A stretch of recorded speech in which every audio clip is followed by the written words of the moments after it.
Looks like half a Dodge is over here, Mr. Dillon. Yeah, maybe more than that. Chester, see if you can find Ed Butler and old man Thatcher and bring him over here, huh? Yes, sir. Hi, Matt.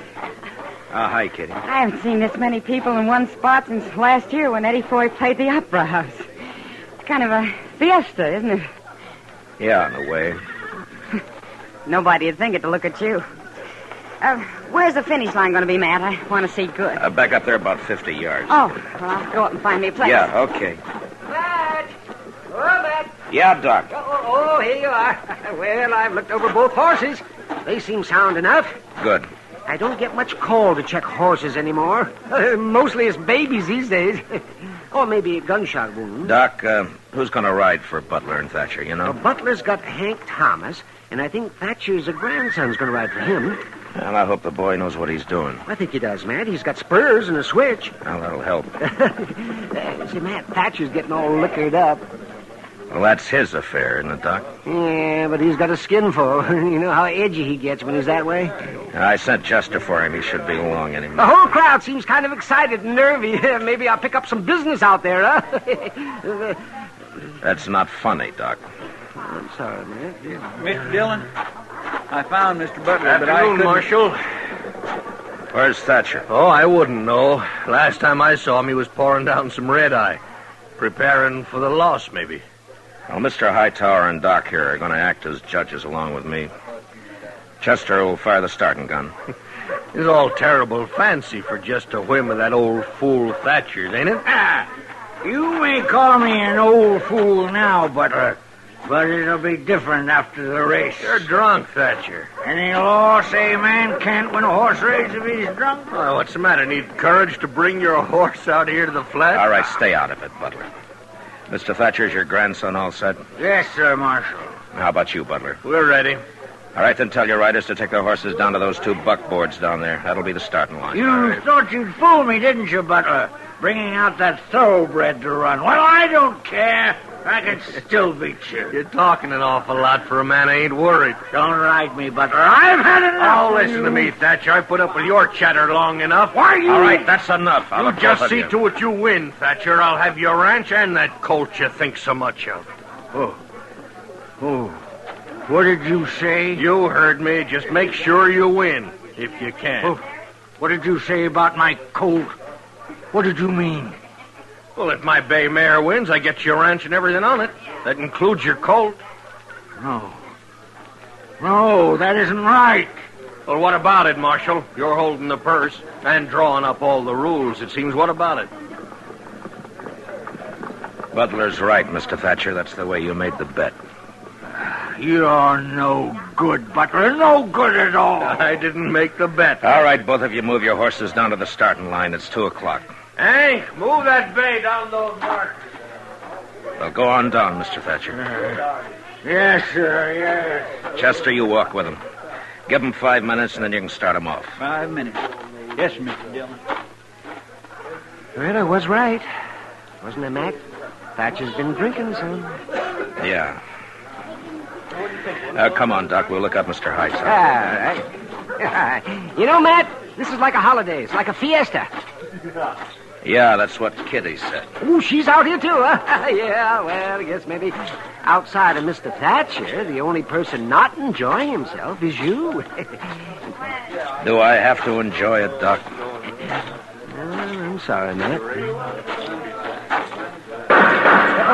What's up? Come on, Doc. Run. Wait a minute. Wait. Mr. Dillon, it's Mr. Thatcher. He's been shot. Shot? Where is he, Chester? Right over there, laying on the ground. His boy's with him. All right. Let me through. Let me through. I'm the doctor. Let me through here. Oh, here now, just a minute. No. It's not much use looking, Doc. I know where it is. He's bad, Matt. What happened, Mr. Thatcher? And now I won't see him run. Mr. Thatcher, listen to me. Now I'll never know for sure if my colt could...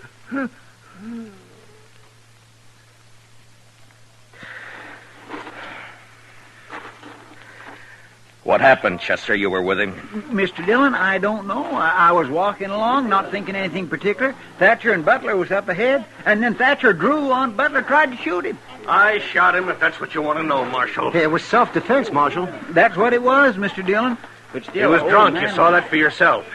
And he tried to kill me. That's right, Marshal. What Ed says is right. That's the way it happened, Mr. Dillon. Suppose now that forfeits the race, don't it, Marshal? Doc, will you take care of... get him into a wagon and back into town. I'll see you back there. Oh, sure, Matt. You men, will you give me a hand here? Just stand Well, back. what about that forfeit, Marshal? You just can't wait till a man's cold before you want his property, can you? Oh, it ain't that, Dillon. The race ain't forfeit. I'll run it. That's a Thatcher boy, Mr. Dillon. Come here, son. What's your name? I'm Lonnie Thatcher. I'm going to ride Granddaddy's colt. Well, now, look, maybe... I'm kin. Granddaddy was queer, kind of, but what he said about this colt is right. And I'm riding him in the race. Yeah, but with what's happened, Lonnie, maybe we should put the race off. We'll run it, sure, but not today, not now. I'll agree to put it off. Granddaddy'd like it best this way. We'll race. Gracious. There ain't a tear in his eye, Mr. Dillon. All right, if that's the way you want it. It's what I want. All right, then get on down to the starting line, both of you. Go on, Chester. Yes, sir.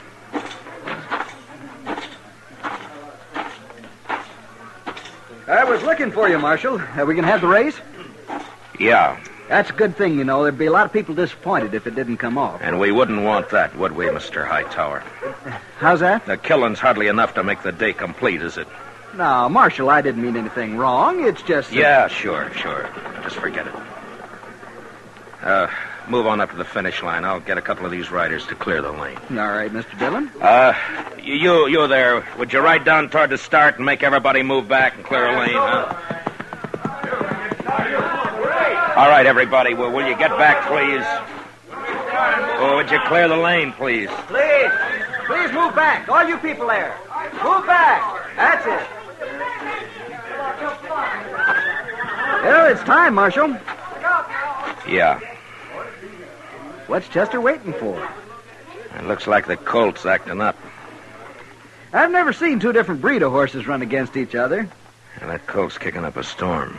Could make a good column for the paper, maybe. Come on, get a hold of him, kid. Don't you think it'd make a good column, Marshal? There they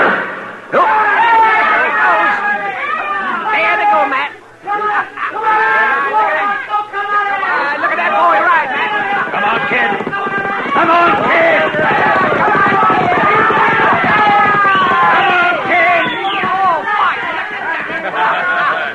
You see that, Matt? Oh, that boy, did he ever? I guess there was no question about it, Matt. Yeah, it was the colt by half a length. A quarter horse beat a thoroughbred. Now, that is something to see. And it's a new kind of horse in these parts. Well, Marshal, you should be happy. Because the boy won? And for that I am happy, yeah. Well, I got no complaint, Marshal. It was fair and square. If you gentlemen will excuse me, I want to get back to the office. Sure, Mr. Hightower. Marshal. Yeah? Look, Marshal, about what happened this afternoon. About Thatcher. I didn't really hold anything against the old man. I'm sorry it happened. I told you sometime you'd push him too far. Now he's dead. Well, after all, Marshal, he drew first. Oh, I'm not saying you're a murderer, Butler. But you're small inside. The only feeling I got for you is contempt. You're responsible for the death of that man today, and yet there's nothing I can do about it. You're blaming me for everything? It's not you. I guess it's just people. Good day, Mr. Butler.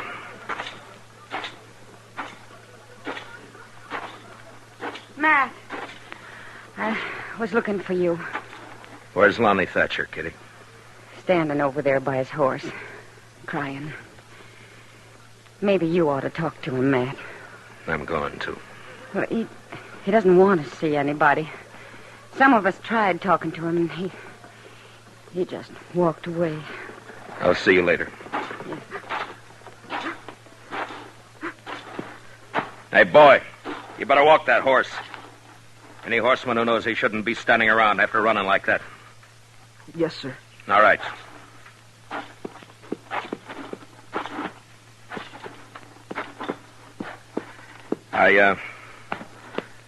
I got $4,000 for you, Lonnie. You want to take it, or shall I give it to Banker Hodgson? I'll take it. It might be better to leave it in the bank. I said I'll take it. All right, son. Here. Thank you, Marshal Dillon. Lonnie, you got any plans? Yes, sir. What? I'm going to do what my granddaddy always wanted to do. I'm going to raise horses like this stud colt. I'm going to breed them. Where are you going to do this? At your granddaddy's place? Yes, sir. That's a big spread for a boy to handle alone. I'll manage. How old are you, Lonnie? I got $4,000 to help me. And I'm old enough to know my mind. Yeah, I guess you are. And you know something else, Marshal? I understand these quarter horses, just like my granddaddy did. When men in these parts get sense enough to be interested in new stock and want good mounts with a fine way of going, they can come and buy them from me, Lonnie Thatcher. Yeah. And if I'm any judge, that may not take too long, Lonnie. Thanks, Marshal Dillon. The boy's eyes were glistening as he turned and walked away, leading his stud colt home. Most of the crowd had left. They'd gone back into Dodge to rerun the race over a drink or two and talk about this new kind of horse, this stocky, heavy-muscled, quick-as-lightning quarter horse that had come to Dodge. And now it was getting darker because of some clouds building up over in the northwest. And when I looked again, the boy and his horse had almost vanished from sight.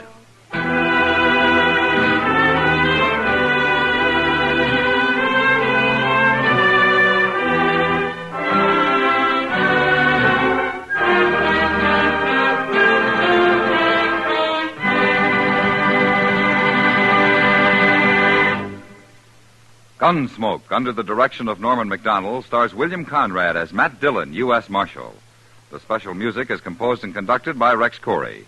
Featured in the cast were Lawrence Dobkin and Joe Carnes, with Johnny McGovern, Harry Bartell, and Luke Krugman. Parley Bear as Chester, Howard McNear as Doc, and Georgia Ellis as Kitty. Gunsmoke is heard by our troops overseas through the facilities of the Armed Forces Radio Service. Join us again next week as Matt Dillon, U.S. Marshal, fights to bring law and order out of the wild violence of the West in Gunsmoke.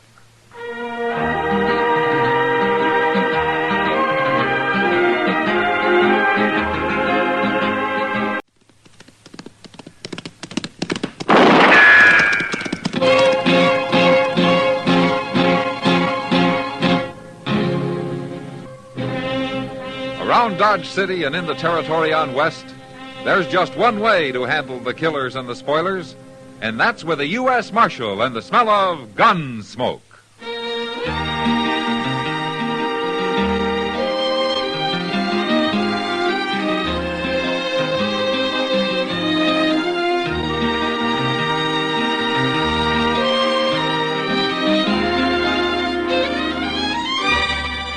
Gunsmoke, starring William Conrad. The transcribed story of the violence that moved west with young America. And the story of a man who moved with it. I'm that man, Matt Dillon, United States Marshal. The first man they look for and the last they want to meet.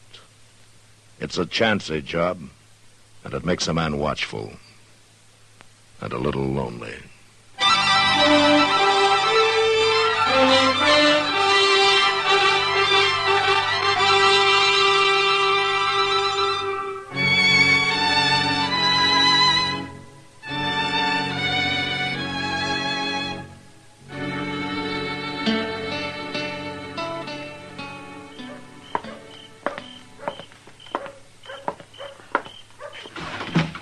Good evening, Matt. Hello, Doc. I've been waiting for you. I'm all set up. Well, might as well put away that cribbage board. We won't be playing tonight. Oh, why not? You found an easier mark? No, but you're going to hightail it up the street once you hear the news. Yeah? Matt, Belle's back. Belle? Belle who? Belle who? Belle Ainsley, that's who. You got a mighty short memory for a man who used to eat dinner out at her place 2 and 3 times a week. Well, she was a good cook, that's all. Besides, that was 3 years ago. Oh, Matt, you know doggone well you... Why don't you forget it, Doc? Is Jess Kreider with her? No. She's come back alone. Well, that's too bad. Too bad? Why? Jess Kreider's no good. That's just why. He was wanted 3 years ago when he left here with her, and he's wanted even more now. Here, take a look at this bulletin from Wichita. Hold up at the Stockman State Bank, wounding 2 bank guards. Santa Fe, 3 counts of highway robbery. Lordsburg, hold up at the Butterfield stage, driver killed. All right, so Jess Kreider's a thieving killer. Everybody knows that. Well, that's why I'd like to see him come back. Mr. Dillon? Yeah, what is it, Chester? Guess who is back, Mr. Dillon?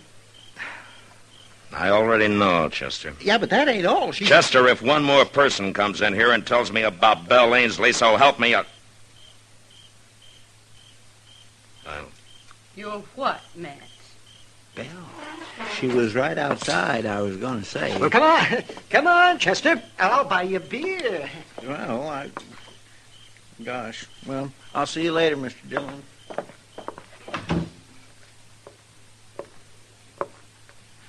How are you, Matt? I'm fine, Belle. And you? Oh, a little older. Are you visiting, or are you planning on staying? Well, I'm staying. If the town will let me. What about Jess Kreider? Where is he, Belle? I don't know. And I don't care. I left him in Durango. I'm through with him, Matt. I see. I want to stay here with my father. He's getting old, and my kid sister, Phyllis, well, she's grown into a young woman since I went away. And pretty bitter, I understand, when it comes to you. She'll get over it. Everybody will, if you'll help me, Matt. Help you? 3 months after I left, I came back, if you remember. And I found the good people of Dodge had already tried and condemned me. What could I do but go back to Jess? Well, you chose to run off with him in the first place. Chose. Who knew whether I had? Who bothered to ask? You? Anybody? What are you saying? Matt, I rode out of Dodge, thrown across the back of Jess Kreider's saddle, with a gag in my mouth and my hands tied. Oh. Why didn't you tell somebody that? Who'd have believed it? Yeah, but he didn't keep your hands tied for 3 years, Belle. Matt, a woman has to have somebody. Somebody who wants her. And nobody here did. As bad as he was, Jess was my man. Yeah. What do you want me to do, Belle? Just tell people, that's all. If you believe me. Just tell them how it happened.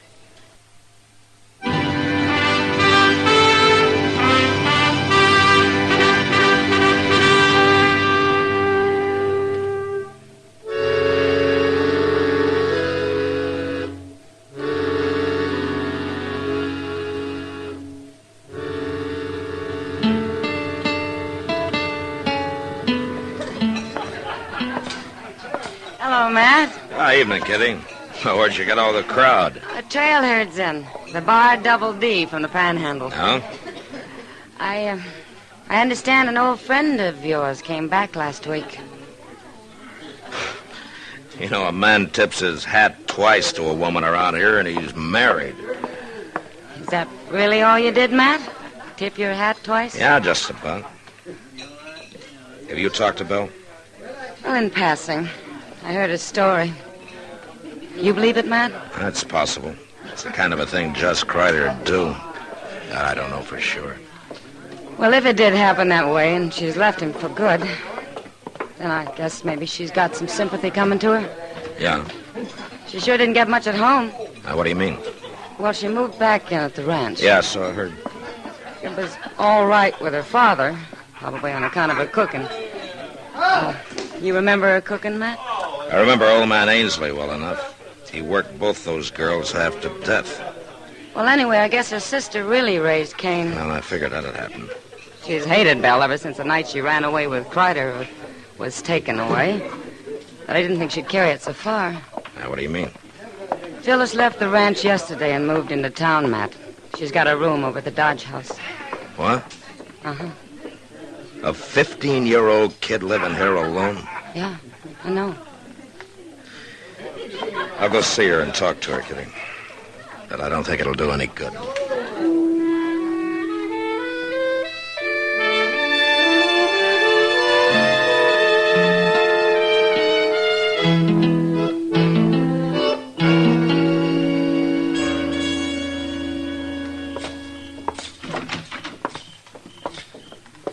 Well, good evening, Marshal. Chester.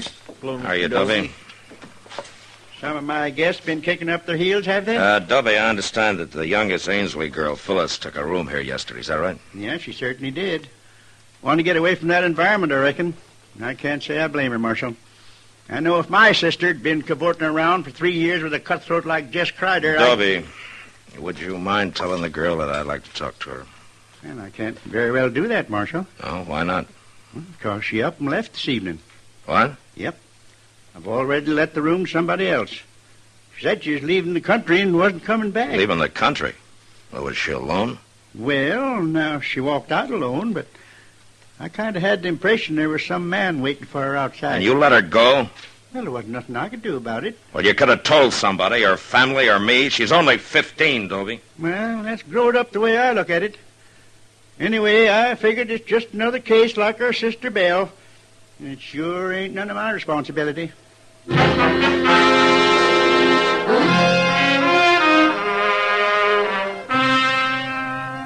Chester and I saddled up and rode out to the Ainsley Ranch, or a homestead it was, actually. A broken back spread with a flinty range and short water. When we got there, we sat and talked with Belle and her father, all polite and formal-like. And nobody saying much of what they meant. Chester kept looking at me funny because I didn't mention young Phyllis, but I'd decided against that 2 minutes after we walked in. And I still hadn't said anything when we left. Belle came out into the yard with us.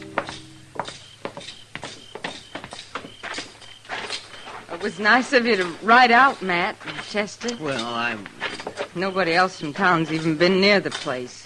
Now, they're slow people to change, Belle. It takes them a while, I guess. They got to get over feeling kind of awkward around you, I guess. Well, it's not only the outsiders who feel awkward around me. Oh? Well, I guess you wondered where Phyllis was. She's moved out, Matt. She took a room in town. Well, she'll get over it. A girl can be pretty flighty at that age. I suppose so. Well, thanks for coming out. Sure. You ready to ride, Chester? yes, sir. We'll see you again, Belle. I hope so. Good night, Matt. Good night, Chester. Good night. Mr. Dillon, you didn't say one word about Phyllis. Wait a minute, Chester.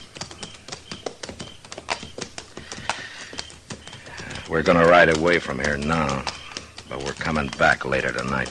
What? Didn't you notice how they acted? Old man Ainsley was scared to death, and Belle was jumpy as a young colt. Well, I did notice that, but... Belle didn't come back home alone, Chester. Just Kreider's around somewhere.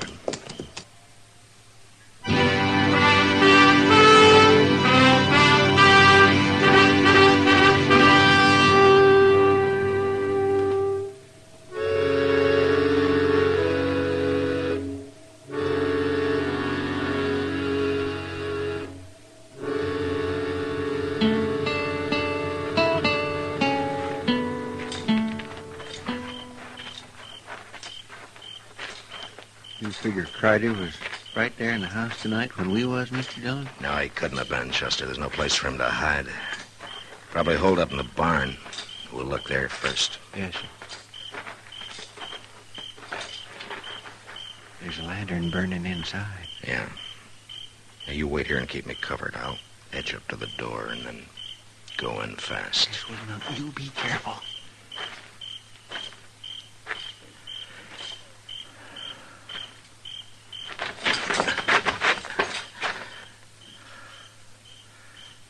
Crider?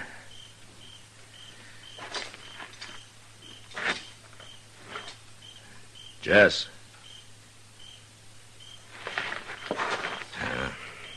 Come on in, Chester. He ain't here? No, but he has been. You see that blanket on that straw there? It's made up for a bed. Well, maybe he's up at the house now. I don't think so. The only horse in here is that old spavin mare Ainsley uses on the buckboard. Jess Crider'd have the best mount he could lay his hands on. Maybe the two of them got spooked up and made a run for it. Yeah, maybe, but I don't think so. Get your hands up, Matt. Well, You too, Chester. Oh, Jess? Jess? Forget it, Belle. He's too far away by now to hear you. What are you talking about? Well, take a look around. Didn't you have a couple of horses in here? Well, sure we did. Now, don't move. Either one of you. They're gone. Jess! Jess! You might as well save your breath, Belle. He took both saddles and the packs. You know where he went? Well, I can guess. Where? When's the last time you saw him this evening? Just before dark. I brought him out some coffee, and he said he was going to try to sleep. Matt, where'd he go? Tell me. There's not much point in holding a gun on us. Not now. Stay back, Matt. Let's have it, Belle. No. Thanks. well, now, a man can breathe a mite easier without that thing staring him in the face. What's happened to Jess? Tell me. What do you care? You've left him, haven't you? You said you had. Oh, I only came and told you that so you wouldn't get suspicious. Jess caught a bullet in that hold-up at Elko. It was bothering him some, and we had to find a place to stay for a while. So you brought him home to the family, huh? And in less than a week, your kid's sister ran away from home. She didn't run away. I sent her into town. And why? What's the difference why? Because Jess was bothering her, is that it? What are you saying? He's always been known for it, Belle. Was that the reason? All right, that was the reason. She's my sister, Matt. And she's only 15. And Jess is your man, huh? Isn't that what you told me when you came to my office? Sure, that's what I told you, but never mind that now. I want to know what's happened to Jess. The same thing that happened to Phyllis, I guess. She checked out of the Dodge house this evening, Belle. She said she was leaving the country for good. What? A man was waiting for her outside. And Jess Crider left here with 2 horses. Get him, Matt. Go after him and get him. You know where he might be. Of course I know. I know everything about him. I've had 3 years to learn, haven't I? All right, then where is he? He'll only ride at night. He'll stop at sunup. There's an abandoned shack about a mile west of where Little Deer Creek runs into the Arkansas. Yeah, I know the place. Well, that's where he'll be. We've used it before. We stopped there on our way in. All right, Belle. That business about your hands being tied, being thrown across the back of Crider's saddle. That part was true, Matt. All right, Belle. Come on, Chester, let's ride.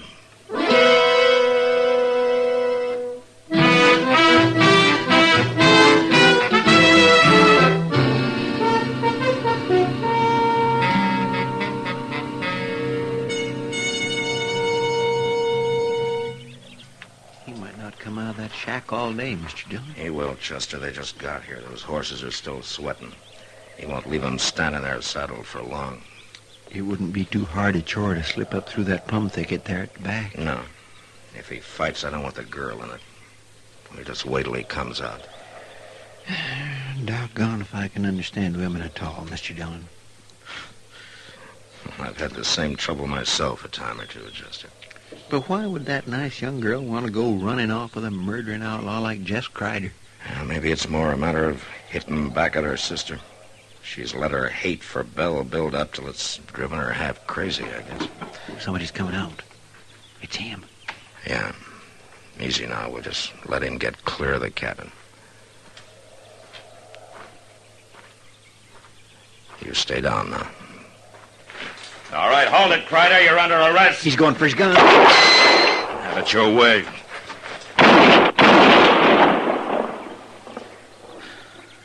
Okay, Chester.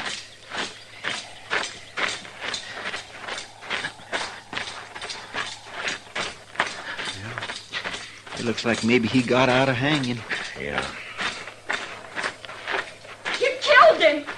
Marshal, you killed him! Why? Do you know what you've done? I know, Phyllis. Oh, no, you don't. Yes, I do. I've kept you from making an even bigger fool of yourself than you already have. Oh, what are you saying? I love him. We were going to be married. Well, we were. Phyllis, you better go home and talk to Belle about that. Oh, Belle, I'll never say a word to her again as long as I live. Now, you listen to me, Phyllis. You got to get rid of that hate of yours. If you don't, it's going to ruin your life for good. Now, you go home and you talk to Belle and you listen to what she's got to say before you judge her. No, I won't go back. Yes, you will. I can't. Not now. Nobody will ever know about this, Phyllis. I promise you. Jess Kreider was alone when I found him. Now, there's your horse. And he's still saddled. I can't. I don't want to. I know what you need, young lady. You see that plum bush over there? Well, I'm going to cut me a switch off of that, and if you're not out of here in 1 minute, Oh, you wouldn't. Oh, I wouldn't, huh? Well, you just watch me. Marshal? Yeah? I've been thinking, Marshal. Maybe I'll go home after all.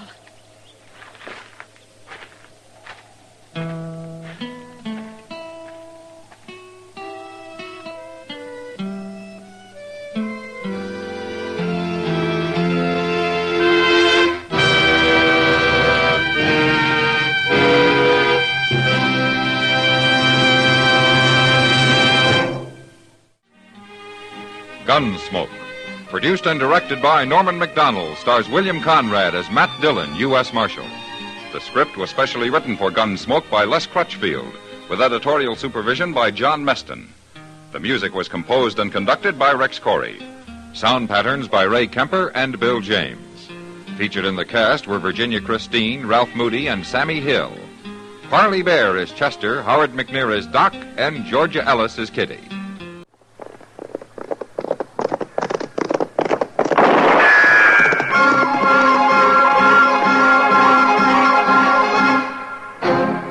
Around Dodge City and in the territory on West, there's just one way to handle the killers and the spoilers, and that's with a U.S. Marshal and the smell of gun smoke.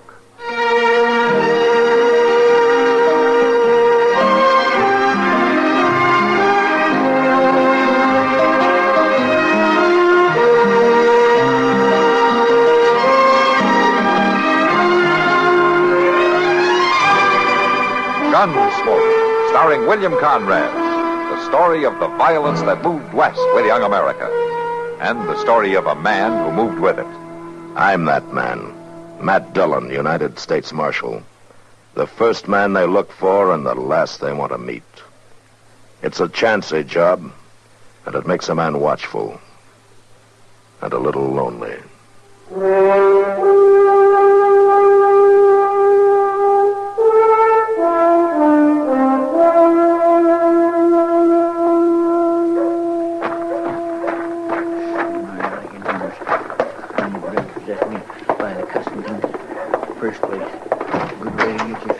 Mr. Doby? Good afternoon, Chester. Hey, Mr. Doby, I ain't got no time for no idle talk. I want to see that drummer. What drummer is that, Chester? The one that sold me that derby hat the other day. The one with the gold tooth in front, that drummer. Now, Chester, you know I can't let you go around bothering the guests of the Dodge House. I got a right to bother him. That cussed hard hat he sold me like to kilt me. Oh, now, Chester. Well, it did. I wore it yesterday for the first time yesterday being Sunday and all. I know what day it was. And that sudden shower come up and... Well, I couldn't get that hat off of my head. It was stuck on there, pressing in on my brain something terrible. Felt like everything was being ooched over all to one side, giving me an awful headache. You should have had better sense. Well, Doc said it was a very delicate operation. Operation? Yes, operation. He had to cut that hat right off my head. He said if it'd been on any tighter, he'd have had to chloroform me. Oh, for heaven's sake. It's the gospel truth. My. Pardon me, gentlemen. Well, sure, ma'am. Oh, something I can do for you, Miss Milton? Well, I don't want to interrupt. Oh, my land, don't you worry none about that. Just leave her have her say, Chester. You speak right up, ma'am. Why, I was wondering if either of you gentlemen might know a friend of mine. Well, I expect we know everybody in town, all right. Well, I heard he was somewhere in Kansas. His name is Matt Dillon. Mr. Dillon? Marshal? Well, then you know him. Oh, Matt Dillon's the marshal of Dodge City, Miss Milton. The marshal? Oh, fancy that. Well, then he's probably too busy to bother with me. Oh, no, ma'am. Oh, I know he'd be proud to. Now, you just let me tell him you're here. Well, if you know him... I should just say I do. How very interesting, Mr... Proudfoot, ma'am. Chester W. Proudfoot, but nobody don't use my last name. All right, then. Chester?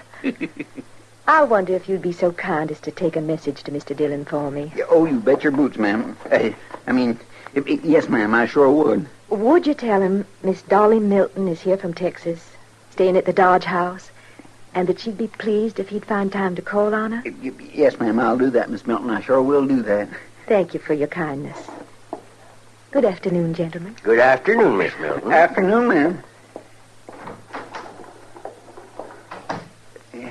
My, she sure is a pretty little thing. Yeah. Now, Chester, about that drummer. Oh, my gracious, Mr. Doby, don't bother me about that drummer. Can't you see I got something important to tend to?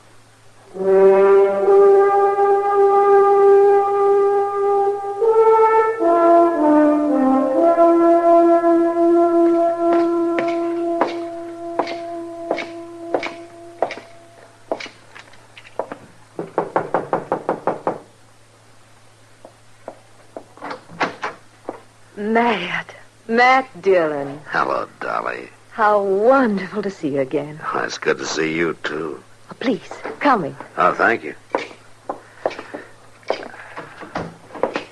Oh, it's been a long time, Matt. Yes, it has been a long time. Well, you look as though you've prospered. Oh, I get along. That's about all, though. But you're a U.S. Marshal. You've done yourself proud. Just a job. Well, it agrees with you. I must say you're looking fine, Matt. I can say the same thing for you. I guess that's as close to a compliment as Matt Dillon ever did come. Well, won't you sit down? Oh, thank you.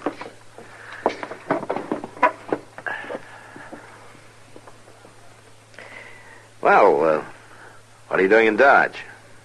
Oh, I don't know, Matt. I'm kind of restless. I guess I'm looking for another place to settle down. I thought you'd be married and settled down long before this. I am married, Matt. No? Well, I thought Chester said your name was Milton, same as he used to be. I won't use that man's name. That's your husband's? I don't acknowledge him as such. He's a cruel man, Matt, a brutal man. I had to run away. Oh, I'm sorry to hear that, Dolly. Is there anything I can do? You can be my friend. A woman can be mighty lonely, Matt. I always have been your friend. I guess I knew that. But thanks for saying it, Matt. Yeah. I still don't quite understand why you came to Dodge, though. Why not, Matt? Well, it isn't much of a town for a woman. How'd you think St. Louis would be much better for you if you're looking for a place to settle? Maybe I wanted to be near a friend. Maybe I wanted to know the marshal. Sure. Well... Matt, it's going to be wonderful being with you again. Knowing you're close by. I just hope I get to see a lot of you. Well, sure, Dolly. Sure.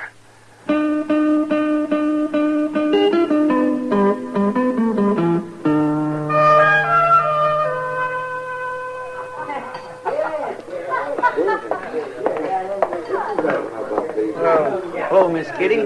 Hello, Chester. Mind if I sit down? No, of course not. Thank you. I just kind of had the feeling you might not mind some company. Huh? Well, I mean, a few words with an old friend and all like that. Well, thank you, Chester. That's very nice of you. Well, now, I know how it can be when... it can get kind of lonesome like when... Well, now don't you worry about it, Chester. I'll make out all right. Well, sure you will, but I swear I don't know what's the matter with Mr. Dillon. Oh, yeah, she's got a pretty face and all that. Well, there's nothing the matter with him except that he's a man. I guess you're right, but I sure do wish he'd... You sure wish he'd what, Chester? Hello, Kitty. Nothing, Mr. Dillon. Hello, Matt. Well, guess I better get on back to office. Oh, what's your hurry? I got a feeling there's something I forgot to do around there. Goodbye, Miss Kitty. Bye, Chester. You mind if I sit down? Go ahead. Well, you look about the same. Haven't changed much. Oh? What does that mean? Since I last saw you. Now, Kitty, it's only been 3 or 4 days. They tell me you've been busy. Yeah. She's very pretty. She's an old friend, Kitty. I'm sure she is. Yeah, she's in some kind of trouble. I haven't been able to figure it out. It's something to do with a man. Is that a fact?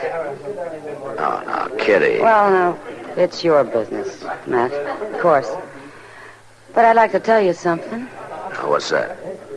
I'm a pretty good judge of men, and I'm an awful good judge of women. And this woman, this Dolly. Well, Matt, I'll bet the last bottle in this saloon that she's not what she's pretending to be. Do you know her? I've seen her. That's an awful lot of whiskey to bet on somebody you never even talked to, isn't it? The bet still goes.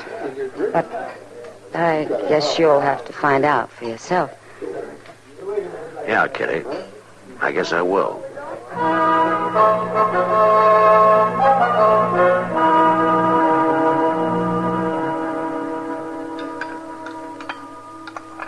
Oh, would you like anything more, Dolly? Oh, no, thank you, Matt. I had a great plenty. Some more coffee, maybe. Oh, please. All right. You know, Delmonico's cooking isn't exactly fancy, but it keeps us alive. Oh, anyway. it's fine, just fine. And I can't tell you how much I enjoy being with you.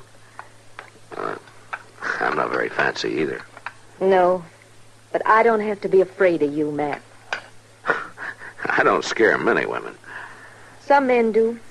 Some men scare them and hurt them. Like your husband. Yes, like my husband. Oh, Matt, I can't bear to think of the terrible things. Well, you just better forget them. All men aren't like that, you know. Oh, I know. And you're a great comfort to me. Matt, you'd know if there were any strangers in town, wouldn't you? Well, I usually know. I know for sure if they get into any trouble. And you'd know about people moving near here, too, wouldn't you? Living out in the country. Yeah. You'd know where to find them, wouldn't you? Are you thinking that maybe your husband might follow you? Is that it? Well, I can never be sure. But you'd protect me, wouldn't you, Matt? You'd stand up against him. I'd have to know who he was first. I guess I ought to tell you. Forgive me, Matt. I had to be sure I could trust you. Oh, hello, Matt. Oh, Doc. Yeah, Miss Milton. Hello. Oh, well, I see you're just finished. Oh, we are, Doc, but you're welcome to sit down with us if you like. Please do. No, thanks. I think I'll just have a quick bite and turn in. A rough day? Well, it's been a messy day, Matt. I had to treat a badly injured woman out at the Meadows place. Meadows? Oh, what happened to her? She fell off a ladder. She lost her baby, Matt. Smashed a couple of ribs, broke her arm, bruised from head to toe. It was a hard thing. Doctor, do they live near here? It's due west, a couple of miles. They're new. They haven't been there long. They need any help? No, I don't think. The husband says he can handle it by himself. He's one of these big independent cusses. He doesn't talk much, though. Yeah, well, I'll just sit down at that clean table over there. So good night, Miss Milton. Matt. Good night, Doctor. Go along, Doc. Matt, that's him. His name's Meadows. Red Meadows. He's here. Oh, now, Dolly, take it easy. Maybe it's not the same man at all. This one's It got is a the wife. same man, Matt. And that woman, she's not his wife. She couldn't be. We're pretty far away to be sure. I am sure, and I'm sure something else. She didn't get hurt falling off of any ladder. He did it to her. Dolly, calm down. Look, I'll take a ride out there tomorrow and look things over. He should be stopped. He should be killed. He's a terrible man. Dolly. Madam, I'm frightened. Well, just don't worry about it, huh? Look, I tell you what, you stay right in your room till I get back, and nothing will happen to you, huh? All right. Yeah, come on now, and I'll see you to your hotel.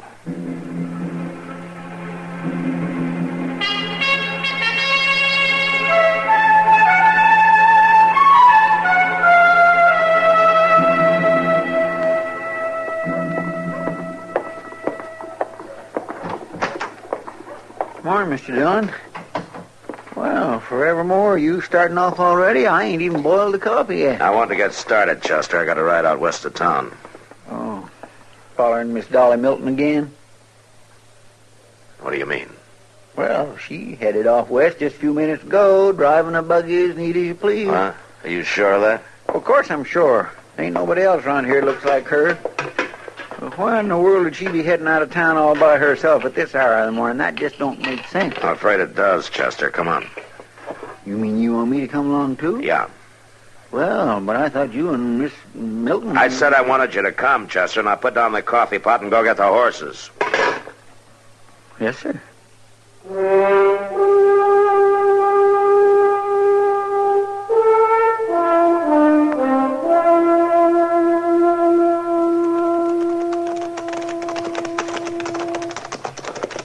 I swear I don't understand, Mr. Dillon. If she's so afraid of this Rad Meadows, why'd she come out here all by herself? That's what I hope to find out, Chester. Looks like she got here all right. There's her buggy out by the barn. Yeah. Well, let's ride over there.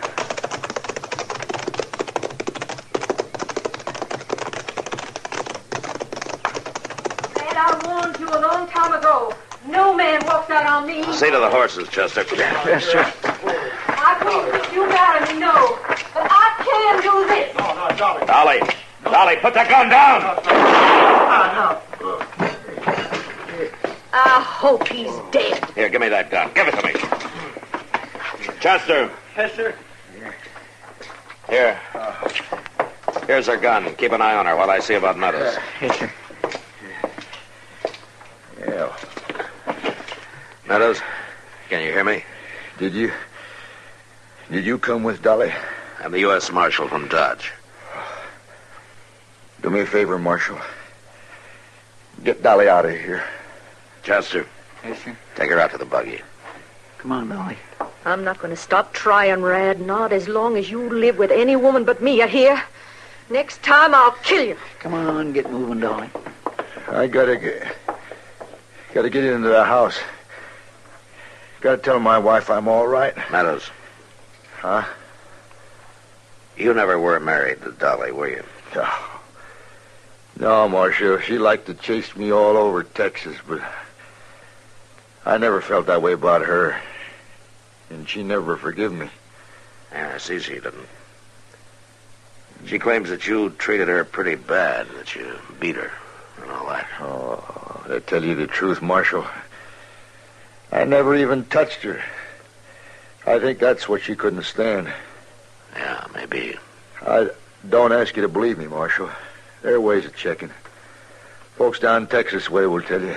She's pretty well known down there. I think I do believe you, Meadows. Well, come on, I'll help you into the house. Yeah. Then we'll get Doc Adams to come take a look at you. Yeah.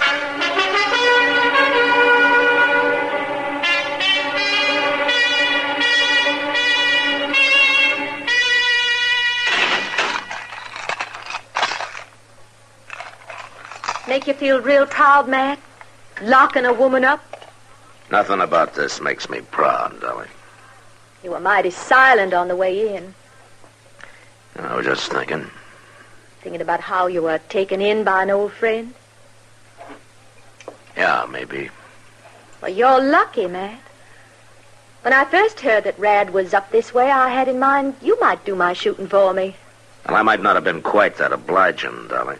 But once I found out just where he was, I wanted to do my own shooting. What are you going to do with me? I'm not going to do anything with you. I'm just going to hold you until Meadows gets well enough to decide whether he wants to sign a complaint. And that'll be up to the jury. Are you really going to leave me here? Yeah, Dolly.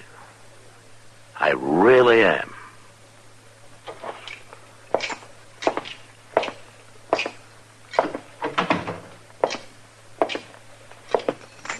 Sure, I am sorry, Mr. Dillon. I know this must go kindly hard for you. No, that's all right, Chester. Such a pretty little thing to go gunning for a man. Yeah, she's pretty, all right. Well, good night, Chester. You going out someplace? Yeah. I lost a bet, Chester. To Kitty. It looks like I'm going to be supplying the whiskey for her saloon for quite a spell.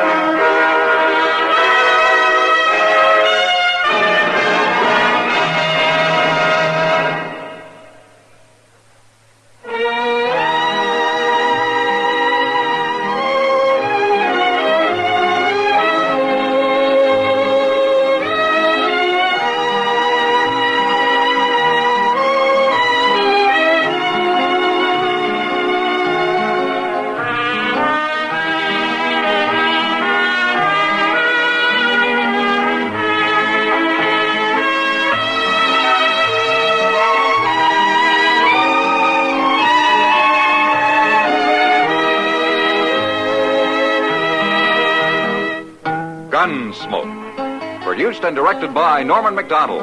Stars William Conrad as Matt Dillon, U.S. Marshal. Featured in the cast were Parley Bear as Chester, Howard McNear as Doc, and Georgia Ellis as Kitty.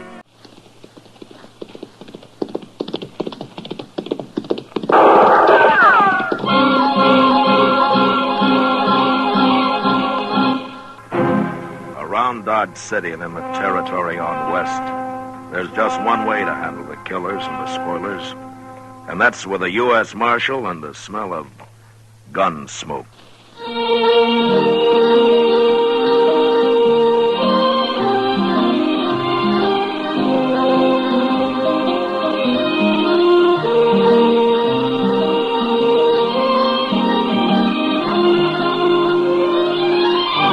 Gunsmoke, the story of the violence that moved west with young America.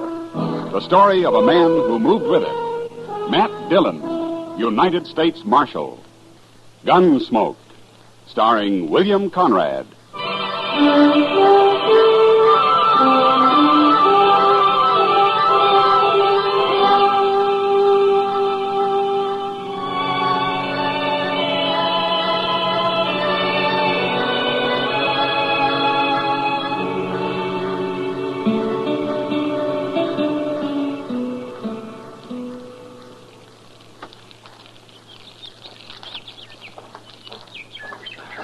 I got a horse's saddle, Mr. Dillon. I'm so hungry I could eat a whole hog. Well, all the hog you got this morning's cooking on that stick right there, Chester. Is it done? That depends on how hungry you are. It's done.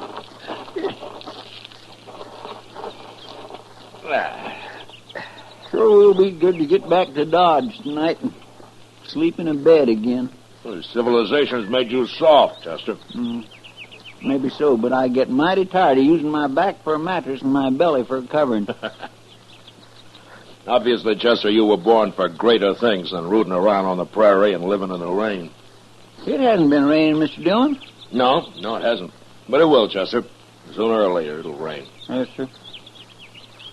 Wish we'd brought some more bacon. Say, don't old man Granby live around here?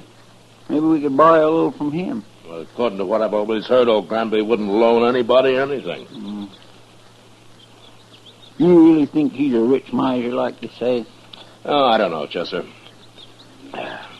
Sometimes a man's entirely different from his reputation. I only met Granby once or twice. He seemed like a nice enough old fellow, though.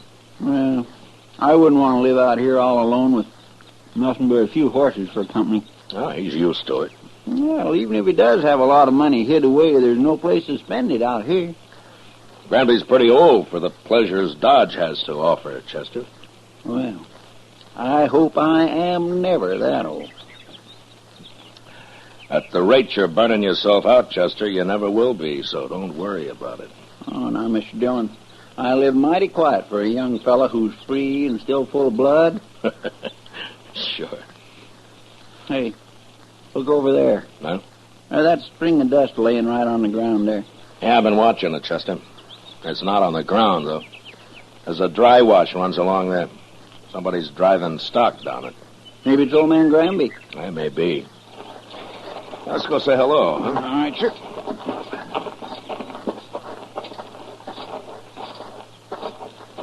If it is old man Granby, we might just ask him about a little bacon, huh? Well, we can ask. There's no harm in that. Oh. Oh.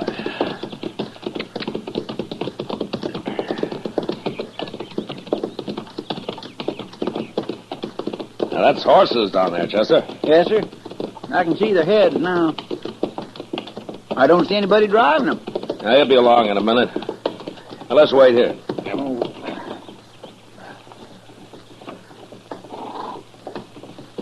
There he comes. Yeah. Hello! He stopped. That's not old Granby. Let's ride down and say hello anyway.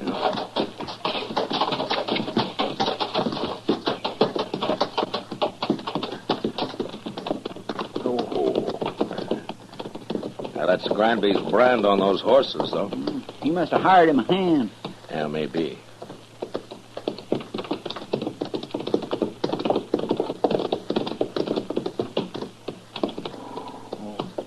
Hello? Hello? Are you working for Granby? I ain't working for nobody, mister. Oh? And where is he? Where's who? Granby. I don't know no Granby. Well, those are his horses you're driving. Oh, they are? Yeah. I ain't driving them. What do you mean? They got ahead of me in the wash here, that's all. I see. You a cowboy? Yeah, sure. I'm a cowboy. Well, you don't look like one. You don't ride like one, either. You're asking the questions, mister. No decent cowboy would run another man's horses down a dry wash just because he didn't want to get up on the bank and ride around them. I told you, they got in front of me is all. How come you're not carrying a gun? Does a man have to carry a gun? No. But I'll bet you're the only man within 1,000 miles of here who isn't carrying one. Maybe I got a better conscience than the rest of you. Maybe. Look, mister, you've run those horses about 5 miles off of old Granby's place. You want to give us a hand, we'll run them back. I'm in a hurry. It won't take long.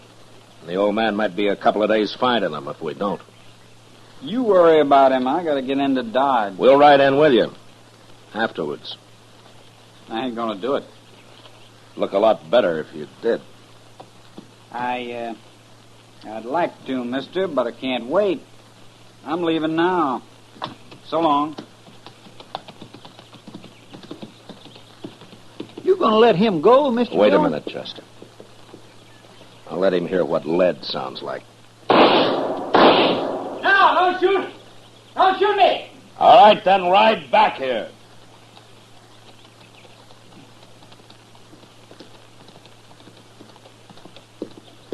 Don't kill me, mister. I'm not going to kill you. Unless you try to run away. Why would I try to run away? You just did. Chester. Yes, sir? Ride down the bank and have those horses off. Start them back up the wash. We'll be out of here by the time they're back. All right, Mr. Dillon. You stay right close to me, fella. And don't try anything smart. When we get to Granby's, if he says it's okay, then you can go wherever you like. I don't know Granby. Never been there. Well, we'll show you the way. Come on, let's get up on the bank.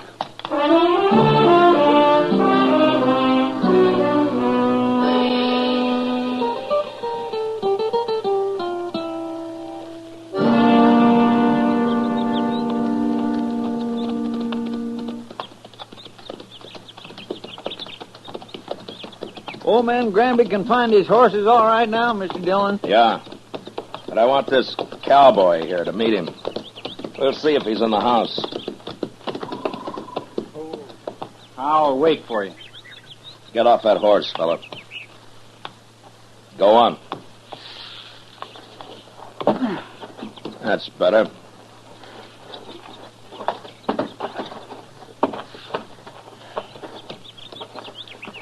Come on. We'll take a look.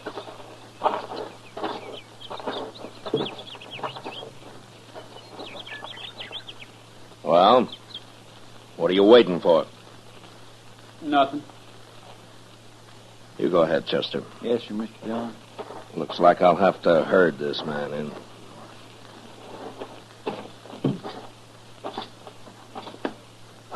You've been kind of balky ever since we ran into you, mister. I don't like being dragged around. I never did. I just want you to meet old Granby. He'll be grateful for you, helping run his horses back here. I know what you think, mister. You think I was stealing them horses. Well, I never heard of the old man. I was never near this place. Yeah, so you told me. But you're here now. I ain't afraid of you or nobody. Then let's go into the house. Come on.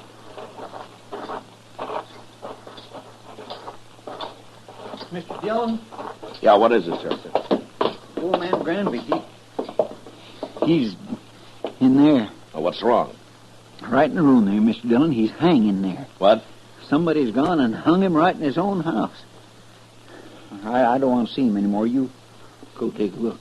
Pull your gun and hold it on this man, Chester. If he makes a move, shoot him. Yes. Now, you just stand there real quiet like. I ain't gonna do nothing. You sure ain't. And just because I happen to be in the country don't mean I killed nobody. Mr. Dillon will decide about that. Who is this Mr. Dillon, anyway? He's a United States Marshal, that's who. A marshal? Looks like you run into the wrong people, fella. I'll hold your gun, Chester. Search it. All right, here. Get around. All right.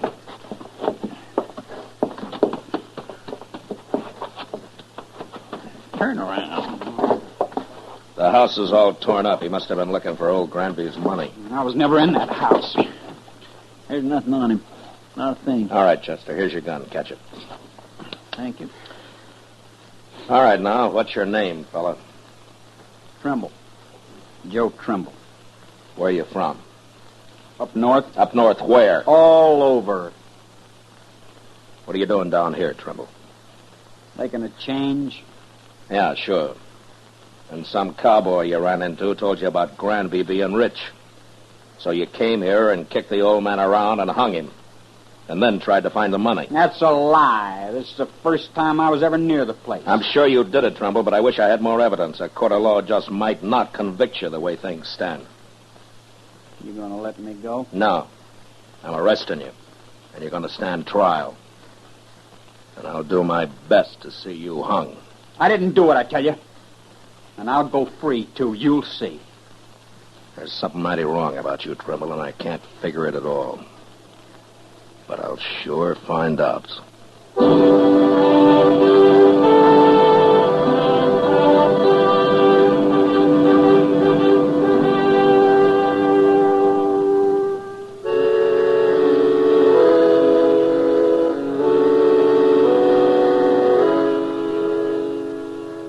We let Joe Trimble dig a grave out behind the house.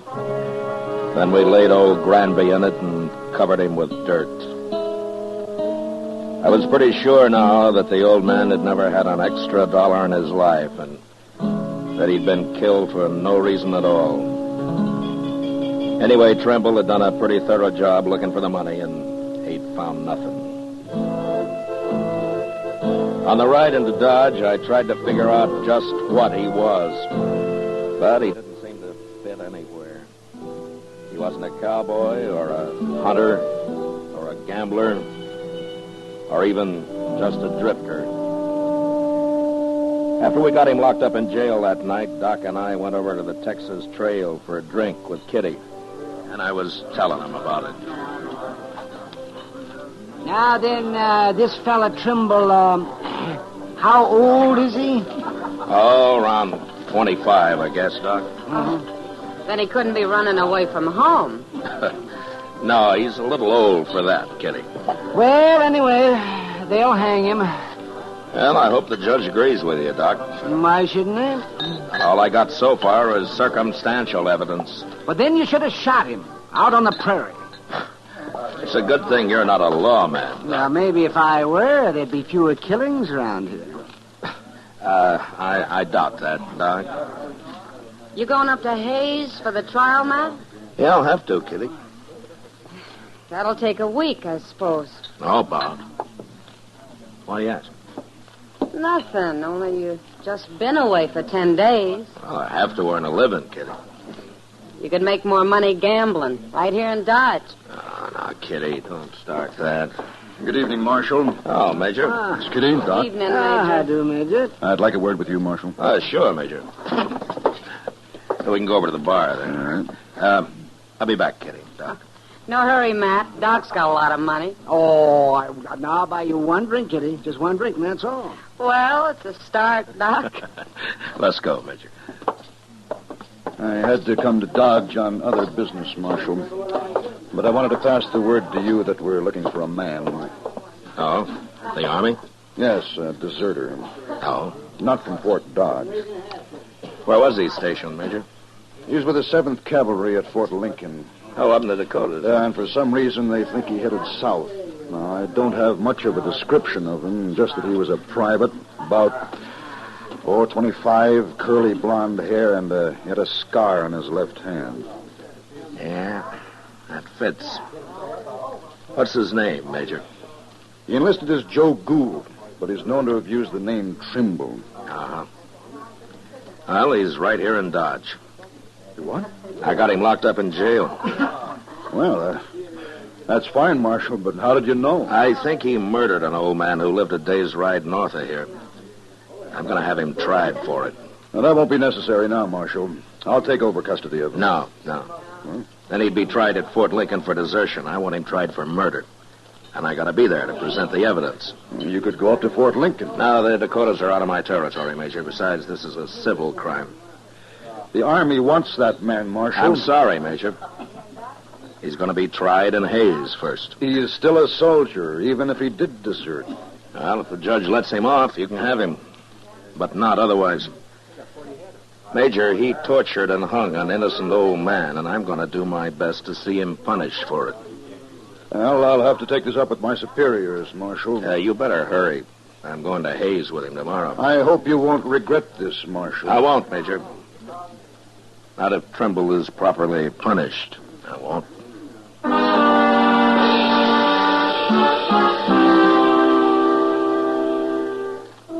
I didn't wait till morning, but started out for Hayes with Joe Trimble that night. The trial lasted a week, and in spite of all the arguments I made, the judge finally decided that there wasn't enough real evidence to convict him. I even tried to make Trimble confess, but he was too smart for that. So there was nothing to do but bring him back, turn him over to the Army. I sent word to Fort Dodge, and the next morning the Major himself appeared to take him into custody. Well, Marshal, it looks as though you didn't have much of a civil case after all. He killed old Granby. I know he did, Major. But after all, the law's the law. Yes, and in the Army, orders are orders. I'm just sorry your judge didn't convict him after all. Oh, is that so? Chester. Yes, sir? Bring Trimble out, huh? All right, Chief. Major, I'll give the Army credit for one thing. Uh-huh. What's that?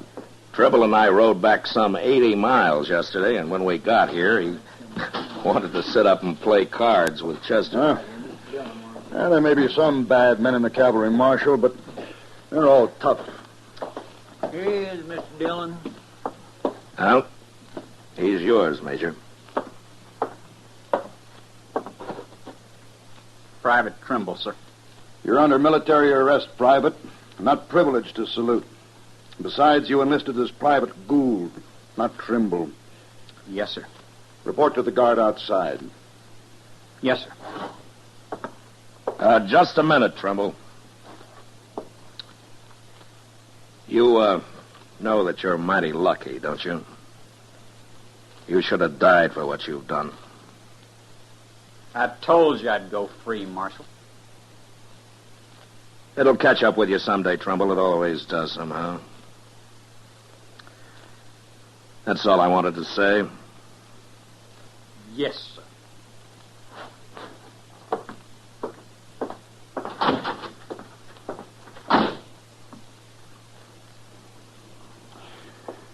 Well, thank you, Marshal. I'll be getting along. Oh, Major, you said that you were sorry that the judge didn't convict him. Why have you changed your mind? Well, I have orders from General Terry to return him to the Dakotas, to Fort Lincoln. Well, he'll be tried there, but he won't be hung for just desertion. Well, oddly enough, Marshal, he won't even be tried. For some months, anyway. He won't? No. It seems that the 7th Cavalry needs every man available. They're leaving Fort Lincoln on an expedition against the Sioux and the Northern Cheyenne. Oh, the Sioux, huh? Yeah. I wonder if old Sitting Bull is still the chief medicine man with them. Sitting Bull? Yeah. No, I never heard of him. But I expect the 7th will be heading into Montana territory. Well, if they're after Sitting Bull's tribe, they will. He's always had a large camp over on the Little Bighorn. That's so? Yeah. Oh, by the way, who's in command of the 7th Cavalry now? Oh, an officer I served under a couple of years. I never did care for him. A General Custer.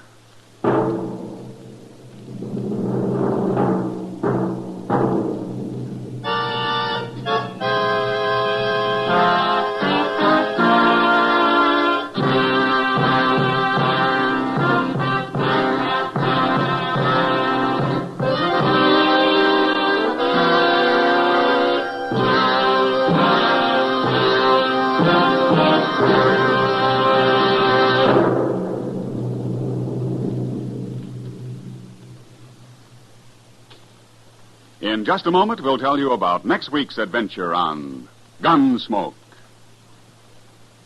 You know, what you are tomorrow depends on what you eat today.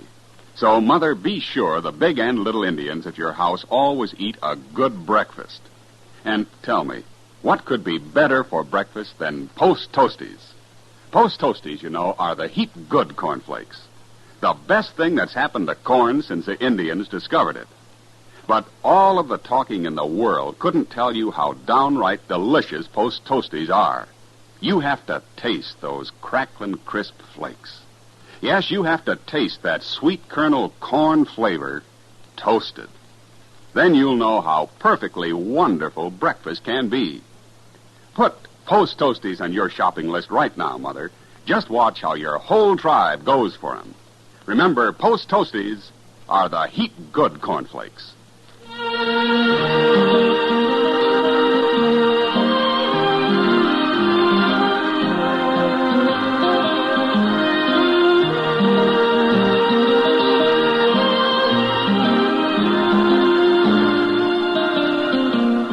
Gunsmoke, under the direction of Norman MacDonald, stars William Conrad as Matt Dillon, U.S. Marshal. Tonight's story was specially written for Gunsmoke by John Meston, with music composed and conducted by Rex Corey. Featured in the cast were Sam Edwards and John Daynard. Parley Bear as Chester, Howard McNear as Doc, and Georgia Ellis as Kitty. Ken Peters speaking. Join us again next week as Matt Dillon, U.S. Marshal, fights to bring law and order out of the wild violence of the West in Gunsmoke.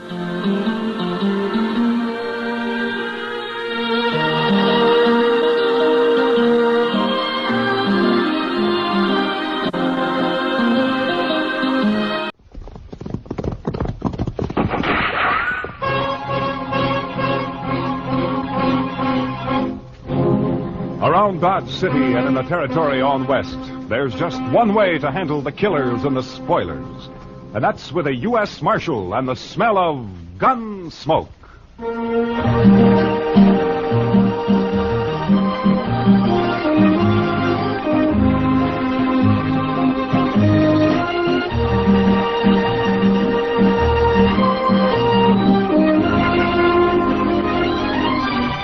Gunsmoke, starring William Conrad.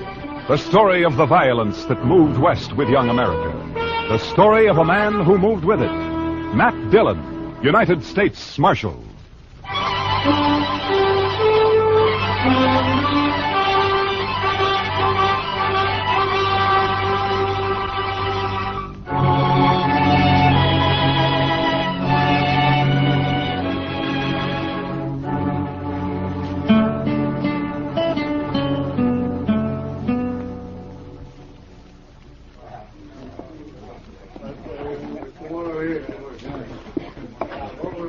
Well, what's the rush, Miss Kitty? Come on, sit down and have a beer with us, Kitty. I'd love to, Matt, but I just stepped out for some thread. I gotta get back to work. Some thread? That sounds pretty domestic for you, doesn't it? Yeah, but it's an occasion. I'm making a wedding dress. What? Oh, no, Miss Kitty, not you. Oh, my, no. Well, it isn't for me, Chester. Worse luck. It's for artist Nash. It's going to be beautiful. If I say so myself. Well, if I ever need a wedding dress made, I'll sure come to you for it. Well, I'll be here, Matt. Let me know. See you later, boys. So long, Kitty. She's a fine girl, Mr. Dillon. Kitty? Oh, yeah, she's great. She's...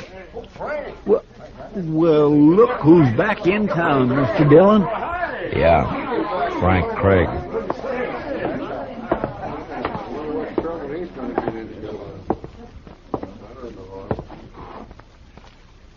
Hello, Marshal. Frank, I never expected you to come back. I don't know what to say to you. You might say welcome home. Yeah, I might. At least you're honest, Marshal. Sure. Where have you been for the last year? Out west. Wyoming, to be exact. And my sympathy for the peace officers of Wyoming. Man can change, Marshal. Grow up and get over his wildness and start to think about settling down. Some men can. Well, I'm one of them. I don't aim to cause any trouble, Marshal. Came back here to marry Artis and take her with me, that's all. You heard from her since you left? She's pretty as ever. She'll pass. Every man in Dodge was crazy about her. She was my girl from start to finish. Things can change, Frank. She's still my girl, Marshal. Ben Martin might differ with you. Ben Martin? Mm-hmm. That bullneck plowboy? He never had a chance in... What are you saying, Marshal? You don't aim to cause any trouble, you say, and yet you just happened to roll into town 3 days before Artis is due to marry Ben. You claiming you didn't know about it, huh? Artis wrote me a farewell letter, Marshal. It doesn't make any difference. Like I said, she's still my girl. She's not marrying Ben or anybody else. Not while I'm alive. And like I said, Frank, Ben may differ with you. I used to chase him home crying when we were kids. I don't think he'll chase that easy now. Ben took over the Circle Bar B. He's got 25 boys riding for him. He's a big man around here. Swings a lot of weight. Marshal, I said I wasn't looking for trouble, and I meant it. I came back here to get Artis, that's all. If any man tries to stop me, I'll kill him. I'll see you, Marshal. Chester, see if you can find Ben Martin. Have you meet me over at the jail office.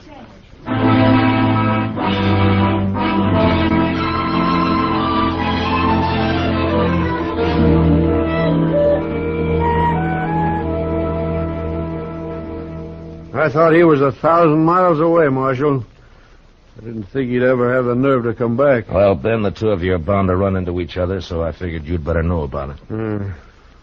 What's he expect, Marshal? Artis forgot him a week after he left town. Does he expect to force himself on her? Maybe, you know, Frank. For my money, he's a crazy, half-wild saddle bum who should have been hung 5 years ago. He says he's settled down, though, Ben. He's not going to settle down here. Look, Ben, I don't like killings. Now, hang on to that temper of yours. Sure. I'll hang on to it, Marshal, just as long as Frank Craig stays clear of me and stays away from my girl. Otherwise, I tell you right now, Marshal, Is that you? Artis. We're in here, honey. Come on in. Someone said you were here at the jail. Evening, Mr. Dillon. Miss Nash? I'm sorry if I interrupted anything, but... Ben, you know who's in town? Yeah, Frank Craig. That's what we were talking about, honey. He says he's come back for me. Take me away with him. What do you mean he says, Miss Nash? He came to the house a while ago. He knew about Ben and me, that we were going to be married. But he came anyway. I sent him away. That does it, All right, Marshal. hold it, Ben. Now, there's no harm in him just talking to her. A man's got a right to protect what's his, Marshal. Protection's my business, Ben, and as long as I'm Marshal here, it'll keep on being my business. Now, in 3 days, you got a wedding coming up. I'd hate to see it ruined by a killing. Mm-hmm. Well, I have nothing against Frank Craig, Mr. Dillon. I wouldn't want him killed. Neither would I. Oh, good night, Miss Nash. Ben. All right. Think it over, Ben. Don't lose your head. Yeah, sure, Marshal. I'll think it over.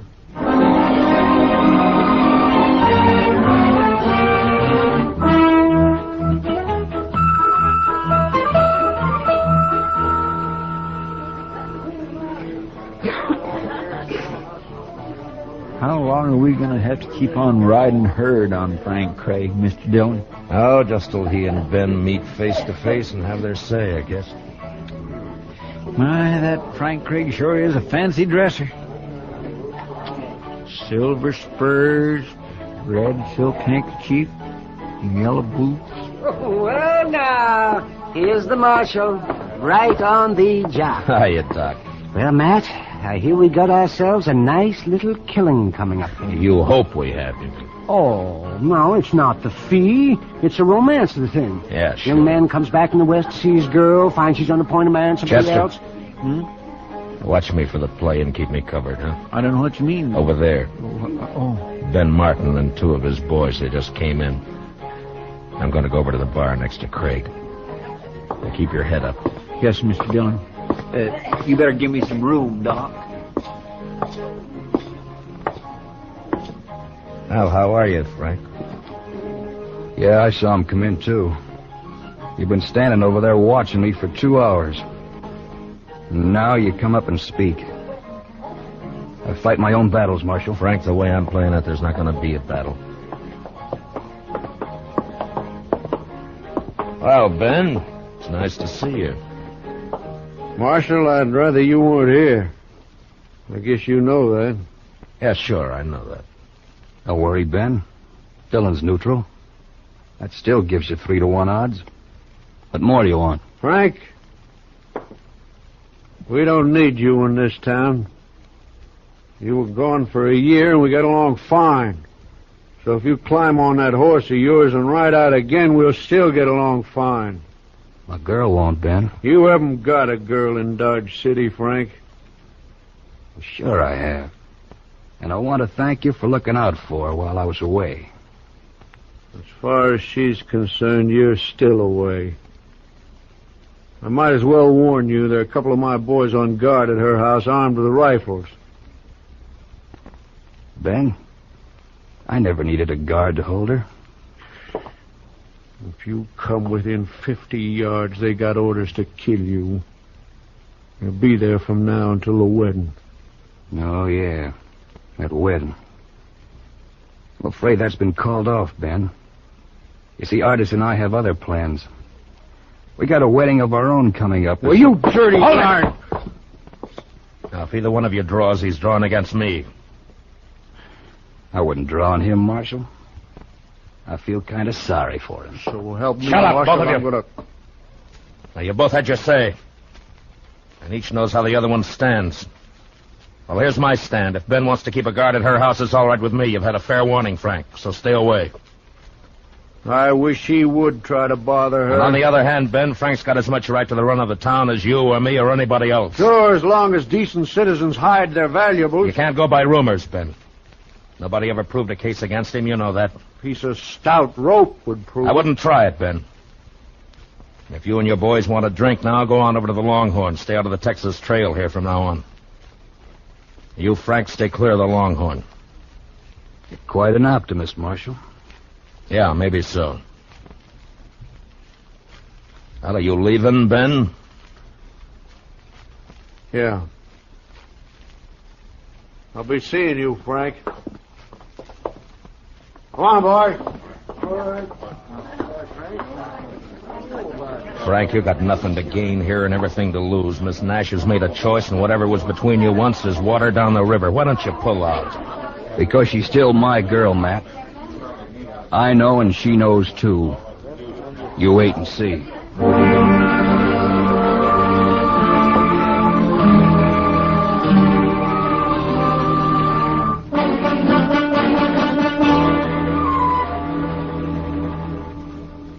Your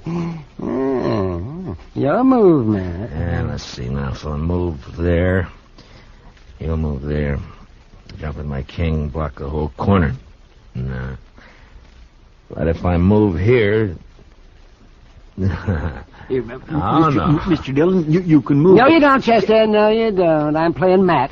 Not the both of you. Well, Chester and I kind of run together, Doc. Enforcing the law, that's fine. Playing checkers, no.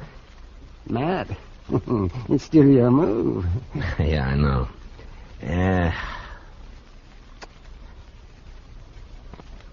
All right. There. Oh, well, I'll be... That's the move I was going to tell you to make, Mr. Dillon. Thanks, Chester.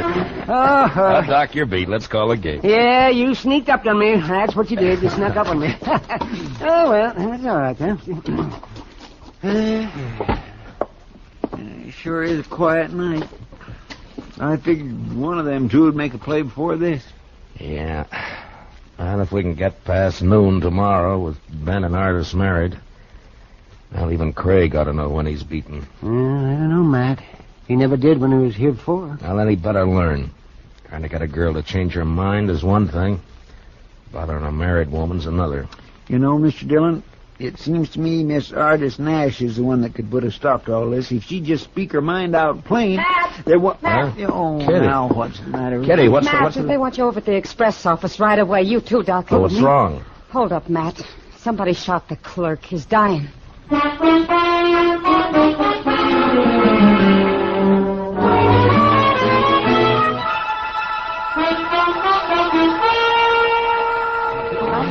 you let me through here, please? I'm sorry, mister. One side, please. Yes, one side, please. All right, stand back now. Give us some room here. Can you get through, Doc? Yeah, Matt, I can get it.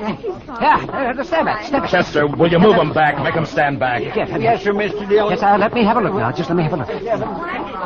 How does it look, Doc? Well, there's a lot of bleeding, Matt. I don't know. I'll do what I can. Mr. Dillon. Easy now, fella. You're going to be all right. It was one man, Mr. Dillon. Wearing a mask over his face. Red silk handkerchief.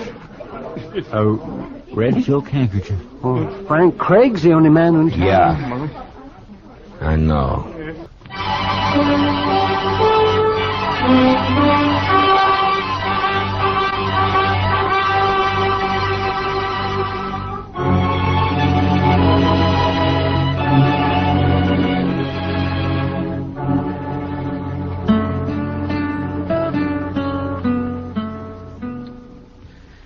Pretty late, Mr. Dillon. Maybe he's not going to come back here. His bedroll's here, Chester. All his belongings. Man doesn't leave his stuff in a rooming house unless he's planning to come back to it. He might have got the wind up after he shot that clerk. Maybe he just hit the saddle and lit out. No, not Frank. That's one thing about him. I've never seen him scared. He'll be here. Sooner or later. I can't figure him, Mr. Dillon. He must have needed the money awful bad. Yeah, I guess so. My, this hiding out in the dark gets on a man's nerves, don't it? Yeah, it sure does. It'd help some if we could just smoke. I don't suppose... Shh. Somebody's coming, Mr. Dillon. Yeah, I hear him. That's him, all right. Now watch it, Chester.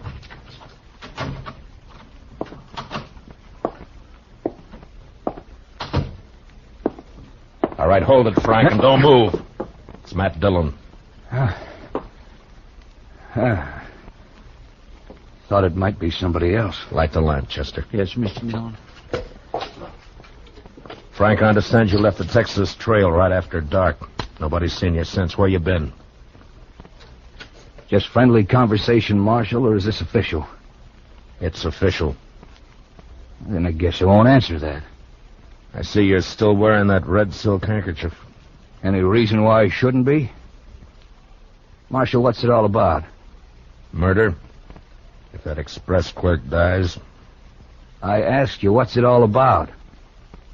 Where's the money, Frank? The way I seem to get it, somebody held up the express office and shot the clerk. You're accusing me. I didn't do it, Marshal. Where you been? Sorry, Marshal. You're under arrest, Frank. No, I'm afraid not. See, that would ruin all my plans. You better lay your gun on the table over there. I'm sorry, Marshal. Some other time. Look out for the lamp! Grab him, Chester. Don't shoot, but grab him. Oh, he went through the window, Mr. Dillon. Never mind, Chester. Grab a blanket. Let's get this fire out before it burns the whole place down. Come on.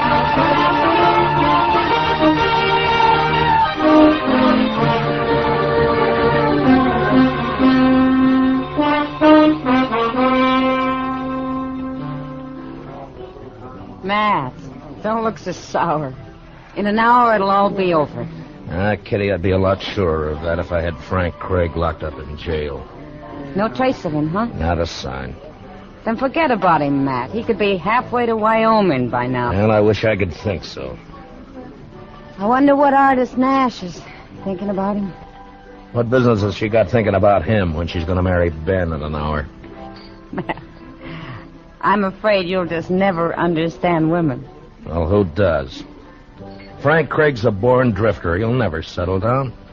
He's wild as a range colt. Never been broken, never will be. And sooner or later, he'll come home tight across his saddle. How any girl can get herself interested in a man like that beats me. Not me, Matt. I know exactly how a girl can get herself interested in a man like that. What? I'll see you at the wedding. I gotta help artist finish dressing. Morning, Miss Kitty. Morning, Doc. Hey, good morning, Matt. You working up your courage? What for, Doc? I'm not getting married. How's the express clerk? Oh, he's bad. He's getting worse. I don't think he's going to make it. What about Frank Craig? Nothing, not a sign. I think he's still around town somewhere, but we Morning, can't Mr. find Dillon. him. Well, Doc? Doc, look at that. Well, look, it's an alpaca coat, a boiled shirt, green galluses, and a pink silk tie. Oh, well, Chester, I haven't seen a get-up like that since I hauled out of Boston. Well, I figured it was only due respect to the bride. Where's your gun, Chester? Oh, goodness gracious, Mr. Dillon, you can't wear a gun to a wedding. Well, at this wedding, even the bridegroom's wearing a gun, Chester. I'm wearing one, and so are you, so you better go get it. Meet me at the church.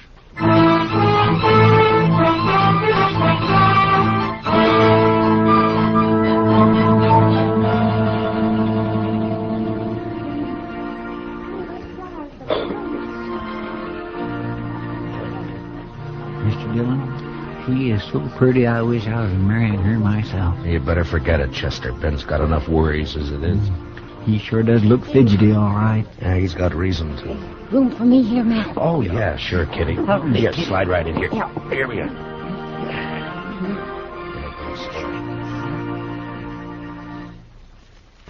My dearly beloved friends and neighbors, it is the privilege of all of us to be gathered here together in the sight of the Lord and in the presence of one another for the purpose of uniting this man and this woman in the bonds of holy matrimony.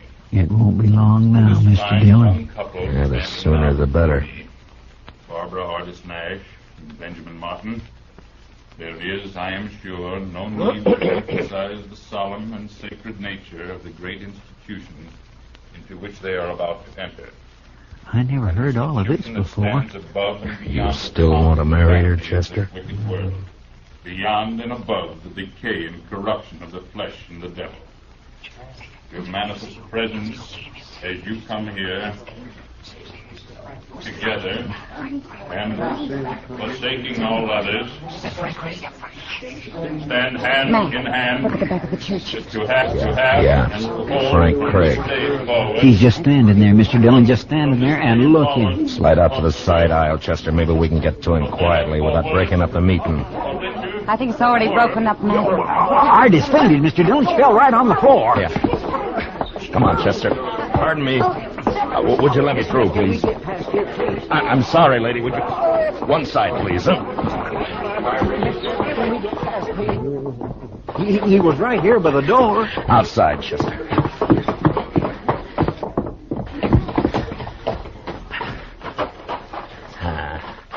Hell, no sign of her. Matt, Did you find him, Matt? Not yet, Ben.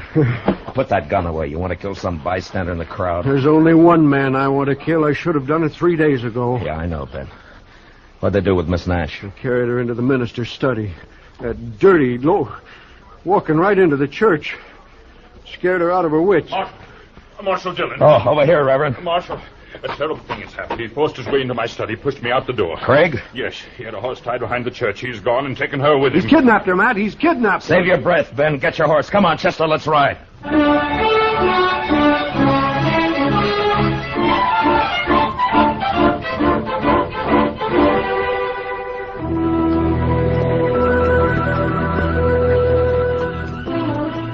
Never did think we'd get back to town, Mr. Dillon. I'm saddle sore and beat. Yeah, Chester. 100 men hunting him, and he slipped past all of them. I swear I just can't figure it. Any trace of him, Matt? Not a sign, Kitty. Some of the boys are still beating the riverbed south, but I don't know. Guess he kind of made fools of us, Mr. Dillon. Yeah, I guess so, Chester. Mash! What? Any luck? Yeah, sure, Doc. Oh, bad. Yeah, mine too, man. That clerk died a half hour ago. So now it's murder, Mr. Dillon? Yeah. Now it's murder. Come on, boy. Well, let's go into the office and get out a bulletin. A bulletin. What a good that'll do.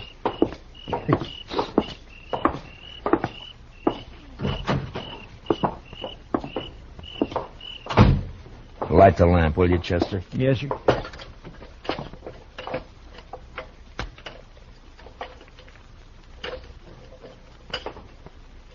There we are. Hold it, Matt. You too, Chester, don't move.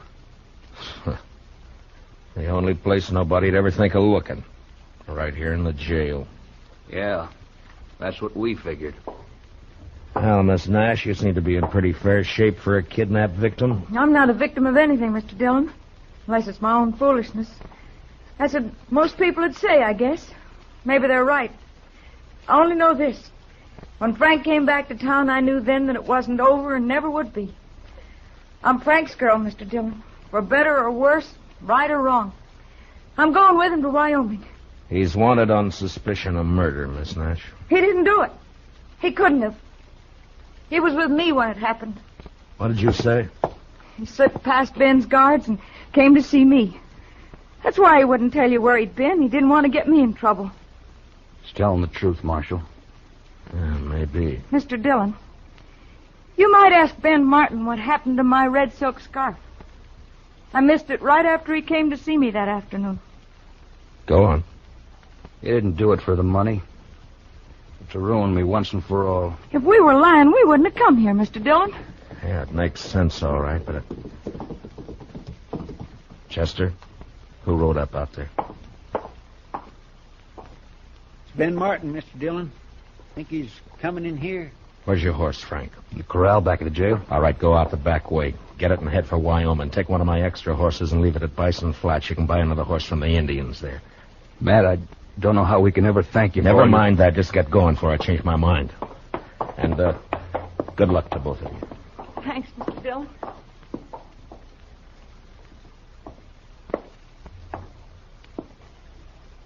Anybody here? Yeah, come on in, Ben. Saw the light on. Figured you must be here. Any sign of him? What's the matter? The clerk died. Why'd you do it, Ben? I don't know what you mean. Where's the red scarf you stole from Miss Nash? I gotta arrest you for murder, Ben. I don't think so, Matt. I don't think I'm going to let you do that. You've seen me draw before. Now you better give me your gun, Ben. Don't do it the hard way. What you call the hard way, Matt, may be the easiest way of all. So win or lose, I guess...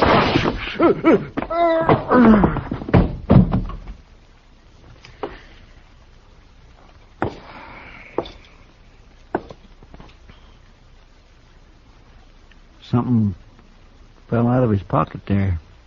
Yeah.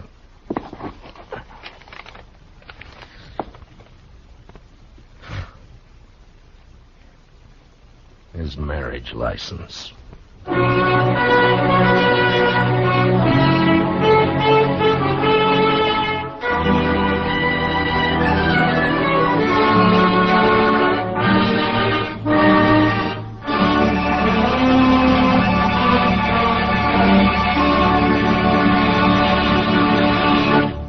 Gunsmoke, under the direction of Norman Macdonald, stars William Conrad as Matt Dillon, U.S. Marshal. Tonight's story was specially written for Gunsmoke by Les Crutchfield, with music composed and conducted by Rex Corey. Featured in the cast were Herb Ellis, Vivi Janis, Tom Tully, and Barney Phillips. Parley Bear is Chester, Howard McNear is Doc, and Georgia Ellis is Kitty. Join us again next week as Matt Dillon, U.S. Marshal, fights to bring law and order out of the wild violence of the West in Gunsmoke.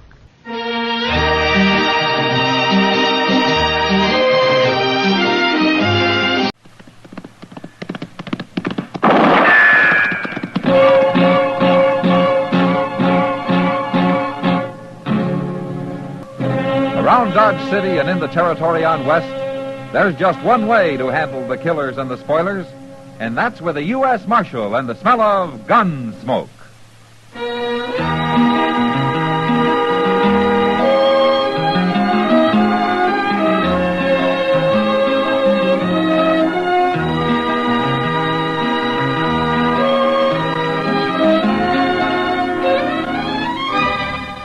Gunsmoke, starring William Conrad. The transcribed story of the violence that moved west with young America. And the story of a man who moved with it. I'm that man. Matt Dillon, United States Marshal. The first man they look for and the last they want to meet. It's a chancy job, and it makes a man watchful. And a little lonely.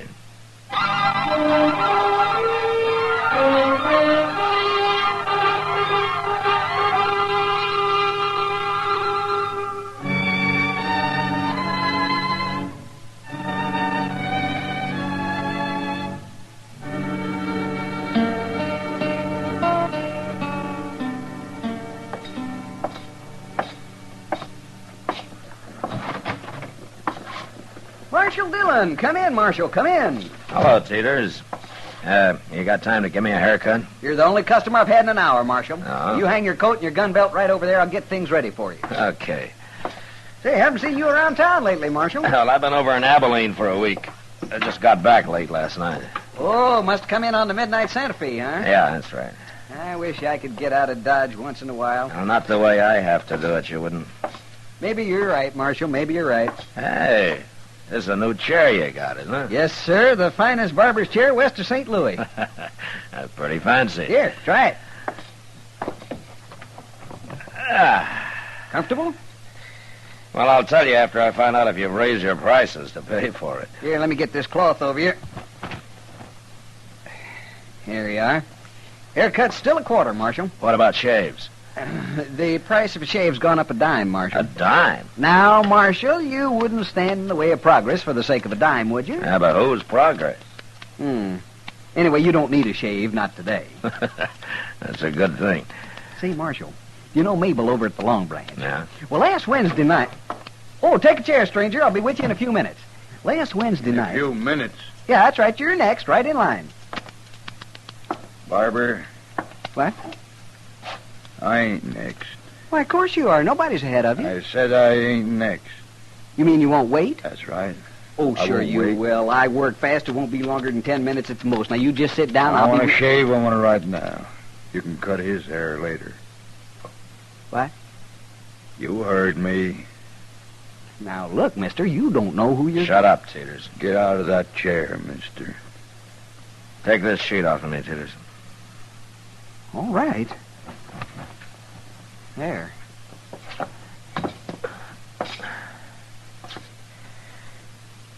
Okay, mister, I'm out. Then move. I want to sit down. You don't understand. I don't understand what. I didn't get out of that chair so as you could have it. You're going to be troublesome, ain't you? I am. And there isn't much you can do about it. Isn't there? You don't see very well, mister. What? I'm not wearing a gun. It's hanging on the wall over there. You going to shoot an unarmed man in front of a witness? Go get your gun. Put it on. No. Do it. You licked, mister. How you going to make me do it? Shoot me?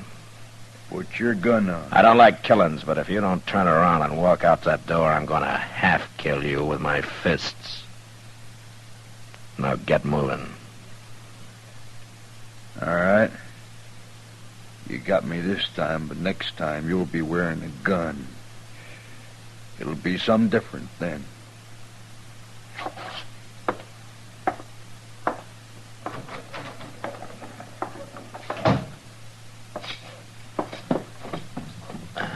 Oh, my goodness, Marshal, you took an awful chance. Who was he, Teeters? I never saw him before, but he might have killed you, Marshal. No, that'd have been murder. You can get hung for murder. Now, quit shaking. Let's get this haircut over with. He won't be back.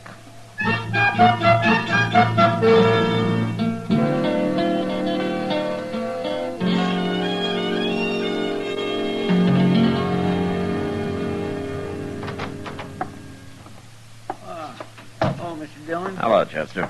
I was looking for you. Well, I've been right here in the office the past half hour. Yes, I know. I went past the barber shop. Teeters told me. And he told me how you handle that fella, too. Oh, did he? Teeters described him to me, Mr. Dillon, and I know who he is. You do?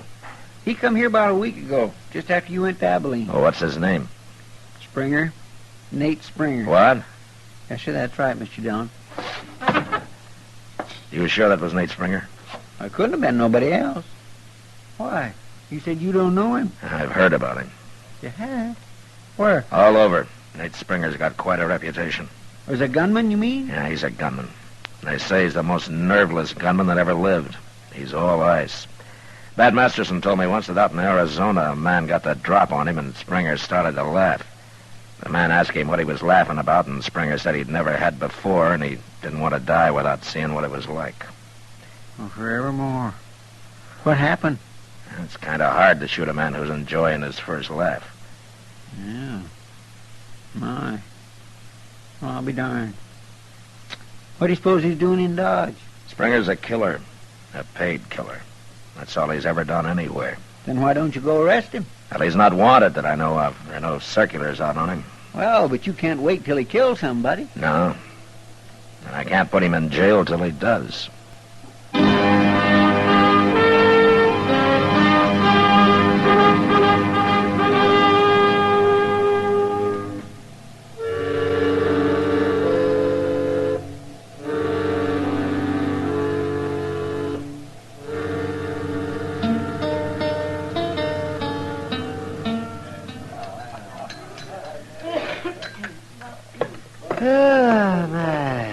Time for another cup of coffee, Matt? Well, I'll take time, Doc. That's good. Here you are, there. Thank you. Well, things pretty wild up in Abilene? Well, it's still a camp with a hair on, Doc. Worse than Dodge? No, I wouldn't say that. And I'll stay here. Oh, why? You're usually complaining about Dodge. I'm thinking about business, Matt. Business. What's there to do in a peaceful town? Oh, aside from delivering a baby now and then and setting a broken leg. You know, sometimes you sound pretty bloodthirsty, Doc. I don't do the shooting, Matt. It's men like that Nate Springer you were telling me about. He's sitting over there in the corner, Doc. He is? Well, where? There. Alone with his back to the wall. Oh, yes. Oh, my, he looks like a killer, all right. He is. Yeah. You see how he keeps turning around? I mean, it's like he thinks everybody in this room's his enemy. Man like that doesn't have friends. Well, he's getting up, man. He's coming this way. Yeah. He hasn't finished his dinner. He better turn around, Doc. Okay. But you keep your eye on him. I don't like that man. Hey, you. Me?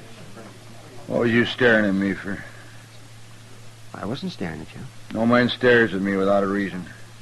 I don't like it. I want to know why you was doing it. Oh, now look here, mister. You're getting yourself all upset over nothing. Well, you ruin your dinner working yourself up this Tell way. me why you was staring at me. I'll put a hole in you. I'll do it. Well, you're awful jumpy for a big gunman. Tell me, I said. Hold it, Springer. You getting into this, mister? I am. Who are you, anyway? Matt Dillon. Dillon? That's right. I knew I'd run into you sooner or later. Oh, why? My line of work, there's always some lawman wanting to interfere. Sure. And it'll happen here, Springer. You kill anybody. Fair fight, ain't it? Not when you're paid to pick a fight with a man. Like I said, Marshal, I knew I'd run into you. Springer, when I find out who you're after, I can probably find out who's paying you. And I'll jail you and him both. You're going to lose a lot of sleep trying to find out, Marshal. I can stand it. You're the one that needs sleep, Springer, a lot of it. Without any bad dreams.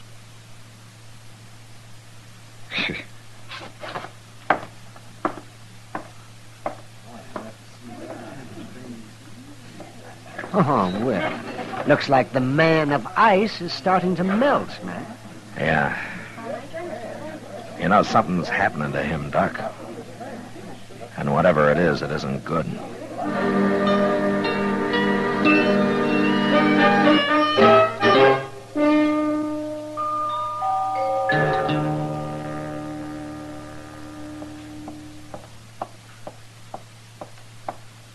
Kitty. Huh?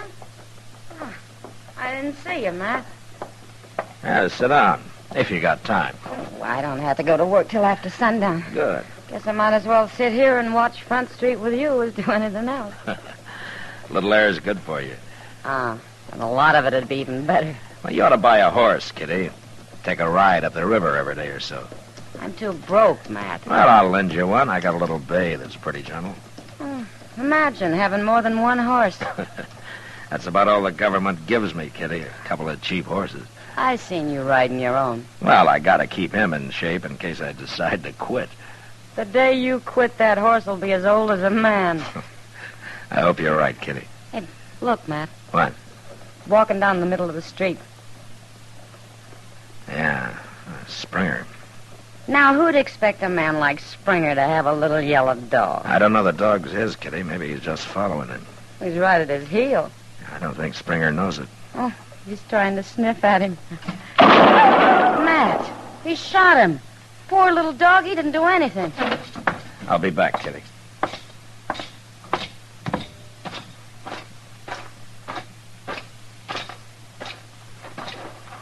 Well, what do you want, Marshal? It's just a dog. Did you think he was going to bite you, Springer? It might have. How do I know? I don't know what it was. Could have been anything. Or anybody. I knew it wasn't a man. But you just said Who it. cares what I said? That dog shouldn't have been sniffing around. Not around you, that's for sure. Well? Why don't you go get a drink, Springer? I think you need one. I don't drink, Marshal. Never. Huh? You don't have any vices, do you? Marshal.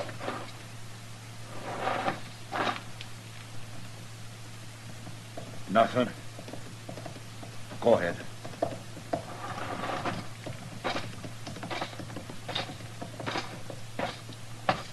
Matt, is he crazy or something? I don't know, Kitty. Well, he's the meanest man I ever saw. He didn't shoot that dog out of meanness. No? Why then? He's jumpy. Well, if he's that jumpy, nobody need worry about him. He's more dangerous now than the way everybody tells me he used to be. What do you mean? Suppose instead of a dog sniffing at his heel, it had been a man who just happened to bump into him. I'd hate to be the man. He'd probably get killed. That's right. Then Springer shouldn't be carrying a gun, Matt. Yeah, I know. Well, why don't you take it off him or run him out of town? If I did that, whoever's paying him would just hire another gunman, Kitty. The only way to stop this killing is to find out who that is. Well, I hope you do, before it's too late.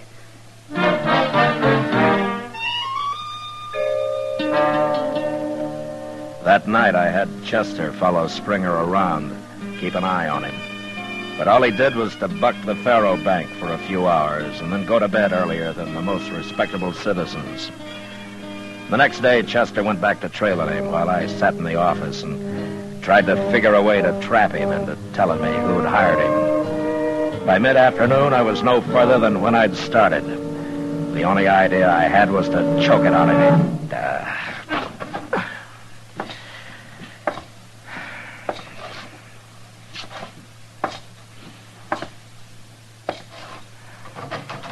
Hey, Mr. Dillon? Yeah, what is it, Chester? That doggone Nate Springer, he almost shot a girl over there. What? A girl over at the Alphaganza. What do you mean he almost shot her? Well, sir, he stayed in his room all morning till just before noon. Never mind that. What about the girl? That's what I'm getting to.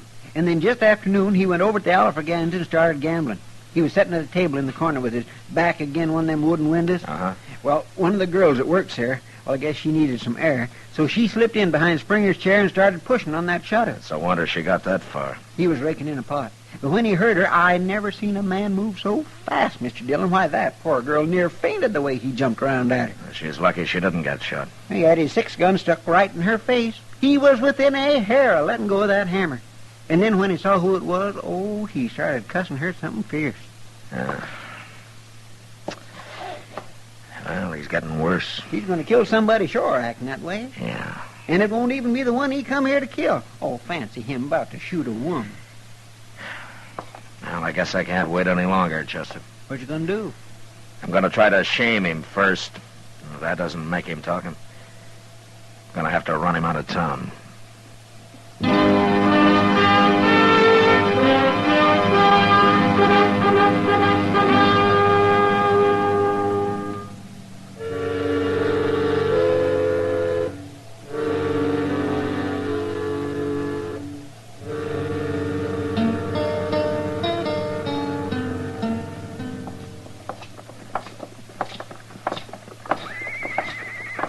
Mr. Dillon, I can't help thinking all your friends who told you about Nate Springer was mighty poor judges.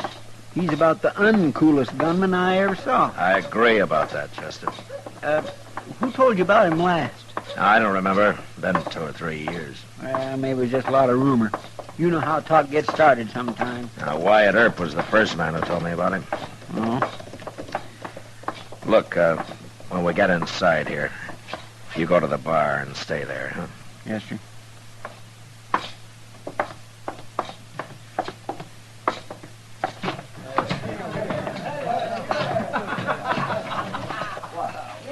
There he is, Mr. Dillon. I see him. All right, sir.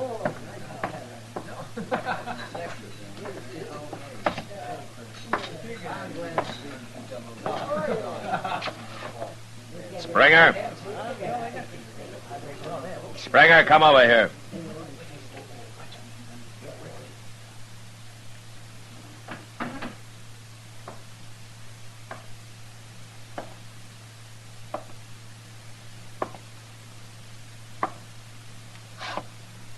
You're interrupting my game, Marshal. Your game's over, Springer, for good.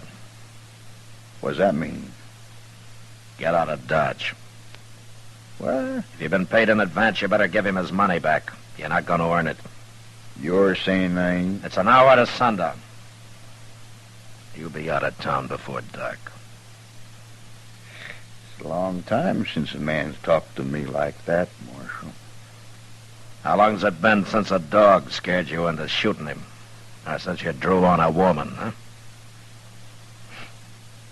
You lost your nerve, Springer. You ain't gonna kill anybody. Shut up. Yeah, I'll shut up. If you tell me who hired you. No. Then who are you supposed to kill? I won't tell you. Okay, I didn't think you would. But you'll be out before dark, Springer. And don't ever come back. Ever.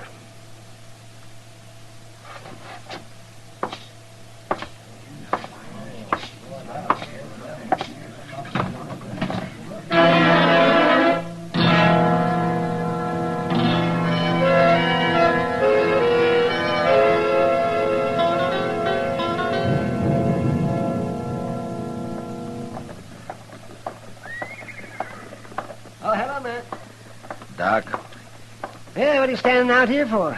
Why aren't you inside with your feet on your desk the way you usually are?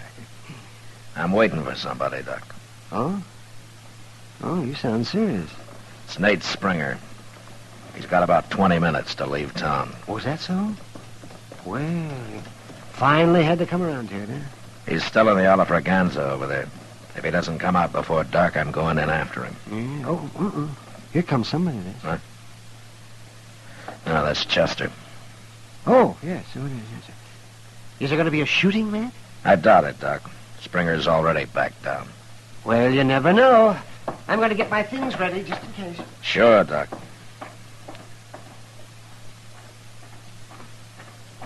Hey, Mr. Dillon, I thought I'd better come tell you. What, Chester? Springer's been bellied up at that bar for the last half hour. He has? He's been taking on one glass after another. Doc was right. You never know. What? He's getting ready to use his gun, Chester. And I'm going over and stop him. Hey, look. He just come out. Yeah. He's headed this way. You stay here.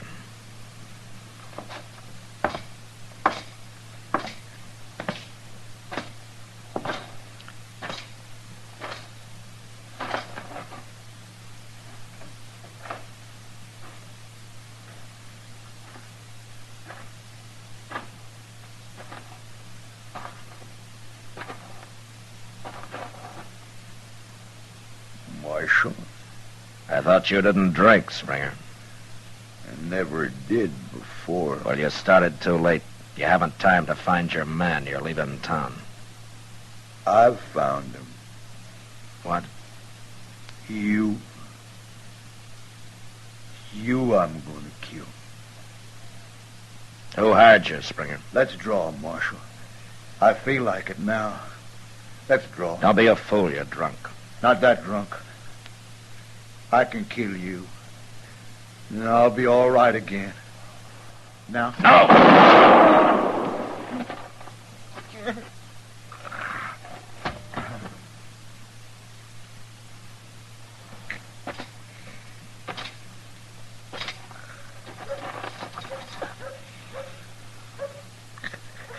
You shouldn't have tried it, Springer. I had to. Why? Yuma prison. 2 years. I come out scared. Lost my nerve in that prison. Then why did you take this job? I had to. Who hired you, Springer? I did, Marshal. I hired me. I had to face somebody like you to get my nerve back. Don't you understand? Yeah. Yeah, I understand. It didn't work. No. And I paid everything I had for it. It cost me everything in the world.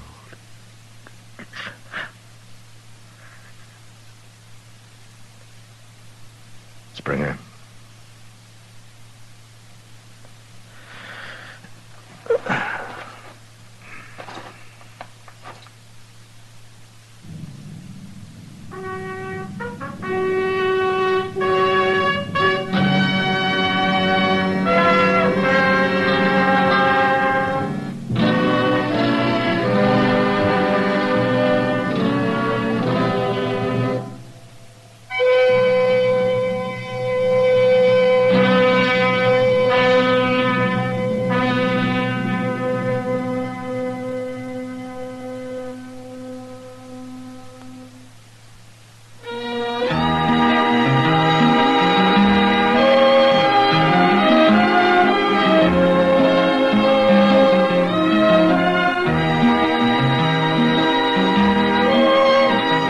Gunsmoke, produced and directed by Norman Macdonald, stars William Conrad as Matt Dillon, U.S. Marshal.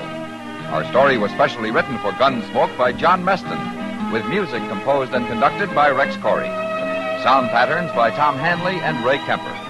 Featured in the cast were John Daner and Harry Bartell.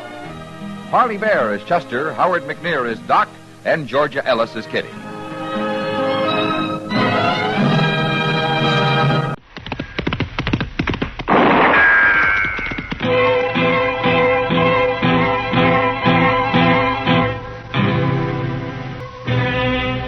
Around Dodge City and in the territory on West, there's just one way to handle the killers and the spoilers, and that's with a U.S. Marshal and the smell of Gunsmoke.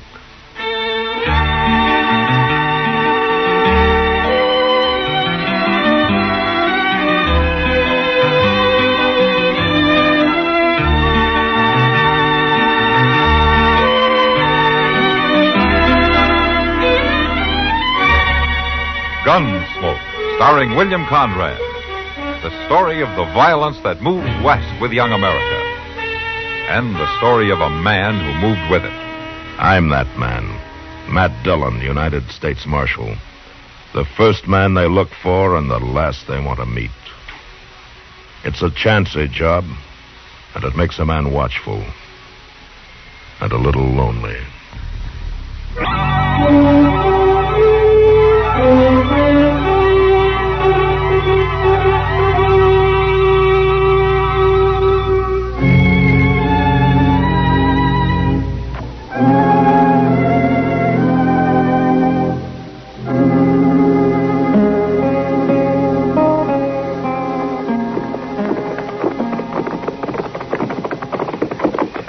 That doggone jail looks like home tonight, Mr. Dillon. It's been a long ride. Get a fire going and some coffee started, will you, Chester? I'll unsaddle the horses. Yes, sir. What? It's Tover, Matt, Van Tover. Oh, hello, Van. I didn't recognize you there in the dark. I've been waiting for you, Matt. I wanted to talk to you. Well? Alone, if it's all the same. No offense, Chester. You old none took, Mr. Tover. I was just going on in and make some coffee anyhow. I'll make us all some while I'm at it. Why didn't you wait inside, Van? The office is open. Did for a while, but just couldn't stay set. And I guess you have got something on your mind. Matt, you know a lot about me. You know I tore around when I was younger before I met Edna and we got married and the kid come. Yep, like most men, Van. No, that ain't what I mean exactly. I mean, I never quite got on the wrong side of the law, but I pretty near did a few times. Well? Well, I was mighty handy with a gun, Matt. And I was too quick to use one a lot of times. Sure, it was always self-defense, but... What are you getting at, Van? Matt, you still got that gun I gave you 2 years ago when the kid was born? Yeah, it's in the office in the safe. You got any need for it? No. I want it back. I better get this other saddle off. No, Matt, wait. I can go buy another gun. It's just that I'm used to that one. I carried it for years. And I got to have one tonight. You haven't worn a gun for 2 years now, Van. You told me when you gave it to me you were through with gunfighting. I didn't ask for this. For the kid's sake and Edna's. So you told me. That's true, Matt. You said you only had one enemy in the world and you hadn't heard of him for years. What's the matter? Have you gone out and made yourself a new one? No. And it's the same one, huh? He's caught up with you? No, it was 12 years ago. Clear down in Durango. Fight over a girl, nobody. She didn't even count. I just fought easy in them days was all. Yeah, sure. This fella drawed on me and I put a bullet through his leg. He was still laid up with it when I rode out of town. And he swore he'd find me and kill me. I didn't pay it much mind. We all talk big when we're young, you know. I know. He rode into Dodge today. He's been asking for me. Uh-huh. What's his name? Largo Greeland. He's a big fella. He's built like a bull. Always wears two guns, and he can shoot with either hand. Van, does your shoulder still bother you, son? What's that got to do with it? Look, you might as well have given me that gun 4 years ago when that horse fell and rolled on you. Now, you get mixed up in something like this with that bad shoulder, and you'll be dead before you even get your gun clear of the leather. You must be out of your head. You think I want to meet Largo? You sure act like it. He's come after me. 12 years he's been looking. That's a lot of hate, Matt. And if I don't call him here in town, he'll come on out to the ranch. I got Ed and the kid to think of. All right, then think of him. Stay out of this and leave it to me. You think I wouldn't like to? Matt, I'm scared. I know what I'm up against, and I'm scared to death. Then get out of town. Stay clear of him and let me handle it. It's not your fight, Matt. It might be. Well, ain't no use arguing about it. If it's all right with you, I'll take my gun and not bother you no more. Why don't you use your head, Van? You haven't got a chance. I want the gun, Matt. I want it now. All right. Come on.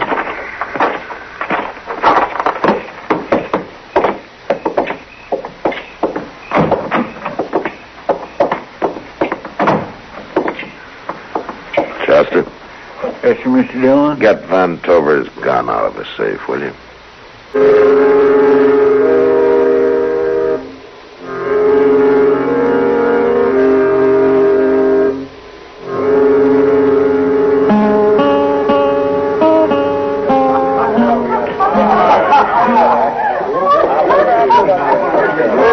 Matt, I give up. I can't figure it out. I'll figure what out, Kitty? You, the way you're acting. How am I acting? Well, you've been leaning on the bar for the last hour with the same drink beside you. You haven't even touched it. Well, I guess I'm not thirsty. It's not that, Matt. You're drawn tighter than a $2 cinch. You're waiting for something, aren't you? Don't worry about it. No use borrowing trouble. If anybody's about to borrow some, it's you. Kitty, will you excuse me for a minute? Look, you stay here and finish your drink. I got something that needs attended to. I'll be back in a little while. Okay, Matt.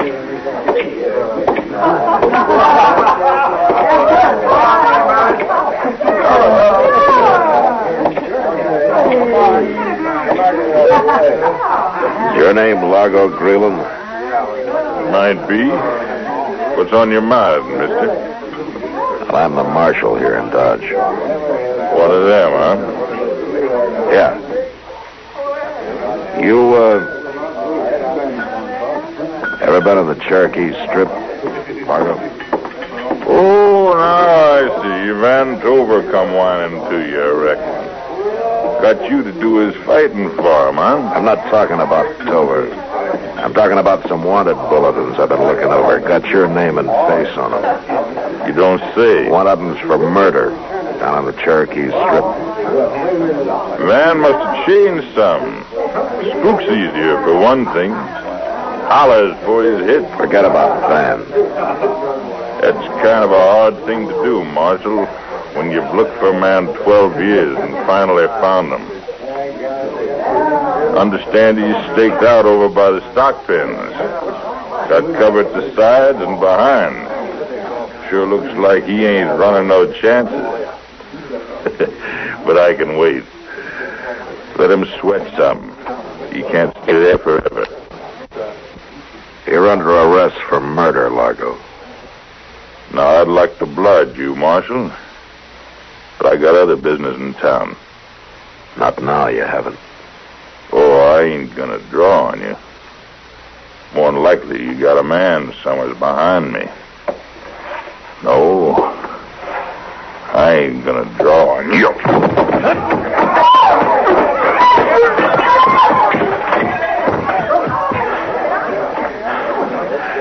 I'm sorry, Largo, but I've had that kicking trick tried on me before. Now get up on your feet. Now, come on, mister. We're going to jail.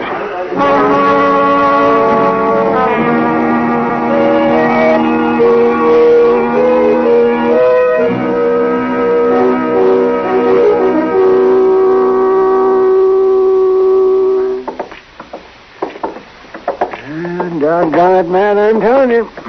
Someday you're going to take one chance too many. Oh, what do you mean, Doc?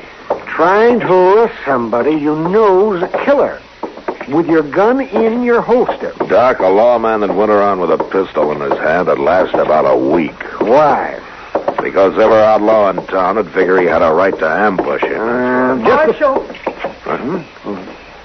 Oh, you're in town kind of late, aren't you, Miss Tover? Marshal, where's Van? Oh, I don't know, around town somewhere, I guess.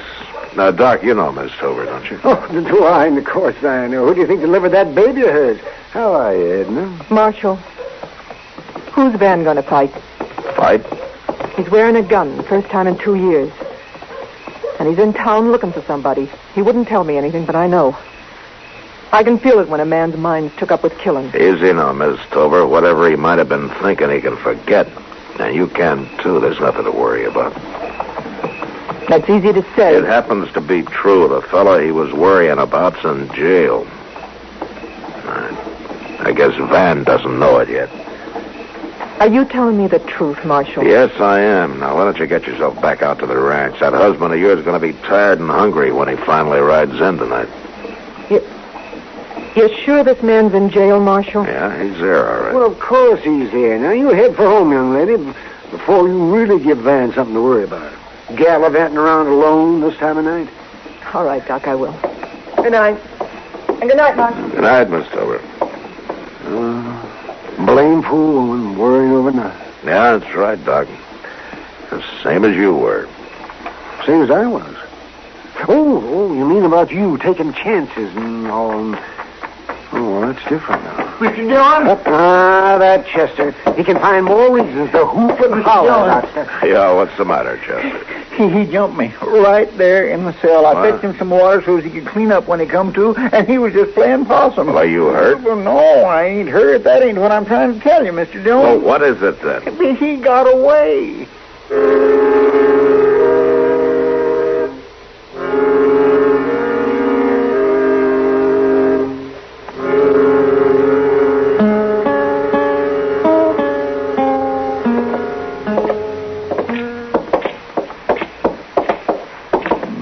Golly, he sure didn't waste no time making himself scarce, Mr. Dillon. No, he sure didn't.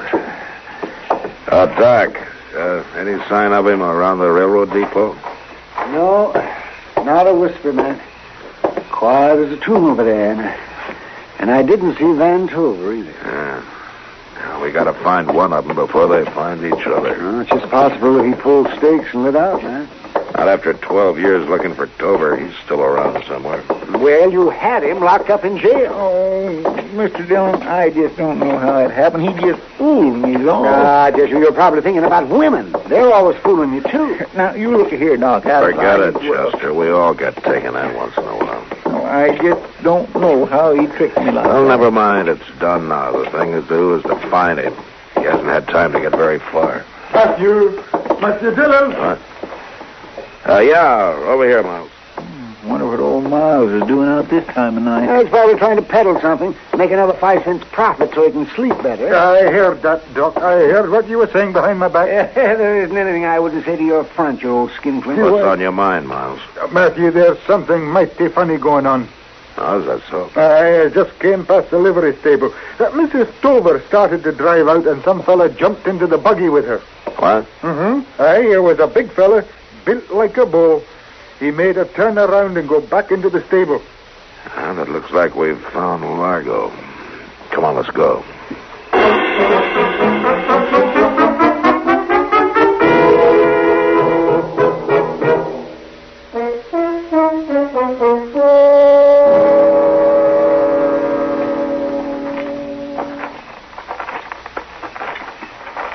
Ain't no sign of life, Mr. Dillon. There's no reason for him to advertise. Well, he might have left. It's been 5 minutes since I saw him. If you saw them at all, you've probably been nipping at that Scotch whiskey of yours. One of these days, Doc, you'll go too far. Look up. Well, I guess he ain't left yet after all. Largo! Come on out of there with your hands up. Me and the lady's too comfortable, Marshal. Why don't you come and join us? Let her come out alone and you won't get hurt. I don't figure to get hurt. Not while she's with me. Matt, what's going on? You got Largo cornered in there. I heard a shot. Go find her husband, Marshal. Tell him if he hurries, she might still be breathing. Marshal, no. That's Edna. Don't let that Largo's go. got Edna in there. Gertie. Wait a minute, man. It won't help her any to walk out there and get yourself killed. There's no use arguing, Matt. No, I guess you're right. There isn't any use arguing. Doc, take care of him, will you? Chester, get his gun. And see if you can hold Largo's attention. Fire a couple of shots. I'm going to try to slip in the back. Okay, Mr. Dillon. Hey, let me have his gun, Doc. Largo, you ain't got a chance. Throw your gun out and walk out of there with your hands up for me, and Mr. Dillon comes in after you. Come on if you feel lucky. You think we don't mean business, Largo? That convince you any? You better be careful, boys. You're scaring the lady. Me and Mr. Dillon will give you just 2 minutes before we rush you. You know where to find me. Come on, I'll pick you off one at a time. Right after I shoot the lady, of course. Please, let me go. I don't know who you are, but... Shut up before you get me mad. Don't move, Largo. Marshal. Well, sneaked in the back way, like any ordinary polecat. Don't turn around, Largo. Just drop that gun. Sorry, Marshal. A man waits 12 years for something. It ain't easy for him to just give up and quit. Get all the chance you're going to get, Largo. You move that gun 1 inch toward Miss Tober, and it's the last move you'll ever make. Has to be a last move sometime, Marshal. So I reckon it might as well be now.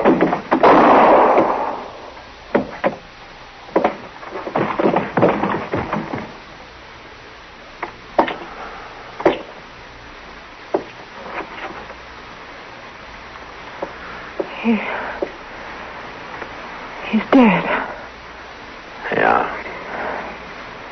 Yeah, he's dead. Oh, Marshal. You all right, Mr. Dillon? Yeah, I'm all right, Chester. Get her out of here, will you? Take her to Van. He'll want to know that she's safe. That's right, will. Everything's all right now, Miss Tover. You just come along with me now. There we are.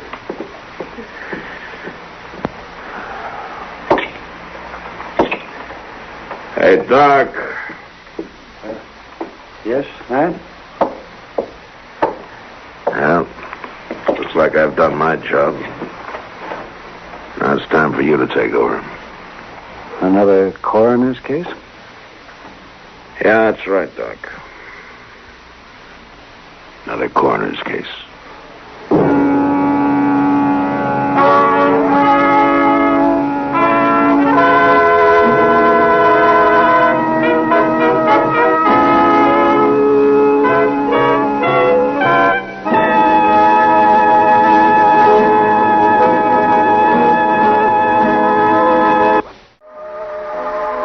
Gunsmoke. Produced and directed by Norman McDonald, stars William Conrad as Matt Dillon, U.S. Marshal. The story was specially written for Gunsmoke by Les Crutchfield, with editorial supervision by John Meston. The music was composed and conducted by Rex Corey. Sound patterns by Tom Hanley and Bill James. Featured in the cast were Harry Bartell, Gene Bates, Barney Phillips, and Ben Wright. Harley Bear is Chester, Howard McNear is Doc, and Georgia Ellis is Kitty.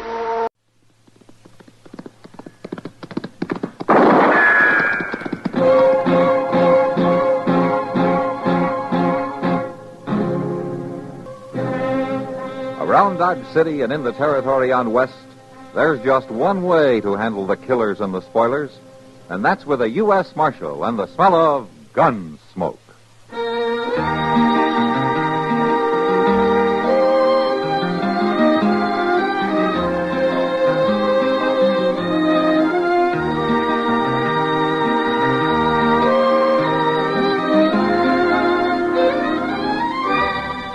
Gunsmoke, starring William Conrad. The story of the violence that moved west with young America. And the story of a man who moved with it. I'm that man. Matt Dillon, United States Marshal. The first man they look for and the last they want to meet. It's a chancy job, and it makes a man watchful. And a little lonely.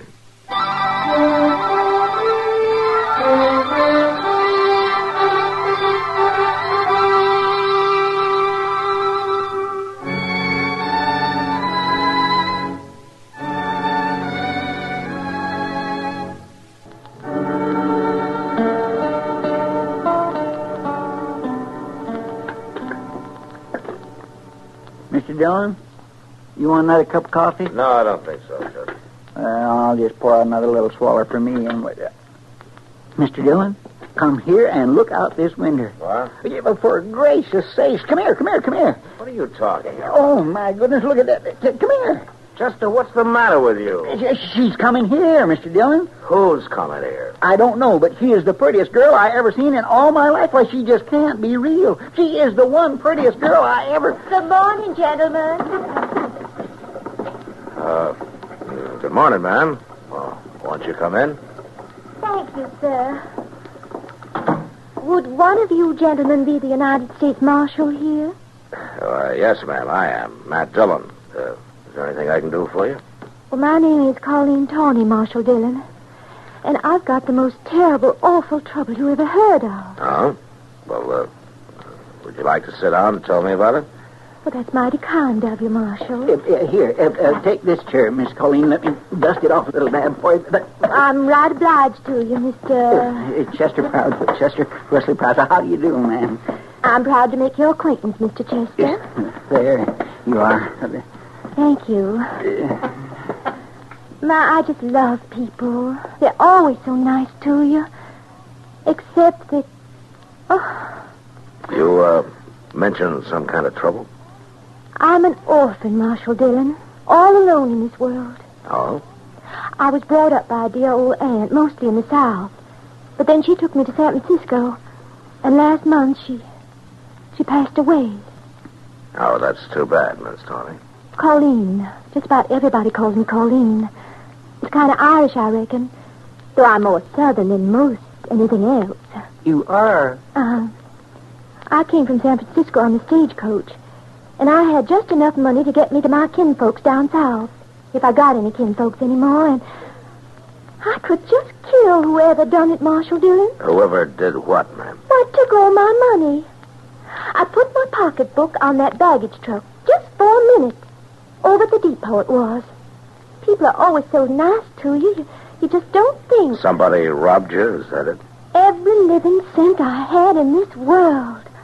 Why, I'm a pauper, Marshal Dillon. I'm destitute. Oh, well, can I fetch you a dipper of water or something, Miss Colleen? I'm all alone without nobody to turn to, no, even a roof over my head or anything to eat or anything. Oh, well, now, it's not as bad as all that, ma'am.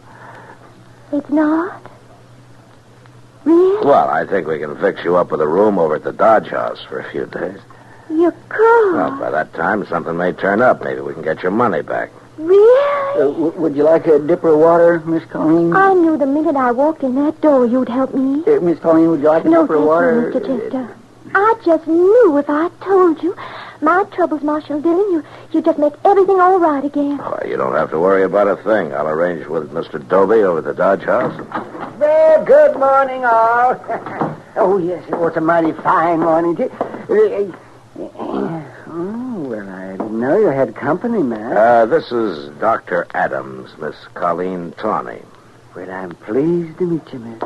Are you a real doctor, a physician? Oh, yes, indeed, young lady. My goodness. Welcome to Dodge City. And if you want me for anything, my office is just upstairs. Doc, You know, medical examination, diagnosis, treatment, services, medicine, drugs, anything you need. And I won't charge you a cent. Person has to look after his health, you know. Chester, will you take Miss Tawney over to the Dodge House? I'd be glad to, Mr. Dillon. This way, ma'am. Oh, you're all just so nice. I think people are just wonderful. I'll be in touch with you, ma'am. I sure do hope so. Bye. Goodbye. Well, Doc, there goes trouble. Trouble? A girl who looks like that? Why, Matt, she's like a dream in spring. She's as wide-eyed and helpless as a newborn baby. Yeah, Doc, that's exactly what I mean.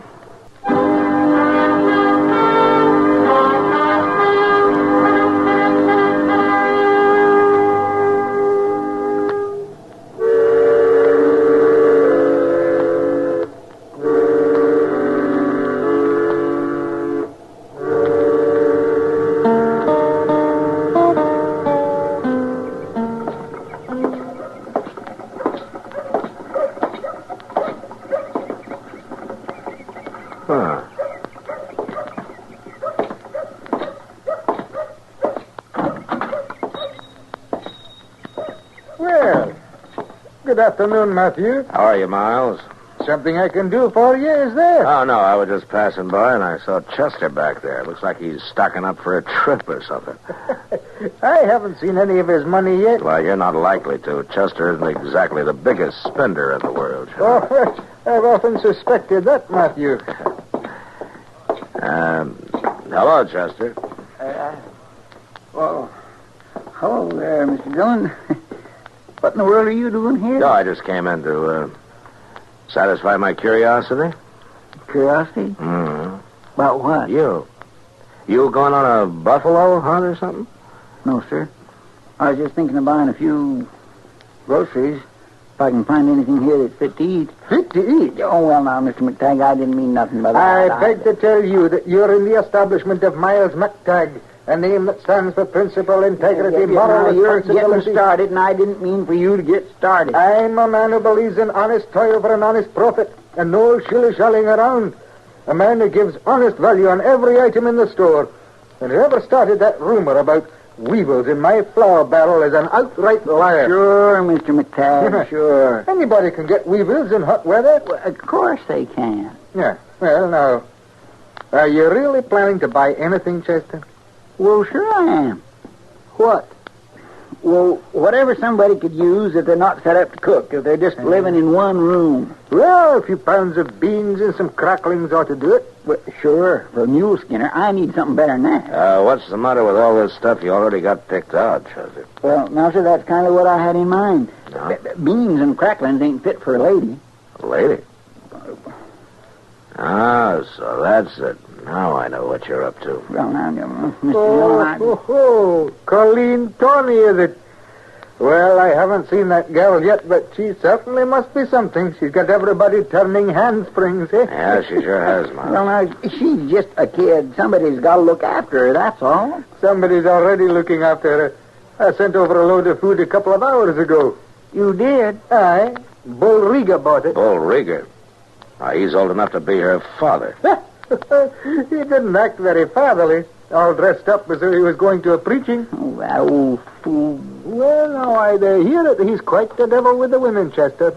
You're going to have to get up and hump some if you're going to run rivals with him. Look here. Never mind, Chester. Look, before you pay for this stuff, I think I'll go over and have a little talk with Miss Tony.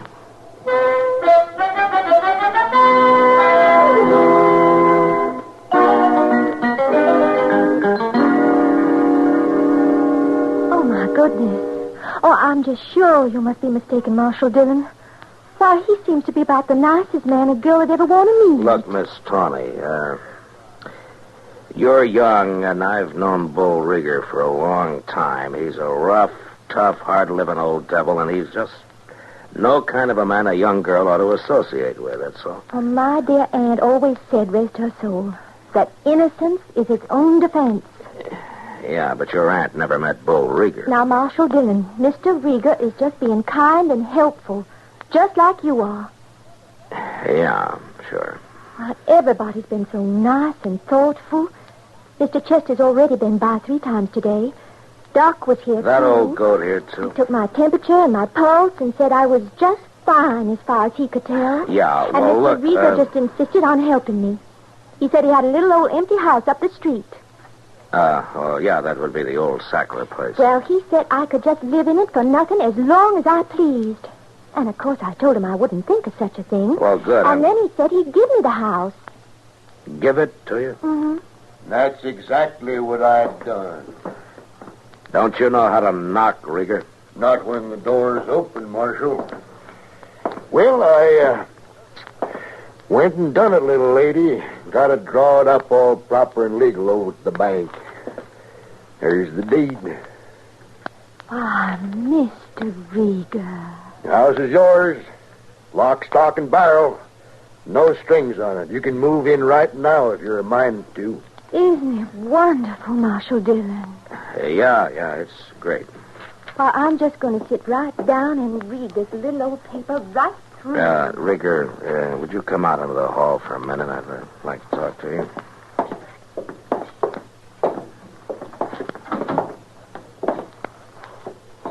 I know what you're going to say, Marshal. That girl's just a kid, Rieger. I'm aiming to marry that little lady, if she'll have me. You're what? Oh, I know, Marshal. I've been kind of cussed all my life, but you're seeing a changed man is standing here.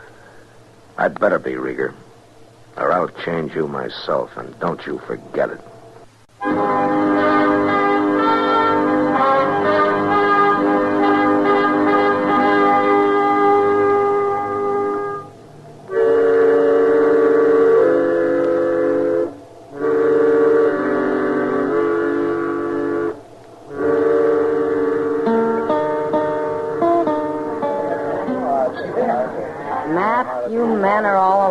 Every last one of you. Is that something you just learned recently, Kitty? No, but I sure been reminded of it the last 3 days, watching them all flutter around that little Colleen Tawny. Now, don't count me in on that, Kitty. I'm only helping her. She's just a kid. Well, she's done pretty well for just a kid. Flat broke 3 days ago. Now she's got a house of her own, enough food to last her a month. Well, Kitty. Chester runs over there 3 and 4 times a day with something else for her to eat. Doc stops by morning and night to check on her health. I feel sorry for her, Kitty. She's an orphan. She probably drowned her parents. Now, Kitty. Matt, I know these helpless little southern belles, especially the big green-eyed kind. Sam will never hire one here in the Long Branch, and I go right along with him. But why? Because all she has to do is bat those long eyelashes, and the men will start killing one another over her. Kitty, I've already told you no matter what I think, it's my job to protect her. Protect her. Look, Matt, do you think they put bars on a tiger's cage to protect the tiger? Oh, Kitty. All right, Matt. Oh, shut up. But I just hope you're all still on your feet when the smoke finally clears.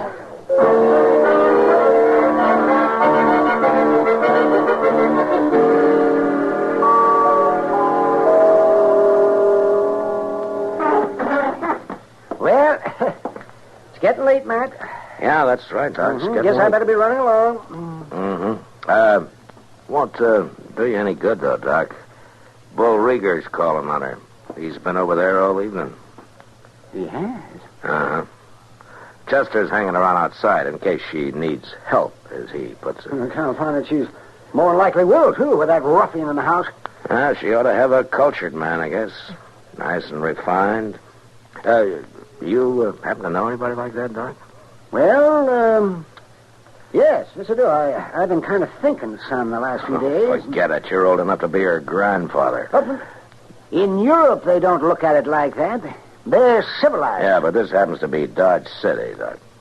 Oh, well, at least a man can dream. Yeah, I guess so. I'm just talking, man. I just like sitting and looking at her. You and Chester both. That Bull Rieger, though. I do believe he's real serious. Well, he sure acts like it. All right, Marshal, where is she? What have you done with her? What's the trouble, Rieger? Well, she's gone. That's the trouble. Yeah. Bag and baggage, and you had something to do with it. Oh, now, wait a minute. She is gone, Mr. Dillon, and she's took all her belongings. I went in the house and looked. Oh?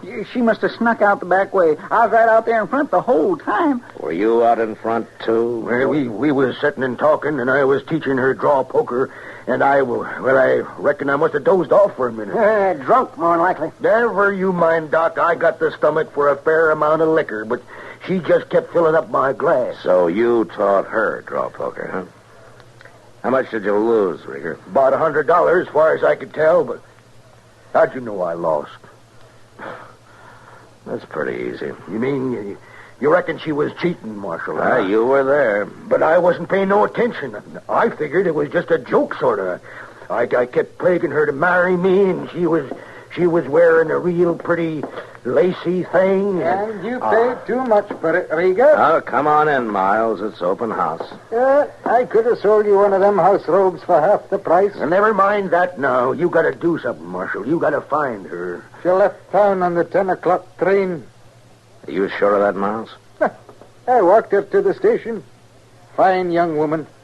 I'm real glad I didn't meet her any sooner. I might have cut up as crazy as Rieger here. Marshal, you got to send a wire. Have her took off the train. Are you willing to go into court, Rieger, and tell what happened? Yes, I sure am, Marshal. I'd go in... No, I'd be laughing the stock of the country. All right. At least she couldn't take the house with her. No, and a mighty lucky thing for me, she couldn't. What do you mean? She sold it to me. Signed over the deed and everything. $600 cash. What? Well, it's worth $1,000. Aye, that's about what I figured it at. Marshal, I'm sorry, Rieger, but you gave it to her. No strings. Now, if she wanted to sell it to Miles, she had a legal right to. If I get my hands on that girl, so help me, I'll... You won't do anything, Rieger. Nobody will. We've all been outsmarted. And there's nothing we can do about it but just sit still and keep our mouth shut. Yeah, but I'd... Doc's right. You forget it, Rieger. You can afford it. Well, at least we've learned one thing from all this. What's that? It's like a friend of mine said to me last night. I don't put bars on a tiger's cage to protect the tiger.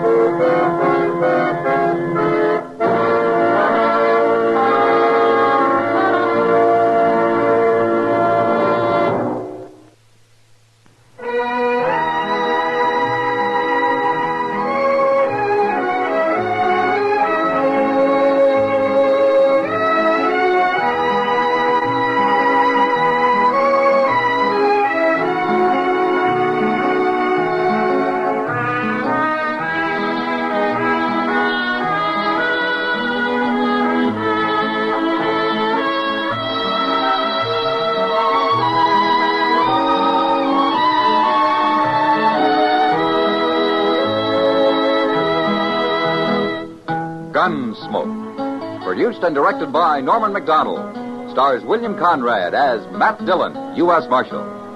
Featured in the cast were Parley Bear as Chester, Howard McNear as Doc, and Georgia Ellis as Kitty.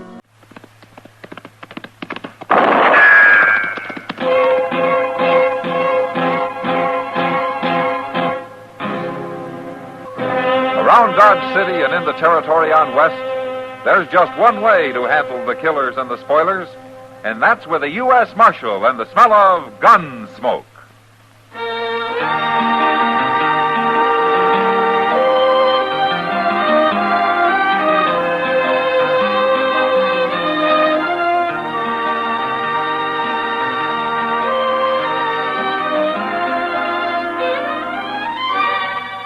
Gunsmoke, starring William Conrad. The transcribed story of the violence that moved west with young America. And the story of a man who moved with it. I'm that man. Matt Dillon, United States Marshal. The first man they look for and the last they want to meet. It's a chancy job, and it makes a man watchful. And a little lonely.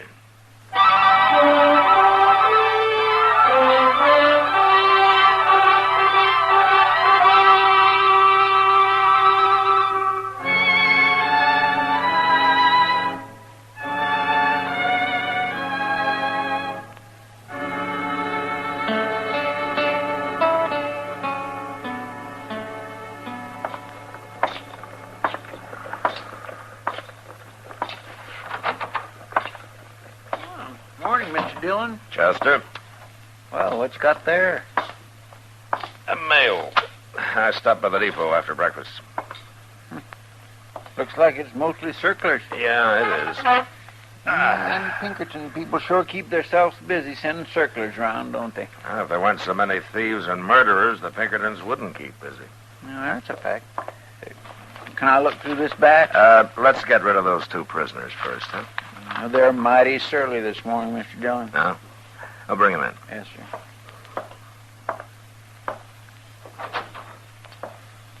All right, you boys have repented and saw the evil of your ways. The law's ready to forgive you. Don't be smart. Still got some fight left, huh? You'll find out. Well, go on in the office and fight the marshal. I didn't throw you in jail.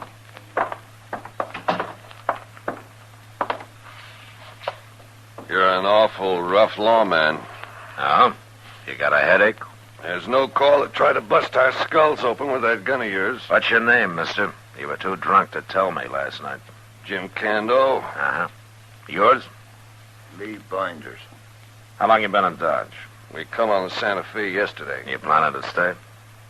I'm not so sure after the welcome you give us. Look, Cando, you were drunk and trying to pick a fight with everybody you saw. I probably saved you from getting killed. Or getting hanged. You didn't have to buffalo me. I wasn't doing nothing. What'd you throw me in jail for? Good luck. Huh? And because you're Cando's friend. That don't make sense. No? Maybe this does. Any more trouble out of either one of you, and I'm going to run you both out of Dodge. You sure keep a tight town, Marshal. Good. You've learned that much. Here. Here are your guns. Now take them and get out.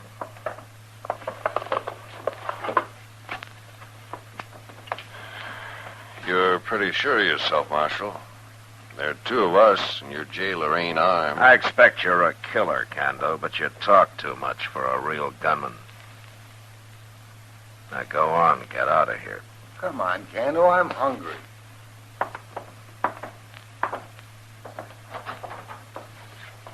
You're going to get killed someday, Marshal. I'll be real glad about it. Mean, ain't he? He isn't an ordinary drunk, Chester. There's something worse than that about him. Oh, he's kind of shifty, all right. He don't look a man in the eye. He was staring at them circulars on your desk more than he was looking at you. Well, there'll be a circular on him before he's through. One thing, Cando's the boss of that pair. That doggone Binders don't seem very bright to me. You know, if it took brains to start trouble, Dodge would be as peaceful a town as Boston. I never been to Boston. No? Now, where did you go? That's too long a ride for me. A lazy man like you will never see the world, Chester. Well, you're forgetting I'm also poor. Well, I keep telling you to save your money. You know, I just don't seem to hang on to it long enough to save any, Mr. Dillon. Don't worry about it, Chester. I'll see that you get a decent burying when the time comes. Here, you can look through these wanted circulars now. I got a letter to write. Thank you.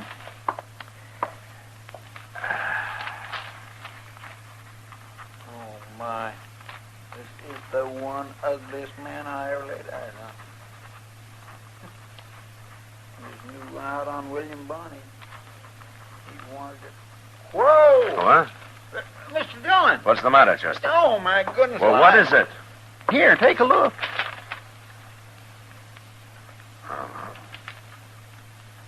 Jim Cando. It's him for sure, ain't it? Yeah, and he didn't even bother to change his name. I didn't read what he's wanted for. Name, James Cando. Alias, none.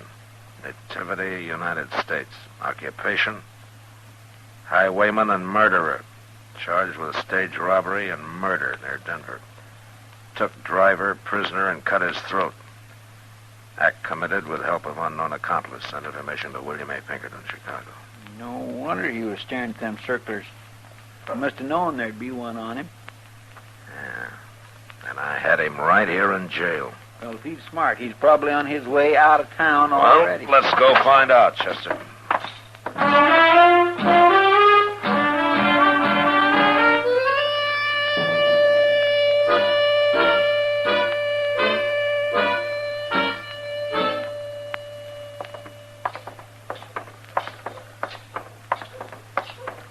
Will we try the depot next, Mr. Dillon? There's no train for a couple of hours, Chester. Well, they were still in jail when the stage left, so they must have walked. We haven't looked everywhere. No, sir. But they sure skipped breakfast. Unless they're eating in their room somewhere. Wait a minute. What?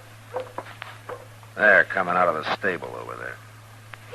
Well, what's he got 2 horses for? Now, one of them's for Binders. He's probably picking up supplies. You stay here. Yes, sir.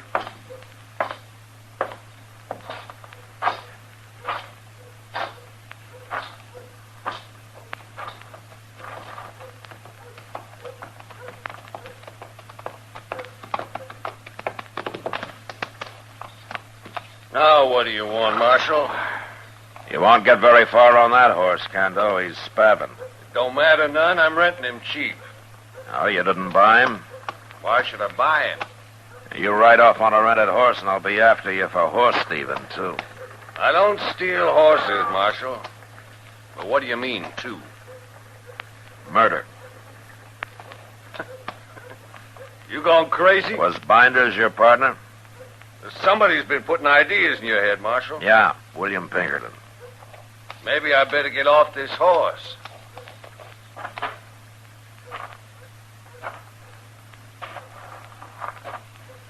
Now, what's this you're talking about, Marshal? I'm arresting you for murder, Kando. Marshal, why do you think I got off that horse? Down here on my feet. To try to bluff me? You think I'm bluffing? It's like I said in the office. You talk too much for a gunman. You're nothing but a cutthroat, Kando. Now I'll take that gun. Take it. What do I care? You can't keep me in jail. Chester. Yes, sir? Kando's changed his mind about leaving town. Take these horses back to the stable.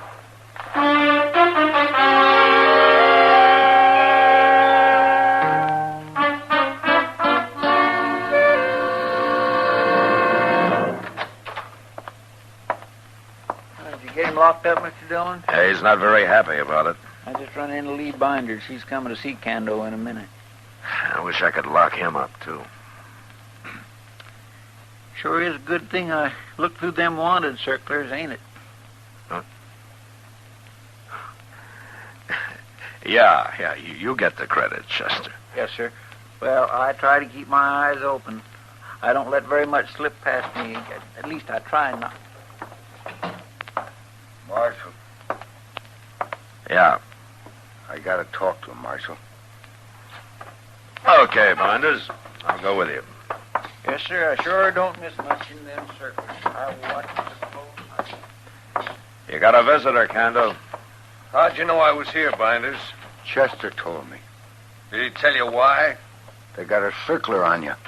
That circular's lying. I ain't been near Denver. How'd you know it said Denver, Kando? You didn't see it.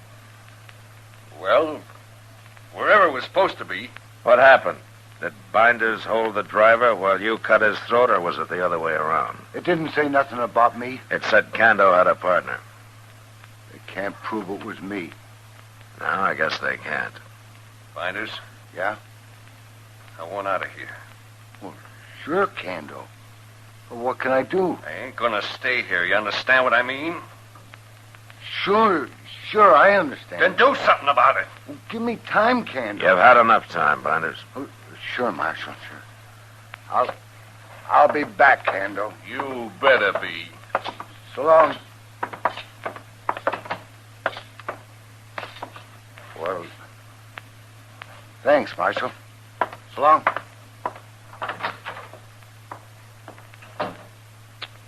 My Kando sure sounded mad at him, Mr. Dillon. What I heard. He was threatening him, Chester. What about? He was telling Binders to get him out of jail or he'll start talking. You mean about Binders being his accomplice? Yeah. Well, you think he'll try to bust him out of jail? Well, he's got to. Or he'll end up in jail himself. Yeah. And all because of me. Huh.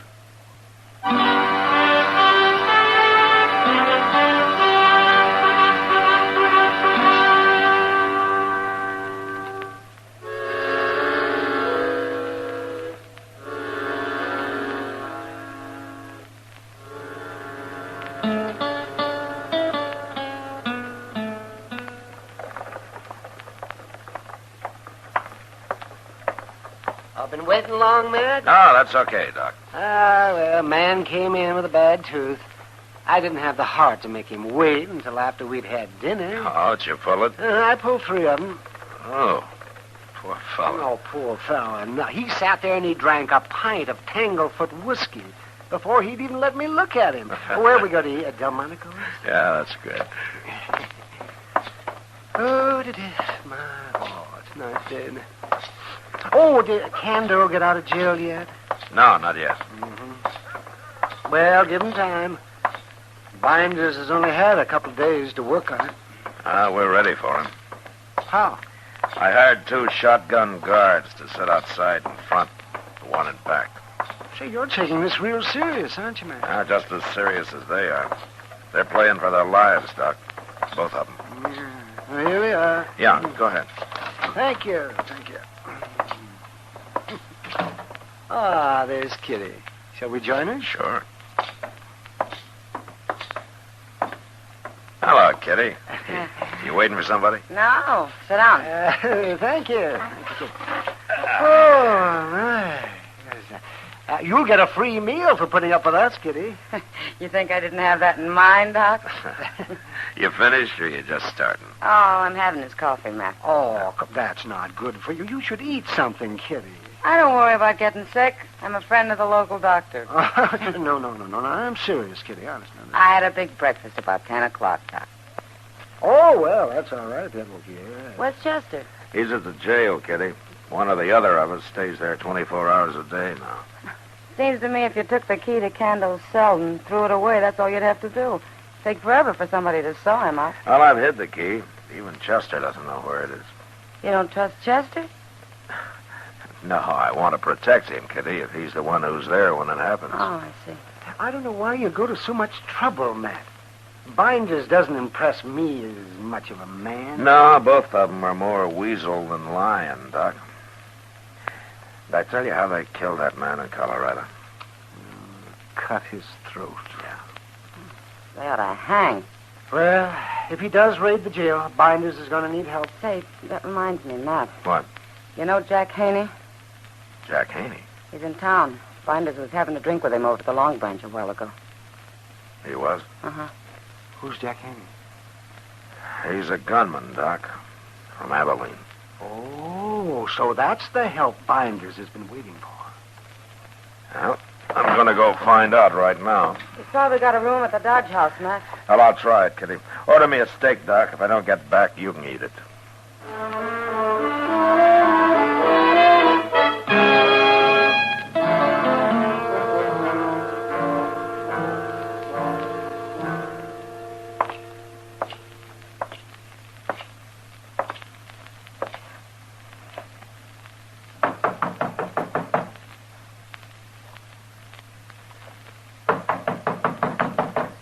Who is it? Marshal Dillon, Haney.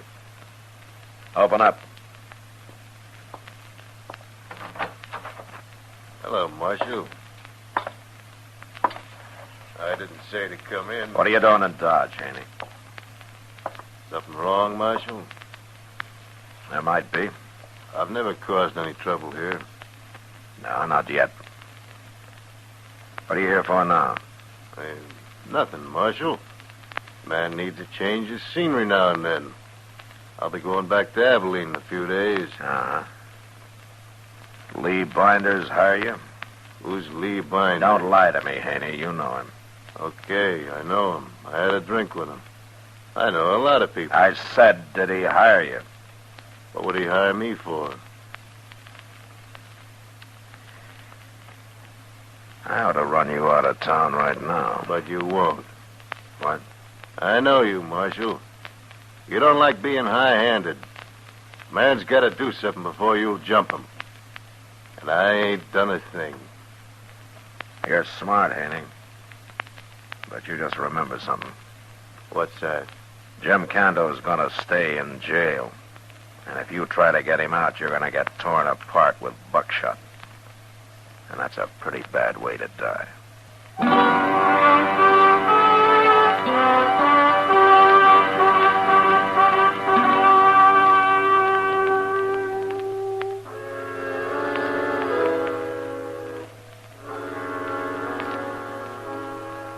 Talking to Jack Haney was a waste of time. But at least I learned for sure that he was working for Lee Binders. After that, there was nothing to do but wait. I heard from Pinkerton, and he said that it'd be a couple of weeks before he could send a man down after Hinka-Do. It turned out that there was a reward posted for him, $1,000. Well, that was fine, unless you were a peace officer. The reward didn't include lawmen. A couple of days passed, and then one night I went down to the jail to spell Custer. I said hello to the two guards in front, and then I went inside. But the office was empty.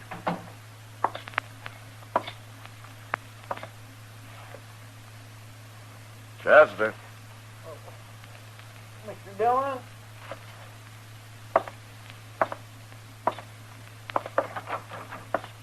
Don't move, Marshal. What?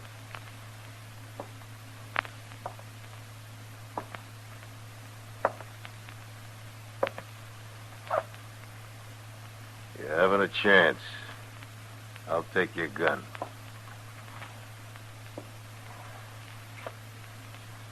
Okay, Binders. I got him.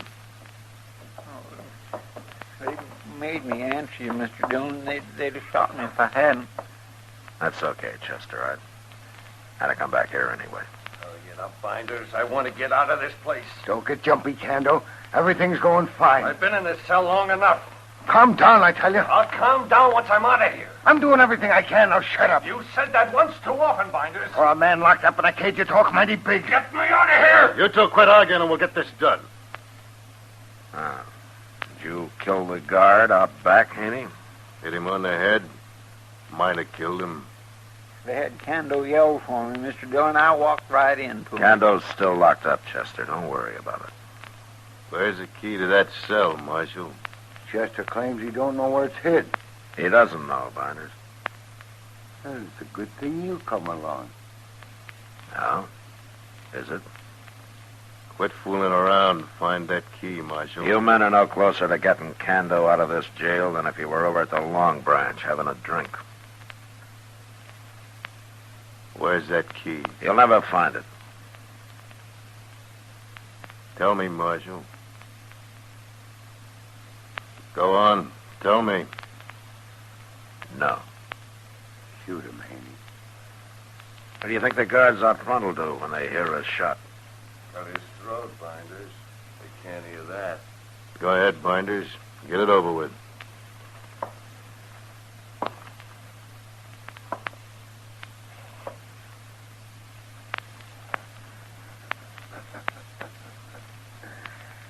You're gonna find that key, Marshal?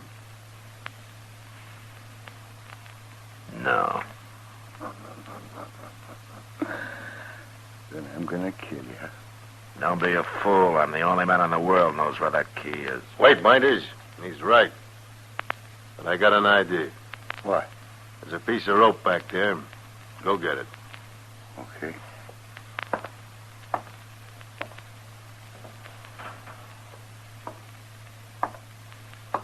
What are you gonna do with it, Haney? Chester, get over by them bars on Hinka-Do's cell. Go on. Now turn around. Face this way. Give me the rope, Binders. Here. Here you are, Hinka-Do. What'll I do with this? Hang him. Well, I... Hang him. Put the rope around his neck and over that crossbar. Go ahead.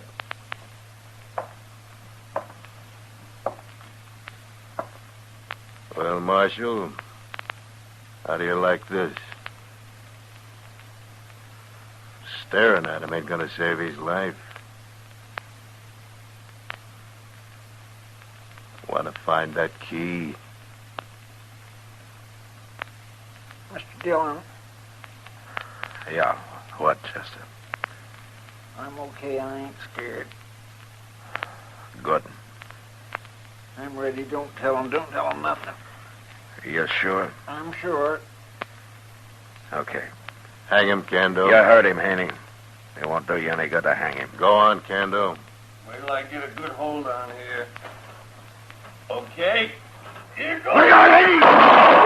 Get in the other room. Stop! Guard! What's going on, Marshal? Watch that door. I'll kill you, Marshal. Shut up and do it.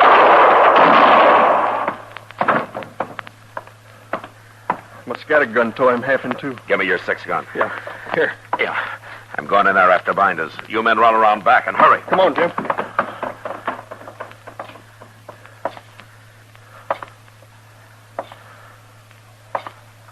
All right, throw your gun out, binders.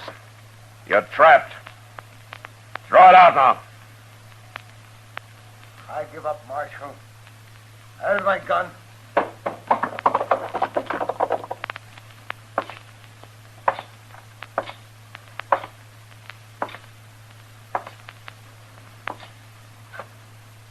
I give up. You okay, Chester? Yes, sir. He let me go as soon as you went through the door, Mr. Dillon. Oh, good. Oh, you took an awful chance jumping Haney that way. Well, he's dead now. And these two soon will be. What are you saying, Marshal? You still got nothing on me, except for this. Kando, What? tell binders here. Tell him what? You gonna hang alone? No. I sure ain't. Yeah, you see what I mean, binders? All right, lock him up, Chester. Yes, sir, but where's the key? It's hanging on the wall right there by Kando's cell.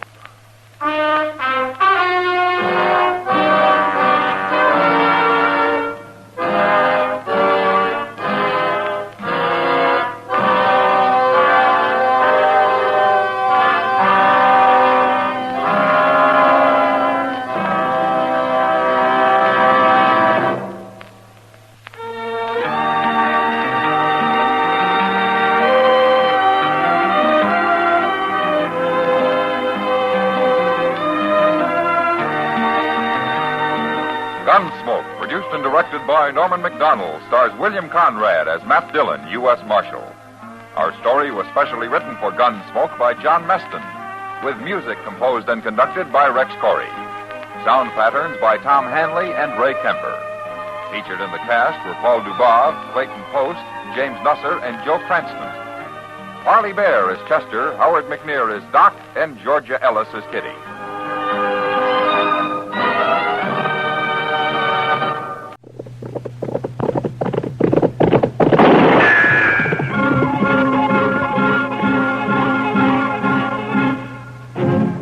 Around Dodge City and in the territory on West, there's just one way to handle the killers and the spoilers, and that's with a U.S. Marshal and the smell of gun smoke.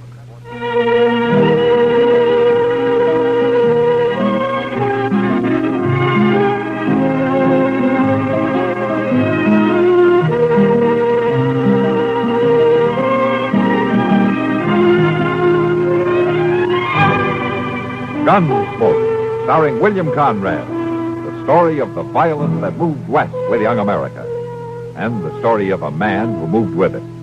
I'm that man, Matt Dillon, United States Marshal. The first man they look for and the last they want to meet. It's a chancy job, and it makes a man watchful and a little lonely.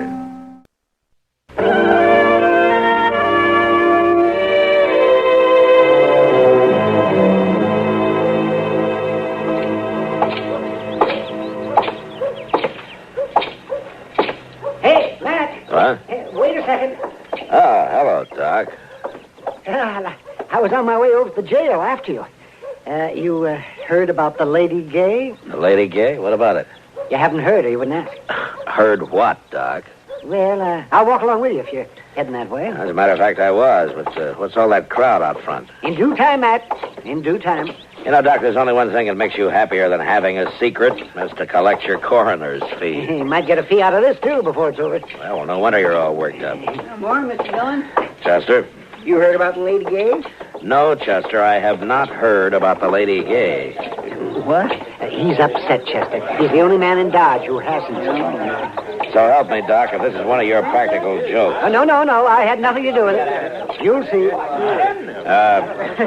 Pardon me, please. Will you let me... Yes, thank you. Will you pardon me, please? Well, Mr. Dillon? What do you think of it, Matt? Aside from the misspelled words. The Lady Gay Saloon will open up at 8 o'clock tonight with new management and new policy. Everybody welcome.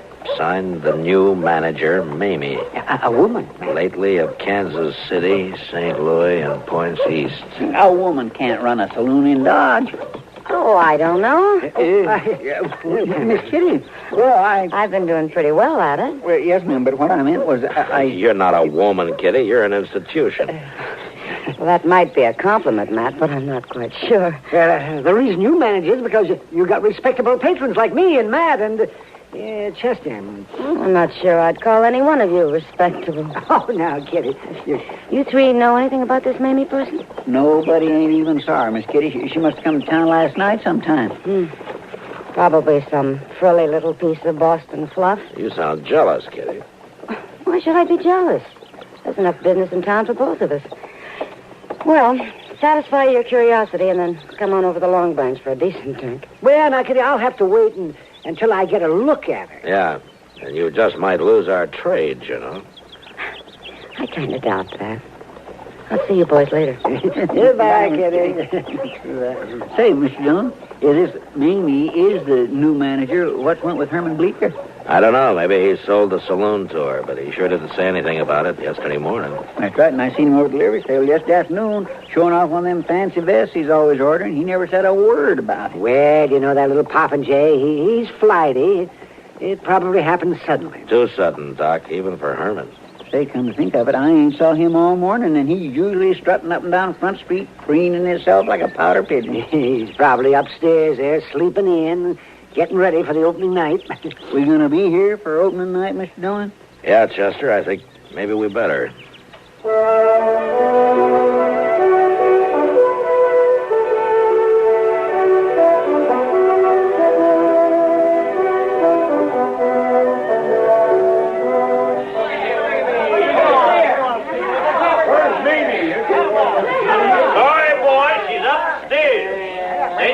Down at 8 o'clock. That's all I know about it. Now, if you want to order anything, let's hear it. If you don't, shut up. Well, the boys are getting kind of rambunctious, Mr. Dillon. Yeah. I was talking to the bartender earlier, Matt, asking what she looks like. And he said if he told me, I wouldn't believe it. The fella I'd like to talk to is Herman Bleecker.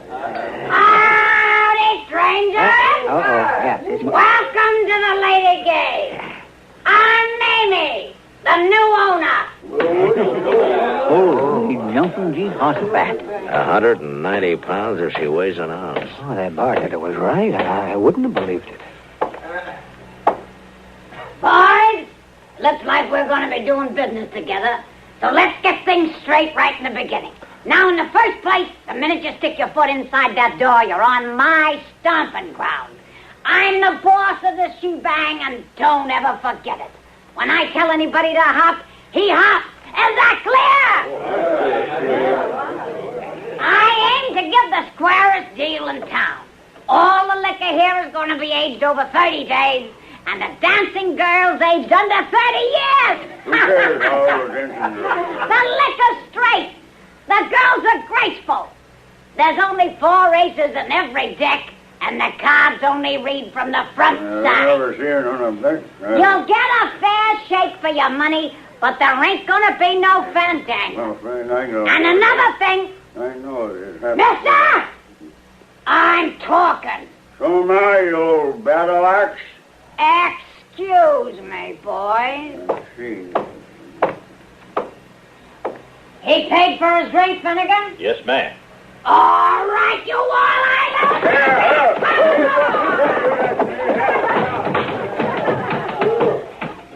Throw his hat out after him. Now, as I was saying, boys, I just won't stand for no fandango. Maybe some of you figured I was wearing a 6-shooter for decoration. Well, just cast your eyes on that ace of spades that got tacked up on the back wall. You ready? Now, Did you see that draw, Mr. Dillon? Yeah, and she got the card, too. All right, boys. The first one's on the house, and it's the last free one you'll get. The only credit I give is for funeral expenses. Belly up,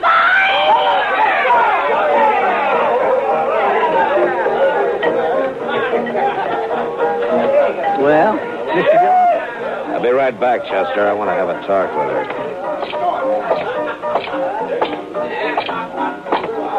Mamie? Oh, you're the marshal, huh? That's right. My name's Dillon. Proud to shake your hand, Marshal. Oh, thanks, Mamie. Welcome to Dodge. Mighty decent of you to express the sentiment, Marshal. I reckon you won't get much business around the Lady Gay. I'll take care of any trouble that starts. That'll be quite a change. The boys used to push Bleecker around every now and then. Ah, that runty little prairie dog. I didn't know that he was planning to sell. He must have made his mind up in a hurry, huh? Yeah, I made him an offer and he took it. Just like that. Uh-huh. Found himself some new living quarters, I suppose. Oh, yeah, he moved out last night. I see. There were a couple of things I wanted to talk to him about. Well, now, I'm afraid he left town, Marshal. I think he said something about taking the train to St. Louis. Oh, that's too bad. I'd like to have seen him. Well, I'll probably be dropping in now and then, Miss Mamie. Sure. Anytime, Marshal. Did you find out anything, Mr. Dillon?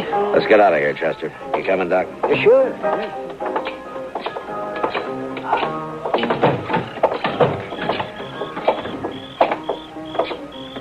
My gracious alive, I sure would hate to meet her in the dark. Yeah, she's got a voice like a bull buffalo. Ain't it awful? Just itches your ear something fierce. Doesn't it? What'd she say about Herman? She says she thinks he left town. Chester, I want you to check all the rooming houses and the hotels along Front Street. I'm going to the railroad station and the stage lines, and I'll meet you back at the office, huh? All right, sir. And, Doc, I think Herman keeps a horse over at the livery stable. Would you look into that for me? Sure, I'm happy. You know, Mr. Dillon, she's an awful straight shot. Yeah, Chester. I know.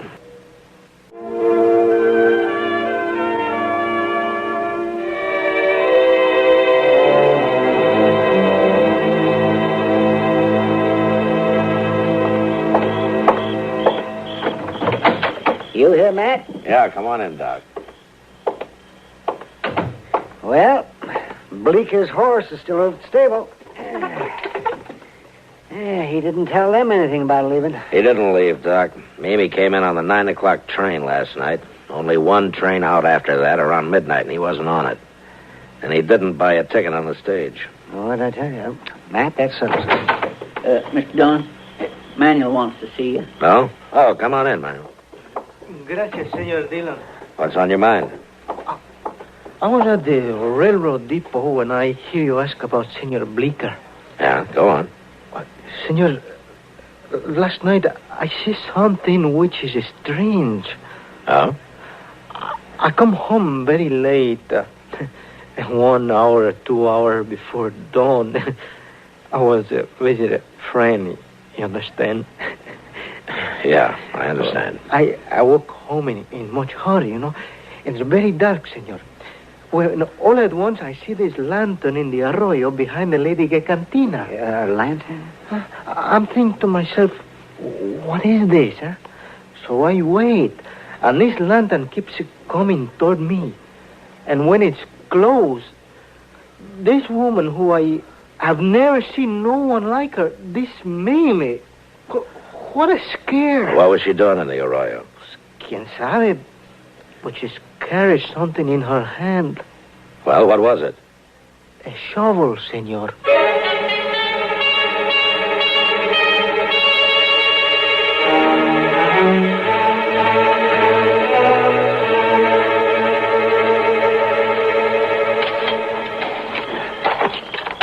Matt, find finding anything? There's something here, Doc, but I can't quite... Chester, hold the lantern over here, huh?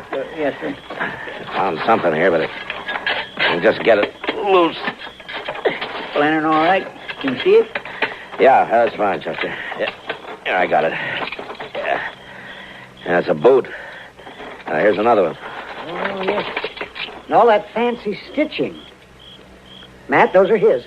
I've seen them on him. Yeah, so have I. Yesterday, in fact. Here, take them, Chester. There's a bundle of some kind here. A bundle?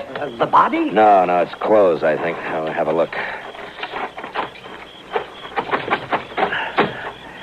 Well, that's all there is, too. The hole doesn't go any deeper. There's hard pan on the bottom. Here, hold the lantern down, Chester. Let me get this unwrapped. I'm not sure about that coat, Mr. Dillon. Bottom like that around town. Yeah, I know. Take a look at this vest. Oh, yes. Yes, that's Herman's. Yeah, nobody else in Dodge City'd wear a thing like that. Yeah. And from the looks of it, he won't be wearing it again, either.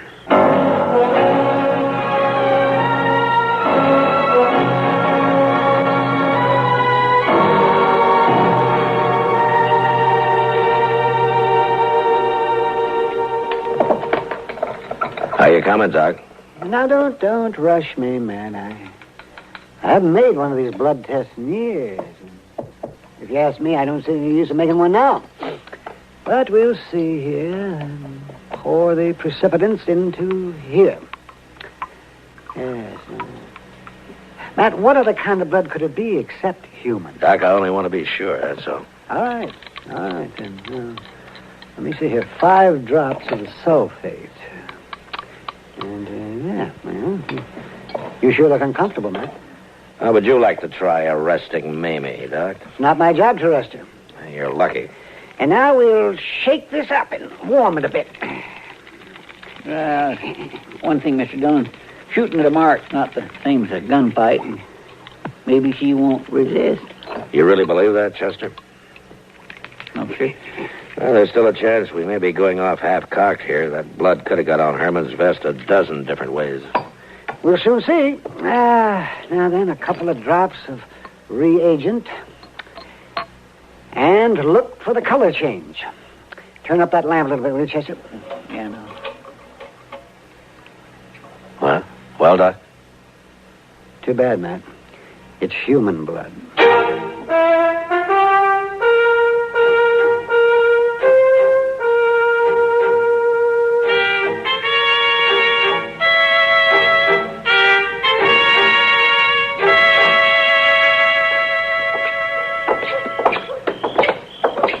Matt, I thought we were going to the Lady Gay and talk to Mamie. Yeah, so did I. She'll keep. She's not going anywhere. It looks cut and dried to me, Matt. It might not if you were in my shoes. Come on in the office. You know, Mr. Dillon, I talked to that barkeep, Finnegan. He said when he showed up this morning to open the saloon, this woman was inside waiting for him. Told him to come back at 8 o'clock tonight. She never seen no sign of Herman Bleeker. Well, there's another nail in your coffin, Matt. You know, Doc, I ought to deputize you and take you along to help me. I will not lift a hand in anger against a woman. I just keep thinking that we could still be wrong. Especially that woman. Suppose Herman hurt himself some way. How? And he wanted to get away by himself and recuperate. Where? And suppose he didn't want anybody to know about it. Why? So he decided to stay with some friend. Who? And maybe... Oh, all right. But it could have been something like that. Well, even if something had happened to him, Mamie may have not had anything to do with it. But then how come she's running the Lady Gay, calling herself the new owner? Oh, okay, Doc. You're probably right. Come on, Chester. Let's get it over with.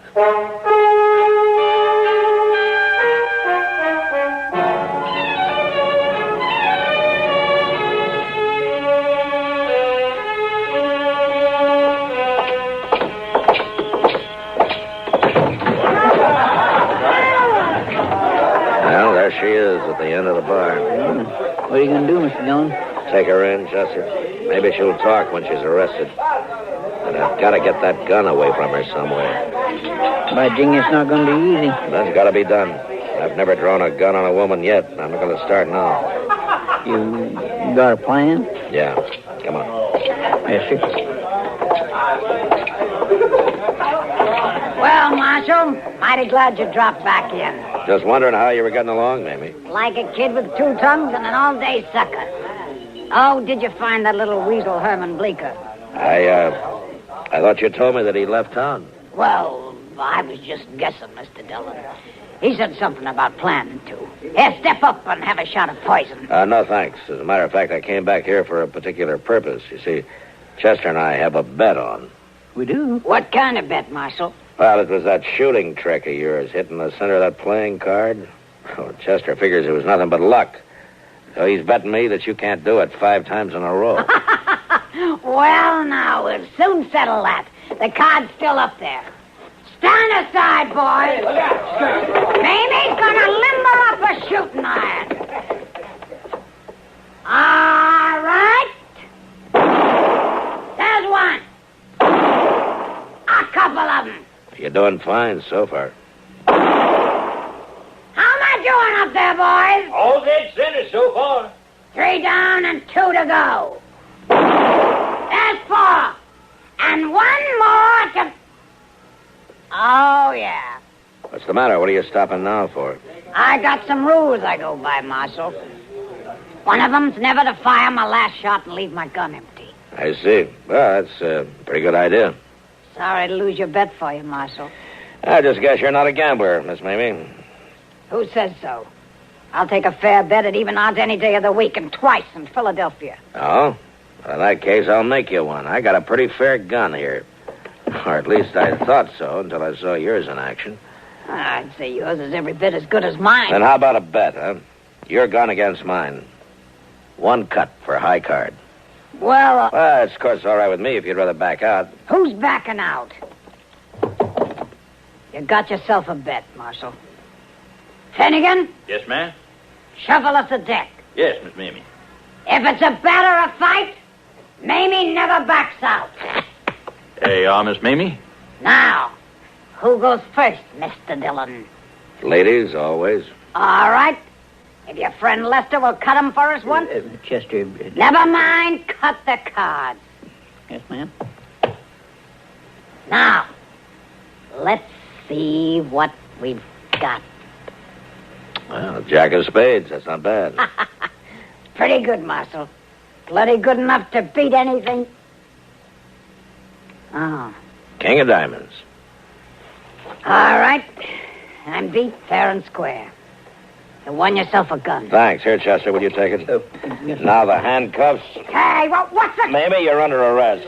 While of all the sidewinding, double-crossing, backhanded... Mamie, you're bull, going to stay fastened to me until I get you in a cell, so you might as well make the best of it. Why, you And know... as far as but- that's concerned, you'll be safer in jail than out of it once word gets around. People here in Dodge thought a lot of Herman Bleecker. Oh, that little sawed-off ground That's ball. no excuse for killing him in cold blood. What? You heard him, Mamie. You killed me. Bleecker. Oh, my, this is the biggest night of my whole life, to hear somebody finally shut Mamie up and make her like it. What's this all about, Herman? Well, I'll tell you what it's all about. This little grubworm ran out on me in Cincinnati 3 years ago. I've been hunting him ever since. And last night I found him. I whaled the living daylights out of him. Yeah, he looks it. But why did you bury his clothes? Would you want to be married to a man that dressed like that? she pretty near murdered me, Marshal. I've been up there in bed all day, just too bruised and embarrassed to hobble downstairs. Ah, we've had our ups and downs, Marshal, me and little Herman. But you know how it is. Yeah.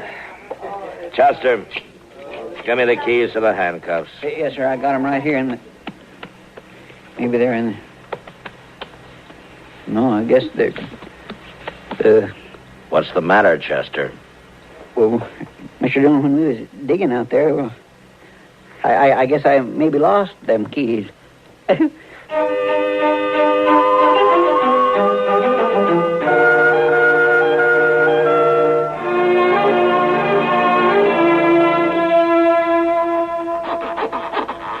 Chester, can't you file that thing any faster? Now, you might just as well relax, Mr. Dillon. Took me nearly an hour to get the other one off of Miss Mamie's wrist. All right, but hurry it up. Mamie sent this bottle of whiskey to make the waiting a little easier. Oh, fine.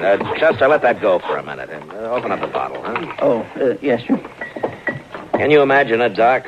Little Herman Bleecker married for years to a woman like that? Oh, I don't want to imagine. I'd get nightmares. Here you go, Mr. Dillon. Thanks, Chester. And one for you, Doc. Yeah, thank you. Well, boys, here's to the weaker sex. Whichever one that is.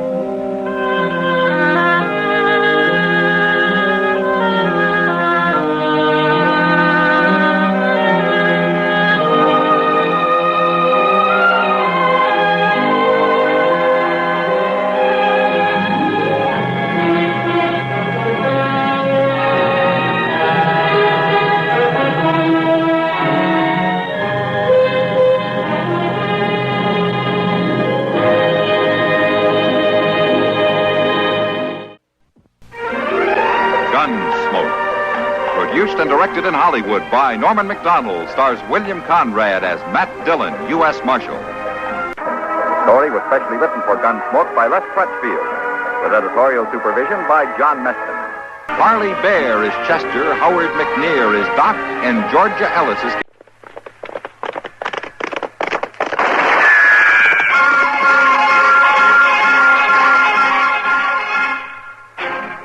Around Dodge City and in the territory on West, there's just one way to handle the killers and the spoilers, and that's with a U.S. Marshal and the smell of gun smoke.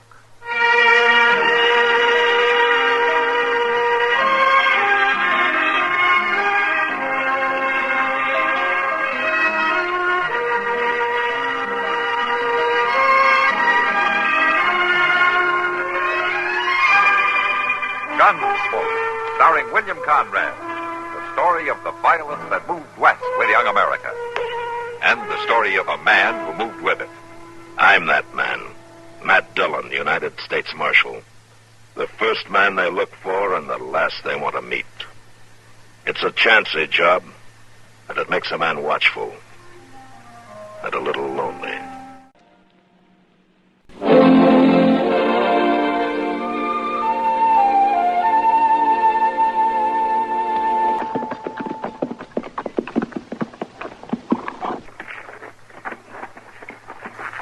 You want I should go stable the horses, Mr. Dillon? Yeah, you might as well, Chester. Well, I'll come in and get the stove going first. I sure could use a cup of coffee when I get back. Okay. Hold it, Mr. Dillon. Well, are you going to shoot me or not? Matt Dillon, if I was as jumpy as you are, I'd sleep with the door locked, even if there was a marshal's office. Matt, you're some guy. How are you, Nate? You ain't grown an inch. Well, I'm a whole lot smarter, though. Oh, I ain't so sure of that. I could have put a bullet in you easy just now. Yeah. Chester, this is Nate Tatum, an old friend of mine. Hi, Chester. You had me kindly worried there for a minute. Yeah, I got bad habits, all right. Well, Nate, what are you doing in Dodge? I'm heading for California, Matt. Just stopped in to say hello. You're still a U.S. Marshal, aren't you? A U.S. Marshal? Yeah, Oklahoma Territory, Chester, for the last 4 years. Forevermore, my gracious. No, not anymore, though. I quit. Quit? What for? Scared, I guess. Scared? You? Well, maybe that ain't the word, but I began to get the feeling my number was coming up, and I still have it. No. It's a real strong feeling. I don't like it. You must have made a lot of enemies back in Oklahoma. What lawman doesn't? Yeah, that's true, ain't it, Mr. Dillon? Yeah, I ruined too many of their games back there. They ain't forgetting. You mean you think somebody will follow you? They're after me. I'm sure of it. But it won't be anybody I'd recognize. They'll hire some stranger for the job. Well, I expect you can handle him. Well, head on, I'd face anybody in the world that's getting shot in the back that bothers me. You know, it seems to me this is pretty heavy talk for this time of day. Besides, I got some alkali to wash out of my throat. How about a drink, Nate? Yeah, I wouldn't mind. We'll be at the Long Branch, Chester. You take care of things here, huh? Well, thank you. Thanks a whole heap.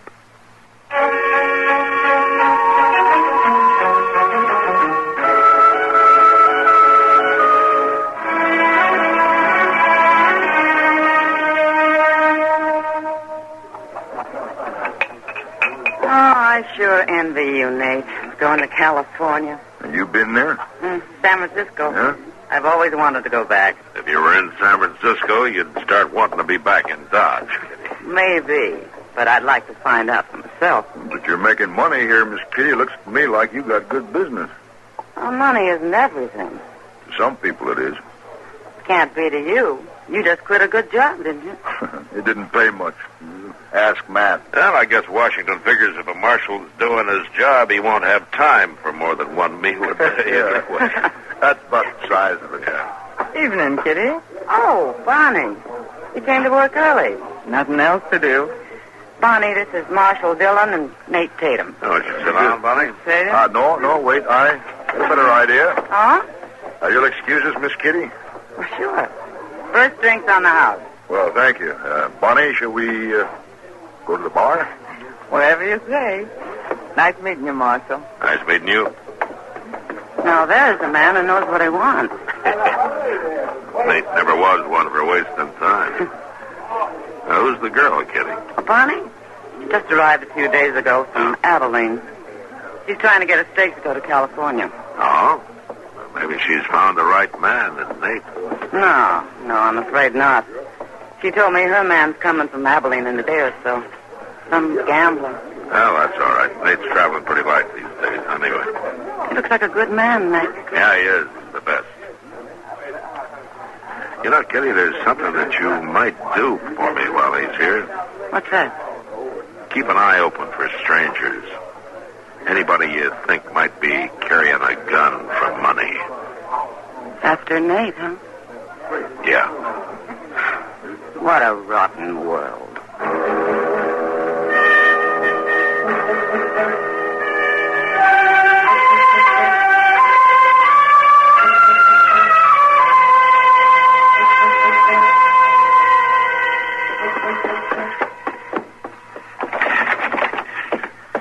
Miss Dillon?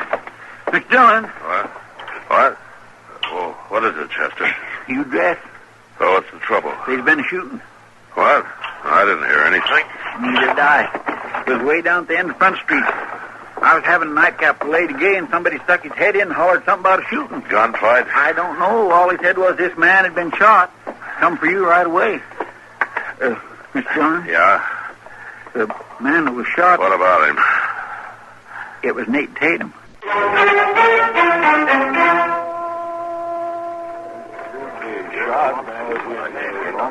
Anybody see this happen? No, I didn't see it. He was shot in the back, Mr. Dillon. Just like he said he'd be. Yeah. You know, that alley over there would be a good place to ambush a man from. Want me to go take a look? No, there's no use, Chester. Whoever did it wouldn't be around now. Mr. Dillon, there's somebody still up over there at the room and house. Yeah. I'm going to go over there and ask a few questions, Chester. Get a couple of these men to help you carry Nate up to docks, huh? Yes, I will.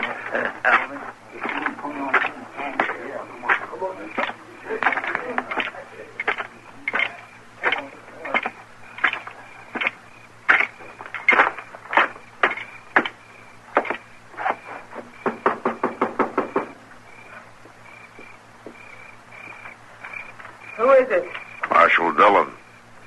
Oh, thanks, Jeff. Bonnie, you live here? Yeah, I got a room here a few days ago. You all alone? Yeah. Landlady and her husband went off to visit some friends in the country. They won't be back till tomorrow. What happened, Marshal? What about the other roomers here? I'm the only one right now. I heard the shot, but I was afraid to go out. Tell me what happened, please. Nate Tatum. He's dead. Oh, no. Was Nate with you earlier, Bonnie? Well, he walked me home. We had a drink. Just one, and then he left. I see. You ever been in Oklahoma? Now, look, Marshal, I had nothing to do with this. You can't blame me for Nate's death. Somebody must have followed us. Come up here, looked in the window, and then waited for him. You keep the shades up all the time, do you? No, of course not. He could have heard our voices. Yeah, sure. Any idea who it was, Bonnie?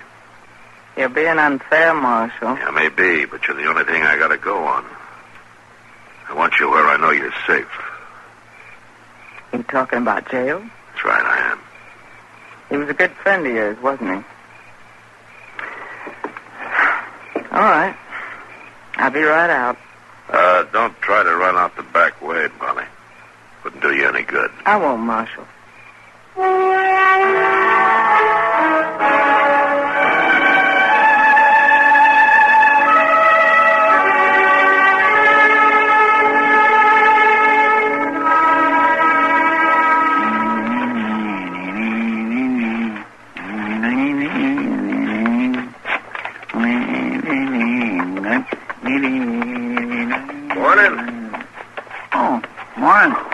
What can I do for you? I'm looking for a saloon. Well, sir, you've come to the right town. Just about every other place here is a saloon. No, I'm looking for a particular one. Long Branch. Oh? Yeah, a girl I know is going to get a job there. Bonnie Van Diemen. Bonnie? Well, Bonnie ain't at the Long Branch, mister. She run into a little dab of trouble last night. Trouble? What happened? You better ask Marshal Dillon about that. He's right inside the office. Where is Bonnie? Is she all right? Oh, she's fine. She didn't mind spending the night in jail at all. In jail? You sure took your time telling me my girl's in jail. Well, I didn't have to tell you at all. Are you Marshal Dillon? Yeah, that's right. Well, I want to know what you got Bonnie Van Diemen in jail for. Well, a man got murdered here last night, mister. My name is Miles Cody. All right, Cody. Well, Marshal, what has this man's death got to do with Bonnie? Why are you holding her? Well, I've been thinking about that myself. I got nothing on Bonnie, and she hasn't been able to tell me a thing. Chester. Yes, sir. Bring Bonnie out here, will you? All right, sir. You, the gambler Bonnie's been expecting from Abilene? Right. It sure is a mighty poor way to arrive in town. Here she is, Miss Dillon. Miles, Hello, Bonnie. you got here. Yeah. Not soon enough, the way it looks. What's this all about, anyway? Man got killed in the street where I live. Shot in the back. But you didn't have nothing to do with it. Of course I didn't. Well, you've got no right holding her, Marshal. I'm not holding her. She can leave any time. I don't understand any of this. Nate Tatum, the man that was killed, was a good friend of the Marshal's. Marshal was pretty upset. He had to do something about it, and, well, I was the most available, I guess, so he locked me up. We had a talk about it earlier this morning. Oh. Well, I got a little short-tempered there, Marshal. Guess I understand now. No hard feelings. No hard feelings, really. Well, I sure wish you luck. That's a bad thing, shooting a man in the back. Yeah, but I'll get him. Sooner or later. I'll get him.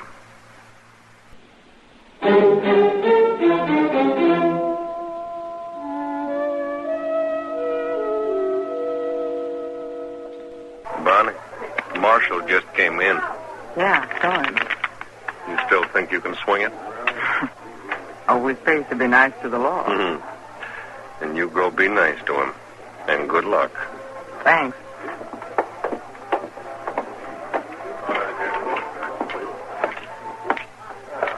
Oh, evening, Marshal. Bonnie? I want to talk to you. Oh? Well, it's more like I've got something to ask you. All right, go ahead. Miles and I are trying to get to California, and we're pretty broke right now. We need a stake. You're working, and Miles has his job dealing faro.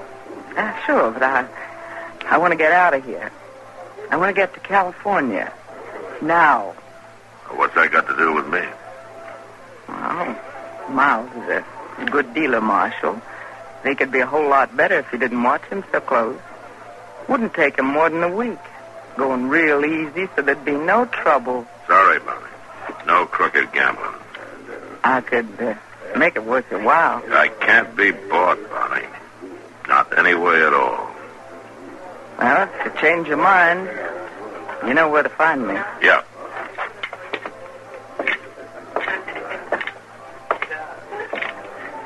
Well, hello there, Matt. Hello, Doc. Where's Kitty? Oh, let's see. Oh, she's in the office talking to a whiskey drummer. Sit down, sit down. tired. Yeah, I am. Are you still looking for Nate Tatum's murderer? It's a real waste of time, Doc. It just isn't a whole lot you can do about it, is it? I'll get him, Doc, if I have to go back to Oklahoma Territory and start from there. Oh, you can't do that. It means you got a job here. But somehow it doesn't interest me very much, Doc. I want the man who killed Nate. And I don't care how many days or months or years it takes to find him. Dillon? Here's a telegraph for you. Oh? Yeah, just come in some minutes ago. Down at the depot.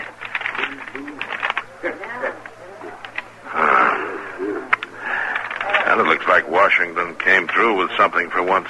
What do you mean, man? I sent him a telegram about Nate, and the War Department's offering $500 for his murderer. $500? That's a heap of money. Say that's right. He was a U.S. Marshal, wasn't he? Yeah. Chester, first thing tomorrow morning, take this over to the printers and get some posters made up, will you? Yes, I sure will. You know, this $500 reward just might smoke out our killer.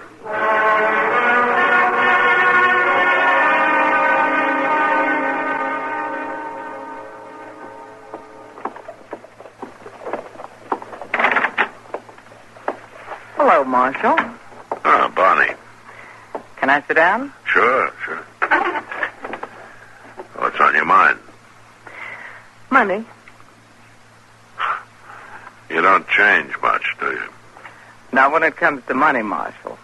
And right now, money can buy my way to California. Tell me something. Why is California so important to you? It's been a dream of mine ever since I was a kid. And now I'm going. You're going to send me. Oh? Is that so? $500 a lot of money. That's what you're offering for Nate's killer, aren't you? Or the government is. Go on. That's all. I knew I had a reason for jailing you. I didn't tell you many lies, Marshal. I just didn't tell you all I know. Yeah, but for $500 you will, huh? Well, a woman like me hears a lot of things. Gets to know a lot. I can lead you straight to the murderer. Then let's go. The money first. You don't expect me to have that much money right here, do you? You want the murderer, don't you? If you can really produce him, yeah. If I can't, you don't pay me.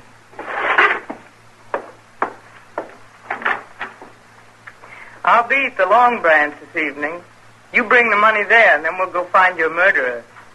See you tonight, Marshal.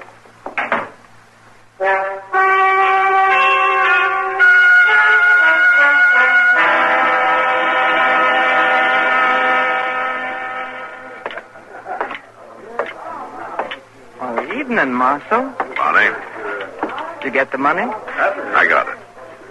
Let's go find our man, and you can have it. You wouldn't trick me, would you, Marshal? Not about this. All right. There he is. At the faro table. What? You don't mean Miles Cody? I do. Well, I thought he was your man. Well, there are a lot of men, Marshal. But I don't get a chance at $500 very often. The way you feel about people, you should get a lot of chances. Now, Marshal. All right, tell me about Cody. Well, he reached Dodge that night. He rode back out and came in again in the morning. Just for show. Go on. He knew where I lived. I sent him a telegram. He came there, and he must have heard Nate and me talking from outside the window. I see. The most jealous man I ever met. Outside of business, of course. He wasn't hired to do the job. Hired? No, I just told you. So he waited for Nate to pass that alley, and then he put a bullet in his back. Is that it? That's how I figured, Marshal. Well, don't you know? I know. He told me all about it. Yeah. He must trust you a lot. Let's go get him.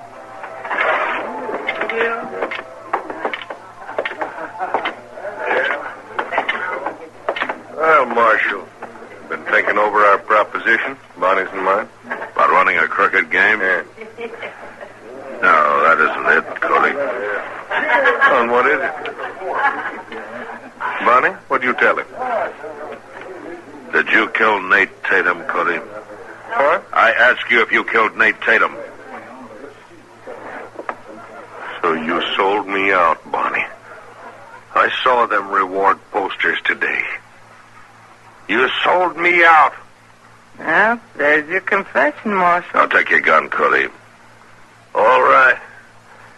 You can go ahead and take it.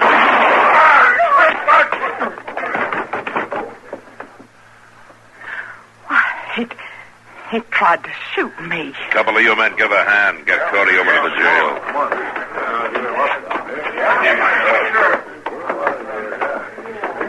Why, he tried to kill me, Marshal. That dirty dog. Maybe you'd feel better about it if you came to his hanging. I don't need any lectures from you. Where's that money? Money? Here's your money. Thanks. Now, aren't you going to count it? Why, I trust people, Marshal. Don't you? I feel sorry for you, Bonnie. Sorry for me? Why, I'm headed for California, Marshal. But you're going to hate it, Bonnie. Even you. You're going to hate every minute of it.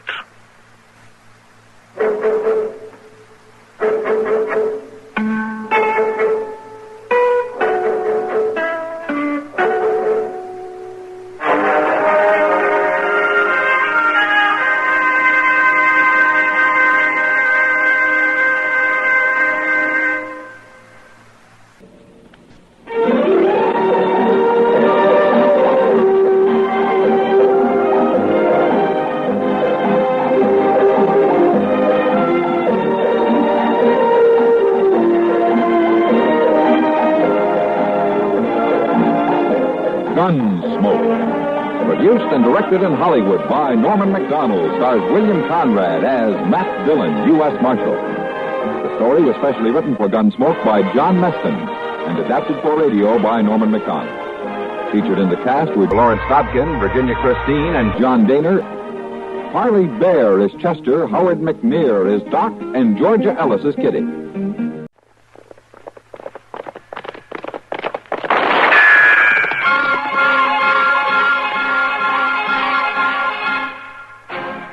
Around Dodge City and in the territory on West, there's just one way to handle the killers and the spoilers, and that's with a U.S. Marshal and the smell of Gunsmoke.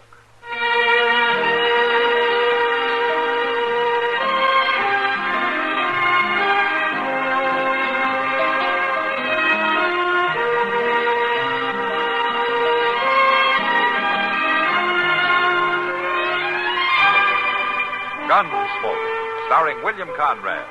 The story of the violence that moved west with young America. And the story of a man who moved with it. I'm that man. Matt Dillon, United States Marshal. The first man they look for and the last they want to meet. It's a chancy job, and it makes a man watchful. And a little lonely.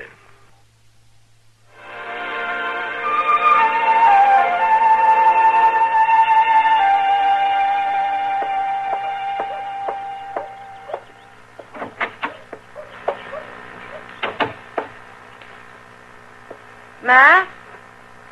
Oh, Matt? I'm back here, Kitty. I'll be right out. For a minute, I thought you'd left town. No, but it's a good idea. I just released a couple of your hangovers from last night. Thought I better get the cell straightened up. Where's Chester? At Delmonico's. I told him to get some food. He's awful puny this morning. I tried to warn him. And it wouldn't be so bad, Kitty, if you'd stop selling that green beer. It's all I can get, and you know it. You want some coffee? Has Doc come back yet? No. And I don't like it, Matt. Don't worry about it, Kitty. He can take care of himself. I know, but this is the fourth day. It has been 4 days, hasn't it? Yes.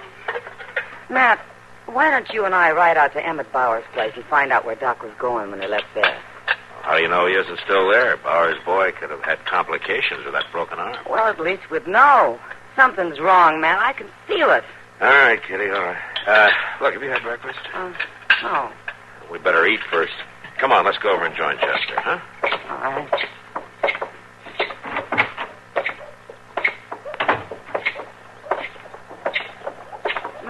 look. What? Isn't that Emmett Bowers coming out of the Dodge house? That sure is. Hey, Emmett! Hold up!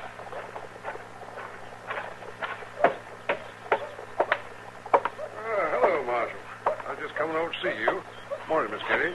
Bowers? We were just talking about you. Is Doc out at your place? No, he isn't. As a matter of fact, that's why I was coming over to see you. Oh, how's that? Well, Doc never did show up that day. What? That's right. I went up to his office this morning, but everything was locked up. I thought maybe you knew where he was. I told you, Matt, something's wrong. What about your boy, Emmett? Oh, he's getting along all right. I set his arm myself. But I wanted Doc to take a look at it. Yeah. Well, Kitty, looks like you and I won't be making that trip today. Why not? I better ride out with Chester. He and I can cover more ground. Well, that's all right with me. Well, it's nice seeing you, Emmett. Yeah. Well, I hope you'll find him all right. I'm sure we will. So long. Bye. So long, Miss Kitty. Bye. You think Chester will feel like riding? And if he doesn't, he'll go anyway. It'll be good for him.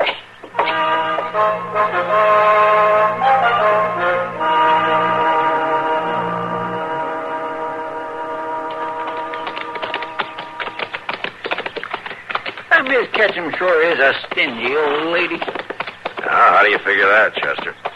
My land, Mr. Dillon, you'd think she would have at least offered us a drink of water or something just to be hospitable. Well, if you wanted water, you should have asked her. She'd have given you some. That ain't the idea. It's just polite to offer folks something when they drop in on you. You know, Chester, not many prairie people have the time to be polite. Yes, sir. Now, hold up. What's the matter? I think we'll split up here. Well, I thought we was going on to Clooney place. Yeah, we are, but there's a couple of other ranches on the way that Doc could have visited. Now, we can cover more ground if we split up.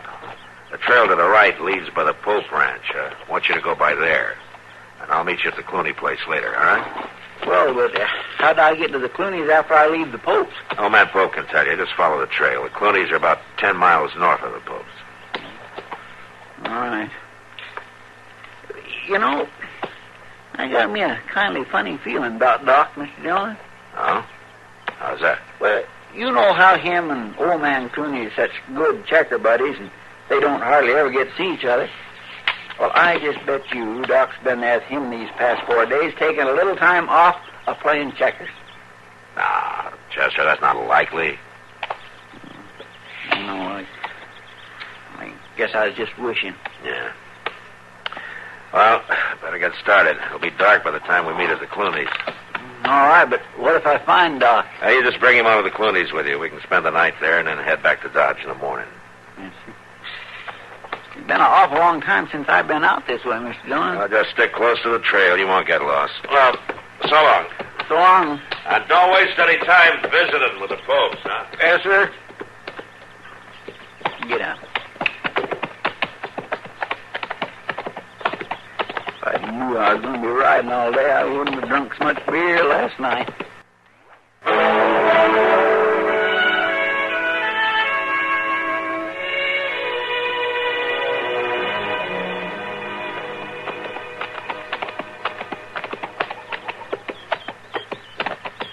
How do? Howdy. Are you Mr. Pope? That's right. Oh, I'm Chester Proudfoot. Now, I know that. I seen you in Dodge. The marshal couldn't come yourself, huh? Couldn't? Was you expecting Mr. Dillon? Well, sure I was. Oh, is there something wrong, Mr. Pope? Well, now, didn't my boy tell the marshal?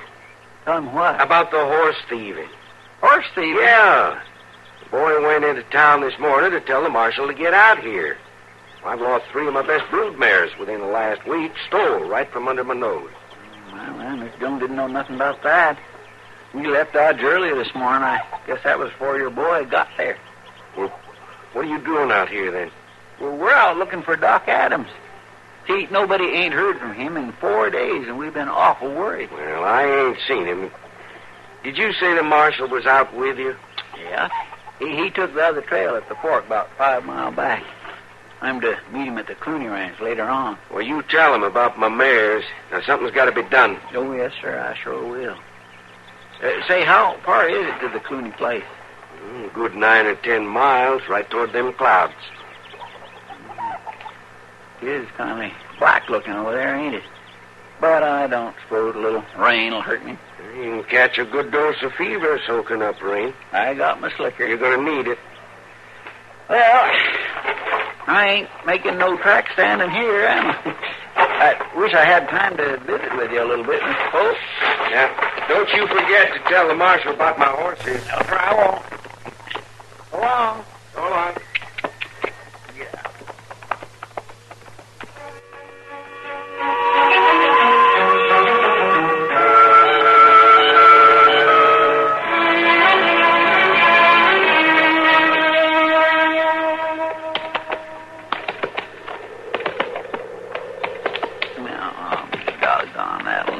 No better, that's for sure.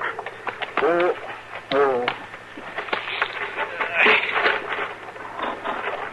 Now, let me see that foot.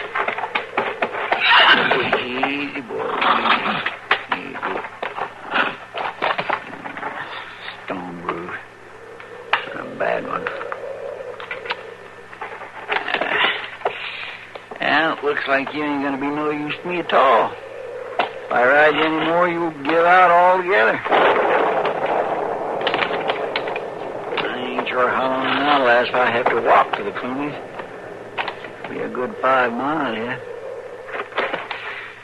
Well, come on, horse. I can't afford to leave you out here on the prairie. You can walk same as me.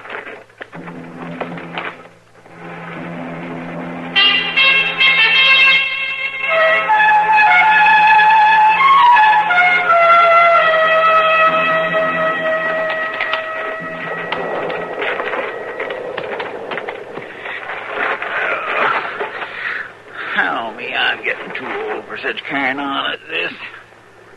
Well, I do declare. Look at there. That's a cabin hiding in them trees. Come on, horse. I knew the good Lord wasn't going to leave us for the rain.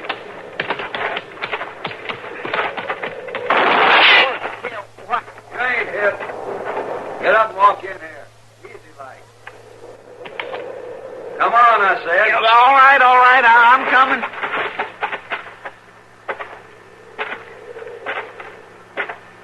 I ain't armed. Don't shoot. I wanted to shoot you. I'd have hit you in the first place. That's far enough.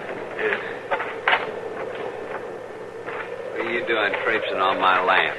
Oh, I didn't know he wasn't allowed. Jack? Yeah? What you shooting at? The stranger. Look, nobody just wanders up here. Well, I did, mister. Why? I was on the trail, and my horse got a stone bruise about a mile or so back. And when I seen your cabin, I figured I could ask you for cover before the rain started. I got no shelter off a stranger. Now, Jack, that's no way to be. He looks tired. Won't hurt us to be friendly. Sometimes it don't pay to be friendly, Lily May. I don't cotton to a man wandering onto my place aimless like.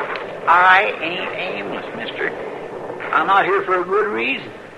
See, I'm supposed to meet Marshal Dillon at the Clooney place. Now, that's about 3 miles from here, ain't it? You say Marshal Dillon? Yes, sir, that's right. I work with him in Dodge City. I'm Chester Proudfoot. Well, a friend of the Marshal's ought to be welcome at our place. We ain't used to having visitors, Mr. Proudfoot, but we'd be pleased to have you join us for supper.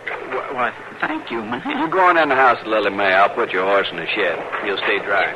Well, all right, and thank you. Come on, Mr. Proudfoot. Just call me Chester, ma'am. Most folks does. All right.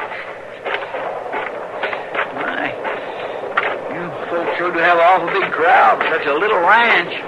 Oh, well, Dad's in the horse business. He gets them wild off the prairie and gentles them, and then he sells them. Things ain't been going too well lately, though. You've been living out here long? Not long. Come on in. Now, you sit down there at that table, and I'll pour you a cup of coffee. Well, thank you. I sure do appreciate you being so kind and all, ma'am. When I first walked up here, I thought I got into a hornet's nest. Well, Dad don't trust people as easy as he should. Yeah, well, sometimes it's better that way, I suppose. Well, not for me, it ain't. I like to visit with people, have them around to talk to. Don't think I'll ever get used to living out here. Do you by any chance know Doc Adams from Dodge? Doc Adams? Nope, never heard of him. Why? Oh, I was just wondering. Your horse will be all right. I give him some grain. Well, thank you. Sure. Say, I've been thinking, it's going to take a few days for him to get over that bruise. Would you be willing to loan me one of your horses so that I could go on and meet Mr. Dillon tonight? I'll bring it back to you first thing in the morning. Well, sure. We can talk about it after supper. I better stoke up that fire, Lily, man. Thank you, Dad. Looks like it's starting to rain. Maybe you ought to stay here with us tonight, Chester. Yeah, well, no, thank you. I guess not, ma'am. Mr. Dillon will get worried about me if I don't.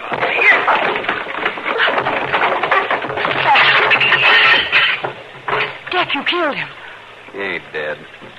What got into you? Why'd you hit him? It's a trap, Lily May.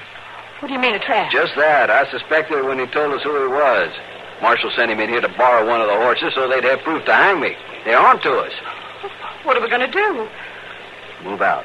First thing in the morning. It'll take us most of the night to pack. Oh, Dak, we've been moving steady for 3 years. When does it stop? When I get enough money saved up to buy a decent farm. How many times have I heard that? What are you going to do with him? Tie him up and leave him here to rot. That's murder, Dak. Nobody ever comes around here. Serve him right. You losing your senses? You gonna start killing now? Be a murderer, too? Shut up! I'll do what I have to do.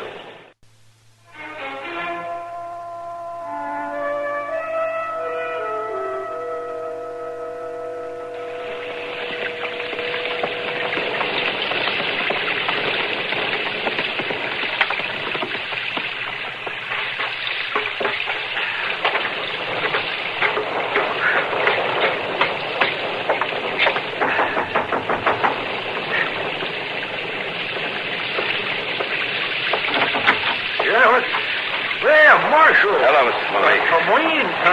Thanks. Hey, what a nice surprise. Is Chester here yet? No. Oh, is he coming too? He's supposed to meet me here. Oh, well, you should hang your slicker there. Ah, thanks. Well, say, what brings you out in this weather? Doc Adams. Have you seen him? Well, I reckon I have. Come on back to the kitchen where it's warm. All right. Well, Matt. What? Doc. There he is, Marshal. Doc, have you been here all this time? Ever since Monday. Well, what happened to you? Sit down, Marshal. Yeah, get the load off your feet there, man. Well, Chester was right. Chester, huh? How's that?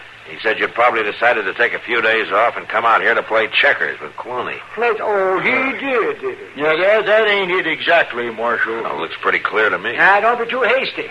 I didn't get these circles under my eyes just sitting here staring at this checkerboard for 4 days. Don't tell me you've been sick, Doc. You never been sick a day in your life. He sure was this time, Marshal. I seen it. He had the fever. If it hadn't been for the good care Clooney gave me, I'd still be laid up. There was those powders, Doctor. It was powders that snapped it. Well, how did you end up out here anyway? You left to go to the Bower's place, didn't you? I know, but I got caught in a thunderstorm. I got on the wrong trail. Yeah. Next thing I knew, I was here. Yeah, he was awful pitiable. Oh, well, all right. Did you hear from Bowers, man? Yeah, the boy will be all right. Bowers set the arm himself. Must not have been too bad. Well, thank goodness for that. I was going back to Dodge this afternoon. When those clouds came up, I figured I'd best wait till morning. And, well, I guess it's a good thing you did. Yeah. Oh, say, Marshal, you say Chester was going to meet you here? Or Chester come out with you? Uh-huh. We've been scanning the whole countryside for you, Doc. Yeah, he took the east trail. He ought to be along any time now. Unless he decided to stay at the moors because of the rain.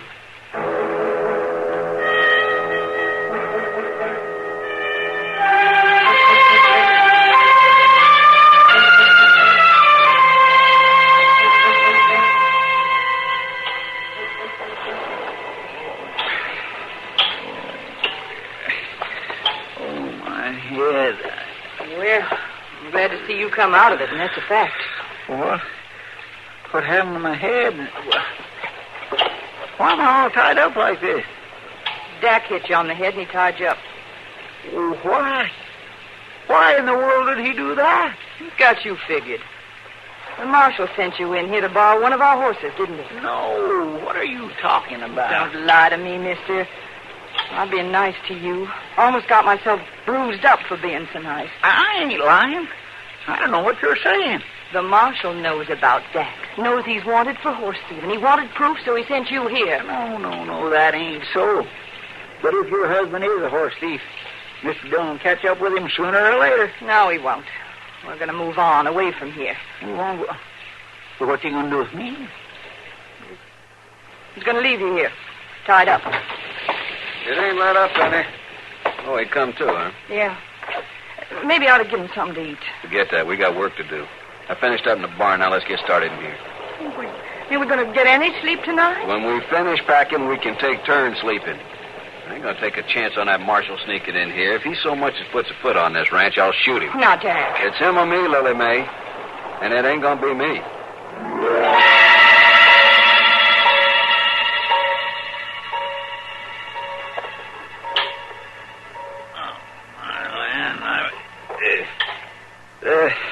Lily Mae? Yeah? What you want? Could I have a drink of water? I guess so. Where's your husband? He's outside loading the wagon.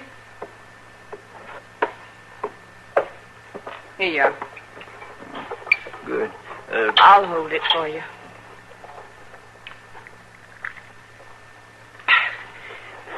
Thank you. How long has it been daylight? About a half an hour. My head hurts something fierce. You want any more? No, thank you. You gonna let him leave me tied here? I can't persuade him one way or another. Once he makes up his mind, he never changes it. Well, what about you? There's nothing I can do about it. Yes, there are. You could cut me loose before he comes back in here. He won't know the difference. I'll make like I'm still tied up. He'd kill me and you, too. But he won't know the difference. I'll make sure he don't. No, I can't do it. You gotta do it. You gotta. I'll die sure. You won't try to leave before we get out of here? No, I won't. I give you my word. He'd kill you if you did. I know that. All right. I'll get a knife.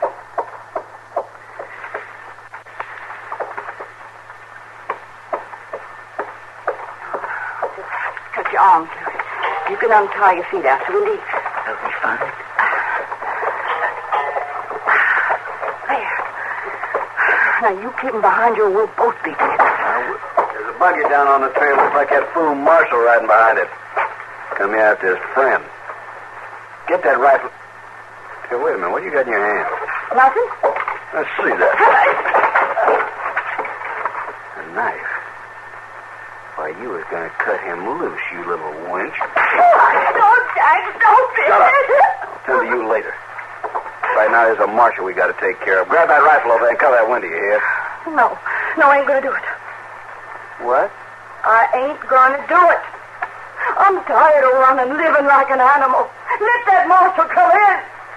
What kind of talk is that? You're in this as deep as I am. I didn't steal any horses. They won't hang me.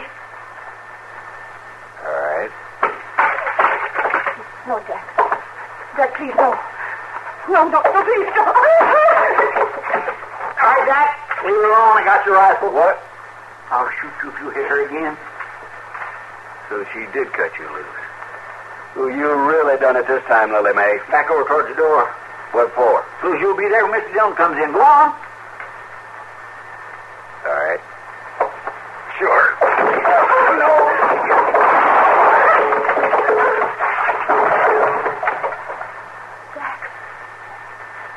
Jack. Wait. He tried to grab the rifle. I didn't want to shoot him. I'm sorry, ma'am. You don't have to be sorry, Chester. There's no reason for you to apologize. Suddenly, it don't seem to matter. Yes, ma'am. Anybody in there? Hey, it's me, Mr. Dillon. Chester. What? Custer, what in the world? What's going on here? Who's this? Well, see, I saw him, but he's going to be all right. Mr. Dillon, you just won't believe it. Maybe you better try me, huh? Yes, sir. Well, see, I was riding along down the trail towards this place, and it seemed to me that my horse was getting kind of gimpy. So I got off, and sure enough, he had a real bad thing. So I had to start.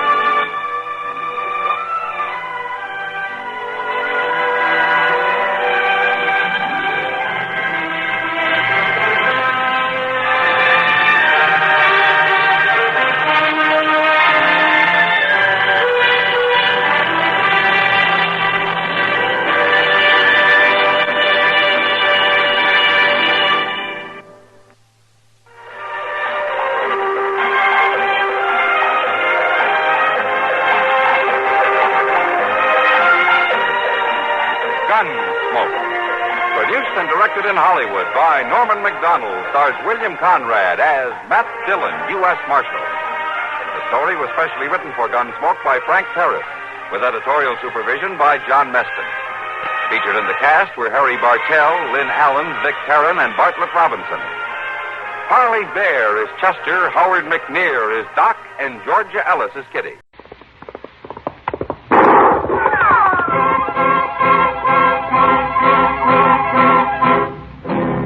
Around Dodge City and in the territory on West, there's just one way to handle the killers and the spoilers, and that's with a U.S. Marshal and the smell of Gunsmoke.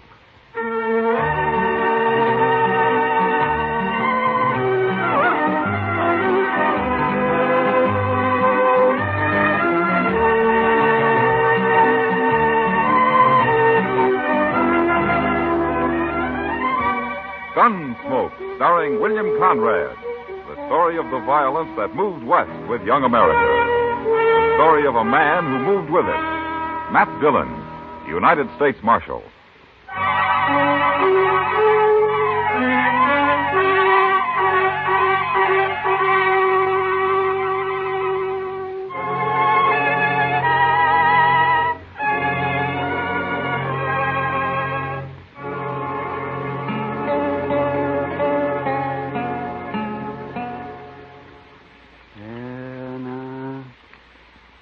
Hold tight now, Matt. That's it. I've got it. Almost. Ah, there it is, yes. Well, a little piece of lead, just as we thought. You see? Well, it took you long enough, Doc. Nah, don't you blame me. You should have come here before. People never do go to a doctor until the last minute. I've carried that lead in my leg for over a year, Doc, and never did bother me any. The only reason I came up here today is because you weren't busy and I didn't have anything else to do myself. Aren't you through yet? No, I'm not through yet. I'm looking for my needle. I've got to take a couple of stitches in it first. Oh, yes. And if you're talking like that just to get my fee down, you're wasting your time. You know, it's when I'm not busy that I'm poor, and I have to charge more. There now. That ought to hold you fine. Not much of a wound. The lead had worked right up next to the skin. I could have cut it out myself. Yeah, but you didn't. And it's going to cost you $5. $5? Well, you're the only patient I've had today. I got to make out somehow. Oh, hand me my pants, Doc. How is he, Doc? Oh, he'll live, Chester. Worse luck. Say, there's a fellow in the office downstairs wants to see you, Mr. Dillon. Oh, who is it, Chester? He didn't say. All right. I'm ready. We'll finish our discussion at supper, if you like, Doc. Well, there's nothing to discuss, but I'll eat with you anyhow. Thanks. See you later.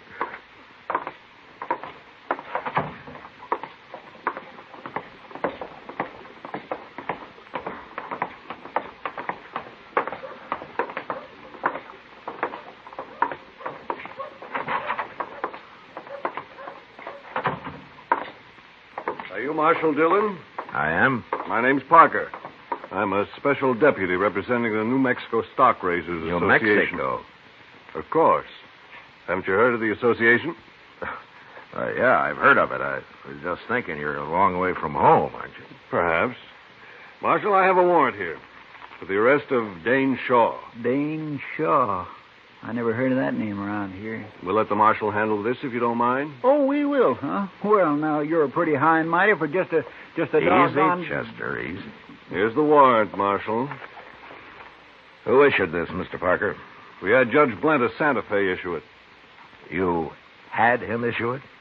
Well, no. What I mean is we, read it. Read it. Yeah. It's got the judge's name on it and a seal.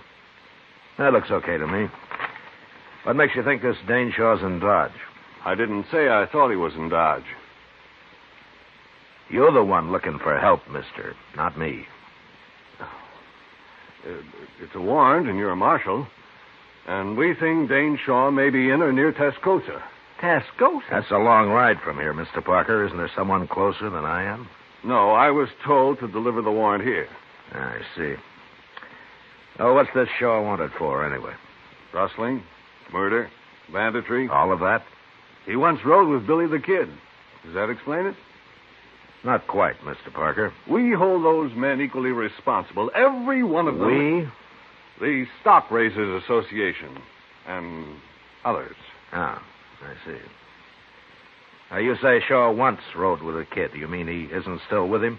Shaw left the gang just 2 years ago. Who told you he did? Pat Garrett. Pat Garrett? Well, if he said so, it's probably true. We've got to put a stop to that gang, Marshal. New Mexico's like an armed camp till we do. But Shaw isn't with the kid anymore. He's of the same breed, and he'll be back, maybe with his own gang. Yeah, that's possible. In any case, the man's wanted, and you have the warrant. Why don't you come down to Tascosa with us, Mr. Parker? No, that's not my job. I'll wait right here in Dodge. Yeah, I thought so. Any idea what Dane Shaw looks like? 6 feet, black hair, about 180 pounds. That's not much help. Anything else? They say he has a knife scar across his ribs on the left side. Well, that's something. Where's he from? Who knows where any of those men come from? They all lie, anyway. Why, they say Billy the Kid claims to have been born in New York. Well, maybe he was. Oh, nonsense. How do you know? Well, I was born in New York, for one thing. And you couldn't both have come from the same town. I'd hate to think so, Marshal.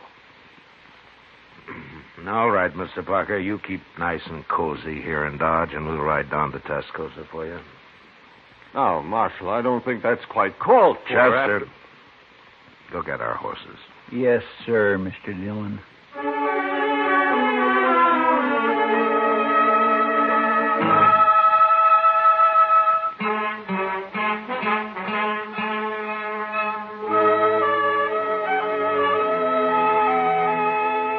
Tascosa lay on the Canadian River, a couple of hard days' ride south.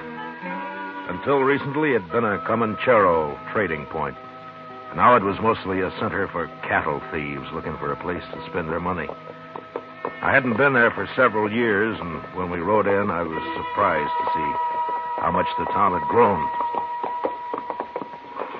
Well, at least they got some trees down here, Mr. Dillon. Yeah, and a couple of new buildings under them, Chester. It looks like there's another one being started. It's going to be a big one, too. Doesn't look like a house, though. I wonder what it is. Oh, we can ask in the saloon over there. The Red Deer. That's a pretty fancy name. Maybe we can find out if there are any respectable citizens in this town. There don't seem to be anybody here at all, sir, respectable or otherwise. Hello. Oh. I sure could use a drink, Mr. Dillon. Well, I figure we've earned one.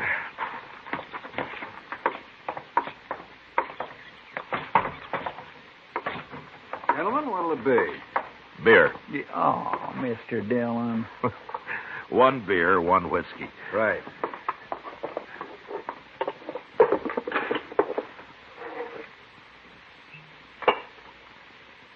There now. That's the best-looking thing I've seen yet in this town. Here's how. Tascosa's changed some. You been there before? Yeah, some time ago. What's the new building they're putting up? Oh, that's going to be a schoolhouse. A schoolhouse? In Tascosa? Yes, a few men have moved into town with their families. Kids need a school, so it was Nat, of course, got it organized. Nat? Nat Timble. He owns the Red Deer here. Oh, I see. He must be sort of the leading citizen here, then, huh? In most ways, I suppose he is. Mm-hmm. I'd like to talk to him. Where is he? Out back, building the fence. Door's right there. Oh, thanks. There's your money. See you later. Sure.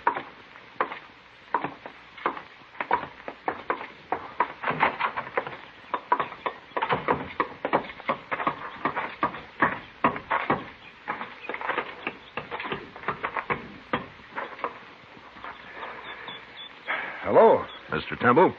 Nat Timble. I'm Matt Dillon, and this is Chester Proudfoot. I'm glad to know you. Barkeep told us that we'd find you out here. Yes, Mike Postle. He's a good boy. I gathered from him that you were the right fellow to come to, Mr. Temple. What can I do for you? Well, I'm looking for a man. You are? Why? I'm U.S. Marshal, Dodge City. We don't get the law down here often, Marshal. No. Man I'm looking for is Dane Shaw. Do you know him? Nobody by that name around here? Oh, I expect he's changed his name. And how are you going to tell him from anybody else? He's 6 foot tall, black hair, weighs 180 pounds. Could be most anybody that build. He's got a scar across his ribs. It isn't often you see a man without a shirt, Marshal. What you want it for? He used to ride with Billy the Kid. He quit, but they think he might be planning to return to New Mexico with a different bunch, one of his own, maybe. Then it'd be better to stop him now, if that's true. Oh, I agree. That's why I'm here. Well, wish I could help you, Marshal. What are you going to do? I don't know. Stay around for a day or so, I guess. Maybe I'll hear something. Fine. You know, it'd be too bad since that fella quit the Kid if he went back to the same old outlaw life. Sure. But he probably will. Men don't often change. Some do if they get the chance. Take Mike Postle in there, the barkeep. Oh? What about it? Mike used to carry a gun for Harry Gunter. Gunter calls himself a rancher down here, but he spreads a mighty big loop. You mean he's really a cattle rustler? Yeah, everybody knows it, but nobody's proved it yet, and one reason was because of Mike. He sort of kept everybody off Gunter. How? Mike Postle's pretty fast with a gun. I see. How come he's tending bar for you, Temple? Well, I'll tell you. He half decided himself to stop working for Gunter, and one night he was telling me about it, and I helped him decide the rest of the way. Ah. And then you gave him a job, huh? That's right, Marshal. He'll make out fine if Gunter lets him alone. Well, that was decent of you, Temple. I hope it works. But being a lawman, I suppose you don't think it will. Well, a lawman isn't all bone, Mr. Temple. Lawman could arrest Mike Postle right now for what he's done. You can't arrest everybody. But anyway, if I were handling it, I'd go after the head man, Gunter. They don't seem to think you're way over in New Mexico. Well, I hear Pat Garrett's after Billy right now, and he'll get him with any luck at all. Pat's a good manhunter. Maybe. But they also want this fella Dane Shaw. Yeah, there's a warrant for him signed in Santa Fe. Yeah. If Pat does stop Billy, there's no point in letting Shaw come back with a new gang. If that's what he aims to do. Well, he might have it in mind. Well, Marshal, that's your problem. Right now, come on inside and have a drink on the house. Oh, thanks, Mr. Temple. It'll be a pleasure. And then I'll tell you where you can get something to eat that won't poison you. Say now, I think I'm going to like Tascosa after all. Sure you are.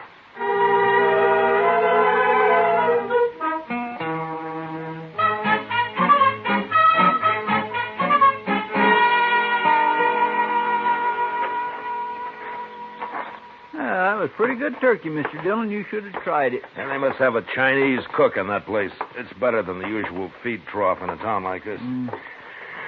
Yeah, let's sit here a while, Chester. All right. Just think, Mr. Dillon, someday Tascosa may be as big as St. Louis. I doubt that, Chester. Well, as big as Dodge, then. That's a little more likely. Ah, here come some citizens now. They sure are. Looking for trouble, and it ain't even dark yet. Maybe they just want to cut the dust in their throats, Chester. Mean-looking bunch, if you ask me. I'll do the talking, man. Okay, Gunner, we're behind you. If he ain't in here, we'll find him.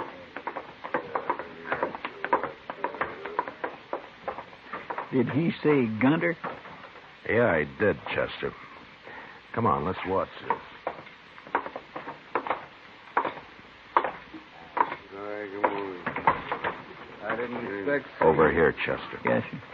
You come here for a drink, gentlemen? No, Postle, we didn't come here for no drink. And state your business, Gunter. You're the first man ever walked out on me, Postle. I don't like it, and I don't aim to tolerate it. That all? There's two reasons you're coming back. I'm not interested in your reasons, Gunter. One is I need your gun. I'm through selling my gun. And the other is you know too much about my business. Your business is your affair, Gunter. You know I don't talk. Maybe.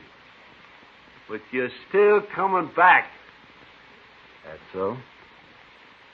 Which one of you's gonna bring me back? You're pretty handy with that six-shooter of yours, Postle. Ain't any one of us fool enough to go against you. That's about what I figured. But you can't shoot the whole bunch of us.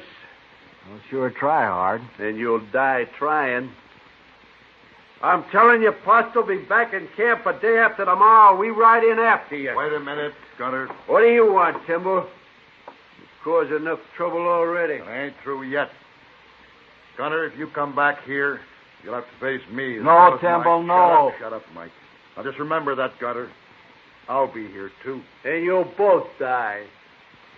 Come on, men. Who are those two? I never seen it before. Just a couple of grub line riders, I guess. Let's go up to the bar, Chester. Now you've seen him, Marshal. That's Harry Gunter. Oh, Gunter's not my business, but I wish you luck with him. Mike and me will face him down. I'll face him, Temple, not you. No. I helped get you in this. By heaven, I'll see you through it. It's not your fight, I tell you. It's my fight. I believe any man who wants to make a change deserves all the backing anyone can give him. I'll see you get it. You'll just be killed for nothing. Besides, you're a married man. And being married has nothing to do with it. Maybe we'll both be killed, but that's better than giving in to a man like Gunter. Mike, I never told you going straight was easy. You should have been a preacher, Temple. I'm going to get my supper now. I'll be back in a minute. I'd make a fine preacher, I would. But if business don't pick up some here, maybe I'll have to give it a try. Well, the town's growing, Temple. Business ought to be good. Well, it's growing, Marshal, a little at a time. When I first came here, there wasn't more than a couple of adobe huts to the whole place. When was that, Temple? Oh, when you first came here. 1 year and 9 months exactly, Marshal. Now, if you'll excuse me, I got work to do. Let's get some air, Chester. All right.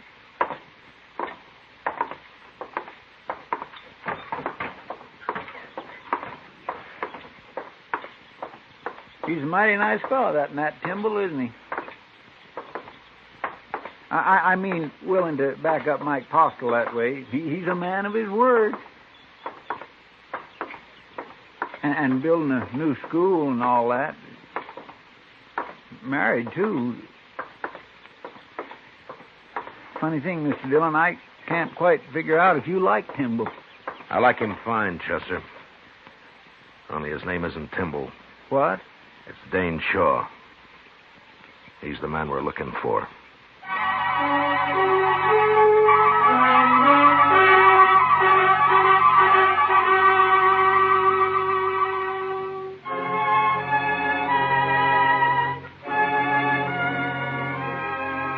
The idea of taking a man like Nat Timble in and sending him back to New Mexico to face a jury of scared and vengeful cattlemen didn't sit too well with me. Anyway, I decided I had to wait it out at least until Harry Gunter made his play. 2 days, Gunter had said. And the night before the final day, Timble asked Chester and me to a little dance they were having to celebrate the start of the new schoolhouse. And there we met Miss Trimble, a fine-looking woman with a strong face and steady blue eyes. If you'd like some punch, gentlemen, my husband's serving it right over there. Yes, I might enjoy something a little, ma'am. I'll be right back. Chester. Yes, sir? Huh? Oh, my goodness. Oh, excuse me, ma'am. I'd also enjoy fetching you a cup of that punch. Oh, thank you, Chester, but I'll have some later. Well, sure, ma'am. Any time. I'll be right back. I'd be foolish not to take advantage of your husband's being busy, Miss Timble. Would you do me the honor? No offense, Marshal, but I'd rather get a breath of air outside. Why, certainly, ma'am. Would you accompany me? Why, of course.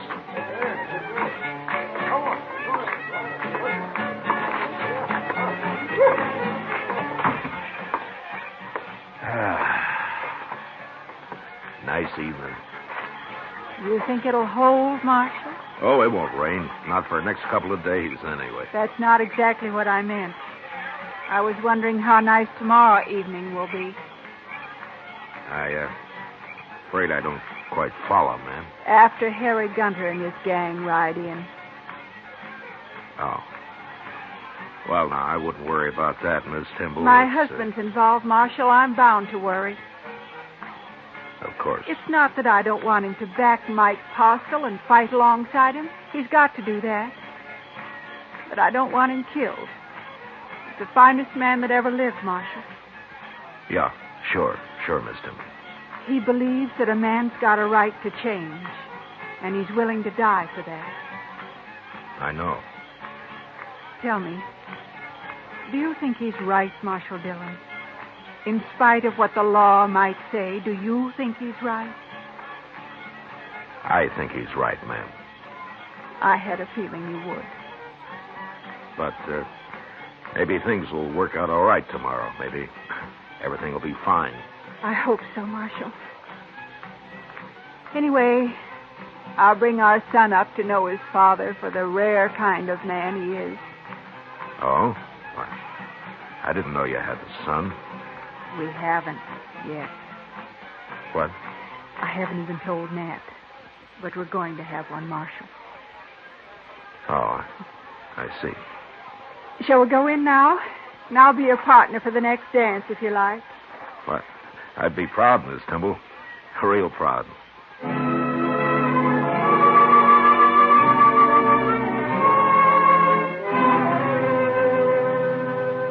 Next morning early, Chester and I saddled up and rode out past the edge of town to the south. There we pulled off the trail into a clump of scrub cedar and waited. Beyond us lay the Canadian River, and across it broad Vegas of spring-fed meadow grass. As we watched, a buffalo, cow, and calf came to the river and drank. And then they suddenly moved off upstream and disappeared in the mesquite. And a moment later, 6 horsemen came out of the distance, riding hard for the river and for Tascosa. I reckon that's them, Mr. Dillon. You, don't have to do this, Chester. I know it. Any objections to me using a rifle? There are no rules in this game.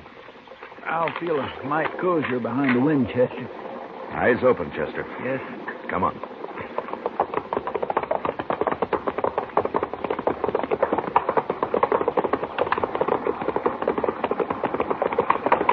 All right, hold it, Gunter. Oh! Who are you? I'm a U.S. Marshal. My name's Matt Dillon. Them the fellows we saw with bums, Gunner, the other day at the Red Deer. Yeah. Get off the trail, Marshal. You got no business with us. Turn around and ride back where you came from, Gunter. Mike Postle's staying in Tascosa. Postle, eh? So you're in on this, too? I've dealt myself in, Gunter. Now do as I say. And keep away from Tascosa from now on, or I'll get a posse and come after the bunch of you. We don't need any lawmen down here, Marshal. Who's that? It's Timble and Mike, Mr. Dillon.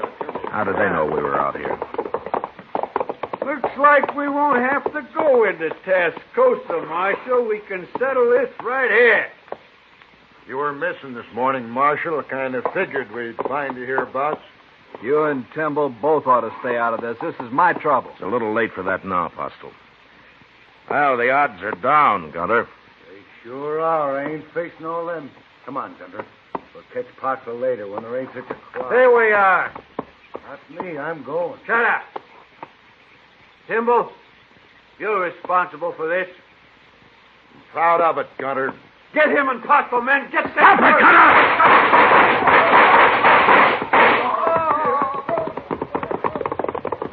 Should we go after them three?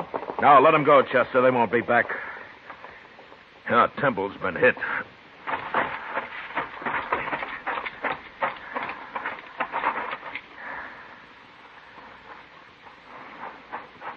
How is he, Marshal? He got hit bad. Chester, go see if Gunter and those other two are really dead. Yes, sir. I told him not to come along. He wouldn't listen to me. Here, let me pick him up and get him back to town. No, it's no use. He's done for, Apostle. Are you sure? He was dead before he hit the ground. We finished him, sir. All three of them. It'd take more than three of them to be worth that Temple. I'm sorry, Apostle. Done enough for me already. Why'd he have to come here? This was my fight, not his. No, Apostle, not the way he looked at it. You see, Temple himself went straight a couple of years back. He did? Yeah. I came down here carrying a warrant for his arrest. You ain't going to be able to take him in now, are you, Marshal? No, I'm not. You know, I'm kind of mixed up about you. Coming down here to arrest him and then meeting Gunter and them out here today. I'm not important, Apostle. Just you remember what kind of man Temple was. I ain't likely to forget. I'll swear to that, Marshal. Good. Look, you and Chester stay here. I'll send a wagon out from town. I'm going in to see Ms. Temple.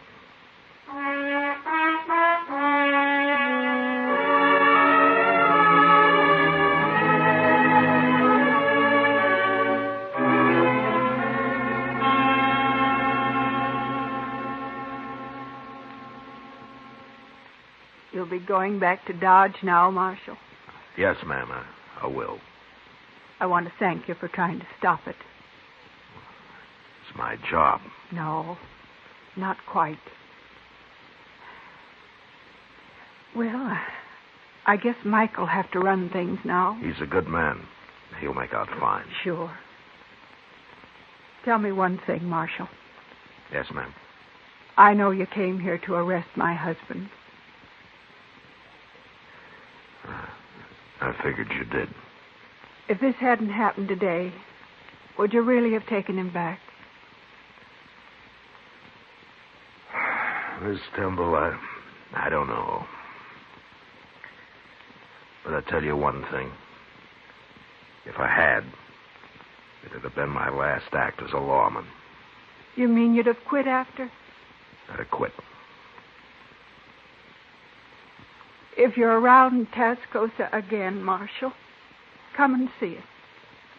Me and the baby. I'd be proud to, ma'am.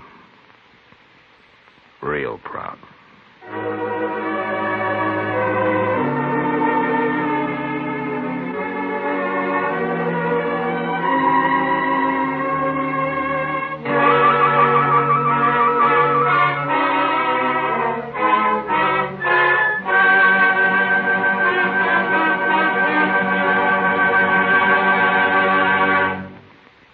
Gunsmoke, under the direction of Norman Macdonnell, stars William Conrad as Matt Dillon, U.S. Marshal. Tonight's story was specially written for Gunsmoke by John Meston, with music composed and conducted by Rex Corey. Featured in the cast were John Daner and Tom Tully, with Harry Bartell, Paul Dubov, Helen Queeb, and James Nusser. Harley Bear is Chester, Howard McNear is Doc. Gunsmoke has been selected by the Armed Forces Radio Service to be heard by our troops overseas. Join us again next week as Matt Dillon, U.S. Marshal, fights to bring law and order out of the wild violence of the West in Gunsmoke.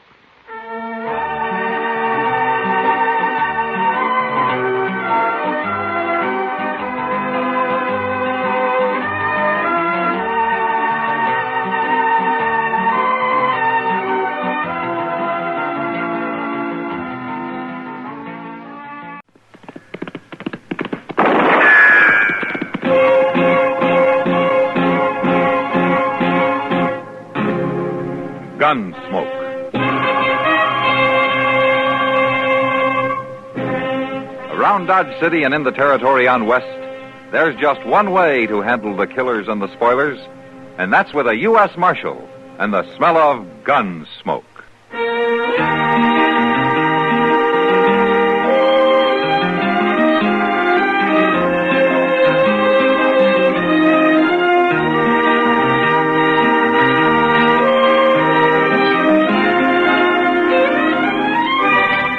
Gunsmoke, starring William Conrad. The story of the violence that moved west with young America. And the story of a man who moved with it. I'm that man. Matt Dillon, United States Marshal. The first man they look for and the last they want to meet. It's a chancy job, and it makes a man watchful. And a little lonely.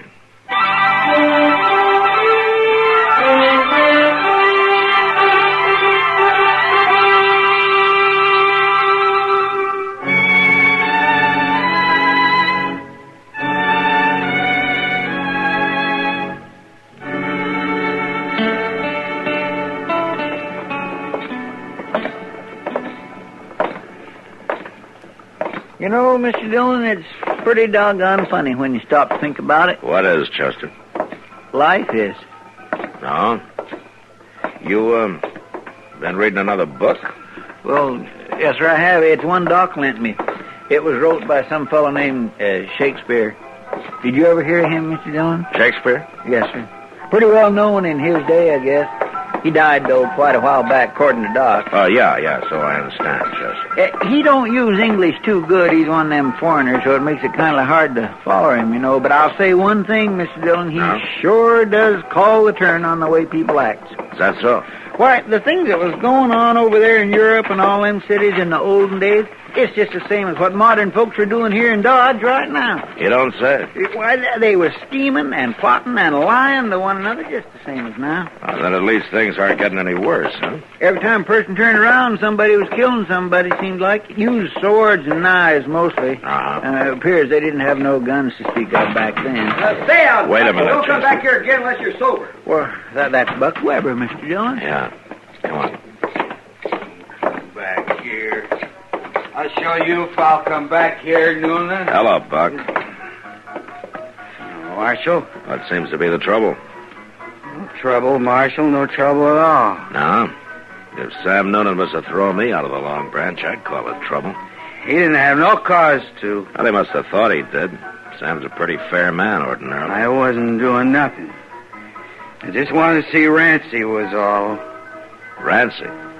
What's she doing in there? She's working. What do you think a woman would be doing in there? Your wife's working on the Long Branch? 3 days ago, she took some of her things and come into town. She said she was leaving the farm. She was leaving me. Wouldn't come back no more. Oh, Buck, you know how a woman is. She'll say a lot of things when she's mad. Now, Rancy, she ain't like that. She meant it, Marshal. And I ain't aiming to let her do it. I'll give her some rope. She'll cool off in a few days, maybe. No, with that tin-horn gambler hanging around her, she won't. I'm going back there and kill that no good. Wait a minute, Buck. Wait a minute now. Sam told you to stay out, and from the shape you're in, I think maybe he's right. What do you mean, the shape I'm in? Well, you had a little too much to drink, I think. Come on, let's take a walk, huh? I want to walk. Take his other arm, Chester. Yes, sir. I want to go back there and talk to Rancy. Come on. It'll keep. It'll keep, all right. That slick-talking gambler hanging around, filling her full of lies. Which gambler? What do you mean? Well, that Frisco Bates.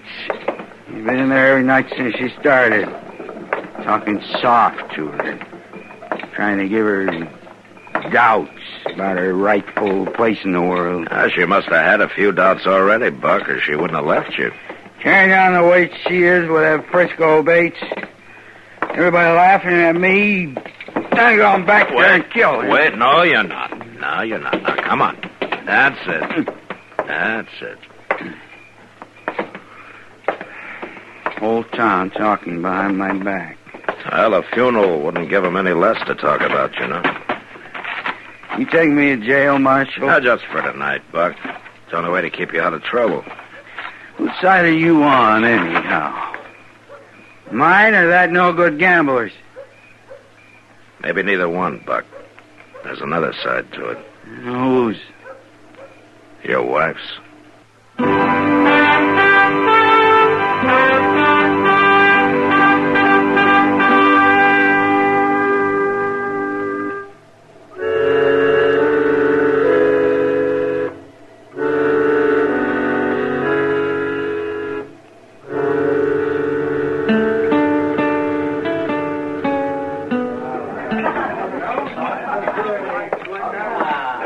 Good to see you, man. Hello, Kitty. Thought you might be going to pass us up this evening. That's hard to break the habit. Kitty, I understand Rancy Weber's working here now. That's right, Matt. She started 3 nights ago. Oh, is she around? She'll be back in a minute. Right now, she's crying. Oh? Yeah, her husband came in drunk and mad a while ago and started abusing her. Yeah, I know. I just locked him up for the night. I'm glad you did, Matt.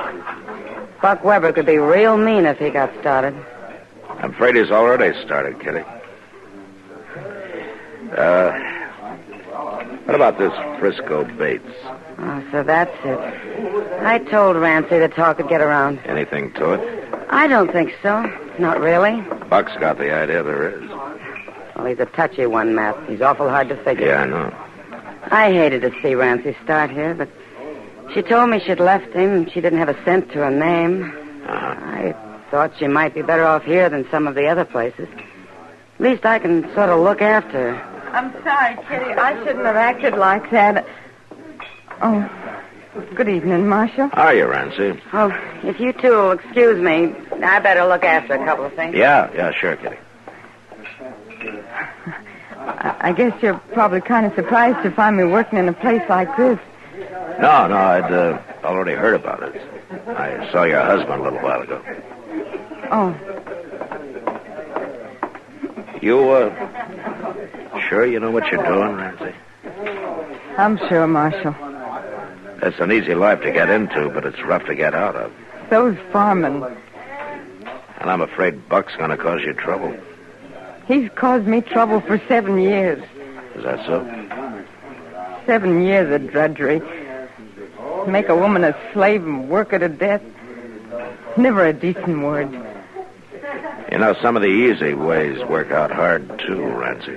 Well, I take my chances. But Buck might as well get it through his head right now. I'm not going back, not ever. I doubt if Buck's going to see it that way. He has to. What can he do about it? Well, he could try to harm you, maybe, in some way. I'll let him. It won't be the first time. There's nothing Buck likes better than hitting a woman. Unless maybe it's a young one. Well, right now he seems to want to hit a fellow named Frisco Bates.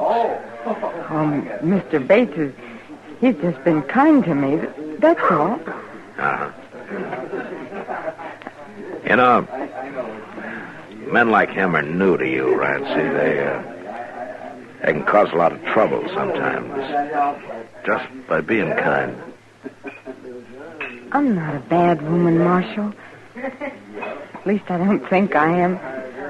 All I ask is just a little kindness and a reason to laugh once in a while. Is that too much? Not to ask, no. Sometimes a little too much to expect, though.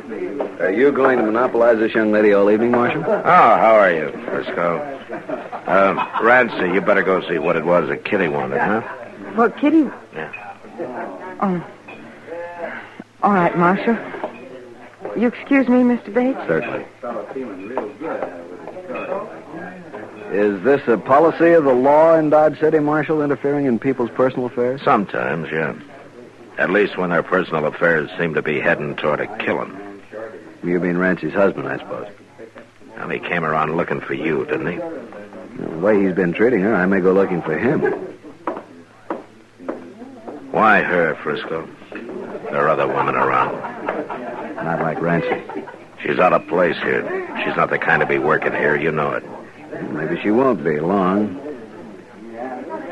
I've asked Rancy to go away with me, Marshal. I've asked her to marry me. That surprise you? A little bit, yeah. It surprised me, too. But that's the way it is. Rancy agree to it? Not yet. But she will. And Buck Weber won't have a thing to say about it. He won't, huh? I wouldn't count on that if I were you.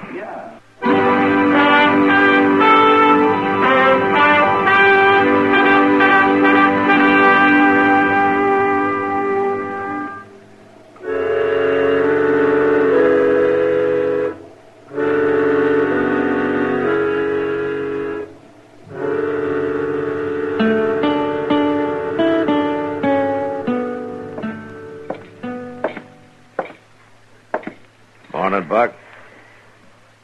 Marshal. Did you sleep all right? Tolerable. Well, I hope you slept off some of those crazy notions you had last night. Maybe. All right, come on out. I got your belongings out here in the office, Buck. There's no charge against you. You're free to leave. Glad to hear that, anyway. Morning, Buck. Stuff's there on the table, Buck. Thanks. I get my gun back? Chester? I'll get it.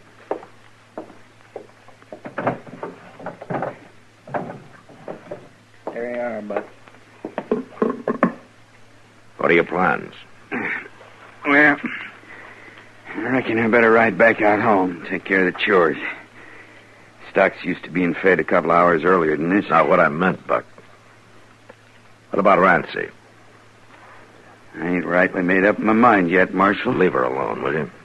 Give her a chance to use her own judgment. Don't seem like she's got much of that. From the folks she's took up with the last few days. It's her own business. She's a grown woman. She's a married woman, too. She hadn't ought to be carrying on the way she is. She hasn't done anything wrong. I ain't saying she is. I got nothing against Rancy. Any woman's liable to get out of hand once in a while and start thinking fancy. I get her back out there in the farm for a week or two, she'll come to her senses. Uh-huh. It's just that Frisco that's causing all the trouble, trying to turn her head. As far as I can see, all he's doing is treating her with a little respect. It's a matter of opinion, Marshal. Well, if the law's got no more dealings with me, I'll be getting on. No dealings, Buck. Not right now, anyway. Good.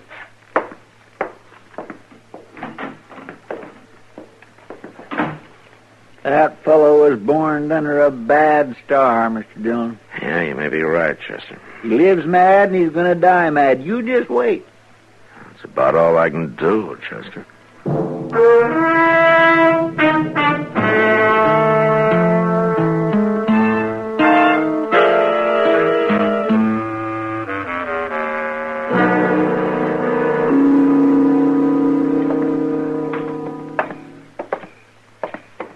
You know, Matt, the best time of day is at night.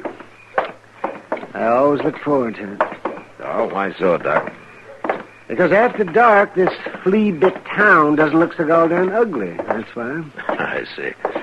If a man puts his mind to it, he can even imagine he's someplace else. Seems to me if a man really wanted to, he could pull up stakes and be someplace else. I don't know about that.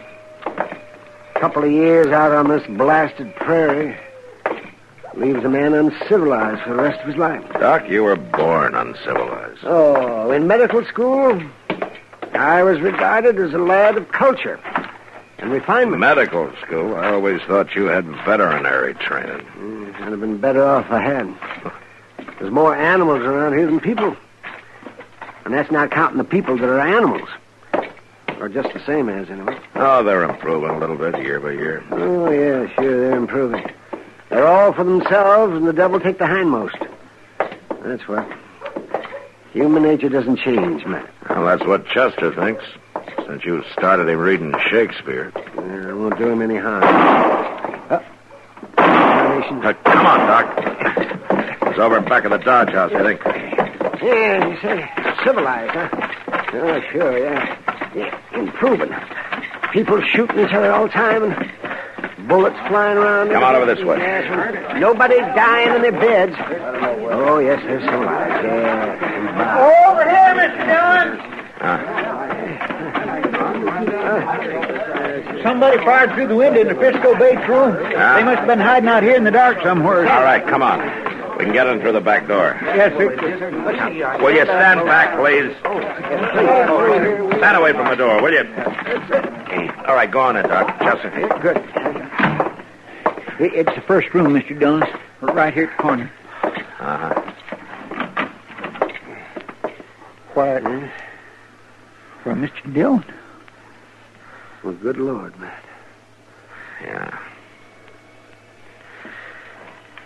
All right, take over, will you, Doc? I got some dealings with a man.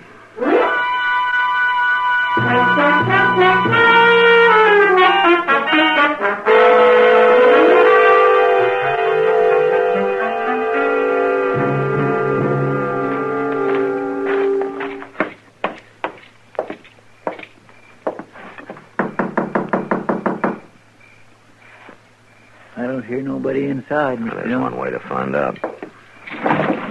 All right, hold it, Buck.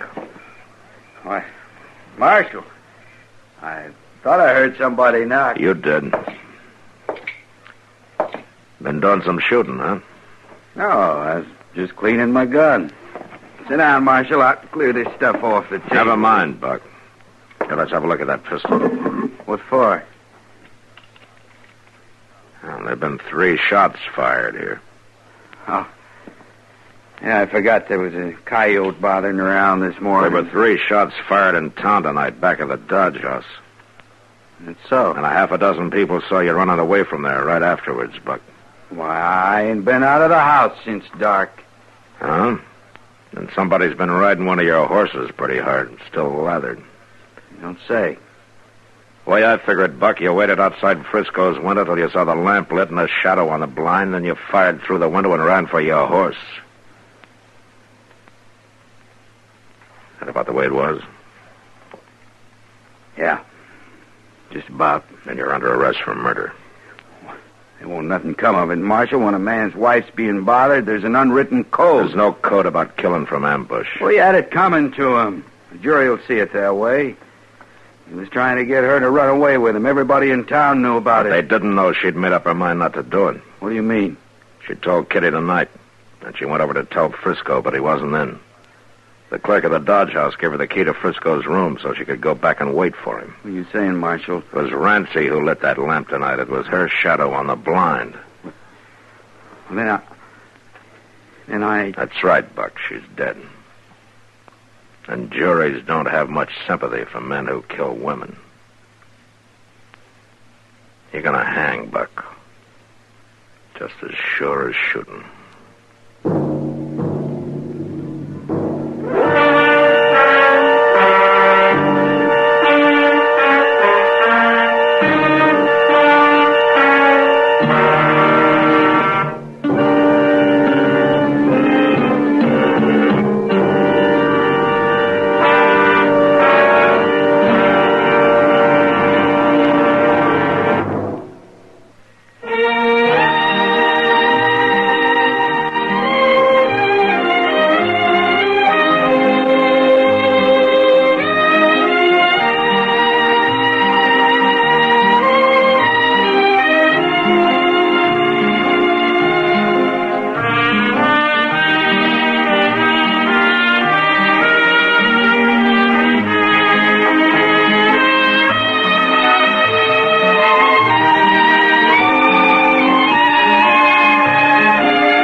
Gunsmoke. Produced and directed by Norman McDonald. Stars William Conrad as Matt Dillon, U.S. Marshal. Featured in the cast were Parley Bear as Chester, Howard McNear as Doc, and Georgia Ellis as Kitty.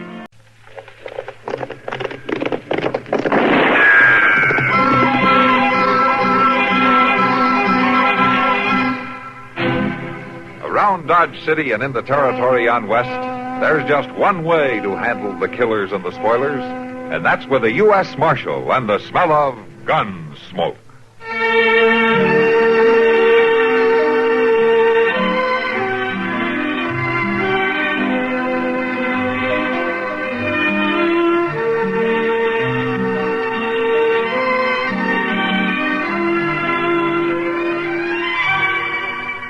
Gunsmoke, starring William Conrad. The story of the violence that moved west with young America.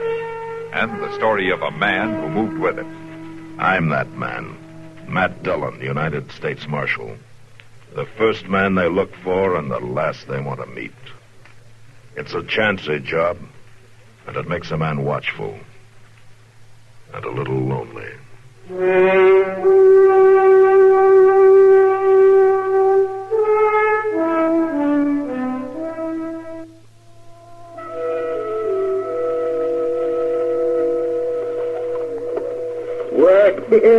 You must be crazy going around talking like that. I want a man to give up his gun. It ain't hardly decent. I assure you I'm in my right mind.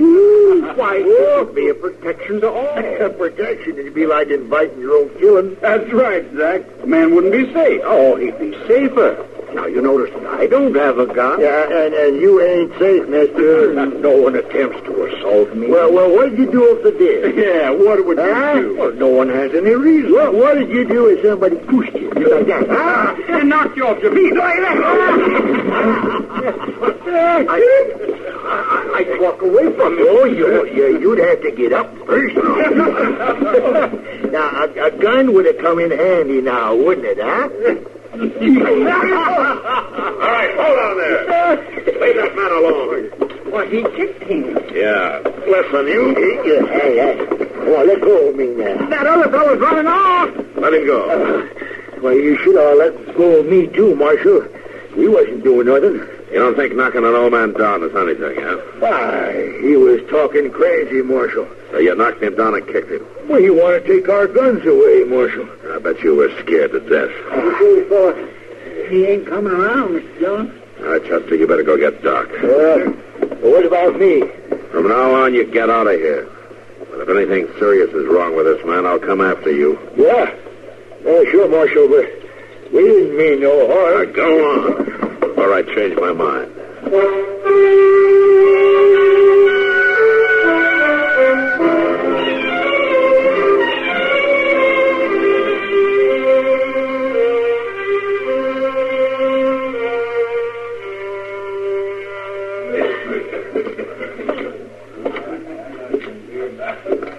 You know, you better put your foot up on the rail, Kitty. Huh?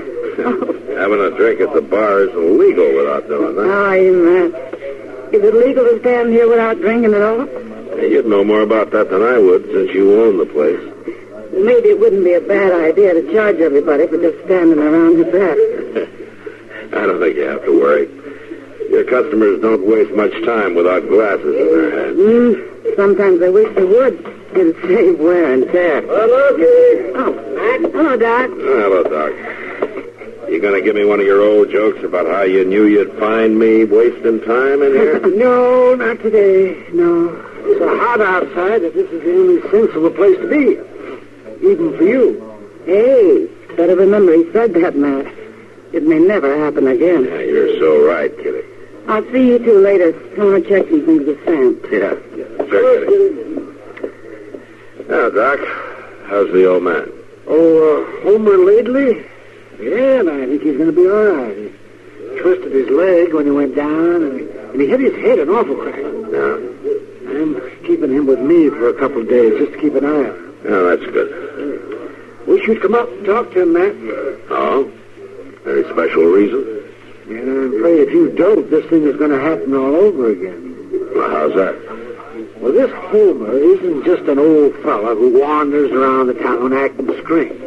Oh, no, he's perfectly sane. And he's quite serious about what he's doing.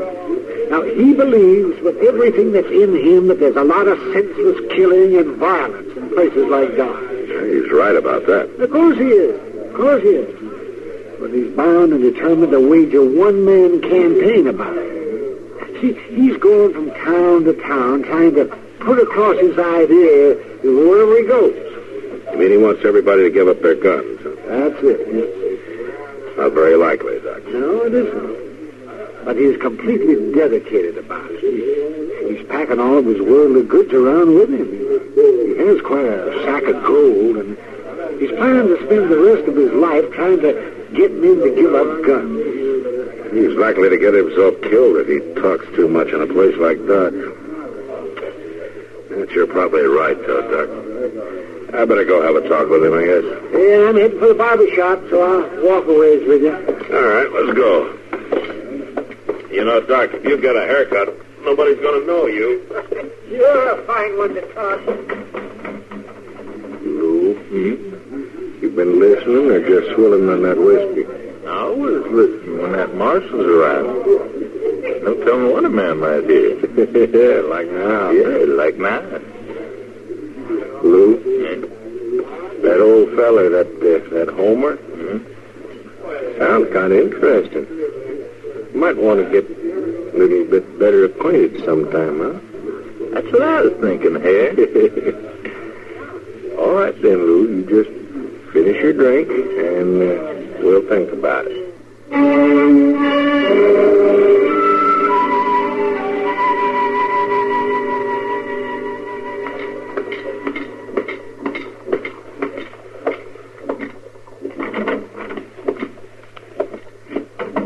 Mr. Lately. Oh, in here. Matt Dillon. All right if I come in? Oh, come in, Marshal Dillon. Come in. Oh, sit down. Sit down. Oh, thank you. Dr. Adams has told me of your kindness in rescuing me from those ruffians. I want to thank you, sir. Oh, sure. Oh, how you feeling? Oh, there's nothing wrong with me, Marshal Dillon. Just a bump on the head. I should be on my way. Doc usually knows what he's doing. You better stay a while if he says so. I'd be ungrateful if I didn't, sir. Oh, I'll stay until he releases me, of course. Yeah, that's good. You know a place around here? Well, temporarily, Marshal, temporarily. You know the old Miller place? Oh, yeah, up north. It's been deserted. That's right, sir. I'm staying there till my work around Dodge City is completed. Your work? My mission, Marshal Dillon. Yeah. I came to talk to you about that. Oh? Well, I'd be glad to interest you in it, sir. It's quite simple. Yeah. You want people to give up their guns, is that it? There's too much shooting and violence, Marshal Dillon. There are too many guns. You're right, Mr. Lately, there are. You mean you'll help me? No. What? Just won't work. Guns don't work, Marshal Dillon. I was there at the siege of Atlanta. All that burning and the pillage. Guns didn't do us any good then. Maybe not. There has to be a day when mankind puts its guns aside, or the world will end in violence, destroyed by its own arms. Now, that day may come, Mr. Lately, but right now things are still raw and new around here. Man has to be able to protect himself. Shooting is no protection, Marshal Dillon. It's too early to make him believe that in Dodge. I must continue to try. Well, I'm asking you not to. But is there a law against it, sir? No, Mr. Lately, there's no law. But you could get hurt again. I'm fighting against violence, Marshal Dillon, but I'm not afraid. No, I guess you're not. But I kind of wish you were.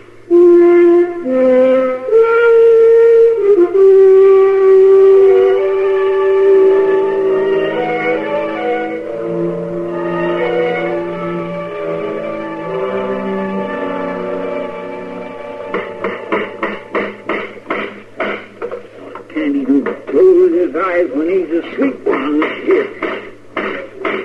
One old time like this anyway. Oh, look up there. There's a man who really knows how to...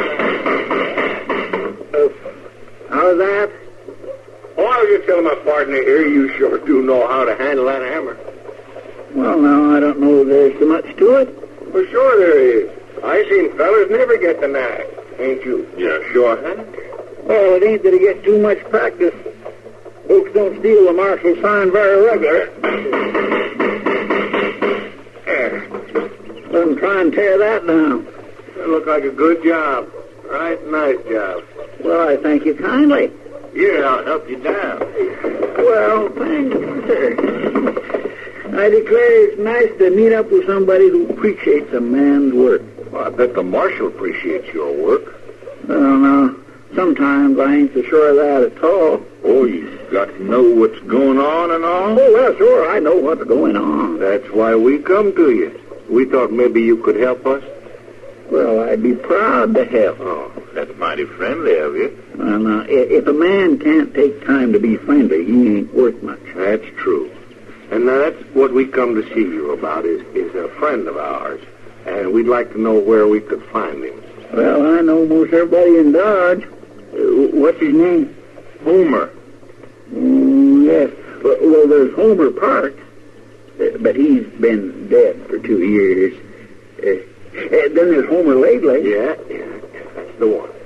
Well, now, I'm afraid I got some bad news for you there, too. Homer ain't dead, is he? No, he ain't dead. He's up at Doc's, though, for a couple days. He was beat an awful bad hurt. Oh, well, ain't that a shame? Who'd want to do a thing like that, hurting poor old Homer? Oh, yeah. No, it was a terrible thing, all right.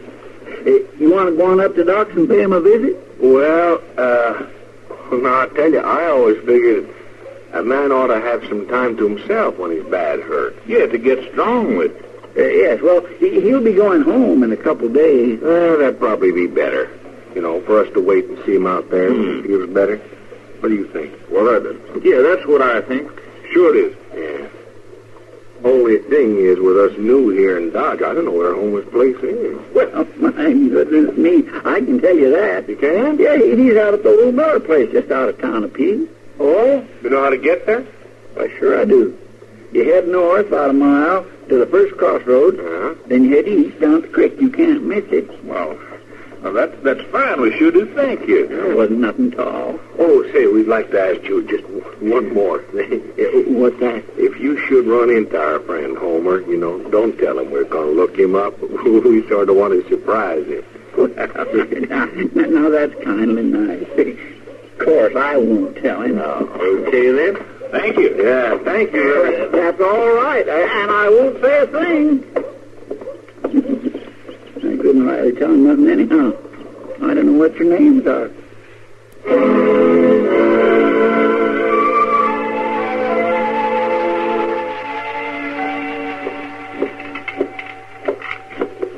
And here you are, Miss Kitty.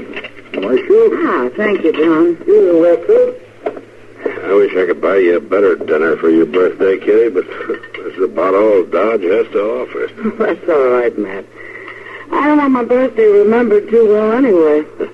Now, come on, Kitty, it's not that bad. It's that bad for a woman as soon as she gets out of her teens. That's good. I'm not a woman. Sure is. How's the old fellow up at Doc's, Matt? He got home yet? Yeah, he went home yesterday. I just hope he stays there. Poor old man. He'll be all right. He just keeps from arguing with people. Well, I guess if you believe in something like he does, you can't keep quiet. Yeah, maybe not. He's right, you know. Oh, now, Kitty. I know. You can't take off your gun right now, but he's got the right idea.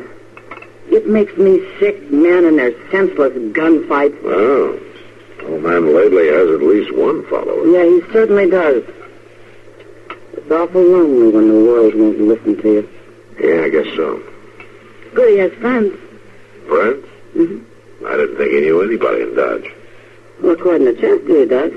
Oh? Yeah. Chester said 2 men stopped and asked him all about Homer and how he was getting along and where he was, where he lived. And Chester told him. Well, sure. They asked Chester not to say anything to old Homer about it. They were going to surprise him. I think I better pay him a visit, too. Any special reason, then? I'm not sure, Kitty, but it could be Homer's friends are making a surprise visit on his sack of gold. Sack of gold? Yeah, and Homer insists on keeping it with him. You're awful suspicious about people, aren't you? They could really be friendly, you know. Yeah, they could. But I still think I'll go out and visit Homer.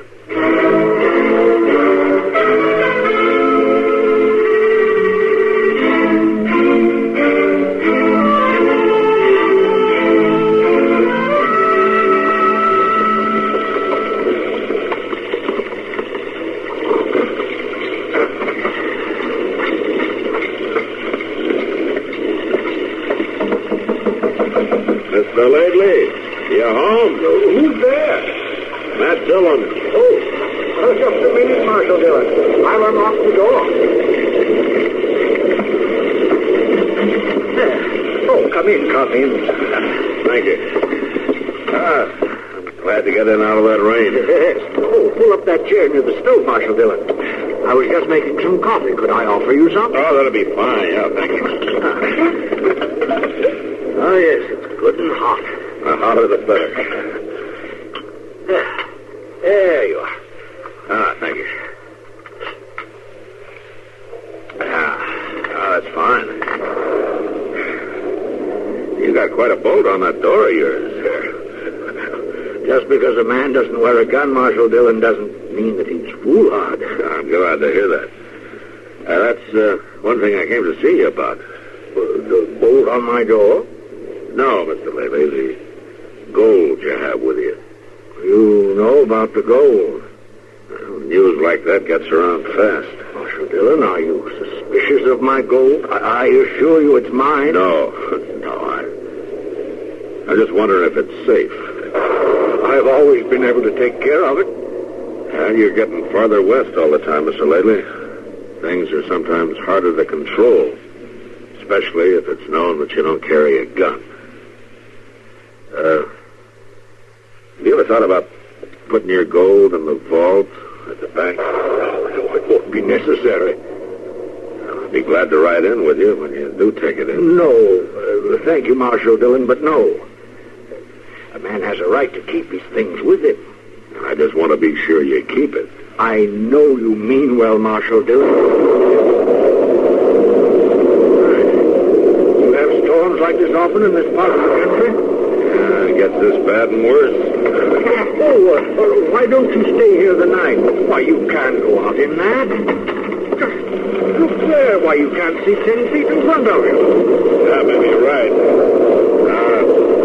Can I put up my horse in the barn? Certainly, and welcome. There are oats and sacking to rub him down, and then come back here. You can bed down here for the night.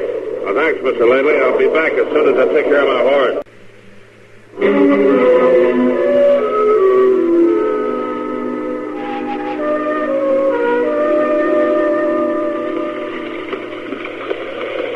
You sure picked a fine night for riding out here. Well, sure is fine. Everybody but us home in bed is the way we want it. Well, we didn't need to stay so long in that saloon before we got started. Oh, we did. It gave the rain time to slack off, now didn't it? Yeah, I guess so. And it give the old man time to get dead asleep. Supposing he ain't. Well, that don't matter much. What do you mean? I sure ain't going to start worrying about an old man who don't even carry a gun. No, well, shut up, man. Well, what are we going to do? I ain't ready to tell you. Just ride along. Well, you'd ought to tell me here. Ain't I your partner? I'll tell you when we get there. Now, shut up.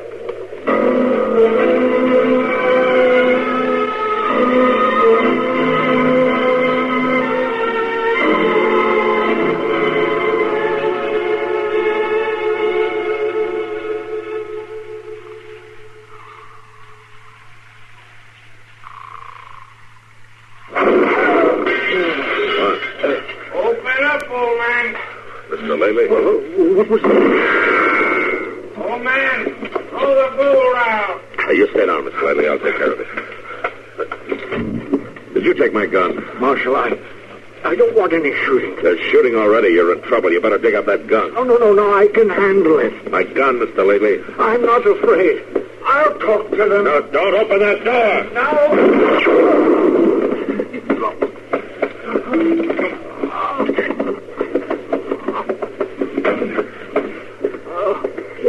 They wouldn't even talk to me, Marshal. They didn't come to talk. But I wouldn't have harmed them. Just take it easy, Mr. Lately. They'll shoot you, too. They're sure going to try. I can't have that. I can't be the cause of another man's death. Mr. Lately, where's my gun? Your gun? Where is it? Just tell me where. It's in there. Come on, quick. Back room. Over 10 buckets. Okay.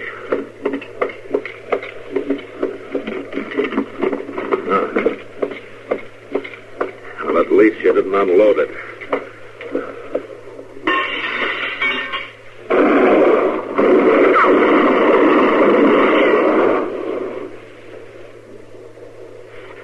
Marshal, are you all right?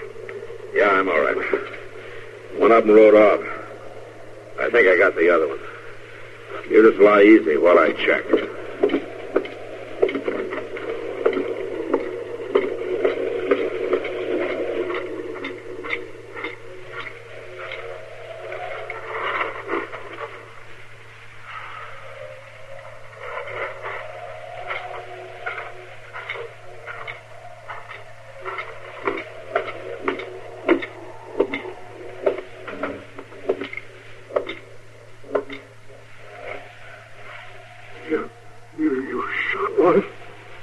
Lately, I shot one.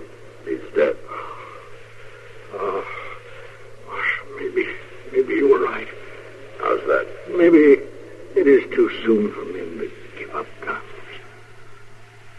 Well, tonight it is. Someday, maybe. Yeah, Mr. Lately, maybe someday men will be walking on the streets of Dodge City without guns. But I'm afraid I won't live to see it. But somebody will, Mr. Lately. Don't forget that. Somebody will.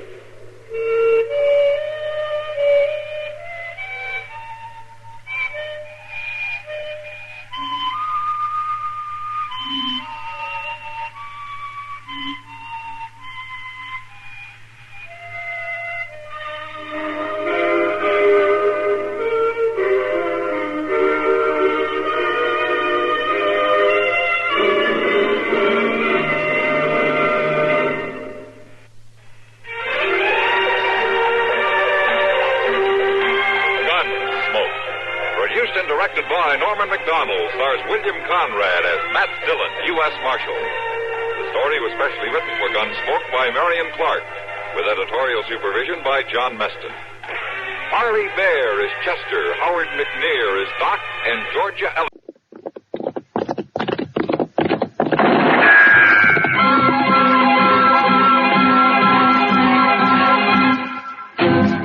Around Dodge City and in the territory on West, there's just one way to handle the killers and the spoilers, and that's with a U.S. Marshal and the smell of gun smoke.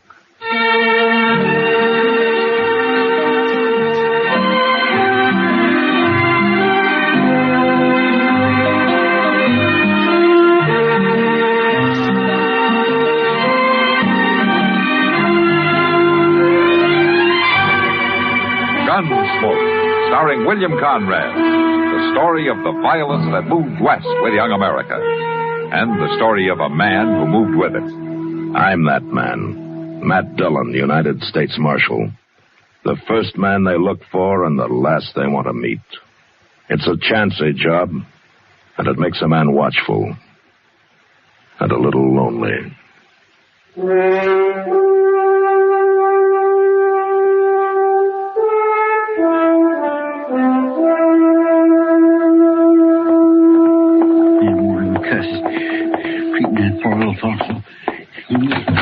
Mr. Dillon? What? Mr. Dillon. What are you so riled up about, Chester? Press Graydon and Howard Rab. What are those bullies up to now? Well, see, you won't never believe it, but there's a real Chinaman here in town. A little Chinese fellow with a pigtail and all. He just come into Dodge on a freighter's wagon, and right now Braden and Rab, they got him pushed up against the wall out there. Oh, what are they doing to him? Well, they're deviling him and poking fun at him. I told them to leave him alone, but, Mr. Dillon, I wish you'd go tell him. All right, Chester. I'll go tell them. If there's anything I hate, it's a bullet. Well, maybe they're just curious about him. He's the first Chinaman I ever knew of in Dodge. Wait till you hear him. Here they are. Look. I think you understand one word they're saying. He just backed up there staring at him, holding tight that little old box he's got. Maybe that's what they want. That little box? That's probably just his medicine or something. Oh, he's not an Indian, Chester. No, sir, he ain't. But maybe them Chinese fellas has medicine, too.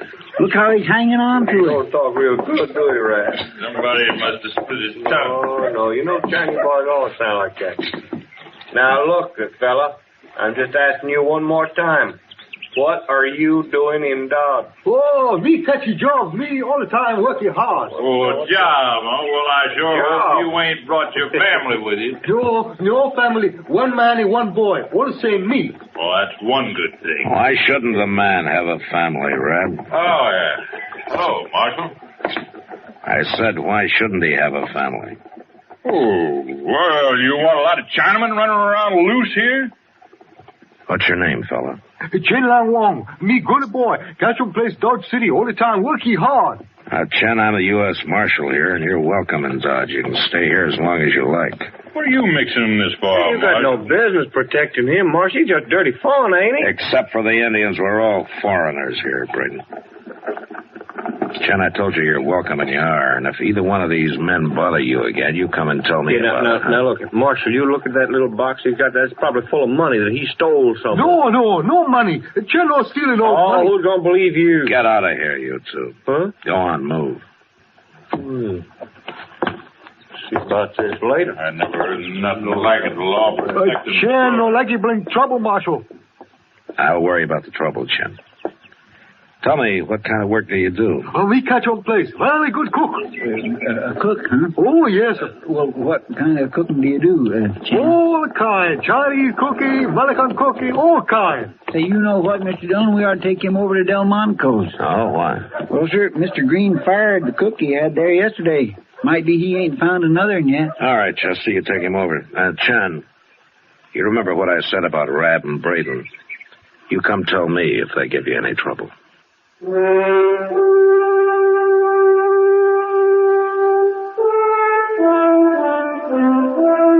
Mr. Green at Delmonico's took a chance and hired Chen Wong that day. And it turned out he wasn't lying about being a good cook, and neither was he lying about working hard. Mr. Green let him sleep in a storeroom off the kitchen, and there he stayed, out of sight, and for a while, out of trouble.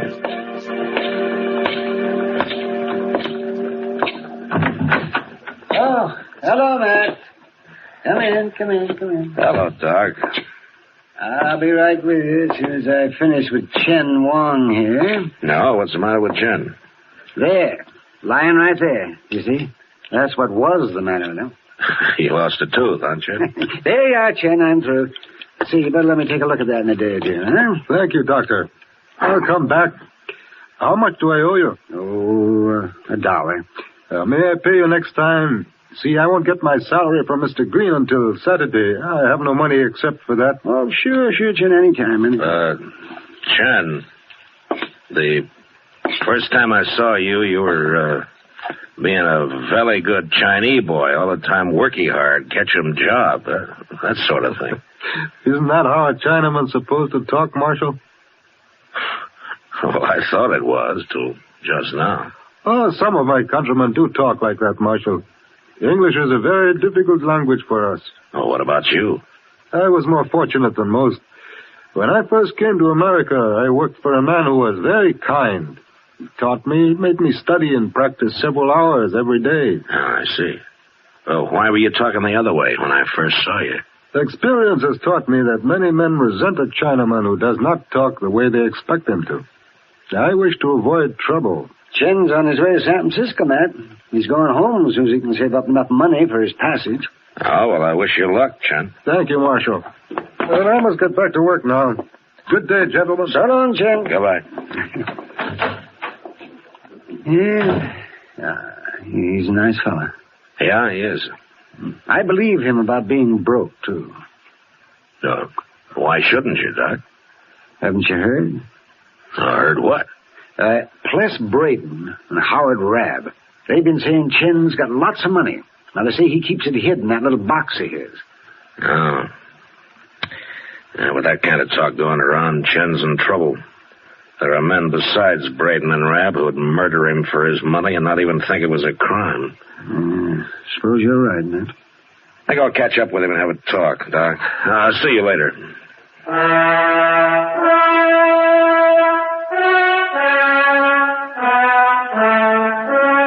I had that talk with Chen, and I tried to get him to put his box in the bank and then let everybody know that he'd done so, but he said that he wanted the box near him and that he'd keep it hidden in his room. I couldn't argue him out of it, so I knew there'd be trouble. Sure enough, a couple of days later it happened, though not the way I'd expected. It was noon, and Chester and I went into Delmonico's for dinner. Say, this place is plumb deserted, Mr. Dillon. Yeah, maybe it's closed. There's Mr. Green. Green, are you closed today? Hello, Marshal. Chester? Hello. Yeah, I'm closed, Marshal. I got no cook. What? Chen, he won't cook today. I don't know what's the matter with him. He won't even talk. Oh, where is he? Sitting in his room back there on the floor, just sitting there, staring at his hand. Well, maybe he's sick. No, he ain't sick. There's something wrong with him. Maybe you can find out what it is, Marshal. He might talk to you. Yeah, sure, I'll try. It's a storeroom right off the kitchen, Marshal. Door's open. Yeah, I'll find it.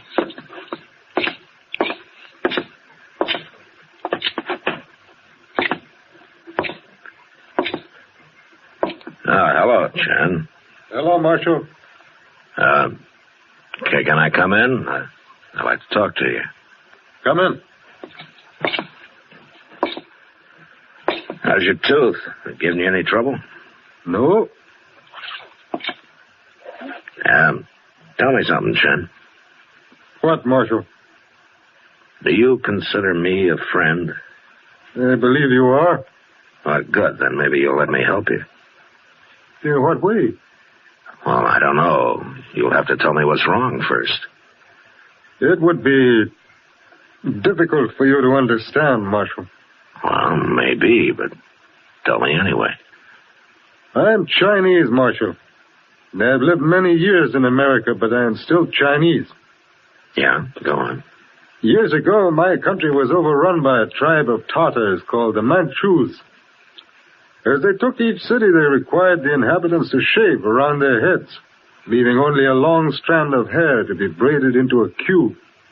It was a sign of subjugation. But that has been forgotten. And now the queue, or pigtail, as you call it, is of great importance to us. Wait a minute, Chen. I just noticed. Where's yours? To lose the queue is a great disgrace to us, Marshal. Who did it, Chen? 2 men. The same 2. You mean Braden and Rab? They came here last night. They wanted my treasure box. And you wouldn't tell them where it was, so they cut off your pigtail, is that it? They took it away with them, Marshal. That makes my disgrace even worse. Chen, will it help any if I get it back for you? If I don't get it back, I must kill those 2, Marshal. No, don't you go killing anybody. You let me handle this. I'm very sorry, Marshal, for all the trouble. You just wait here, Chen. I'll see what I can do.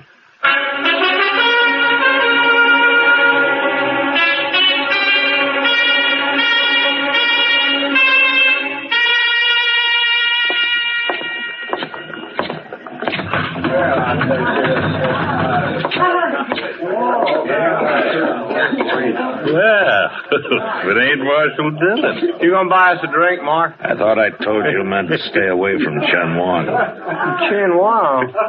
Now what's he hollering about? His pigtail. He wants it back. I don't know what you're talking about, Marshal. Yes, you do. Chen's lying to you, Marshal. All them heathen foreigners is lying. Rab. I want that pigtail now. Where is it?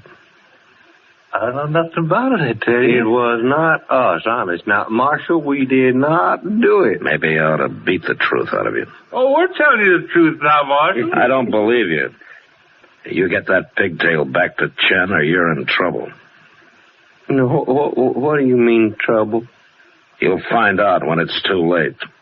And there's nothing I can do to stop it.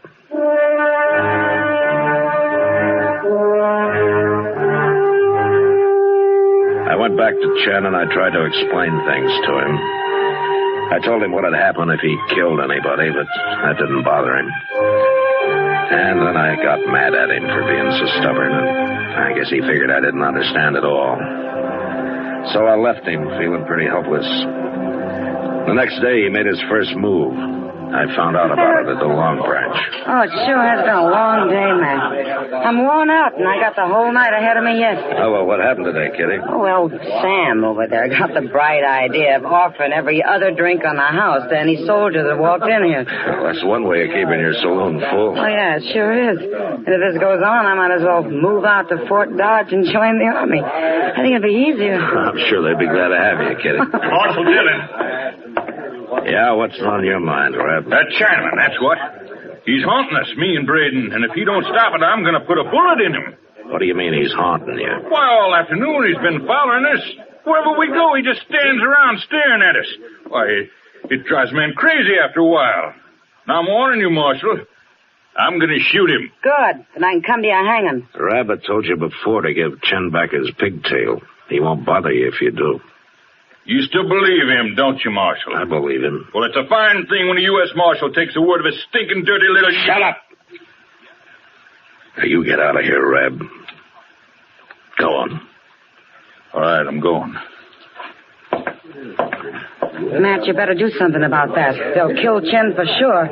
Unless he kills them first, Kitty. But I'll tell Custer to keep an eye on him. I'll see you later. Yeah, sure.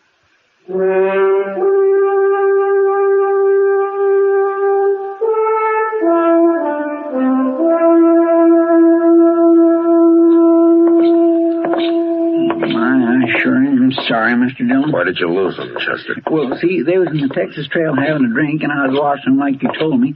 Then Orlo Watts come up and started talking to me, and next I looked, they was gone, all three of them, so I come after you. We'll find them. Yes, I sure do hope so. Jim was carrying his little box, Mr. Dillon, right under his arm. He was Look over yonder. What's everybody crowding up that alley for? Well, let's go see.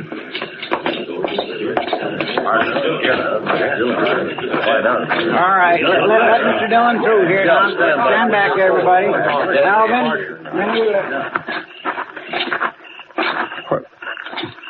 Mr. Dillon, it's Chen. Yeah.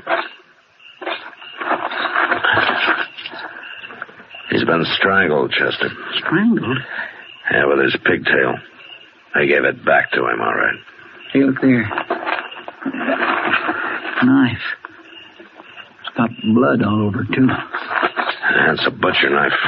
Chen must have cut one of them. Maybe both. That'll make it easier to track them. Yeah. Now, listen, all you men. I want you to stay here. I don't want anybody following us. You understand? All right, come on, Chester.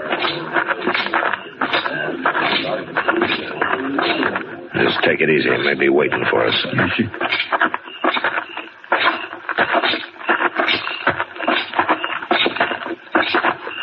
Look, there's something laying over there by that rain barrel. It's a man.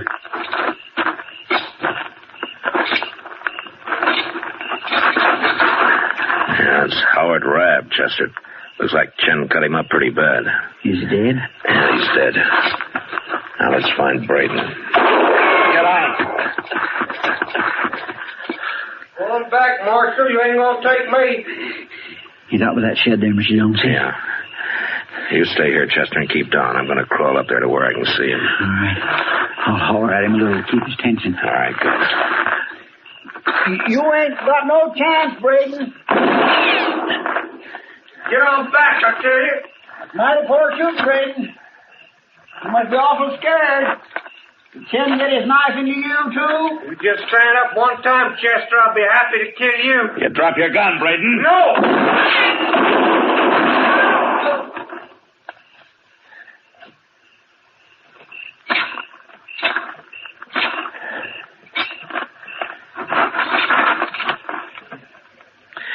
Okay, Chester. Did you kill him? Yeah, I killed him. Well, I guess you had to. There's Chen's treasure box, Chester. Pick it up, will you? There it is. I guess that's what they killed him for. Must be full of money after all. Now, let's take a look. By golly, it is money. Yeah, this much is money. $4. $4? Is that all? That's all. What's that other paper? I don't know. Strike a match, Chester. Hold it over here, huh? Yeah. That looks like some kind of a document, don't it? What's it say? I can't see it very well. Hold it closer. Something about Chen Lan Wang was of invaluable service and intelligence. General McClellan's Army of the Potomac. Peninsular Campaign, March 1862. Right. Wait a minute. Make another light. There we are.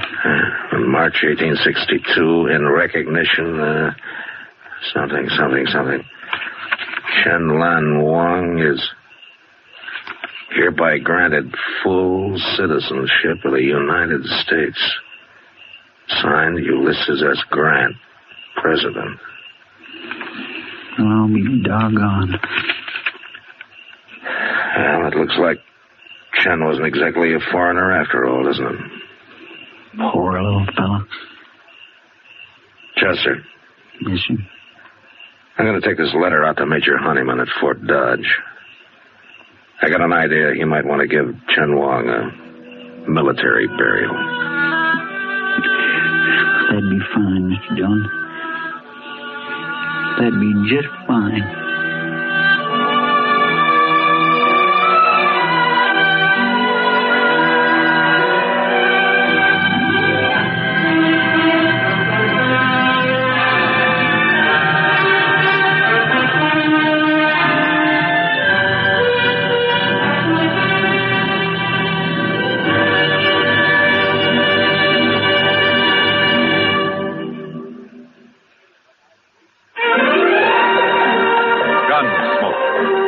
And directed by Norman Macdonald, stars William Conrad as Matt Dillon, U.S. Marshal. The story was specially written for Gunsmoke by John Meston. Featured in the cast were Ben Wright, Lawrence Dobkin, Barney Phillips, and John Daner. Harley Bear is Chester, Howard McNear is Doc, and Georgia Ellis is Kitty.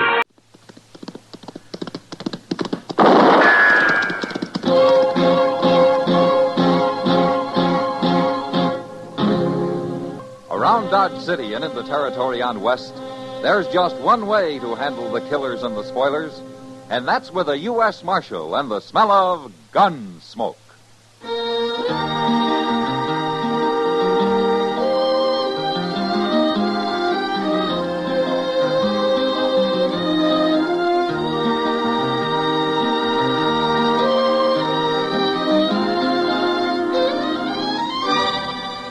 Gunsmoke, starring William Conrad, the transcribed story of the violence that moved west with young America, and the story of a man who moved with it.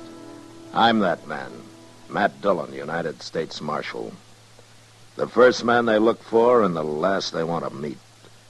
It's a chancy job, and it makes a man watchful and a little lonely.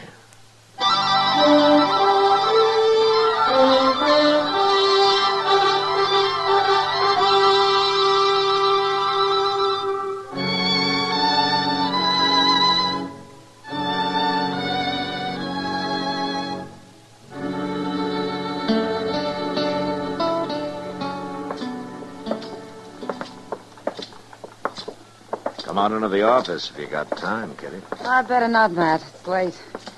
But thanks for the supper. It's my pleasure. It looks like you're going to have a busy night tonight, huh? Front Street's filling up fast. It'll be busy, all right. 2 trail herds came in today from Texas. That's money, Kitty. Those boys will leave everything they got here.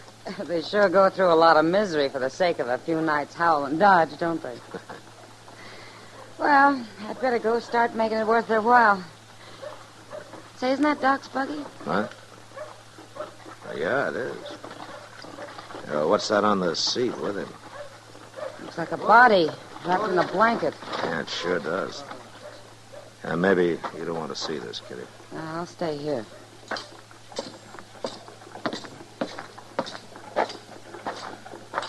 Well, hello, Matt. Who's that, Doc? Well, he must have been a buffalo hunter. I found him on the south bank of the Pawnee near Turkey Bend. He had a camp there, or he did until somebody came along and shot him. You mean he was alone? There was another camp a few miles downriver, but this man was alone. How did you stop by the other camp? I figured that'd be your job, Matt. Bringing him in was bad enough. What do you mean? Whoever shot him took his head for a souvenir. What? It's not a very nice killing, is it, man? I'll ride up there tomorrow, Doc.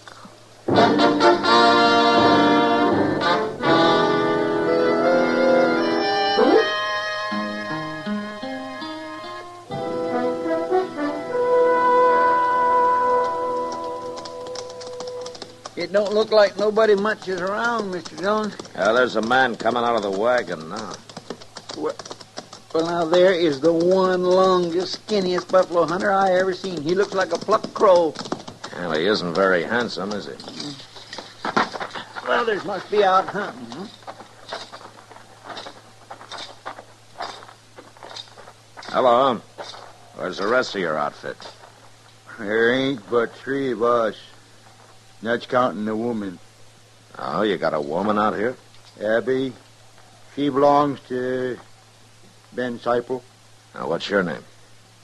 I'm Earl Tix, but I ain't sure I care to do any more talking. You'll talk. And you can start by telling me if you know anything about the hunter who was camped a couple of miles upriver from here. I don't know nothing about nobody, mister. That man was killed, Tix. He was shot. And somebody ran off with his head. Oh, he done that, huh? My name's Dillon, Tix. I'm a U.S. Marshal. Don't turn around, mister. In the wagon behind you, Mr. Dillon. He's holding as sharp as 50. It'll shoot, too. It'll make an awful big hole in a man. You just stand steady. Get the gun sticks. Sure. It's better. You can turn around now. Ben Seipel, huh? I'm an alligator, mister. I can treat people terrible. Like cutting their heads off? Ain't nobody gonna come into my camp and start saying murder. Not to Ben Seipel, they ain't. If you didn't do it, you got no cause to worry, Seipel. I got no cause to worry. You standing there with a big 50 aimed at your belly. He ain't no marshal anyway. Now, you look here. You two stop acting so crazy. Didn't you never hear of Marshal Dillon? There's no sign on him. Where's his badge? I don't happen to be wearing a badge, Tix. Go carve some thong out of one of them hides, Tix, and put it to soak. We'll tie these two up for the night. Tie them up? Do what I tell you, Tix. Sure. Hello, Abby. What's going on, Ben? You get the wash done? Yeah. I strung it in the brush to dry. And get to cooking supper. I'm hungry. We feeding them, too? No, we ain't feeding them. Well, then what are they doing here? They come talking of murder. I feel like shooting them for it. No, Ben. I kill them. I'll make you watch, Abby. Ben, someday somebody's going to kill you. They got to. You cook a good supper, Abby. I'm real hungry.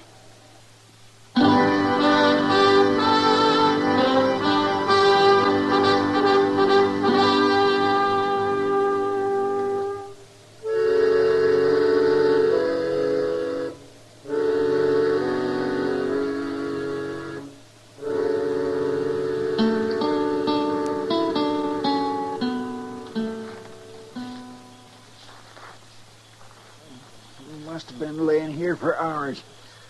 I just can't hardly move, Mr. Dillon. Tix is pretty handy at tying people up. Yeah, but it ain't him bothers me as much as Ben Seipel. That man is crazy. I'd known how crazy I'd have taken my chances when he first started talking. Yeah, we're in a bad spot here, Chester. Maybe Abby can do something. She sure hates him. Yeah, I know. Now, she's been looking over this way. Hey, wait a minute. She's leaving the fire now. I hope we don't see her. Look, she's coming here, Mr. Dillon. Yeah. You must be right hungry. It's not food we need, Abby. I know. But if I cut you loose, he'd kill me. We wouldn't go off and leave you to face him. You wouldn't. Abby, all men aren't like Ben Seifel and their old ticks. You can trust me and Custer here. You're really a marshal? I am. I'll do it, Marshal. When he's asleep, I'll do it. I knew she would. I told you. Abby? He's seen me. Hey there, Abby.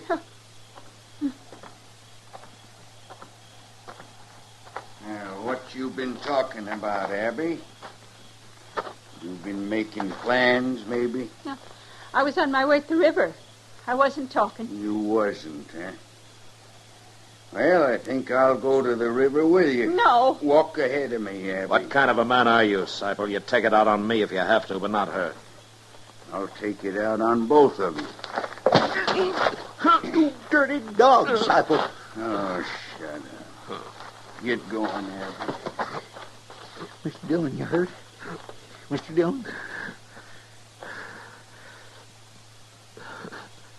No, I'll be all right, Chester. That man's got a big foot. Kick a man in the face that way? He ought to be hung. I'll hang him myself if we ever get out of this. It don't look too good for us, does it? No, not now. That poor Abby. What does she stay with a man like him for? Yeah, maybe she's never had a chance to get away. It'd be a miserable enough life without being tied to a murderer. Be quiet, Chester. Here comes Earl Tix. Where's he been all this time? I don't know, but he's moving pretty fast. And what's the rifle for? Where's Seifel? Tell me where he went. What's the trouble, Tix? Where is he? He went down to the river. What for? Seifel! Go ahead, Seifel! I'm coming. You better hurry. We got to get out of here. What? What are you yelling about, Tix? We got to get going, Seifel. Right now. Get going? What for? Injuns. I heard them out there yapping at each other like coyotes. You sure? I know Injuns when I hear them. We can't get out of here with that wagon, Tix. You ain't fighting no Injuns over a wagon. Where's the woman? Never mind her. Let's get our horses and ride. Oh, what about these two? Leave them for the Injuns. And their horses, too? I ain't no horse thief. Come on.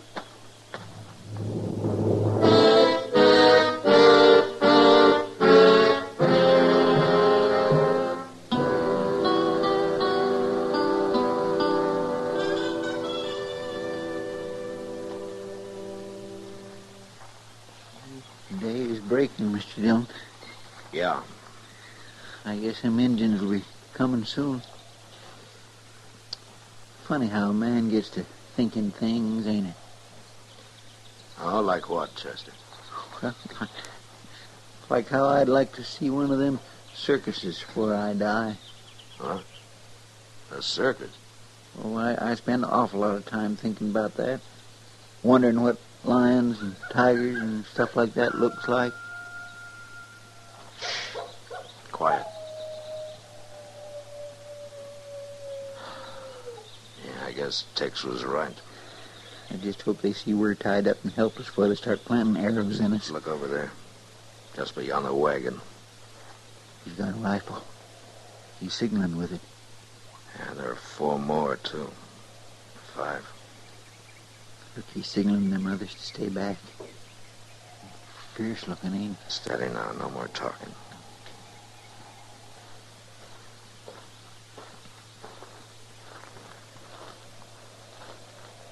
No understand. You hunt buffalo? Mr. Dillon. Buffalo hunter gone. Leave us like this. Leave you for Pawnee to kill? Why? We big enemies. You know hunt buffalo? No. We kill buffalo hunter. Pawnee. Teach white man. Leave buffalo to Pawnee. Cut off whole head. Why they killed that man? Wait a minute, Chester. Listen. Buffalo hunter want you kill us. Buffalo hunter gone. You know catch now. You let us go, we find Buffalo hunter. Big enemy. We take care of Buffalo hunter for you. Where's he going? He's Gonna have a talk with the others, I guess. That was awful smart of you, Mr. Dillon. Maybe, if it works. It makes sense. Well, it does to us, Chester. I just hope it will to them. Looks like they've decided. And at least it didn't take them long. Oh, here he comes. He's got his knife out.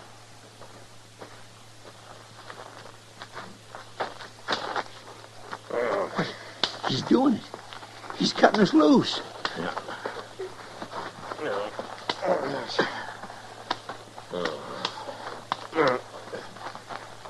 It worked. It worked. But he cut us loose and never said a word. What difference does it make, Chester? We're free.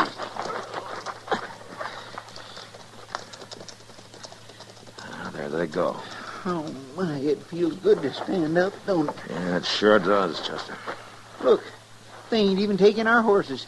Well, I guess they figure we can't chase buffalo hunters on foot. What's that? Marshal. Oh, that's Abby. Yonder she is, laying in them weeds. Marshal. Oh, she looks terrible. Well, at least he didn't kill her. You hurt bad, Abby. He hit me. He hit me something awful. Chester, go hitch our horses to that wagon. Yes, sir. Marshal. That's all right, Abby. We're going to take you to Dodge. And nobody's ever going to hit you again. I promise you that.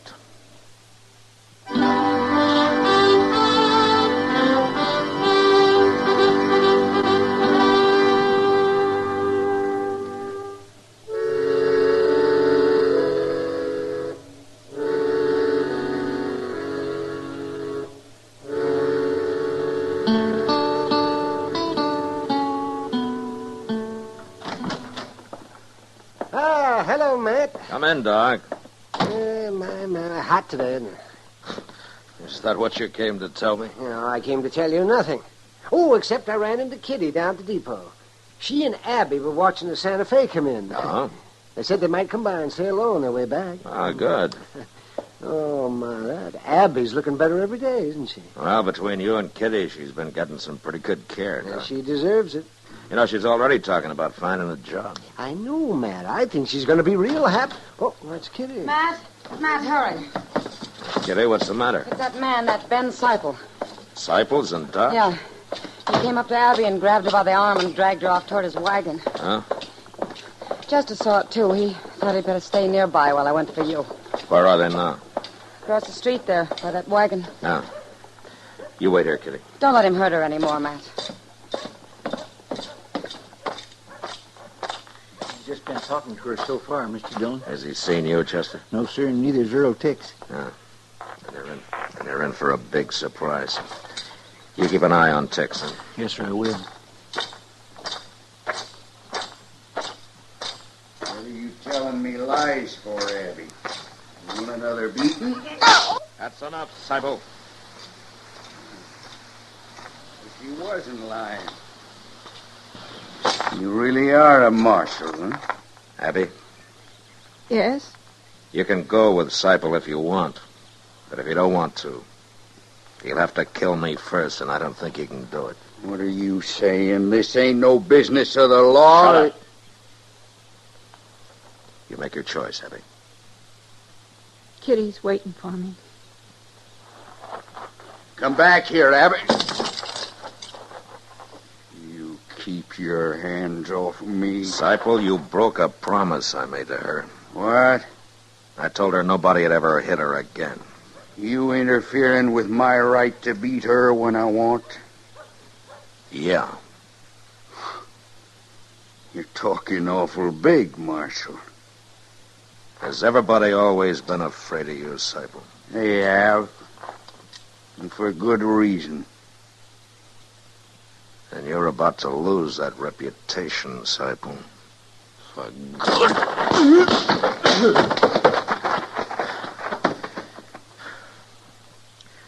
Tex! Come here. No. Get moving like you tell me. No. You can't beat me, Marshal. It wasn't me done nothing. Chester'll help you throw Seipel into the wagon. Then you drive him out of Dodge, and you keep on driving, Tix. Oh, I will. I don't mean for a few days. I mean for weeks. You're through on the prairie, Tix. You and Seifel both. So say goodbye to this land. If I see you on it again, you'll rot.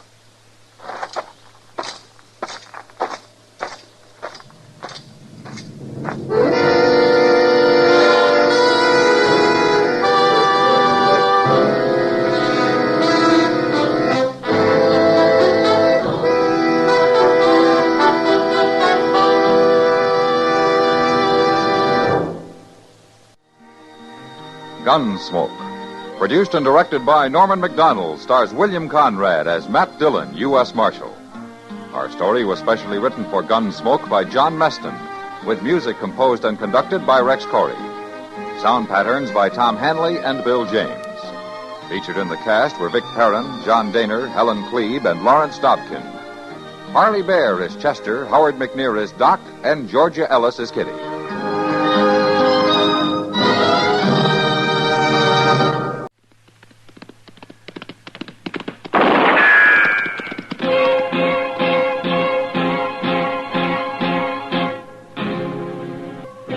Around Dodge City and in the territory on West, there's just one way to handle the killers and the spoilers, and that's with a U.S. Marshal and the smell of gun smoke.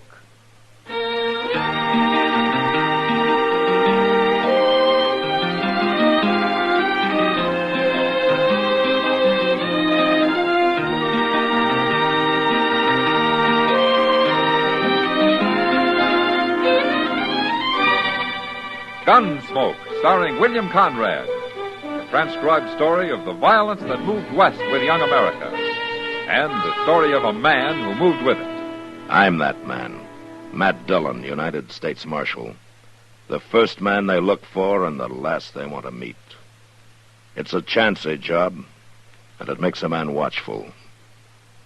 And a little lonely.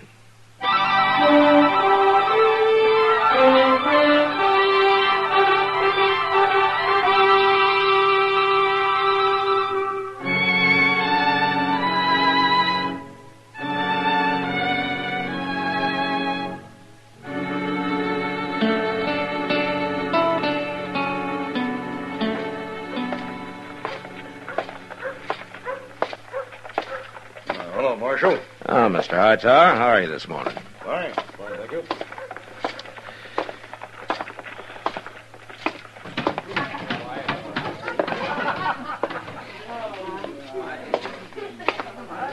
Hello, Matt. Why, hello, Kitty. What are you doing in here this time of day? Just looking for a little shelter. What? From the sun. Oh. Yeah, I figure I can keep the peace in here as well as out there in that heat. Well, you're that lazy. We better go sit down. You know, that's a good idea. Oh, there's a table over there next to Olive and Kate. Oh, okay. Say, who's the old man they're sitting with? Oh, I don't know. He came in just before you did. Hey, Kitty. Huh? Kitty, you're missing all the fun. I don't hear your friend laughing. Oh, he's crazy. Hello, Marshal. Hello, Olive. Kate. Marshal, sit down. No, thanks, Kate. We're Oh, going to sit come on, Marshal. Kitty. Shall we, Kitty? Okay. Kitty, you got to hear this. What'd you say your name is, old man? Well, I ain't so old. My name is Nip Colors. Nip Colors? I ain't a day over 60. Or a day under. Tell me, how come you never been to Dodge before? I only just bought me a ranch down on Crooked Creek. What's that got to do with it? I ain't never been in Kansas before. I made my money mining out in Arizona. I'm rich now, and my ma died. You mean your wife? No. Ma, my mama. Mama, she was real old. She kind of crippled up, but she died, and now I can get married. You mean that a man your age has never been married? I was, but she died a long time ago. You have any kids? Some. But they all run off soon as they got big enough. Oh, this is kind of sad, Matt. Yeah. So you come to Dodge looking for a wife, huh? Yeah, I'm going to find me one, too. What makes you think you're going to find one here? Well, there's women here. I figured I'd look 'em over. And take your pick. Well, how else? Listen, there isn't enough gold in the world to get me to marry an old, ugly coot like you. Me either. You're about as romantic as a turkey buzzard. Why, I've seen water dogs I'd sooner cuddle. I wouldn't get any closer to you than I am now to save me from hanging. Olive, that's mean. Well, look at him. Oh, he can't help it. I mean, you don't have to talk to him like that. He's an old fool. He isn't doing you any harm, Kate. No. I don't mean to do no harm. But I gotta find a wife. You don't need a wife. You need a bell around your neck and one leg tied up. I've had enough of this. Now, Kitty. I'll handle this. Olive, you and Kate get out of here and leave him alone. What? You heard me? Get out, both of you. Since when did you start running things around here? You ever see me fight? Kitty, will you take it easy? You girls will look like scarecrows when I'm done with you. You're first, Olive. Get up. Look, I don't want any trouble with you, Kitty. Then get away from this table. I'm going. You too, Kate. Sure. We don't want to talk to him anyway. You gotta excuse them, mister. They learn all that talk from the cowboys and such that come in here. They said that your name is Kitty? Yeah, that's right. You're very nice, Kitty. Oh, sometimes a woman can handle women better than a man can. You're pretty, too. Yeah. Well, you better stay out of here, Nip. Go look for a wife someplace else. Well, I don't have to. What? Not now. I found one. You have? You? Me? Sure. I didn't want either of them to. I was just looking them over, but I like you fine. You make a good wife. Now, look, Nip, don't you go getting any ideas. It's okay, Kitty. I'll take care of everything. I'll be back in a few days. Well, wait, We'll get married then. Matt? Oh, well, Kitty, and it looks like you got yourself into something, doesn't it? Try to be nice to somebody. Try to do a good deed. See what happens. Oh, well, I wouldn't worry about it. Maybe you'll forget about it. You think so? No. Oh, what am I going to do?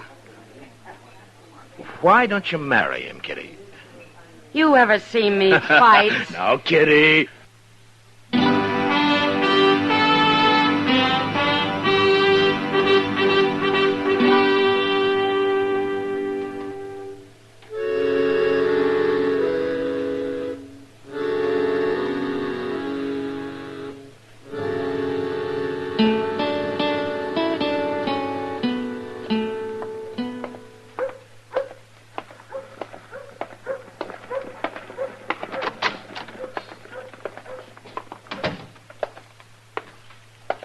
Well, the stage come in, Mr. Dillon. Oh? Now, didn't you think it would, Chester? Oh, yes, sir. Sure, I knew it would. It was awful late, though. Oh, was it? Huh. Yes, sir, it was late. Oh, why? Well, I declare, I don't know. I didn't bother to ask. Oh, I see. Well, what else is new, Chester? Well, sir, nothing I know of. You know, Chester, you ought to stay in the office more and keep out of the sun. Oh, well, the sun's already went down, Mr. Dillon. Well, now, that's something new. I hadn't noticed that. Well, yes, sir, you're right. It has. Well, yes, sir, it sure has. Matt? Oh, hello, Kitty. Come on in. Evening, Miss Kitty. Chester? Matt, you gotta do something. What? Well, what's the trouble? That Nip Colors is back. Well, I'd say I want to get a look at him. Well, you will, Chester. He's back already, huh? It's been 3 days, and he's sure been busy. Well, what do you mean? Well, first he's gone and bought a lot of new clothes. Got himself all duded up. Well, he needed it. Well, that's not the point. They're wedding clothes. Oh? He came into the Long Branch wearing them. He's over there now buying drinks for the house. Celebrating. I nearly died of shame, Matt. Everybody laughing at him and at me. I left. I got out. Well, that's funny, Kitty. I'd have thought you'd have got mad or laughed it off yourself. Matt, he's serious. I don't know how to stop him. And what's more, I am mad now. That's why I came here. Oh? I ran into the preacher on the street. And you know what he said? He's real pleased he's going to marry me and nip colors tomorrow. That old fool's gone and set up a wedding. Oh, my goodness. It's got to stop. It's got to stop, Matt. You've got to help me. Well, Kitty, Please. Please, Matt. Oh, sure, Kitty. Of course I will. I'll go over there now and see what I can do. Well, I'm going with you. Well, you don't have to, Kitty. I want to.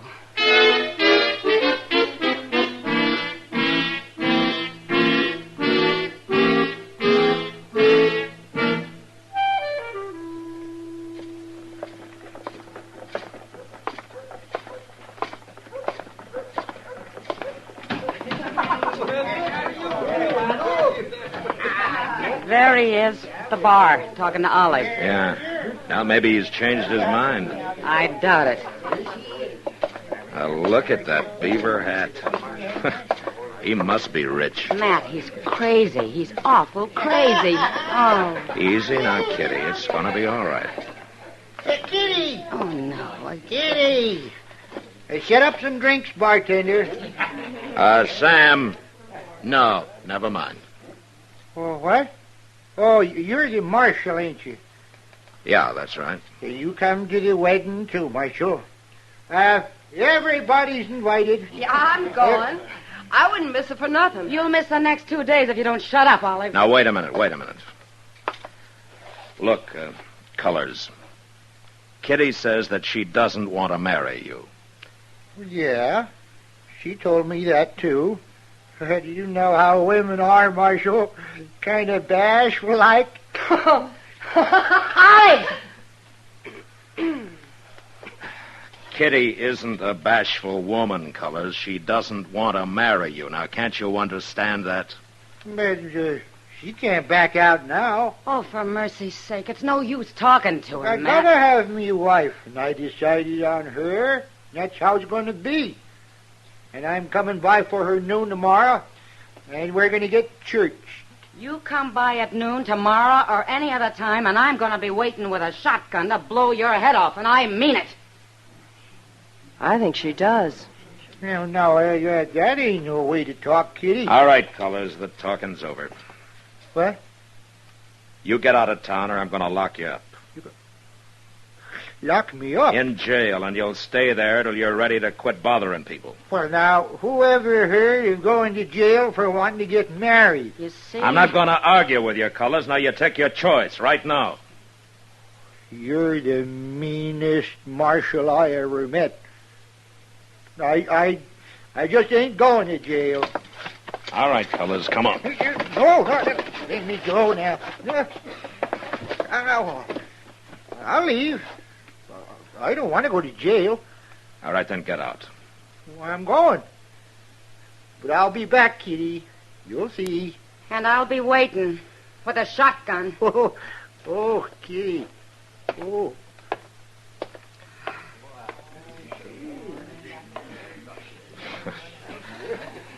Well,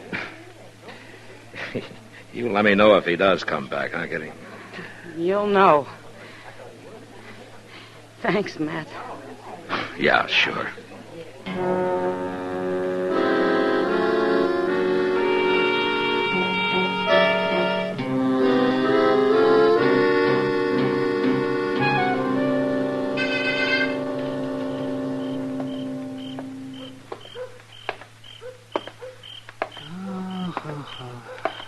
I'm kind of tired tonight.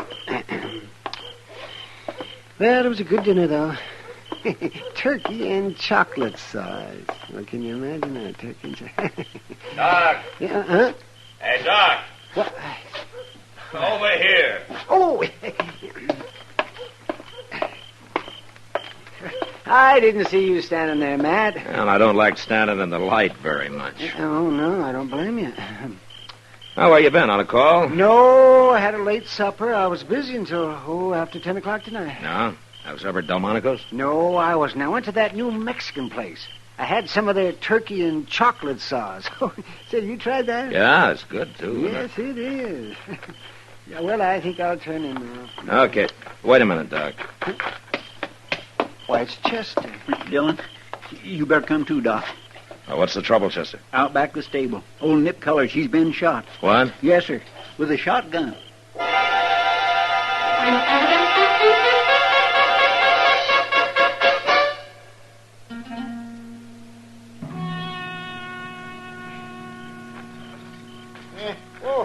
Oh, now, take it easy. Well, it's Oh, Well, Doc, how does he look?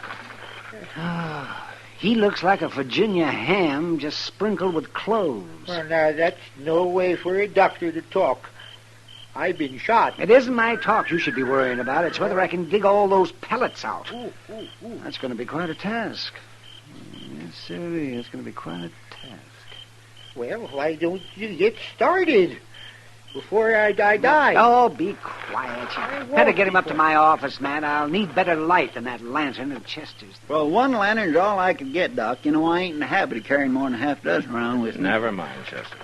Excuse me, Doc. Would you let me get on there, please? Yes. Colors, what happened? Who shot you? You got gall asking a dying man foolish questions. Doc doesn't think you're gonna die, Colors. Now tell me, did you hear or see anybody? How could I see who shot me in the back? I mean before that or after that. I didn't care after.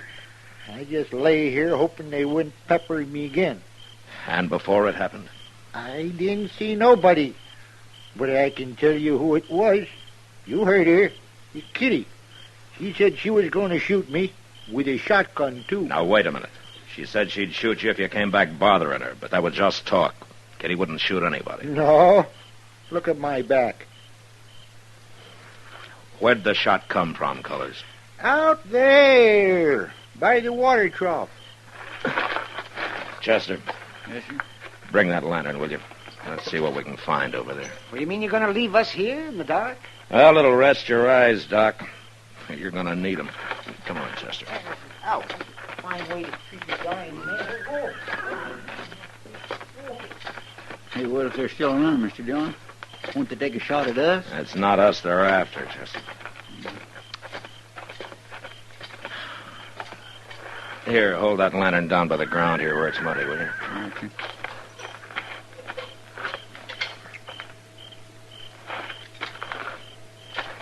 Wait a minute. No, back here, Chester.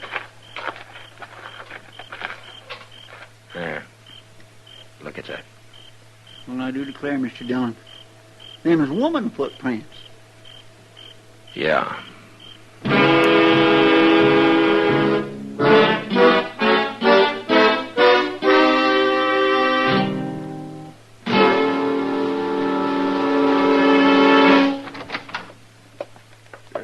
Go ahead, Miss Kitty.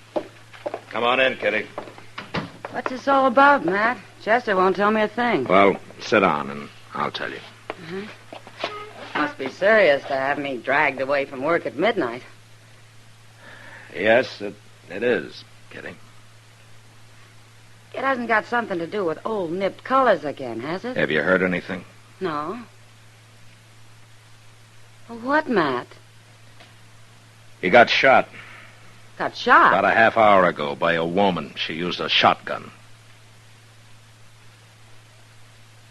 You're thinking I did it. Well, you were talking about doing it, weren't you? I sure was. And you know something else?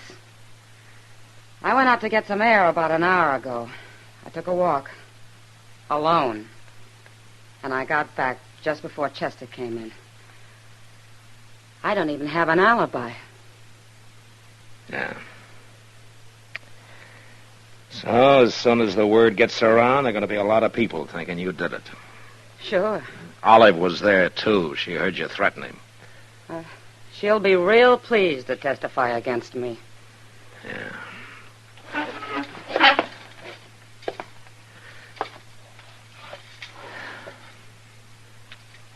Kitty, might be easier for you if you laid low till I find out who did this, huh? How do you know I didn't? Well, I don't know. Not that way. Not so's I could prove it legally. All right, Matt. I'll lay low. Mr. Dillon? Yeah, what is it, Chester? Somebody just went upstairs to Doc. So? I seen her out the window here. Her? Yes, sir. It was some old woman. And she seemed like she was in an awful hurry.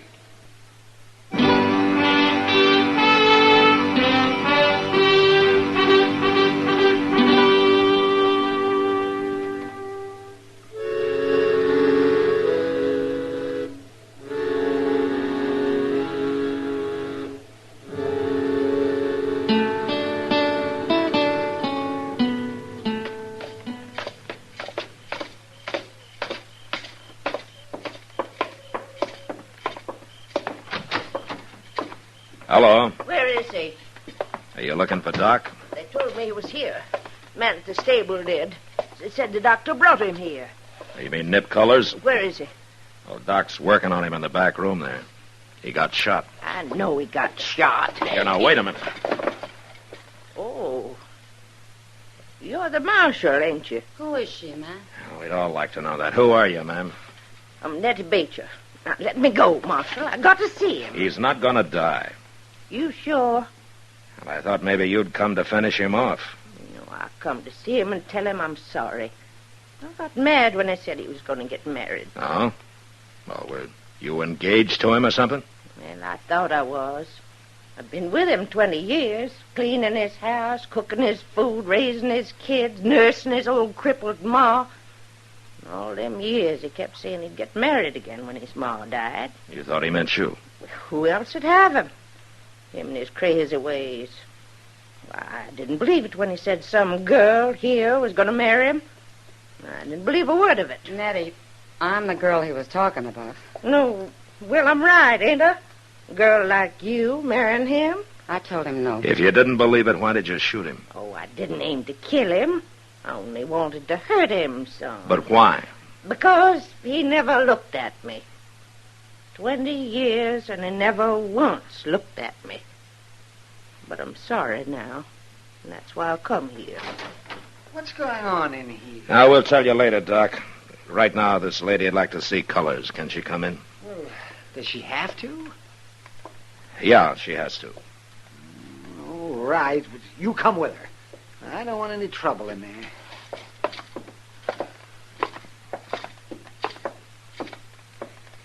There he is, lady. Mr. Colors? Nip? Well, what in tarnation are you doing here? Well, I'm sorry I done it. Well, you done it? It is me. You shot me? Made me mad, you're going off trying to marry some other woman. He made you mad? Why? After 20 years waiting, you asked me that? What? You been waiting for me? Ever since I come to work for you, after your wife died. Why, you never told me that, Nettie. Ain't for a woman to speak up. Well, you sure never did. Till tonight. Boy, you sure spoke up tonight. There comes a time when a woman has to, Nip. Hold your tongue for 20 years and then blow me up with a shotgun?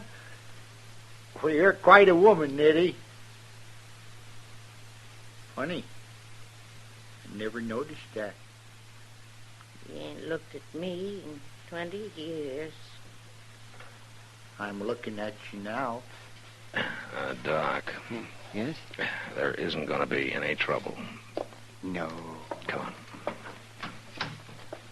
Well, what happened? Oh, they're talking, Kitty. Well, of course they're talking. What about? Well, let's say that you just lost yourself a bridegroom. Well, I can't say I'm sorry. But you know something, Matt? What? I lost him to a pretty good woman.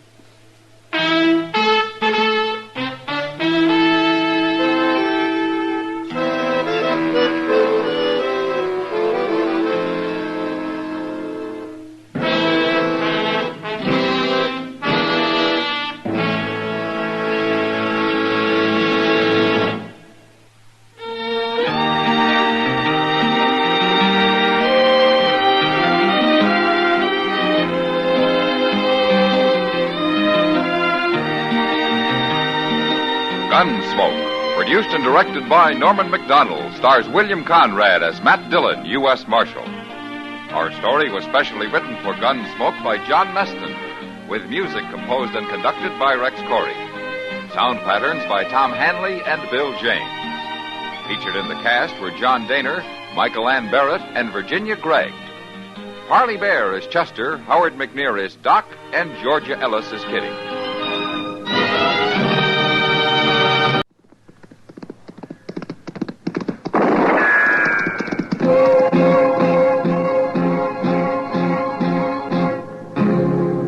Gunsmoke.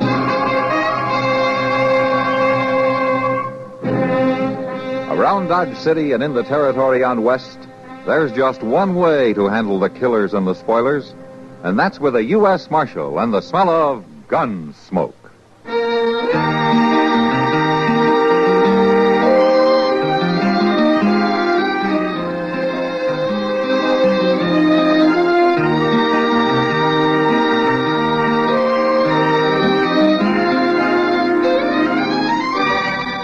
Gunsmoke, starring William Conrad. The story of the violence that moved west with young America. And the story of a man who moved with it. I'm that man. Matt Dillon, United States Marshal. The first man they look for and the last they want to meet. It's a chancy job, and it makes a man watchful. And a little lonely.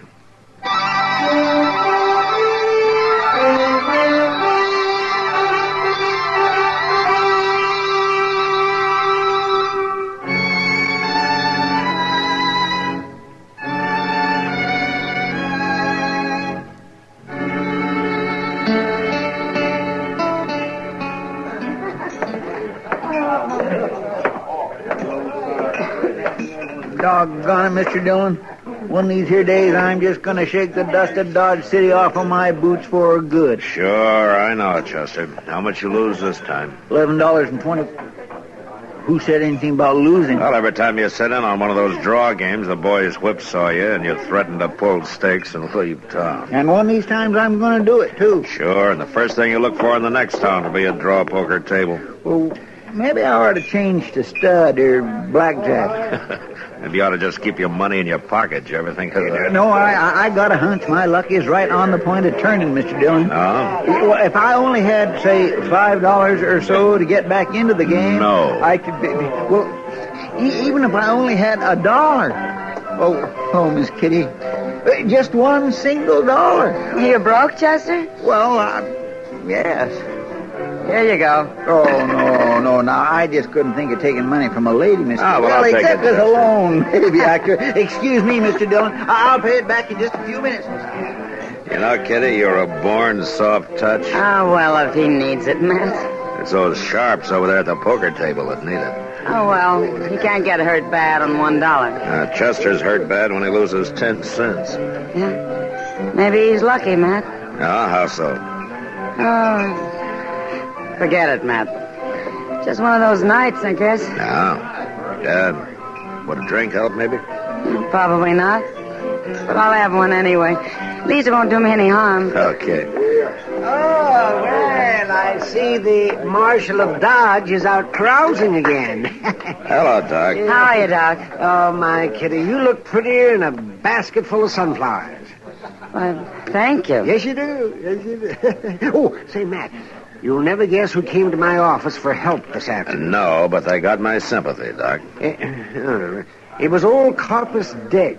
Carpus? Who's Carpus Degg? Well, he lives in a shack on the river bottom, Kitty. He hunts a little, traps some, keeps pretty much to himself. What's wrong with him, Doc? Nothing. He brought me a patient. Too late to do any good, of course. He died right on my operating table. Oh. Died of what? A bullet wound. You mean somebody was shot this afternoon and you didn't tell me about it? I didn't figure it was important. Was to Carpus, though. Yes.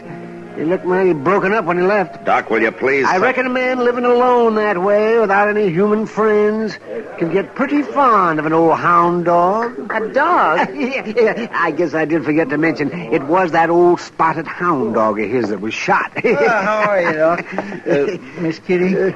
Yeah, Chester. Do you think maybe you can get by till payday for that $1? Forget it, Chester. Yes, forget it, Chester. No use looking at me, Chester. Well, I was just thinking... Doc, did Carpus have any idea who shot his dog? If he did, he wasn't saying. But from the look on his face when he walked out, I'm glad it wasn't me. Well, now, why would anybody do a thing like that? Well, I don't know. It's too bad, but there's nothing much to be done about it. I think maybe I better ride out there in the morning and have a talk with Carpus. What for? This wouldn't be the first time that a dog getting killed would finally lead to a man getting killed.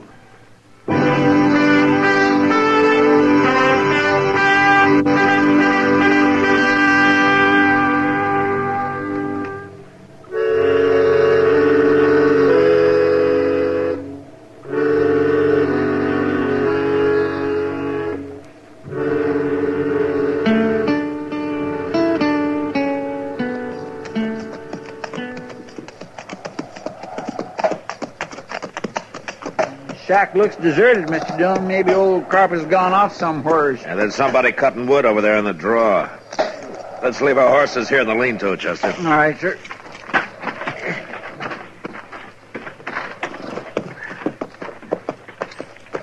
Man, it'd have to be a little ouchy to want to live out here all alone this way.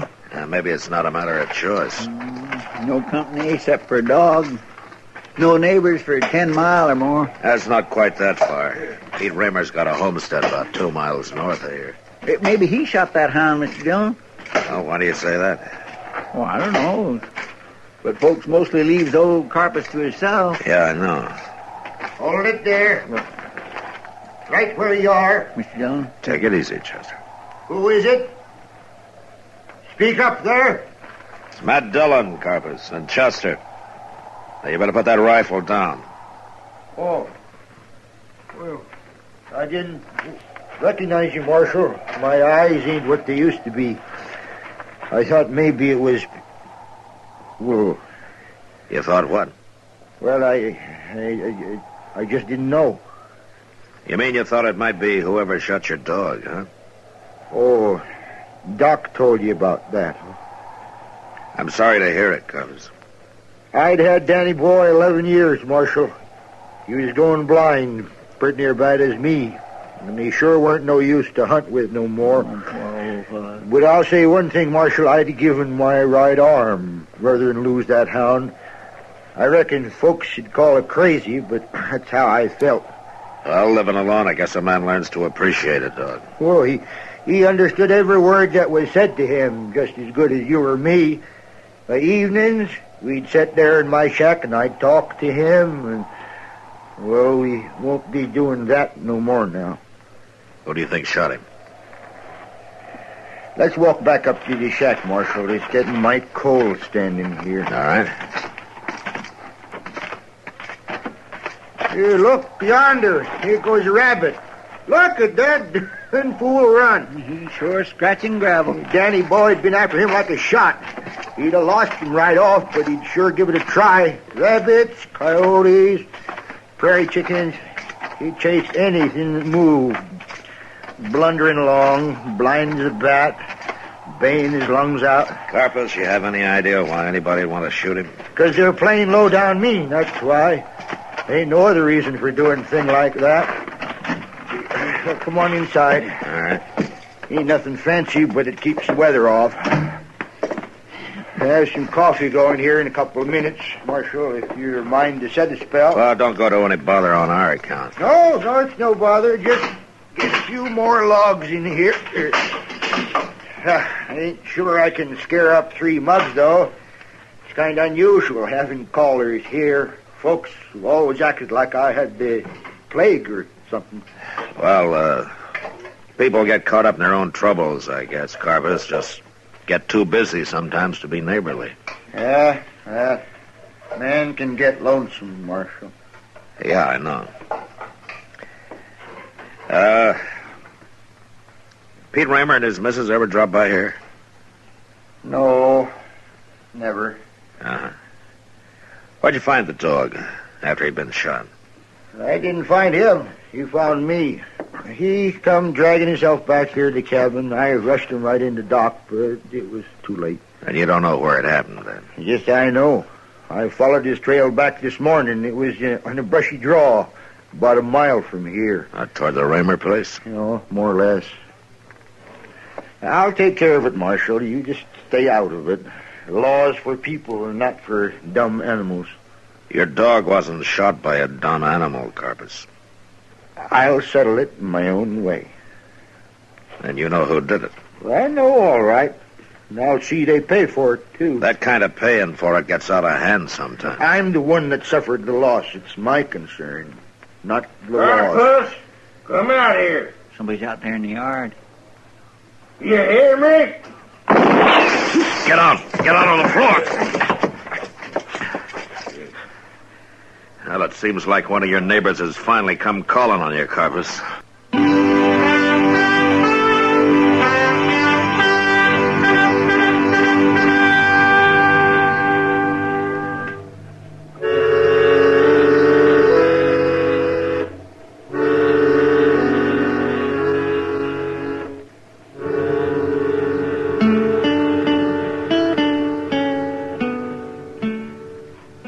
That's Pete Raymer out there, Marshal. You heard me, you mangy old weasel. Come on out here. He's aiming to kill me. But why? Well, I don't rightly know, but he fired a bullet through the window, didn't he? All right, Carpus, you stay away from the door. You too, Chester. Yes, sir. Raymer, it's Matt Dillon. You hold your fire. I'm coming out.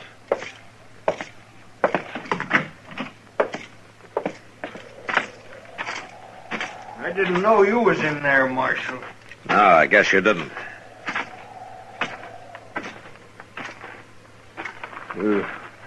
Understand, I wasn't aiming to shoot nobody. Is that so? No. Just trying to throw a scare into him. Into old Carpus, I mean. Bring him to his senses, maybe. Has he been out of his senses? Well, he sure act like it. Marshal, you know what he done this morning? He tried to shoot my kid's dog. Yeah. Snuck up through the brush, took a shot at her. Sonny seen him do it.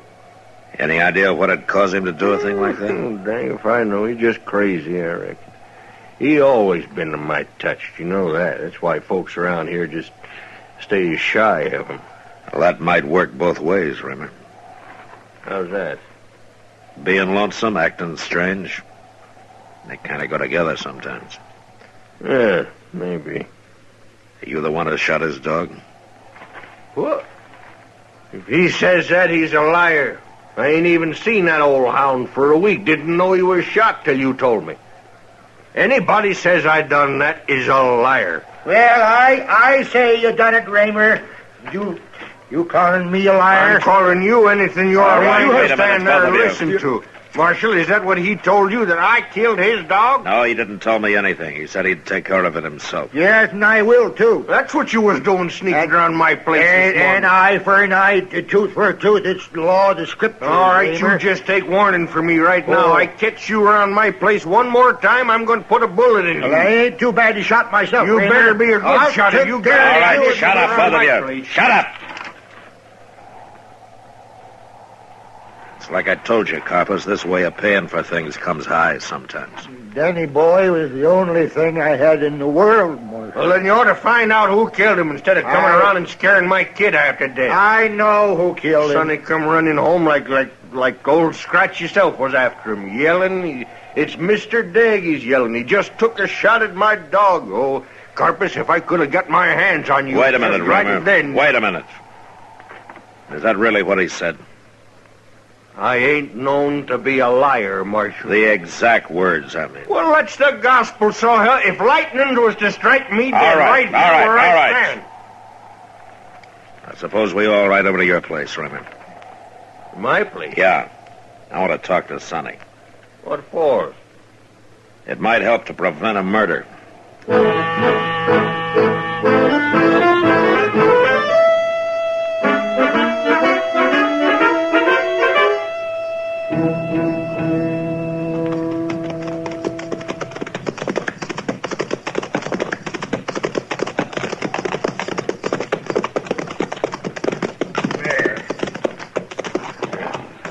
Well, there's the kid, Marshal. Right there in front of the barn. Sonny? Sonny! Yeah, Pop? Come on over here a minute, Sonny, will you? Marshal wants to talk to you. Marshal? Yeah, come on. Here, Sonny, come back. He run into the barn, Mr. Dillon. Yeah. I can't figure what come over that boy, Marshal. Well, we'll soon find out.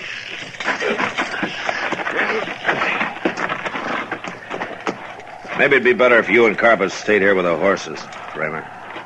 You say so? Keep an eye on him, Chester. Don't let him get into an argument. All right, sir. Can't figure why Sonny'd run into that barn. Anyway, just like you see the ghost. I don't figure why the Marshal wants to talk. Sonny, What do you want? I want to talk to you. I want you to open the door. Go away. You can't get away from a thing by hiding from it, Sonny. Go on away, Marshal. I got a gun in here. Oh? Good. I'd like to see it. No. All right, Sonny. I'll give you just 3 seconds to open this door. Now move.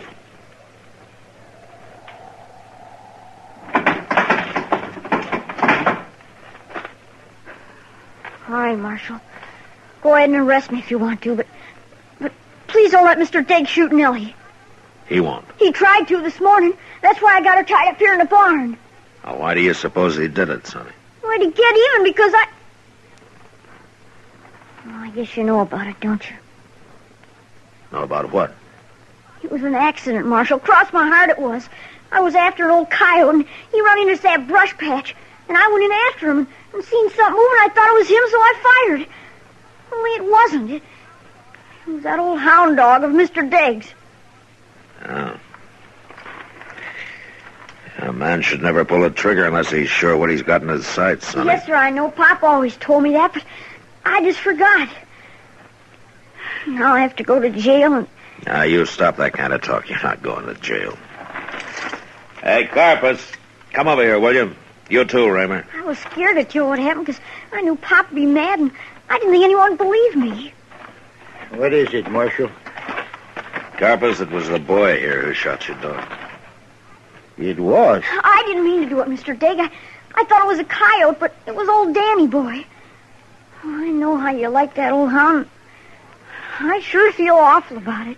Are you sure it was an accident? Yes, sir, it was. Honest, it was. Well... Nellie's going to have pups in a couple of weeks, Mr. Digg. And I'll let you have your choice of the litter. Any one of them you want. Well, now, that hound of mine was a trained hunter, Sonny. Takes a lot of work to train a young pup. I'll help you. I'll come over every day as soon as my chores is done and help you train him. Well, it sounds like a pretty fair offer. This Nellie's a good dog, is she? She's the best dog in the world. You just take a look at her. Come on, I'll show you. Oh, I'm mighty sorry about this, Carpus. Yeah, that's all right. It couldn't be helped. Come on, Mr. Diggs. Yeah, all right, Sonny. I'm coming. Oh. Looks like old Carpus has finally got himself a friend, Mr. Dillon. Yeah. Looks like two, though, Chester. Counting the pup.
Gunsmoke. Produced and directed by Norman Macdonald, stars William Conrad as Matt Dillon, U.S. Marshal. The script was specially written for Gunsmoke by Les Crutchfield, with editorial supervision by John Meston. The music was composed and conducted by Rex Corey. Sound patterns were by Ray Kemper and Bill James. Featured in the cast were Parley Bear as Chester, Howard McNear as Doc, and Georgia Ellis as Kitty.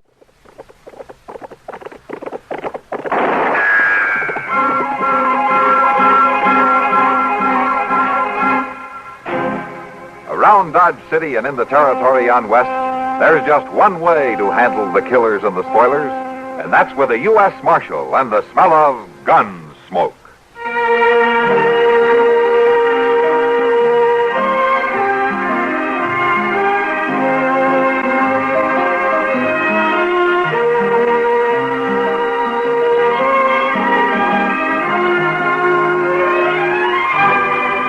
Gunsmoke, starring William Conrad, the story of the violence that moved west with young America, and the story of a man who moved with it.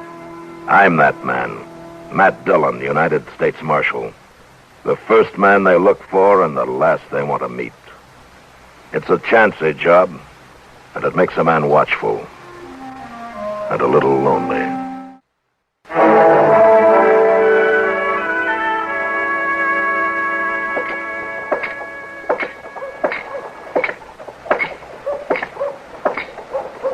Good morning, Kitty.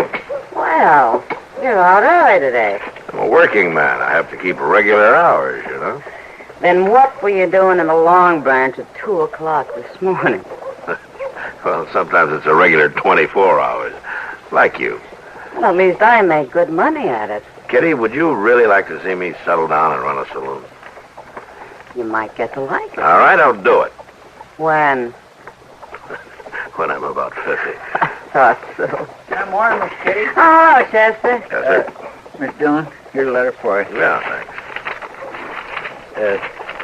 The envelope says it's from Judge Rambo over in Wichita. Uh-huh. Anything important? Yeah, court order for eviction. Seems Brandon Teak didn't file legally on his land over by Wagon Mound. Did you say Brandon Teak? Yeah. Where did you know him, Kitty? Oh, everybody knew him. Around Abilene. Yeah, he had a pretty bad reputation then. Doesn't he still? Well, I haven't seen him for some time, Kitty, but he's married and he's trying to prove up some land. Well, I don't envy you trying to put him off it. Brandon Teak never shoved very easy that I recall. Well, Miss Dillon, you have to evict him off. Maybe the judge made a mistake or something. No, I'm no admirer of Judge Rambo, but he knows his law. We'll ride out there this afternoon, Chester. Be sure your gun's loaded, Matt. Maybe I won't need it, Kitty. You want to bet? No, I guess not.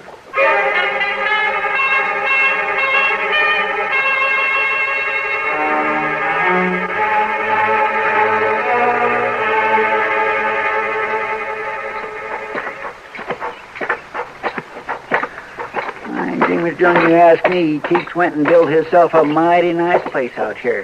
Yeah, he's done fine.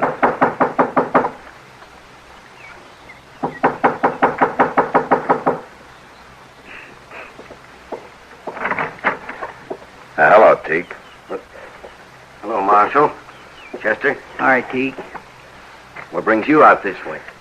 Well, here, you might as well read it yourself. What's this? Court order. Immediate eviction. Mm-hmm. Well, what's this all about, Marshal? That's just what it says. Well, I've got my deed to this place. Yeah, but you failed to register it at the land office. Well, now, nobody told me about that. I'm sorry, Teak. You're going to be a whole lot sorrier. You try to put me off this land, Marshal. Brandon, who are you talking to? You stay inside, Sarah. It ain't nothing. And it won't hurt if I come out. This is my wife, Marshal Dillon and Chester Proudfoot. How you do, Miss? I do, ma'am. Marshal? Is there trouble, Brandon? They say we got no legal right to this place, Sarah. I didn't register the deed or some fool thing. No. Now, don't you worry. Ain't nobody gonna move us off, law or no law. It's a court order. I ain't wore a gun since I got married, Marshal, but I can sure go put one on. Brandon. Now, Sarah, You can't forget your promise. Especially now you can't. That's all the more reason for fighting, Sarah.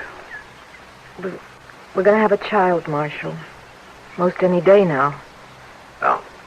And we ain't moving. We ain't starting over. If we have to, we can do it. I'd rather die than see you go to fighting again, Brandon. Now, you think on it.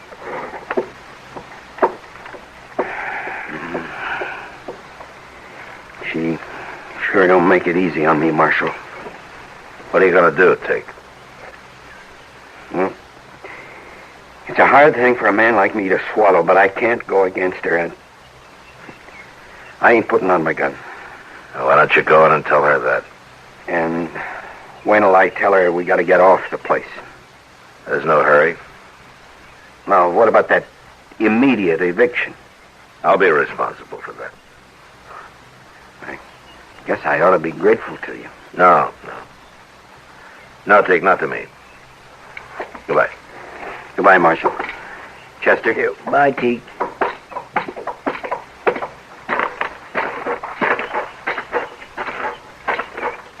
My ding, for a minute there, I thought he was going to make trouble, sure. Yeah. When are you going to put him off, Mr. Dillon? I'm going over to Wichita, Chester. I'll find out there.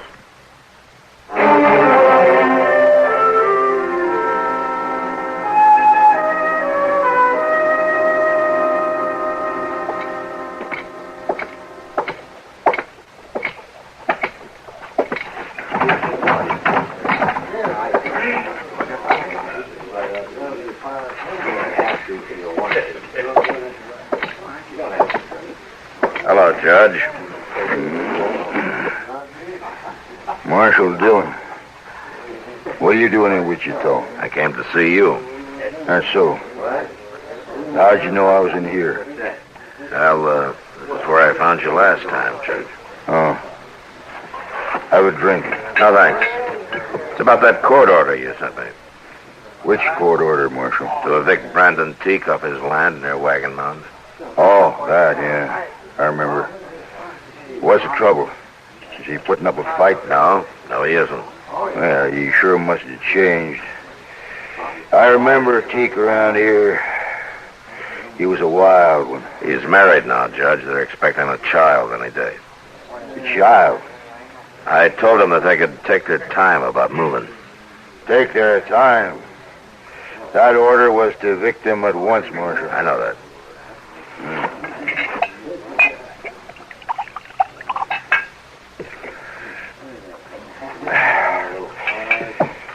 Marshal Dillon, there is no room for sentiment in the law.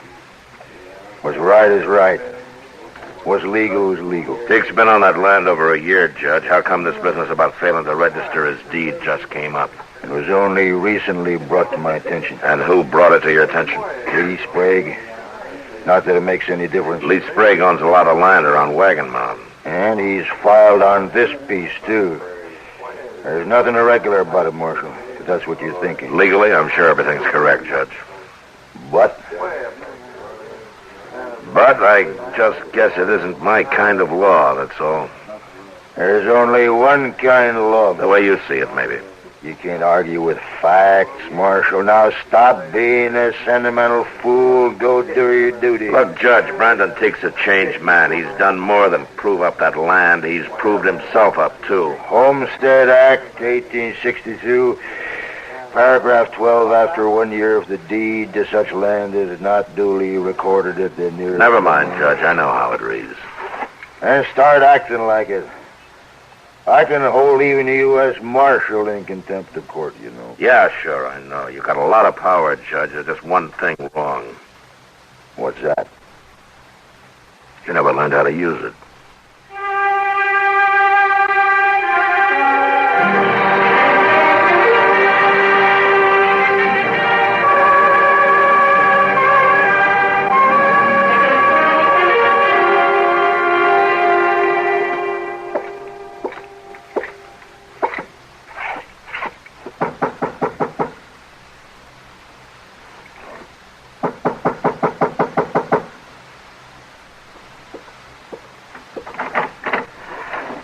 Marshal Dillon. I want to talk to you, Sprague. Come in. How'd you know I was in Dodge today? I found out. It's about Brandon Teak. Something wrong? No, not legally. Judge Rambo made that pretty clear. You want to tell me what's bothering you, Marshal? Yeah, sure. I think Brandon Teak deserves that land more than you do. Marshal, I'm in the land and cattle business. I'm making out mighty well. No man can accuse me of ever doing anything illegal or dishonest. But everybody knows I practice sharp. I'll go on practicing sharp, too. Even against a man like Teak who's hung up his gun and steeled down and tried to make a life for him and his family? What do you mean, his family? Well, there's a child coming any day now. And he's better off in town, Marshal. What? My wife stayed in the country. That's why I lost her. Well, looks to me like I'm doing Teak a favor. You got an awful easy conscience, Sprague. Well, there's no use arguing, Marshal. You got your order, now you go put 'em off. No, Sprague, I'm not going to do it. What? I couldn't hold my head up if I had any part of the kind of law you and Judge Rambo want. You mean that? Yeah, I mean that. Well, I ain't gonna let you stand in my way, Marshal. You're in for trouble.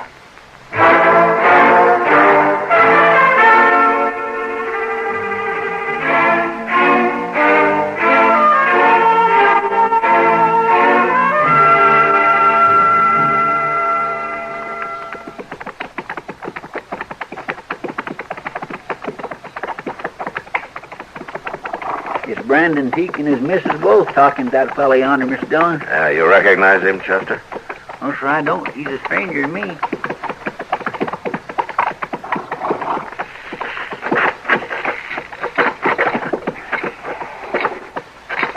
saying you just ain't got no right. Looks like they're all head up over something, don't it?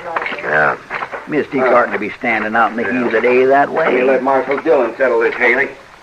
Got nothing to do with it no more. What's the trouble here, Teak? I'll do, man. You told me there was no hurry about our leaving, Marshal. Now, wait a minute. Where'd you get that badge, mister? Who are you? I'm Jim Haley, Marshal, Deputy Sheriff from Wichita. Wichita? How'd you get here?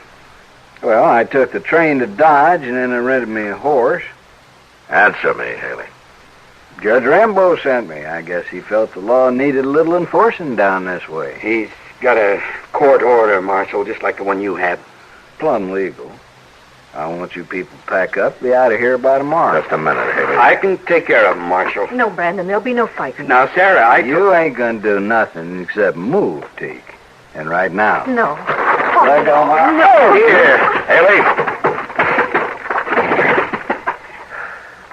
Pick up his gun, Chester. Yes, sir. She hurt, Teak? I'll be all right. Huh? She only grabbed his arm. He's gone and hurt her, Marshal, flinging her off like that. Chester. Yes, sir. Jump on your horse and ride for Dodge. Tell Doc to get out here. Fast.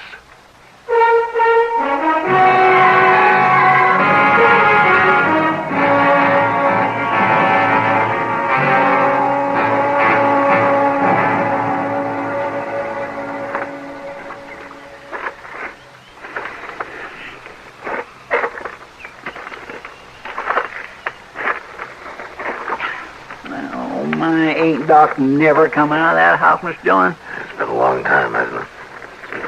She shouldn't have grabbed me, but I didn't mean to hurt her. You just keep quiet, Haley. Nobody wants to hear from you. Mr. Dillon, there's Doc. Yeah. He's been over 2 hours. He don't look none too happy, does he? Well, Doc? The baby's dead, Matt. Oh, no. It's too bad. I didn't do it. I only pushed her. I told you to shut up, Haley.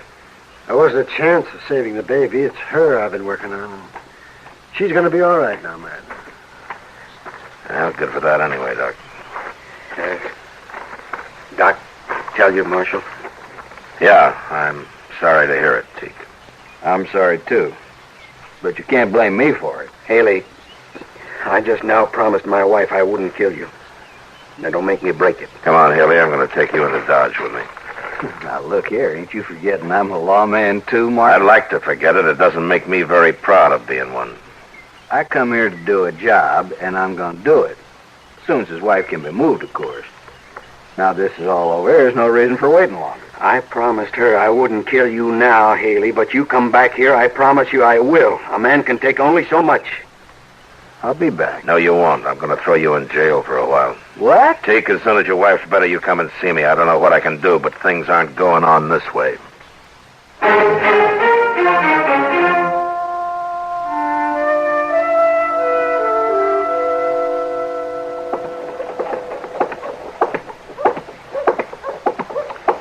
Hello, Chester. Oh, Doc. Where's Matt? In the office, talking to Lee Sprague.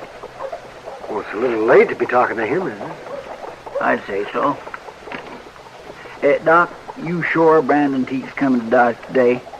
Oh, that's what he told me. There's a neighbor woman staying with his wife. Not that she really needs anybody now. Oh, well, I'm proud to hear that. Well, it's only been a week, but she's a strong woman. Here we are. Hmm? Oh, my God, he did come in. Hello, Doc. Chester. Okay. How's the patient? Oh, pretty good, Doc. She's being awful brave about it. But I know how she feels. Well, only time will cure that. Yeah, I guess so. Teak, Miss Dillon's in the office. He wanted you to go right on in when you got here. Okay.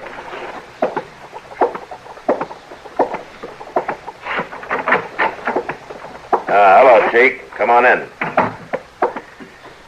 You know Lee Sprague, don't you? Yeah. Yeah, I know him. Hello, Teak. Sprague and I were over at the land office this morning. I think we got everything straightened out. What do you mean? Here, take a look at this. What is it? It's a deed to the land you're on, Teak. And this time it's legally registered. Sure, I can see that. And it's registered in your name. That's right. Did you help him with this, Marshal? I wanted to be sure that there weren't any loopholes. And there aren't any, huh? No. You know, if it wasn't for my wife, you people would have to shoot me off that place.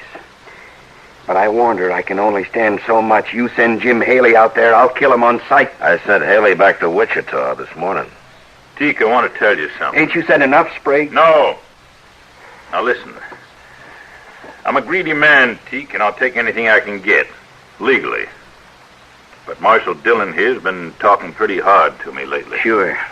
Sure, I've been listening to him, too. Well, it ain't Haley you ought to blame, Teak. It's me. What? I guess I'd have gone right on, and I could have, till I heard about your baby.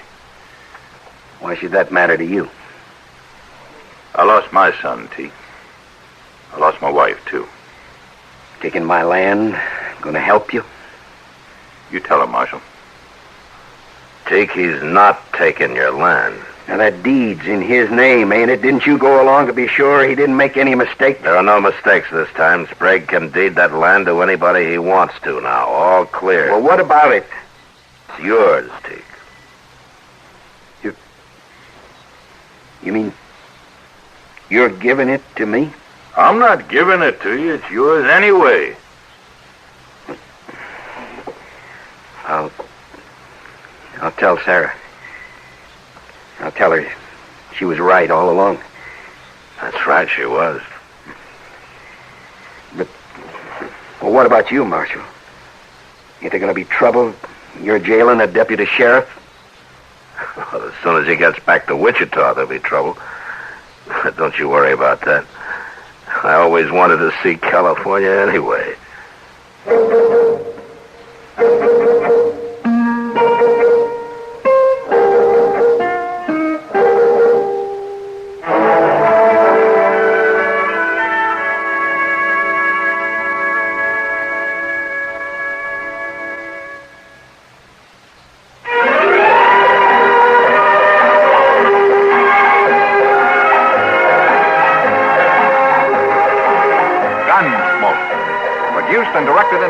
By Norman McDonald, stars William Conrad as Matt Dillon, U.S. Marshal.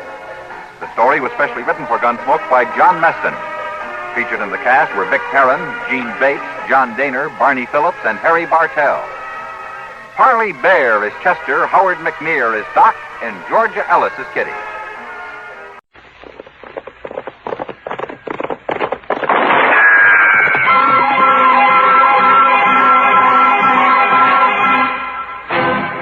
Around Dodge City and in the territory on West, there's just one way to handle the killers and the spoilers, and that's with a U.S. Marshal and the smell of Gunsmoke.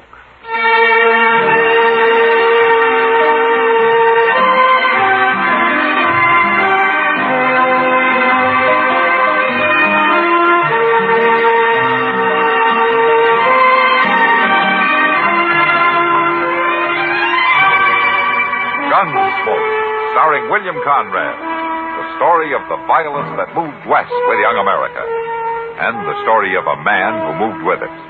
I'm that man, Matt Dillon, United States Marshal. The first man they look for and the last they want to meet. It's a chancy job, and it makes a man watchful and a little lonely.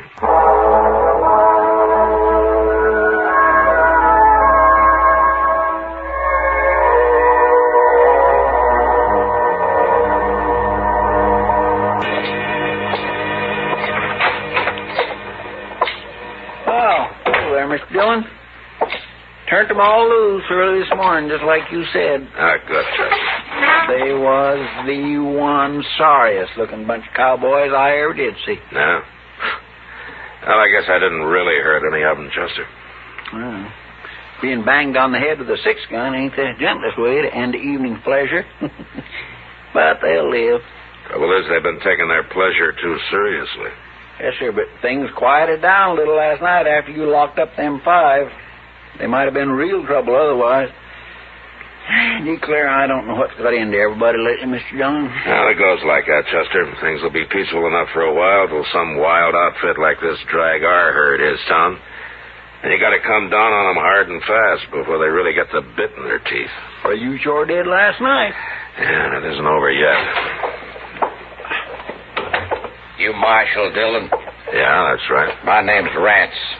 I'm glad to know you, Rance. I bossed the drag our herd up here from down around Monte Carlo. That's in Texas, Marshal. Yeah, I've been there. Yeah, well, you better not go back. Oh? We might give you the kind of welcome you're giving us. What's your complaint, Rance? Buffalo and my men. 5 of them come into camp this morning with blood in their hair. They said you done it. That's right, I did. And if I hadn't, they might have been shot. Or shot somebody else. Good thing for you took them one at a time. I'd have taken them anyway. Look, Rance, this town was on the edge of a riot last night, and I stopped it. I stopped it without any killing. It's a man's own business he wants to pull out his gun. Not around here, it isn't. Marshal, I can't ask men to come up the trail the way they do and take to drinking soda water and talking in whispers. What kind of a town is this, anyway? It's a good town. And your men can drink and gamble all they want in it, but they can't shoot the mirror off the wall at the Long Branch. And they can't grab townswomen on the street. And they can't break the bartender's arm in the Oasis. And they can't offer to shoot anybody that tries to stop them. It isn't that kind of a town, Rance. For sure, they get a little frisky. There's no harm in it I can see. Sooner or later, it'd lead to killing. And I gotta draw the line somewhere. So do I, Marshal. Oh, what does that mean? I mean, I won't drive cattle to Dodge no more. I'll spread the word it's a no good town. Then you people can live off sodbusters and buffalo hunters. This place will starve to death. I'm hired to keep the peace, Rance, any way I can. Keep it, then. We won't bother Dodge no more. Goodbye, Marshal.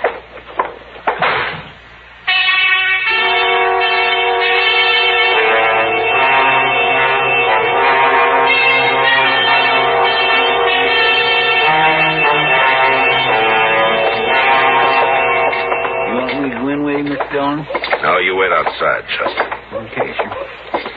What do you think they're up to, anyway? Mr. Green told you it was a businessmen's meeting, didn't he? Yes, sir. And I expect they're worried about business. All right, Chester, I'll be out shortly. Yes, sir.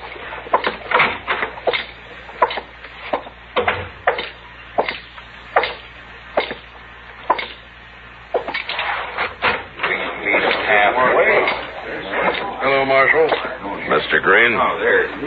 Gentlemen. Mr. Green, you asked me to come here.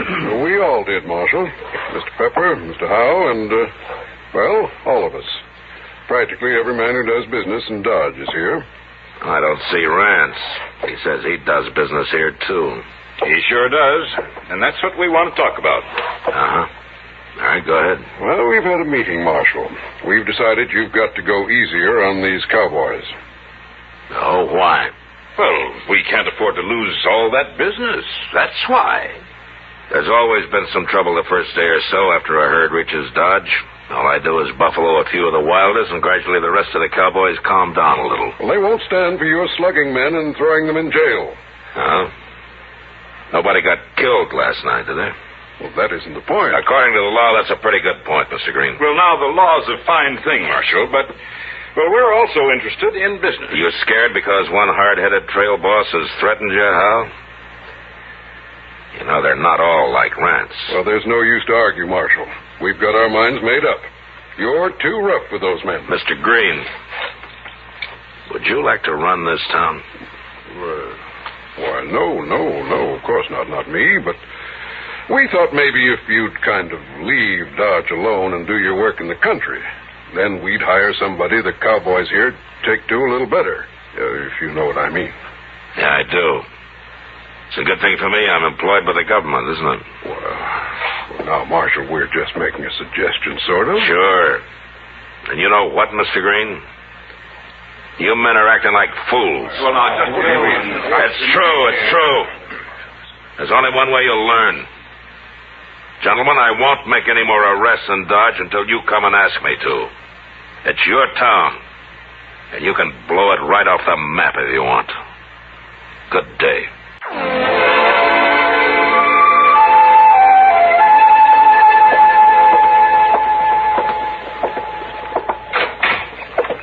I got the mail, Mr. Dillon. What there was of it. Oh, all right, Chester. Put it on the desk there. I'll look at it later.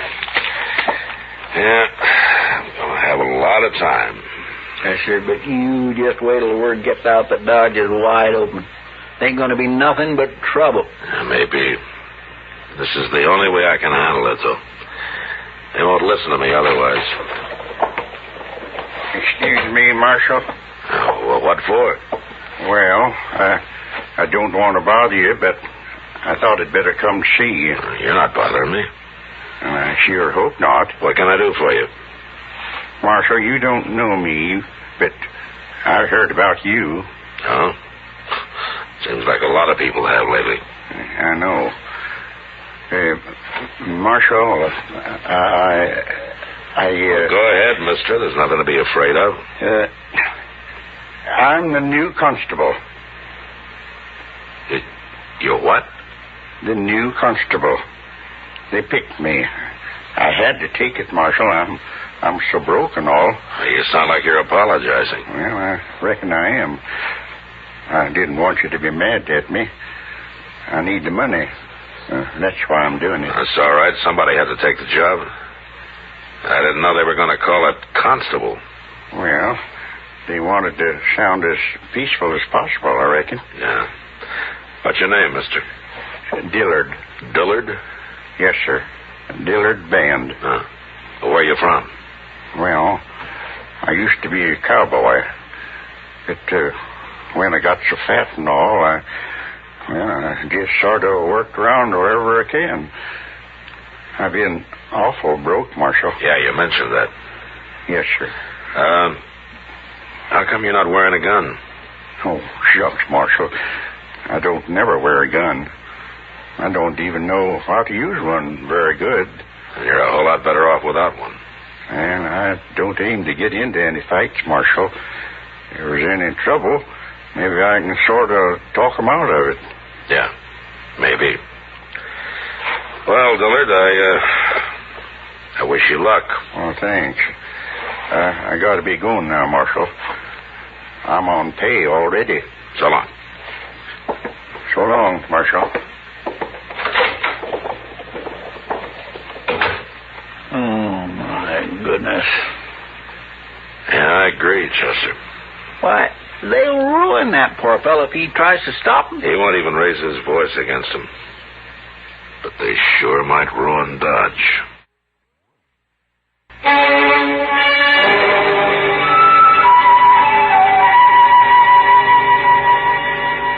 The government paid for my office and the jail behind it, so I stayed there. It was sure that Constable Dillard Van, broke and fat and humble, wasn't going to manhandle any randy Texas cowboys and throw them behind bars. The first 24 hours passed peacefully enough. The Dragar outfit was busy moving their herd across the Arkansas and didn't get into town. But the next day, a new herd arrived. That night it seemed like all of Texas had come to Dodge. By midnight, no man, unless he was armed and ready to fight, should have been out on the street. It was Doc who told us what it was like when he came into the office where Chester and I were sitting it out, playing a little two-handed 21. Well, it's a fine thing when the U.S. Marshal holds up in his office when men are getting shot up and knifed all over town. I hope that's not true, Doc. Well, it is true. I just came back from trying to save the second victim. The first one's already dead. Cowboys or citizens? Cowboys. Citizens, I suppose those dunderheads would have been in here on their knees begging you for help. I don't want them on their knees, Doc. I know, Matt, but it's getting worse. Why, that last fella, they wouldn't even let me bring him back to my office. They said he might as well die right there on the floor of the Texas trail. They did? They sure did. And they ran me right out of there. They what? They took me by the arms and they half carried me as far as the door. I called them everything I could think of while they were doing it to him. Doctor, you think that man's dead yet? He will be soon. If I don't get him to where I can work on him. All right, we're going over there and get him. Come on, Chester. Yes, sir. I told him I wouldn't make any arrests, and I won't. But nobody's going to push Doc around and stand between him and a wounded man.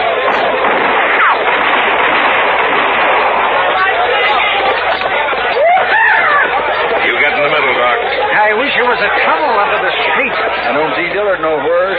He ought to be out here talking his head off if that's his plan. Well, he's lucky if he doesn't get hung tonight. Watch your gun, Chester. Don't let anybody grab it. I'm carrying my hand on the gun.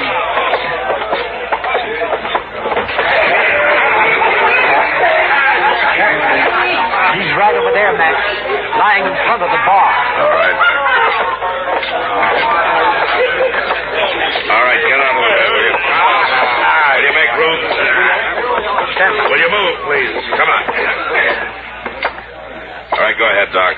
See if he's still alive. Well, he doesn't look very good. I thought you'd quit, Marshal. No, I haven't quit, Rance. What are you doing there, then? A man's dying. With a fair fight, we believe in dying where we fall, Marshal. You don't need no help. I won't even argue with you, Rance. But the first man that interferes with Doc will die on his feet. And if you can't understand it any other way, just put it that Doc's a friend of mine. Is that clear enough? Now, man. Now, let's not have any trouble here. Now, let's talk it over and settle this peacefully. Could I... Oh, it's you, Marshal. Hello, Dillard. I'm having a terrible time, Marshal. Yeah, I can see that. Matt? Yeah. How is he, Doc? Bad. But I might save him. Okay. Dillard? Yes, sir? Help Chester carry that man over to Doc's office. Huh? Sure, Marshal, sure. Leave him be, Constable. That's enough, Rance. Let him die in peace, I say. You know, Rance, I'd throw you in jail, but I said I wouldn't make any arrests. And why don't you get out of here while you still can? I'll get out. All right. I'll shoot the first man that touches a gun. All right, Chester. Dillard, get moving. Yes, we got him, sir. You lead the way, Doc. Well, let's hurry. That man won't live long if we don't.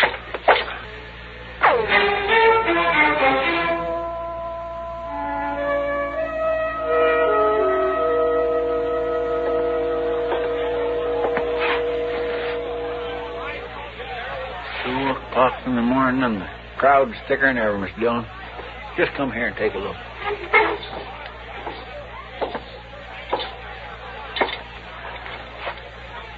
Yeah. Yeah, another hour and they'll really be out of hand. Look yonder. There's Miss Kitty coming across the street. What? You wait here, Chester.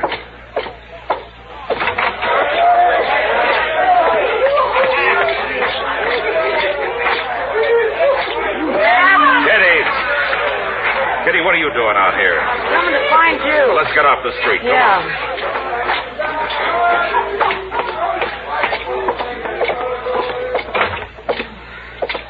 Phew, it's getting worse. Hello, Chester. Miss Kitty? You shouldn't have gone out in the street, Kitty. Well, it's no worse than a Long Branch. Then you ought to go home. I'm going. I'm all through till somebody puts a lid on this town. That Brance is over there right now, Matt, getting drunk and calling for blood. There's been enough blood around here already. How's that cowboy, the one you got out of there? Well, Doc was down a while ago. Said he took a bullet out.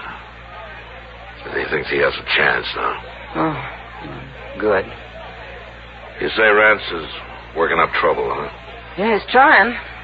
I guess he didn't take to your bashing him on the head. They quieted things down for a little while, anyway. They sure got that poor constable treed. Dillon, what's his name? He seemed like a nice enough fellow. I sure to hope they don't hurt him. Well, when I left, they had him dancing on the bar. He looked about to cry. Well, that's harder on the bar than 'tis on Dillard. He's about the fattest peace officer I ever did see. Well, he's going to be fatter than ever after tonight. Every time he opens his mouth to talk, somebody pours a glass of beer down him. It's sort of pitiful, Matt. It's worse than that, Kitty. Yeah, I know. That's why I got out of there. You can kind of feel when a crowd like that starts to get real mean. I just listen to him out there. Well, I'm not even staying in town tonight. I'm going out to Ma Smalley's. That's a good idea, Kitty. Chester, you go along with her. I better stick around here. All right, so what's Mr. Green? Oh, my land, look at Dillard. A fella beat me up. He beat me up bad. He certainly did. Marshal, we came here to ask you... Wait a minute, Mr. Green. Chester, take Dillard up to Doc's place. I sure will. Come on, Dilly. Oh, thanks. Chester, yes, you come back for Kitty here, huh? All right, sir. All right, Mr. Green, you wanted to ask me something? You've got to stop them, Marshal. Another man's been killed. Mr. Howe's brother. He caught a stray bullet out back of the Texas Trail. Oh? Well, I'm sorry to hear that. I wondered why Mr. Howe wasn't here. He told me to tell you that he'll trust your judgment from now on. We shouldn't have interfered, Marshal, but we're all behind you now. Certainly are. You'll do something, won't you, Marshal? All right. It's pretty late, but I'll try it. Thank you, Marshal. I'll start with Rance. He's the worst of the lot. I'll go get him and throw him in jail. But before I go, I want every saloon keeper in Dodge to put out his lights and close up. We'll do that. Now, you gentlemen have to pass the word for that. I don't want to be seen until I go for Rance. We'll do it, Marshal. We'll do it right now. All right, then get going before it's too late.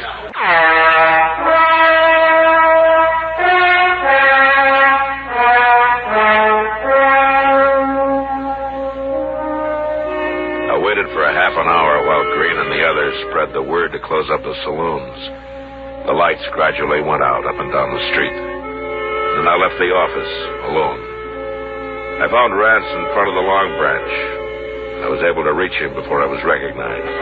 He was stupid drunk, but he was being held up by a man who was fairly sober. Well, the marshal's back. Let's shoot him, men. You better get out of here, Marshal. We ain't in no mood to fool. Neither am I. All right, the street's closed, gentlemen. You go on back to your camp. It'll be open again tomorrow night. You're welcome to come back then. There won't be no town by tomorrow. Let's set it afire, men. Shut up, Rance. I won't shut up. All right, you're going to jail.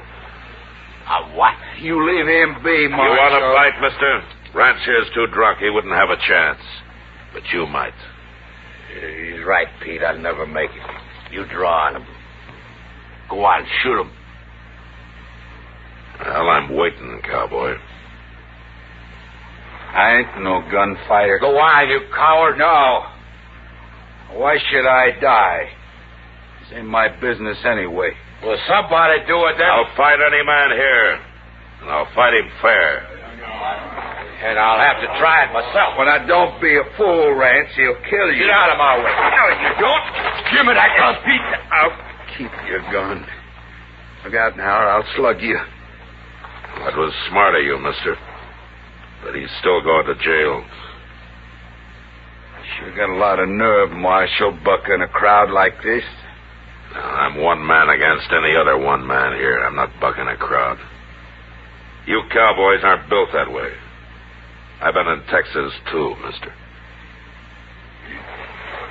Guess you win, Marshal. Well, it looks that way. Now, you want to take Rance to jail, or do you want me to do it? His head might be less lumpy tomorrow if I do it, Marshal. Start walking, Rance.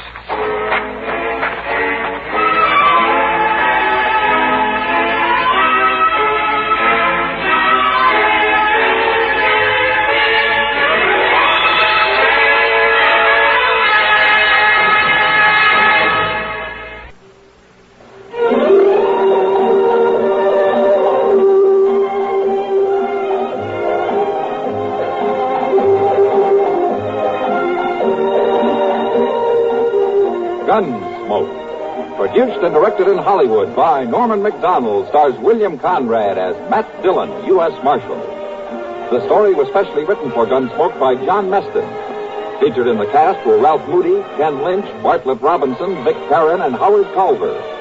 Harley Bear is Custer, Howard McNear is Doc, and Georgia Ellis is Kitty.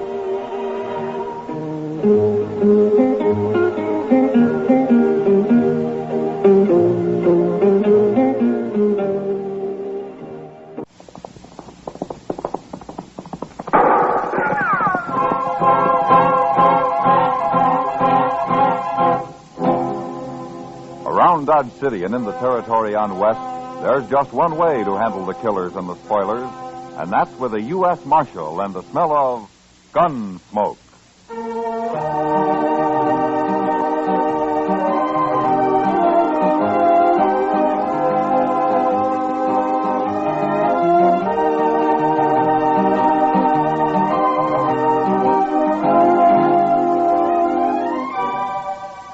Gunsmoke, starring William Conrad, the transcribed story of the violence that moved west with young America. The story of a man who moved with it, Matt Dillon, United States Marshal.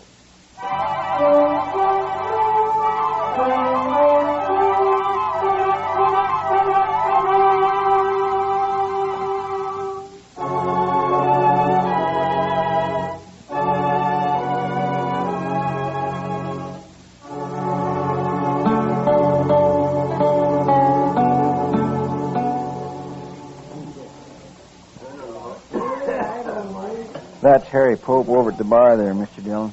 A little short fellow. Ah. Where'd he tell you he's from, Chester? Boston. Or near there. He's a long way from home. Yes, sir. Well, it seems his wife died, and he wanted to move somewhere else. So he come out here about 4 months ago and built himself a little sod hut out on the prairie. Planted some corn, and now he's trying to raise a few hogs. That's all. And he's scared to death, huh? Yes, sir. That's what he told me. Well, if he's going to live out here, he's got to learn. Mr. Dillon, why don't you talk to him? Maybe you could explain it to him.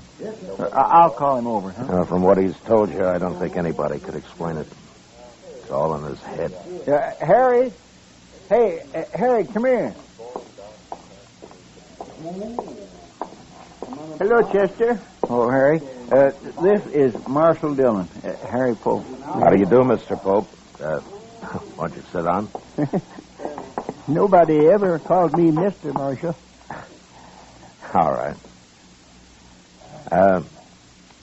Chester tells me you've been worried lately. It's the Indians, Marshal. They come scratching around at night, and they hoop and holler some, too. Yeah, I know.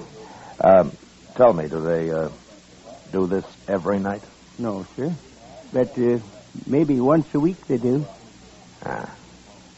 Well, what makes you think they're Indians, Pope? I can hear them, that's why. I got a good stout door, or they'd have been in on me long time ago. You know what coyotes sound like? They ain't coyotes. I can hear them talk. Oh? Well, what do they say? They just yell. I can't understand it. But I asked Chester here if maybe the army wouldn't come out and run them off. Marshal, if they ever catch me outside my hut, I'll be done for. Pope, let me tell you something. If what you've been hearing was Indians, you'd have been done for a long time ago. Indians don't just scratch around at night like that, and they don't come whooping and hollering like that either. Now, you've heard talk about Indians, and, well, you're scared of them, and, well, maybe your imagination's done the rest. No, sir. Them are Indians. They're right there. I can hear them talking, I tell you. Well, then why don't you shoot them? Well, I don't have a gun. What? Figured that'd just make it worse, Marshal, if I started shooting at them. Well, do you know how to shoot? Oh, yes, I learned in the Army. Well, then you better get a gun. A man needs one out here, Pope. And besides, if you go out of your hut after them the next time they come, you'll see what I mean. But if I kill any of them, don't you think they'll go after their whole tribe? No, Pope, I don't think they will. All right, Marshal, I'll try it. I'll get me a gun today.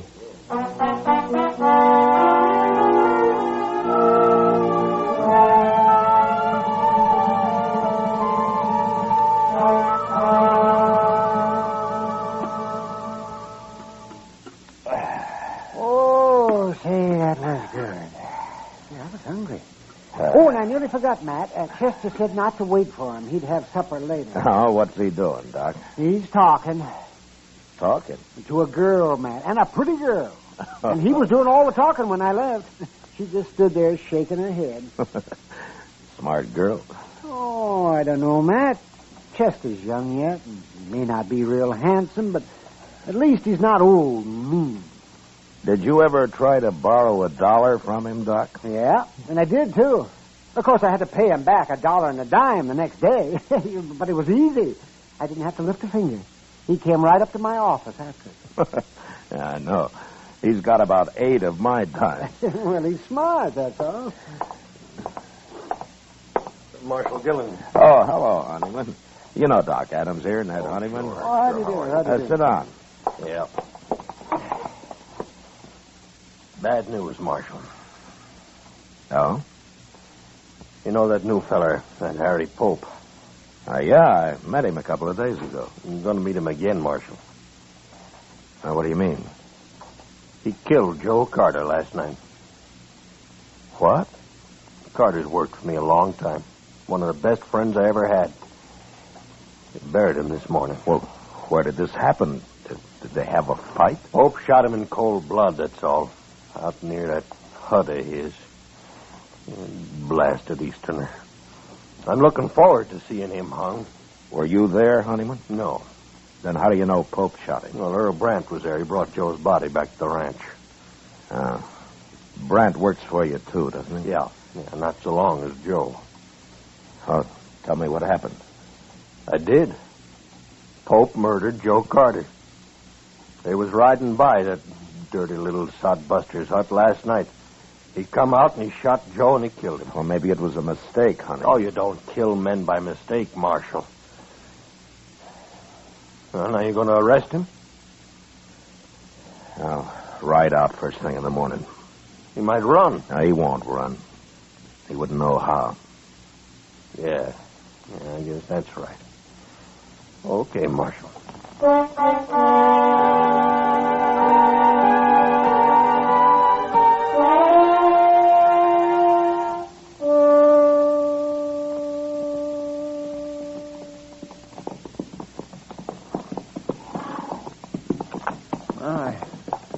Ain't much of a place Pope's got here, is it?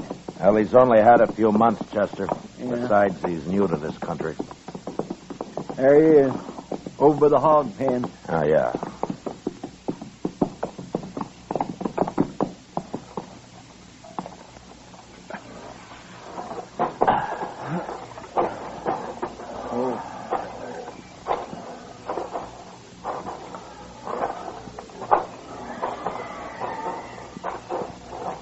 Hello, Marshal.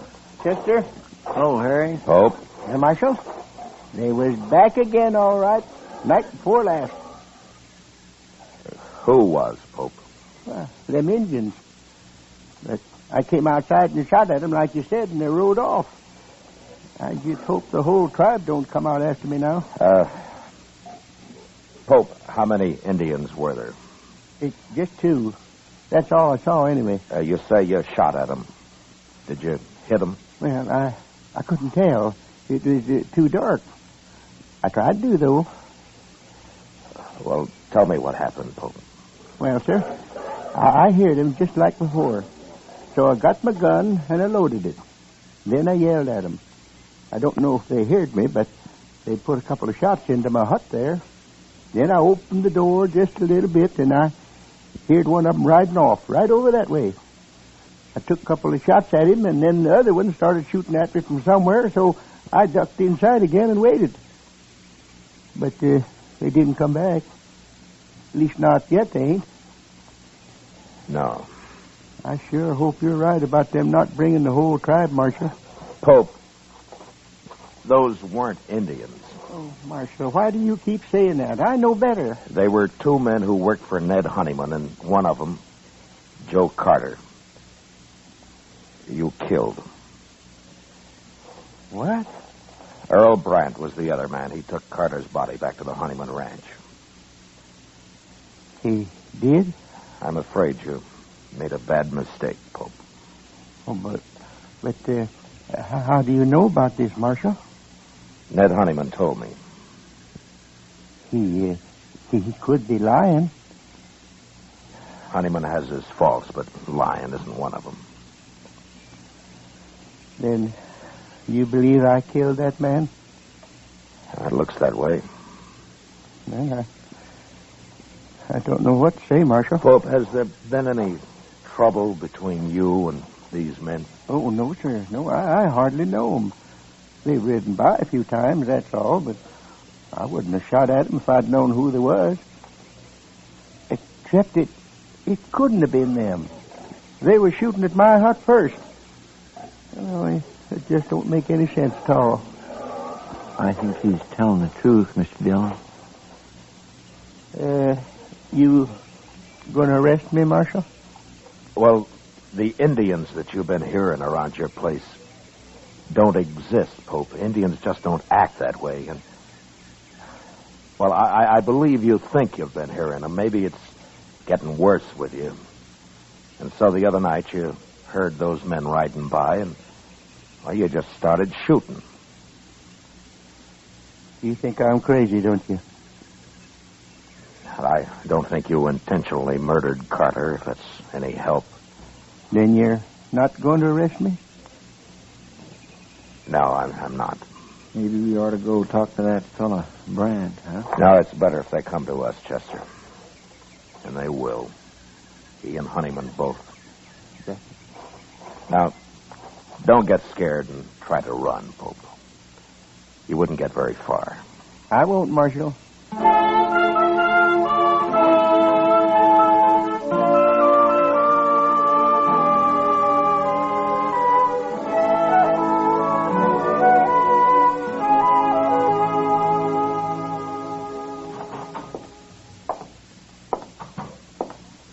Morning, Mr. Dillon. Morning, Chester. You were right. They're in town already. I saw them on the way here. Oh, good. I think Brandt knows something he hasn't told Honeyman, Chester. Maybe we can get it out of him. I hope so. I sure do feel sorry for that poor little fellow, Pope, even if he is crazy. I'm not so sure he's crazy. But anyway, we'll soon find out. Yes, sir. Here they are. Good morning, Marshal.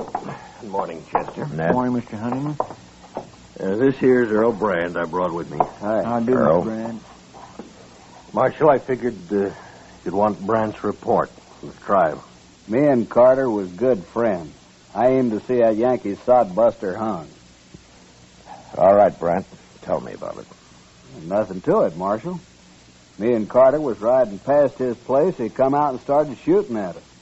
He killed Carter, and I took a couple of shots at him and drove him back inside that hut of his, and I packed Carter onto the ranch. Will you swear to that in court? Oh, Brent? of course he will. Well, why shouldn't I, Marshal? That little murderer been telling you something else? Yeah.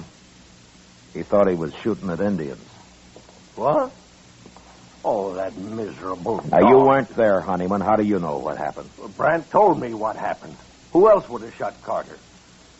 Brent, why do you think Pope shot at you? I don't know, Marshal. He's crazy, I guess. Is that all? Well, that's enough, isn't it, Marshal? Look, he killed Joe Carter. Now, what difference it makes? The difference between murder and something else, Honeyman. Well, bring him in here and ask him. I'll beat the truth out of him if he lies. He isn't here. You what? I didn't arrest him. Well, why not, Marshal? He said he thought they were Indians, and I believe him. You mean you ain't going to arrest him at all? Not until I find out what this is all about. Well, I told you what it's all about. Come on, Honeyman, let's get out of here. Oh, wait a minute. Marshal, no man can kill a friend of mine and claim he thought he was shooting Indians.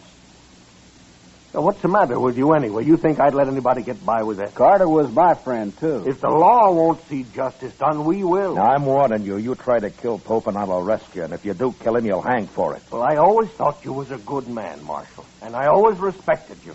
But now I'm... shut up, Ned. Brant, why don't you tell the truth? Whatever it is, why don't you tell it? We're wasting time. All right. My guess is you and Carter have been hounding that man, making him think there have been Indians after him. Now, why? Were you trying to drive him out of the country? Why, Brant? Your talk gets crazier all the time, Marshal. I'm leaving, Honeyman.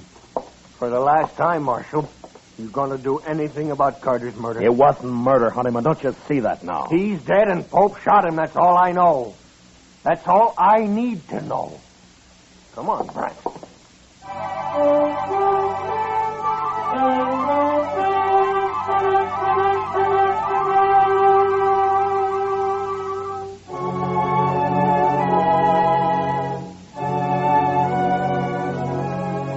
That afternoon, I rode out to see Pope. It was a bad situation, and I did a lot of thinking about it. There was only one solution I could figure out, and I wasn't sure it'd work. I found Pope weeding the few miserable rows of corn he'd planted out in front of the small bluff against which he had his pig pens and his hut built. I got down and walked over to him. Well, Marshal, have you changed your mind? No, I haven't. Good. Look, Pope, I don't know why they did it, but Carter and Brant were the Indians you thought you heard. They were trying to scare you for some reason. I know. What? Well, I've been thinking a lot about what you said, Marshal. And I figure you know what Indians are like and that you wasn't lying to me. So it must have been Carter and Brant. Well, have you thought of any reason why they were doing it? No, sir. None at all. Honeyman and Brant want you arrested, Pope. You going to do it? I have no reason to. But they're threatening to take it into their own hands. Can't you stop them? I can't arrest them for talk. Listen, Pope. Now, you won't like this, but it'd be better if you left here. Now, it isn't your fault, but you've got enemies now, and you'd be a whole lot safer somewhere else. No. No, I won't leave. Let them come. I'll fight it out with them. Well, it'll just mean more bloodshed. Well, like you said, Marshal, it ain't my fault. And the man's got a right to defend himself. Yes, I know. But you won't have any peace here. You'll start jumping at shadows. I won't leave, Marshal. Well, all right. But think it over anyway. I have. I'm sorry about this, Pope. Thank you, Marshal. So long. Goodbye, Marshal.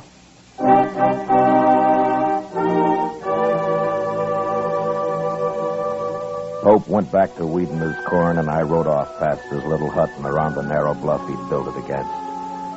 I'd gone maybe half a mile beyond when I heard 2 rifle shots behind me. I turned and raced back to the bottom edge of the bluff where I dismounted and walked up to where I could see around it. And just then I heard a horse coming along the trail, and I stepped back and waited. Whoever it was would pass within a few feet of me.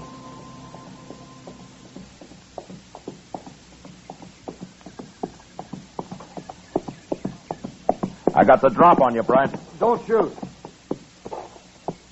Now keep your hands up. Now throw one leg over and slide off. Slow.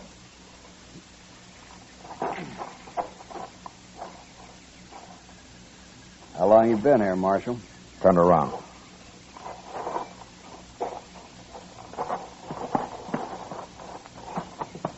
All right, you can put your hands down. I might as well tell you, Marshal. I just shot that Yankee sodbuster. Well, that's something to be real proud of, Brent. He killed a friend of mine. Pope meant no harm to either one of you. What were you trying to do to him, you and Carter? We were just having a little fun, that's all. Fun? There's no use lying now, Marshal. There never was. Well, we'd have a drink or two and ride over now and then, give him a few war whoops. He'd just sit in his hut and shake. One night I sneaked up the door. I could even hear him crying inside. He was sure scared that time. Now, that must have been a lot of fun. Not as much as next day when we'd ride back and hear all about how the Indians were after him. I even wanted the army to come out and run him off. I know. It'd been all right if he hadn't gone and bought himself a gun. I advised him to. You did? I'm sorry if I spoiled your fun, Brent. Carter's dead because of you. Does Honeyman know about this? I told him I was going to get Pope, is all. And he agreed? He just said he sure hoped somebody'd get him.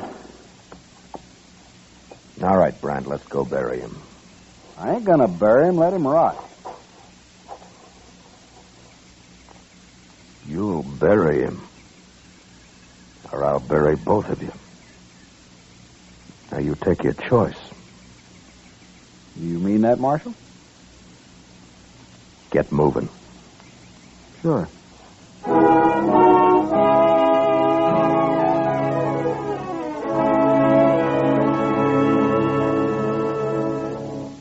It was too late to try to teach Brant anything, but Ned Honeyman was a different matter. I wanted to be sure he understood what really happened. Otherwise, he'd spread the word against me and against the law. And there were a lot of men who'd be glad to listen to him. We buried Pope near his little hut and then rode into Dodge. I kept off Front Street and rode up to the jail from the rear. Chester was waiting inside. My gracious, Mr. Dillon, I thought you'd never get back. Say hello, Mr. Brand. Lock him up, Chester. What? He murdered Harry Pope. Then I'll gladly lock him up. Right back through that door, Mr. Brandt. Yeah. He says Honeyman's still in Dodge. Have you seen him, Chester? Well, Doc saw him over at the Alfraganza a little while ago. I'll be over there, then. Yes, sir. All right, Mr. Brandt, you just head on back.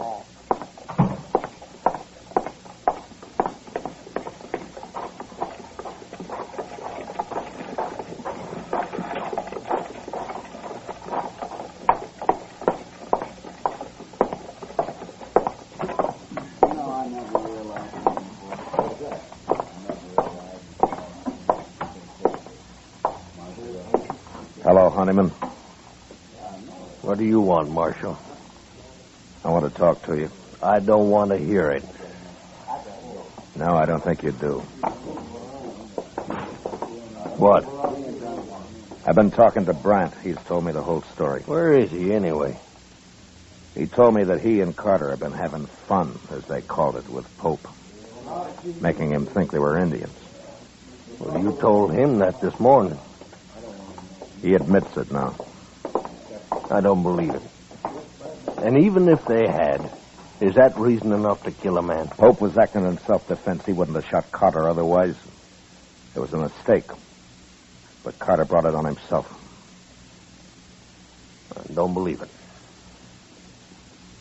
Honeyman, do you want the law in this country or not? Well, maybe that depends on who's represented. It doesn't matter. The law's the same. Well, now, the law says you can't kill a man and go free. Now, don't it? It says you can't murder a man. Well, who decides which it is, Marshal? You or me? I'd like you to decide this time, Honeyman. You mean that? Yeah. All right, Marshal. You go and arrest Pope and get him hung. That's how I decided. Pope's dead. What? You wanted him killed, and he's been killed. What do you mean? You said this morning you'd take justice into your own hands, didn't you? Well, yes. Well, it worked. Pope's dead. How do you know? He was out weeding that little patch of corn he planted. I think he planned to feed his pigs with it, mostly. And he took 2 rifle bullets in the back. Who did it? Are you satisfied, Honeyman? Is that how you wanted it? Who did it, Marshal? All Pope had was a sod hut and a few pigs. He didn't know what this country was all about. He might have learned, but your friends got him so scared, Brant told me, that he'd sit in his hut and cry. Look, And then one night he loaded his gun and he went outside to fight. That took a lot of courage, Honeyman, for a man like Pope. But he did it. And today I told him he'd better leave his place, that you and Brant had threatened him and would give him trouble. What did he say? He said he wouldn't go. He said he'd stay and fight. And so he He did. stayed. He didn't get a chance to fight. What's a man like Pope know about protecting himself? Brant shot him in the back. Twice. All Pope had in his hands was a hoe. Marshal, I don't know what to say. Brant's in jail.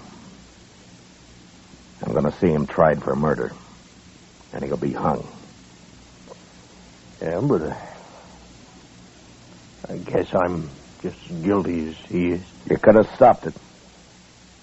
But you encouraged it. You wanted justice done, Honeyman, and fast. Well, I didn't understand. You didn't take time to. The law was too slow for you.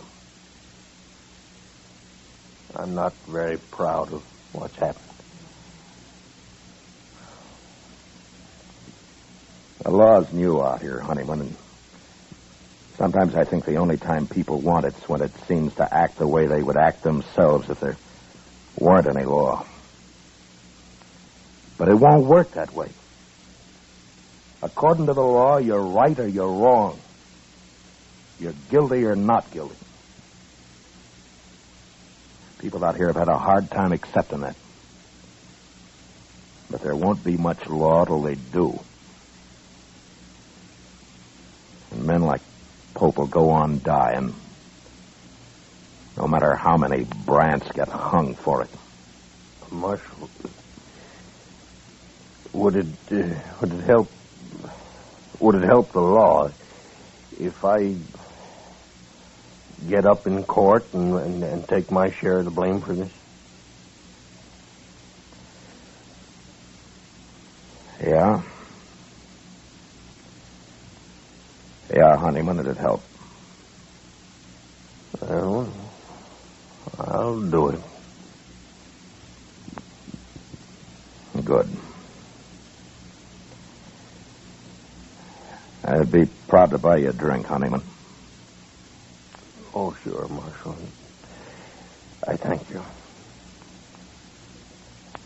Sam, set out 2 glasses.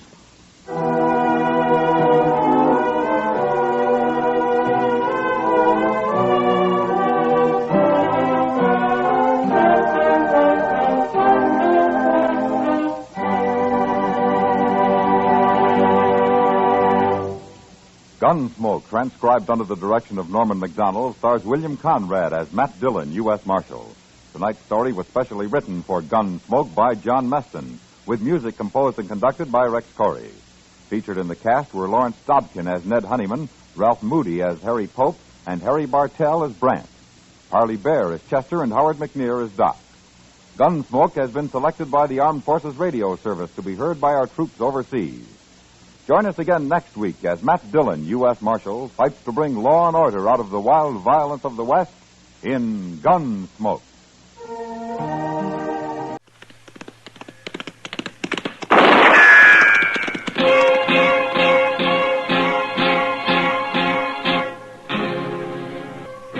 Around Dodge City and in the territory on West, there's just one way to handle the killers and the spoilers, and that's with a U.S. Marshal and the smell of gun smoke.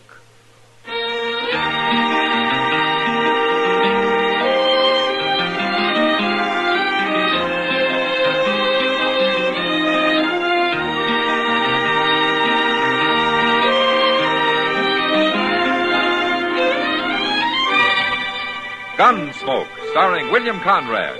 The transcribed story of the violence that moved west with young America. And the story of a man who moved with it. I'm that man. Matt Dillon, United States Marshal. The first man they look for and the last they want to meet.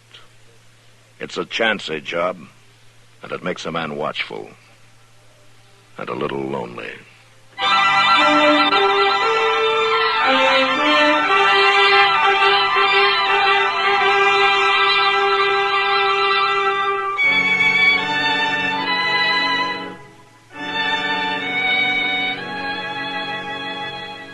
The blazing sun and dust. Dust everywhere. And the hot, dry wind from the panhandle, baking your lungs, driving the blood to your brain, and goading you into things you might not even think of any other time. That's what the summer days are like in Dodge City. But the nights are different. After sundown, when the warm dark lies soft and gentle on the prairie, then everything changes. The nights are fine. But it's the blasting, killing heat of the day that breeds the trouble. Well, I declare I'll be doggone. Yes, sir. It's her, all right. Oh, who are you talking about, Chester? Who's her? Lucy. What? Oh, you remember her, Mr. Dillon, that girl that old Ephraim Hunt took out of the Long Branch Saloon and married last winter? Lucy was her name, Lucy Middlecamp. Coming down the street there, see? Oh, yeah. First time seen her in Coon's age. I hear old Eve rides a pretty close herd on her. That looks like she's coming here. Never could figure them two, Mr. Dillon. Why she'd marry him, I mean. And 800 acres, a mighty good range, man. How are you, Matt? Chester? Ma'am? How'd you sit down?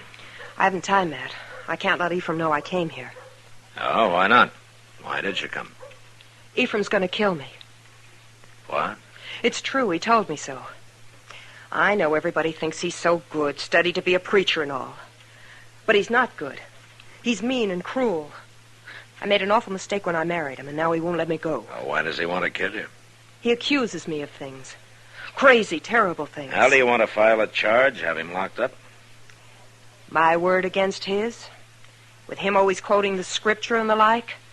And me 6 months out of a dance hall? People can't forget that. Maybe it's only you who can't forget it. I've been reminded often enough.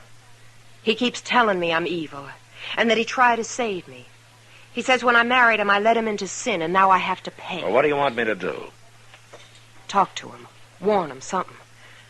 He's crazy, Matt. I don't know what he might do. I can't take a hand in this without more to go on. Sooner or later, you'll have to take a hand in it. And if you wait too long, you'll have to bring him in for murder. My murder. Think about it, Marshal. Well,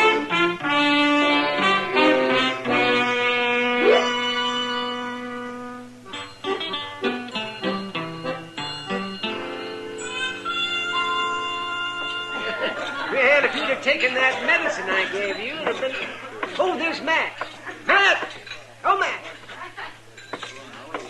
Ah, hello, Doc. Sit down here and have a drink, Matt. Well, maybe later, huh? Ephraim Hunt's over there at the bar. I want to talk to him for a minute. All you're going to get is a sermon. Well, maybe that's what I need. Evening, Mr. Hunt. Oh, Marshal. Will you join me?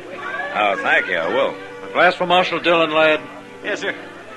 Evil it may be, but a vast help indeed in banishing the cares of the day.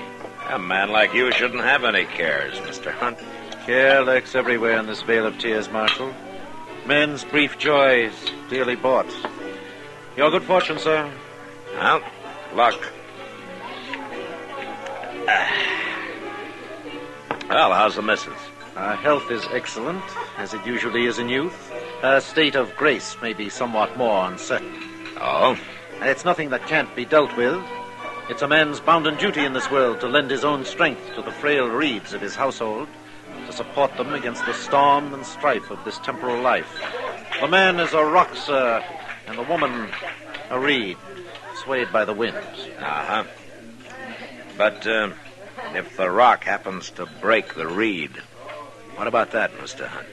I doubt the rock will break the reed, Marshal. Good evening, sir. Good evening, Mr. Hunt.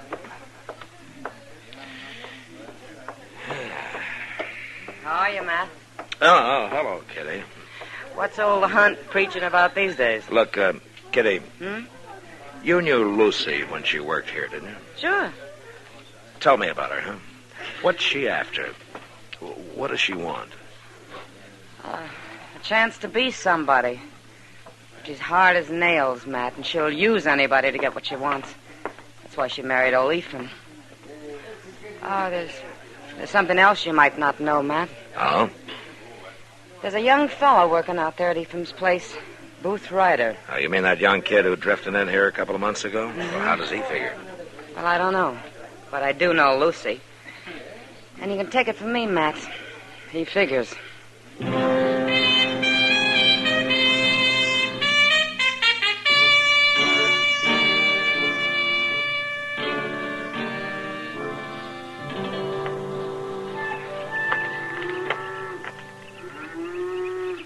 Well, it's been fine talking to you, Marshal, but I reckon I better get back to work. Unless you got something else on your mind. No, nothing, I guess. Just wondered how things are going, Booth. I like it fine here. Yeah, I understand Ephraim's a good man to work for. I got no complaint. Uh-huh. How do you get along with Miss Hunt? Fine. Why? I just wondered. Weren't you wearing a gun when you first rode into town? Yeah, it's over in the bunkhouse. Mr. Hunt don't hold with guns. He don't pack one himself. He's never had any reason to. You got something on your mind, Marshal? You're young, Booth. And it's a big world. Why don't you go take a look at it, huh? Some of the big spreads up north or on out west in the territories. Marshal, with a setup like I got here, a man would be crazy to pull out. And he might be crazier to stay. I like it fine here. Just fine.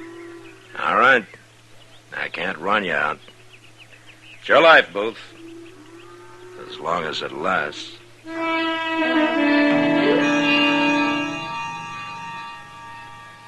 Well, there it was.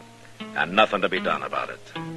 Like a mountain slide starting to move slow, but about to pick up speed any second and smash anything in its way. And the heat kept getting worse all that week. The water pumps along the plaza dried up. And even the night stayed hot. Sundown didn't seem to make any difference. Maybe if it hadn't been for the heat, things might have worked out different. I don't know. Mr. Dillon, I reckon there's something you ought to know. Oh, what is it, Chester? I was just down at the hardware store and Ephraim Hunt come in. Well, what about it? He just bought himself a gun.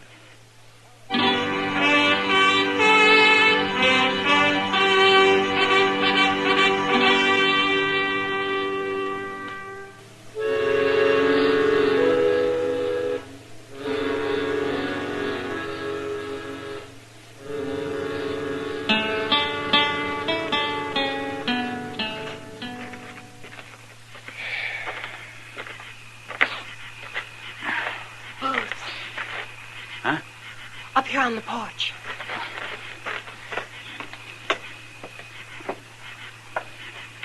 Ephraim's bought a gun, Booth, in town this evening. He's got it there with him now and he's drinking. He's going to kill us, both of us. He told me so. What'd you tell him? Nothing. He's suspicious, that's all. But he's crazy, Booth. He'll do it. You got to get that gun away from him. Well, that might take some doing. You can do it. You got a gun, too, and you know how to use it. He doesn't know one end from another. You've got to do it. It's the only way. Maybe the marshal was right. Maybe I have stayed here too long. You can't leave now, Booth. Can you? You know I can't. Then you gotta do it. And it'll be better to face him. If you don't, he'll lay for you and shoot you in the back. And then me. I know. Then it's up to you. Am I worth it or not? You're worth it. Then go on.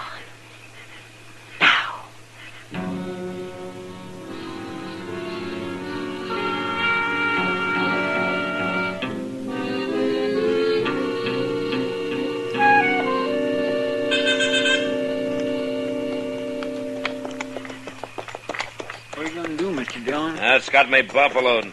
All the way out from town, I've been trying to figure it. I still don't know.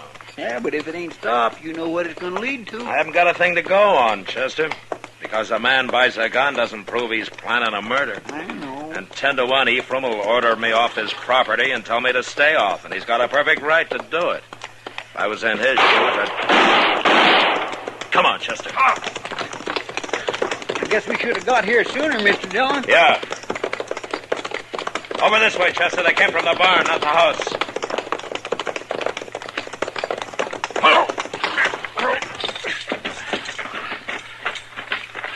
Came from inside the way it sounded.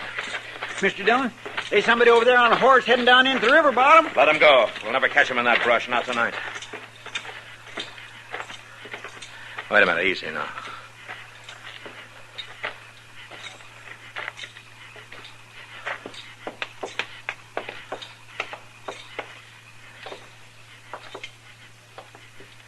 Mr. Hunt! Lucy! Over this way. Now, here, Chester. Mr. Hunt. Marshal. Who did this? No matter. Matters to me. Marshal, I admire you. You have implicit faith in the law. But no law covers an old man being a fool. The reed survives. Mr. Hunt. What did he say there at the last, Mr. Dillon? What survives? He meant Lucy, Chester. Oh. Chester, you stay here. Yes, sir. Where are you going, Mr. Dillon? I have to carry this sad news to the grieving widow.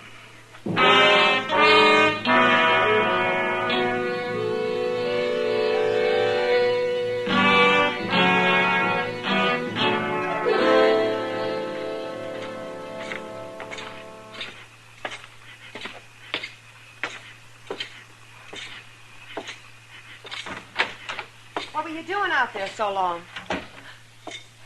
Matt. Who were you expecting? Well, I thought it was my husband. What are you doing here? What is it, Marshal? Did something happen? You heard the shots, didn't you? Well, I heard some shooting a while ago, but What's happened? It's Ephraim, isn't it? Who else would it be? I don't know. It was Ephraim.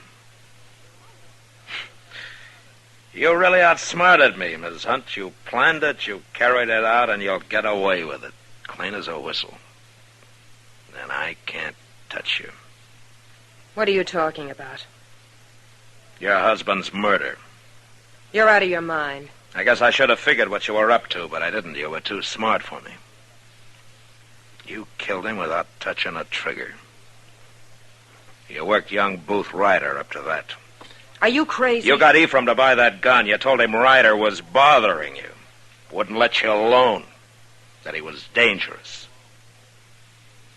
Maybe even hinted he was too old to protect his wife, huh? So he had a gun in his hand when Booth shot him. Do you have any proof of what you're saying? Not a bit. Not a bit. Like I said, I can't touch you. You're too smart for me. Or else none of it's true. Have you thought of that? Yeah, I've thought of that. Well, there's not much point in talking about it. Marshal, I guess I'll be leaving Dodge soon. I can't stop you. You could if you wanted to, Matt.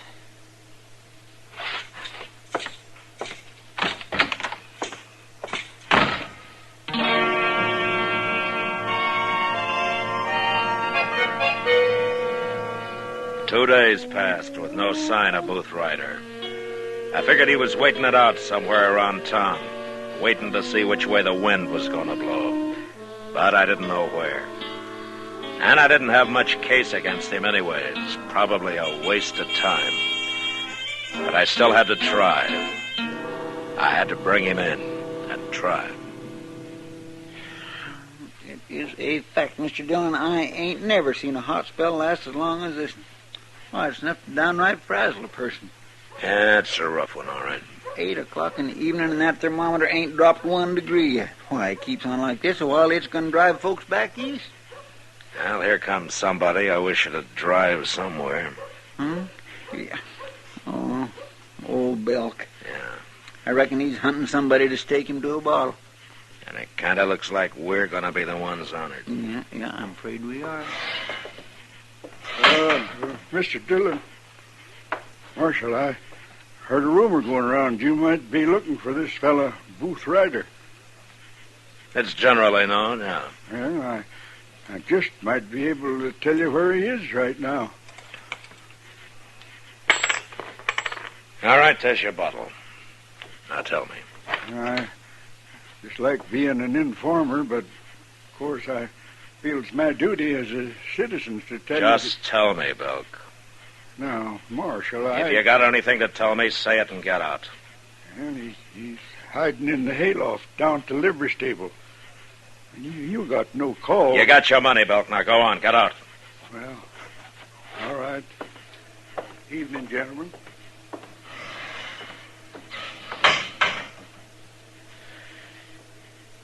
All right, Custer. Let's go get Booth.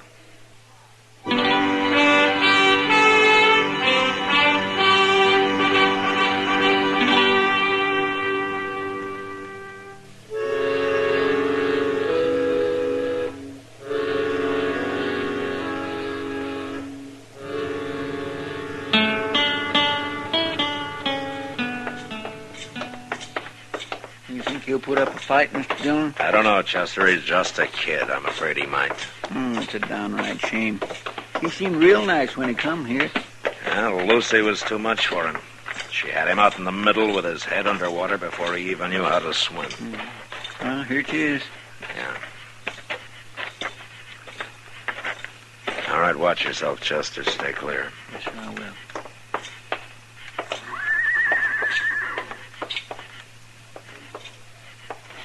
Hey, Booth! I know where you are. Now, why don't you make it easy on yourself? Come on down and give up.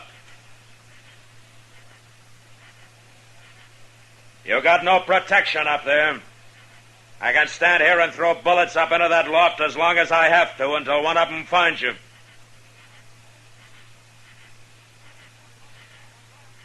It's your last chance, Booth!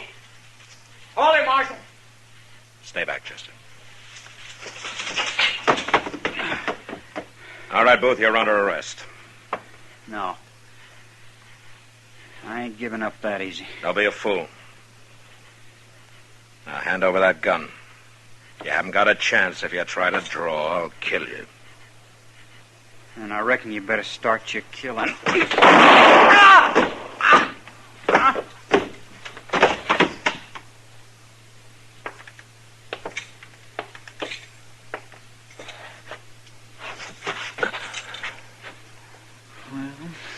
At least he won't have to stand trial.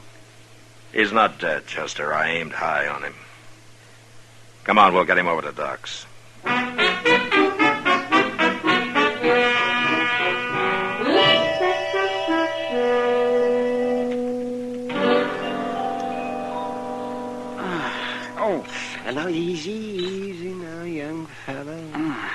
just about got a hold of it. No, it could have been a lot worse. I wish it had been. Oh, sure. All right, now, just brace yourself, boy. Yeah, there. Uh-huh. Yes, well, now I'll get a bandage on that, and you'll live to hang yet. Provided you don't get lockjaw. Why do you have to shoot people in stables, man? It's the worst place in the world for lockjaw. I'll try to remember that, Doc. Well, how do you feel, Booth? I'll make out. You been hiding at the livery stable all the time? No, I circled back and stayed in the barn out at the hunt place. I figured you wouldn't be looking there. Well, you figured right. That's about all I figured right. She was using me, Marshal. That's what it was. She told me when I went back out there. She gave me 2 weeks' wages. Told me to drift. Well, now you know. She laughed at me. Called me a green kid. Yeah, I reckon maybe she laughed at him, too. She hadn't ought to laugh, Marshal. That's where she figured wrong. What do you mean? I choked her to death.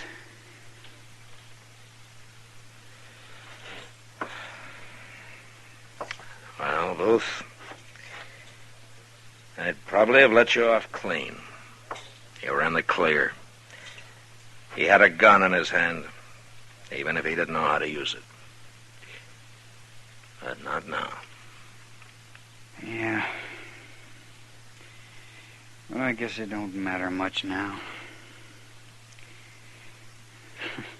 Funny thing, too. I was heading up north when I stopped here. I hit Dodge along about sundown, so I figured to lay in for the night. Then I met Mr. Hunt in the saloon. He gave me a job. I wasn't aiming to stay here, Marshal. You weren't, huh? I was just riding through. Booth? Yeah? You ought to kept on riding.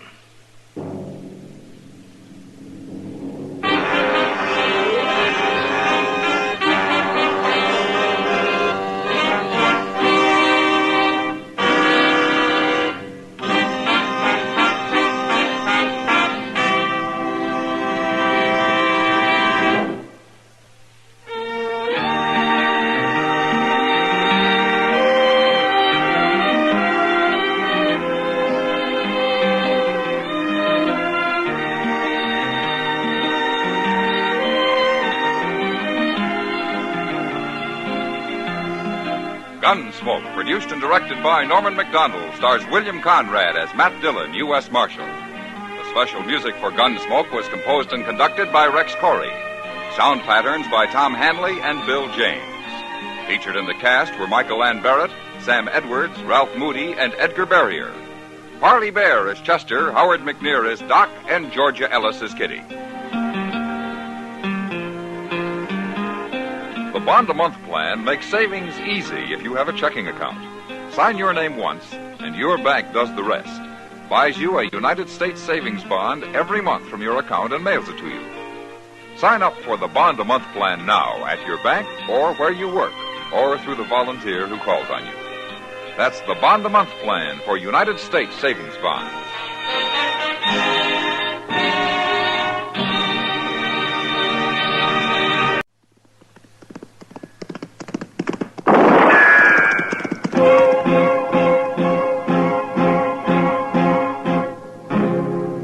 Around Dodge City and in the territory on West, there's just one way to handle the killers and the spoilers, and that's with a U.S. Marshal and the smell of gun smoke.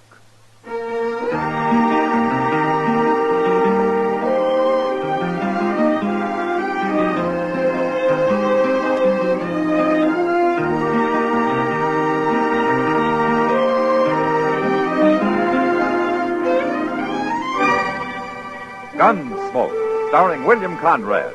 The transcribed story of the violence that moved west with young America. And the story of a man who moved with it. I'm that man, Matt Dillon, United States Marshal. The first man they look for and the last they want to meet. It's a chancy job, And it makes a man watchful and a little lonely.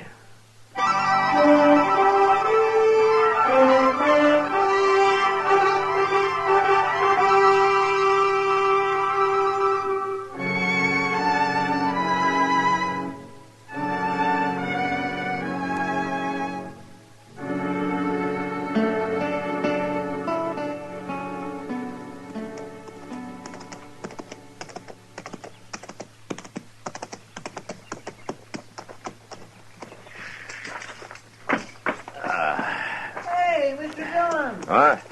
Mr. Dillon, how are you? Hi, Chester. Well, sir, I sure am glad to see you back. Well, it's good to be back, Chester. My, you've been gone over a month. That's 6 weeks to be exact. Gracious, you sure must have covered a lot of territory. Well, I'll tell you all about it later. What's been going on here? Oh, nothing much, I guess. You know how Dodge is. Things are just about the same. They are, huh? Mm-hmm. What about that new sign over the Long Branch here? New sign? Oh, my goodness, Mr. Dillon, I plumb forgot. That happened the week you left. Sam Noonan and Kitty Russell, proprietors. Ain't that the doggonest thing you ever heard of? They're partners now, Mr. Dillon. Miss Kitty bought a half interest in the place, and her and Sam's running it together. Well, where'd Kitty get the money? Well, you know, Miss Kitty, she never spends much, and she's been saving it for years and years. I guess it mounts up. You save money that way. Yeah, you ought to go and say hello, Mr. Dillon. Miss Kitty's been waiting real proud for you to get back. Well, I'd like to. If you'll put my horse up for me, yeah? Well, sure will. Okay. I'll see you at the office later. All right, sir.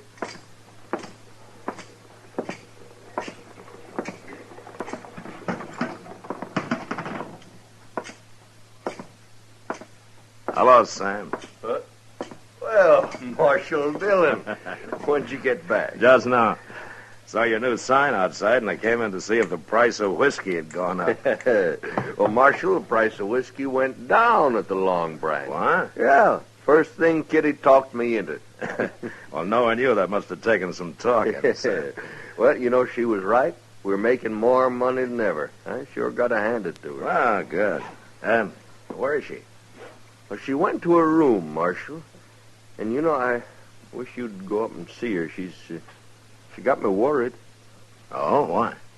Well, we were sitting here talking business, and a boy come in with a telegram for her, and she read it, and well, she turned kind of pale and then got up and left.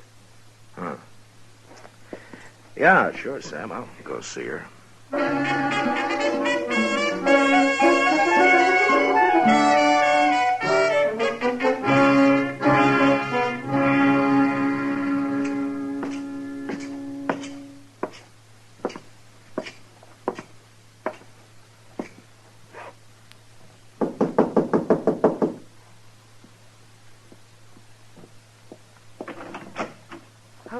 Matt.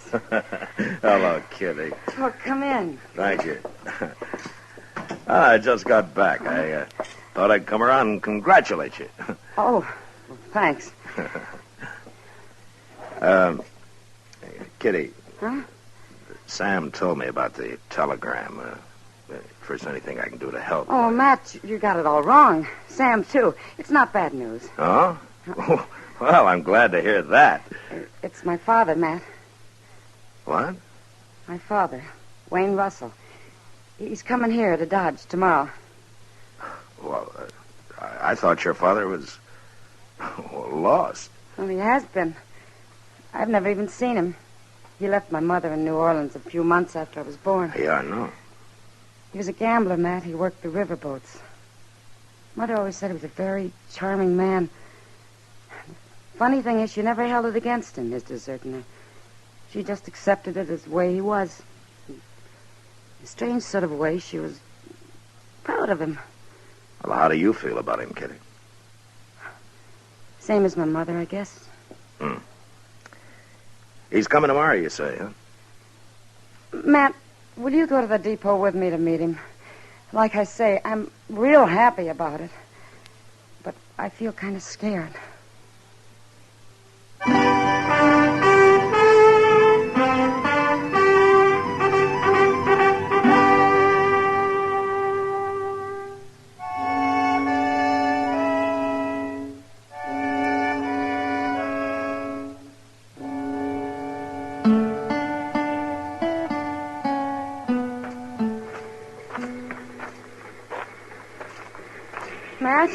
really think he'll be honest? Now, you just keep calm, Kitty. People are starting to get off, see? Yeah, I see. Oh, I just thought of something. What? Oh, I recognize him. I don't even know what he looks like. Matt, what'll I do? Now, wait a minute. Ah, here comes Chester with somebody now. Oh, you think that's him? Well, he's about the right age. Yeah. Gray hair. He's dressed mighty fancy. What'll I say to him? Maybe it isn't him at all. Easy now, kid. Well, I found him, Miss Kitty. He come right up to me and asked if he knew you. Now, can you imagine that? So you're Kitty. Hello. You're beautiful. I knew you'd be beautiful. Thank you. I know how you feel, child. But we'll get acquainted. We're going to be great friends, Kitty. Well, sure. I mean, of course. Oh, well, this is Marshal Dillon. Welcome to Dodge, Mr. Russell. Thank you, Marshal. It's a pleasure to know you.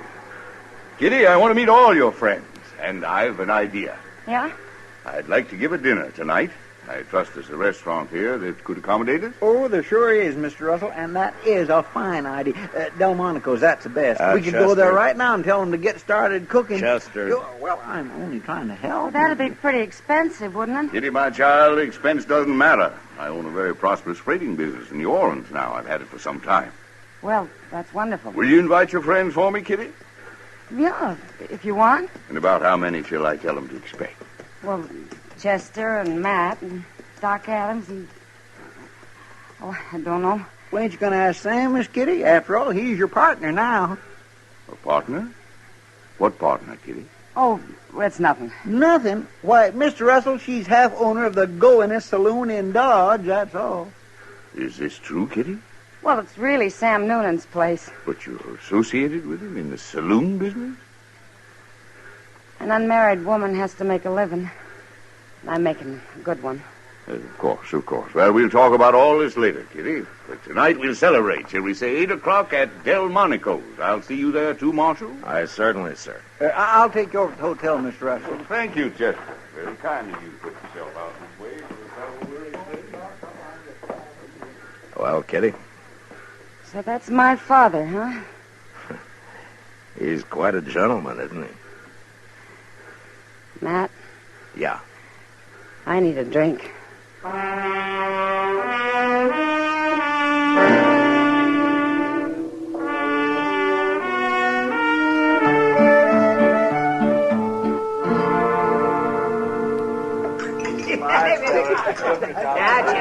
Chester, you've had just about enough. Well, that was a pretty good meal, wasn't it, Mr. Russell? I want to thank you for recommending the place, Chester. Of course, I guess it ain't like what you're used to in New Orleans. Miss Kitty's told me about how good they eat down there, ain't you, Miss Kitty? Yeah, I guess so, Chester. What's the matter with Kitty, man? I don't know, Doc. She keeps looking at him sideways, but she sure doesn't have much to say to him. And I guess she's still kind of shy. Shy? You mean Kitty? Oh, nonsense. You better fill your glass, Doc. What's that? Sam Noonan's getting ory-eyed. I think he's just about to propose a toast. Oh, no, that's all we need. Now, you see what I mean? Gentlemen, now let's drink a toast. A toast to my new partner, Kitty Russell, and to her old man.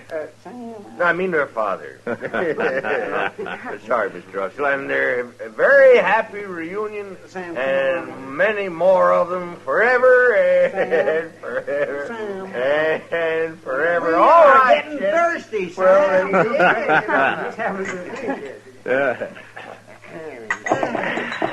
Thank you, gentlemen. Thank you. This is the happiest day of my life.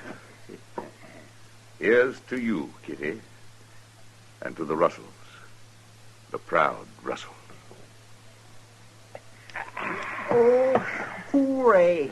Oh, hooray for everybody. Oh, my, you better lock Chester and Sam in the same cell tonight, man. Yeah, that's a pretty good idea. Well, I'm afraid I gotta go now. Oh, come, Kitty, the evening's just started. Yeah, well, it started at the Long Branch, too. I'm in business, remember? Yes, I know. I don't think Sam's going to be much help tonight. I'd better get down there and take over. Kitty, I ain't going to be no help at all. Well, don't you worry, Sam.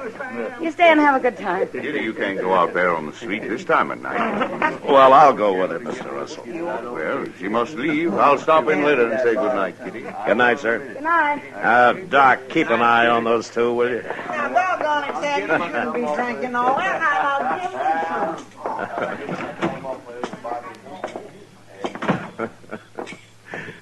That was a pretty nice party, huh? Yeah, fine. Al, what is it, Kitty? Because he disapproves of your being in the saloon business? You'll get used to it, Matt. Maybe I got to get used to having a father, that's all. You haven't made him feel very welcome. I haven't decided yet whether he's welcome or not. Well, I didn't mean to interfere, Kitty. It's no business of mine. Yep. I understand, Matt. We'll see soon enough.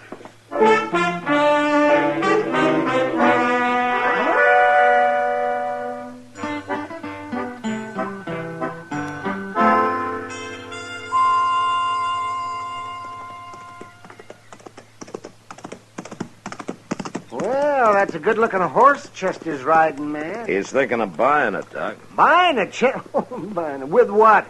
That horse will be as old as Methuselah before he closes the deal. Well, that could be. Isn't that Kitty and her father coming out of the bank? Yeah.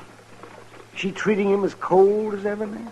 It's been 2 weeks, and she hasn't changed a bit toward him, as far as I've noticed. Yeah, well, she's waving to you. She wants you to come over there. Yeah, I guess so. I'll be back directly, Doc. Yeah, the sun will keep your seat warm. Okay. Morning, Marshal. Morning, Mr. Russell. Morning, Kitty. We've got some news for you, Matt. Oh? Good news, Marshal. Matt, we've been talking to Mr. Botkin, and he'll buy my share of the Long Branch anytime for cash. You mean you're thinking of selling out? Tomorrow morning, just before we leave. Just before you leave? I'm going back to New Orleans, Matt. I'm going to take my money and put it into my father's freight business there. Makes sense, Marshal. Kitty and I should be together. And besides, the saloon business is no place for a lady. I can see that now. I've had to learn a lot in the last couple of weeks, Matt. Yeah, I guess you have. Well, if you're going to get packed, you better start, Kitty. I am, right now. I'll see you at supper. Fine. I'll go over to the depot and see the Santa Fe agent about our tickets. I'm a proud man today, Marshal, a proud and happy man. Now, if you'll excuse me.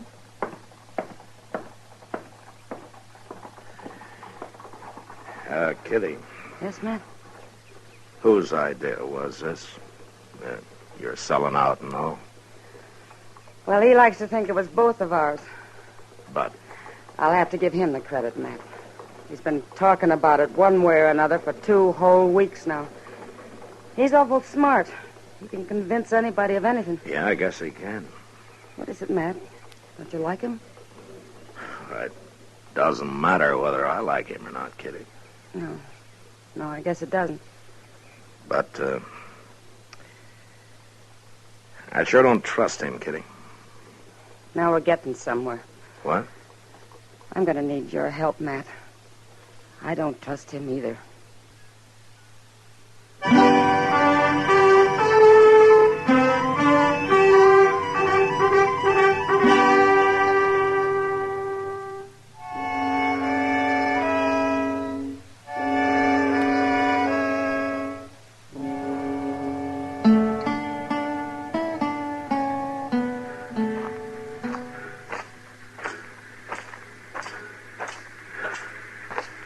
Morning, Mr. Russell.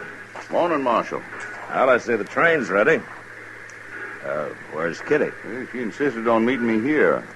She wanted to do her business at the bank alone for some reason. Well, maybe it's because that's the last time she'll be doing any business on her own. I hope so. No woman should be in business anyway. Yeah, especially Kitty. She, trusts people too much. They take advantage of her. Not anymore, I can assure you. I only hope she gets here with that money. Well, nobody's likely to hold a woman up in broad daylight, Mr. Russell. But they would at night, eh? Oh, there are some men who'll do anything for $1, day or night. Yes. Ah, there she comes. I told you she'd be all right. Nobody'd bother Kitty anyway. She's awful well-liked around here, Mr. Russell, by a lot of people. Yes. Yes, of course. They take it mighty personal if anything happened to her, no matter who did it, Mr. Russell. Morning, Kitty. Morning, Matt. Father. You're late, Kitty. Dane hasn't left. No, but we'd better be getting aboard. All right. Don't you have a bag of some kind? Oh, my baggage is all taken care of. No, I mean a handbag. You're not carrying anything. I know. Well, where's the money, Kitty? Didn't you get it? No, Father, I didn't. What? I changed my mind the last minute. What do you mean? I decided to leave it here in the Long Branch with Sam Noonan. It's a good investment. I can always come back for it. Now, look here, Kitty. I'm deciding things for you Well, from we'll now talk on. about it on the train. No, we're not leaving till you get that money. Which is it you want, Father? Me or the money? It isn't a question of that. Now, you do as I say. You haven't changed a bit. What? Mother always said you'd never change, and she was right. Don't tell me you're running a freight business in New Orleans. That's enough. Easy, Mr. Russell. You stay out of this, Marshal. You're just another man to me, Father. And a crook besides. Kitty, you're going to be sorry for this. I'd be a whole lot more sorry if I let you steal my money. All right, Kitty, all right. I think he understands now. You're in this together. Mr. Russell, you played it pretty smart so far. Don't disappoint us now. You see it through. Don't make me throw you in jail. Just play it all the way, Mr. Russell. You can do it. Please, Father. Get on the train. Leave me at least that much pride. Yes, I think so. Goodbye, Kitty. Bye. Marshal. Goodbye, sir.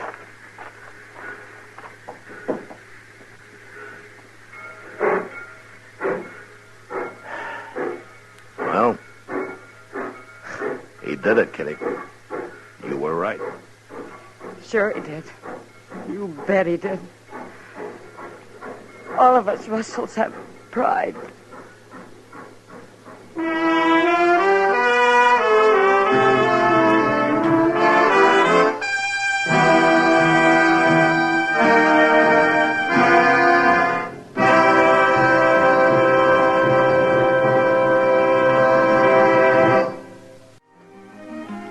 Gunsmoke, produced and directed by Norman McDonald, stars William Conrad as Matt Dillon, U.S. Marshal.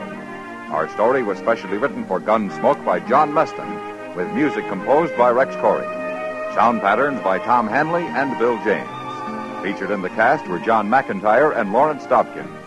Harley Bear is Chester, Howard McNear is Doc, and Georgia Ellis is Kitty.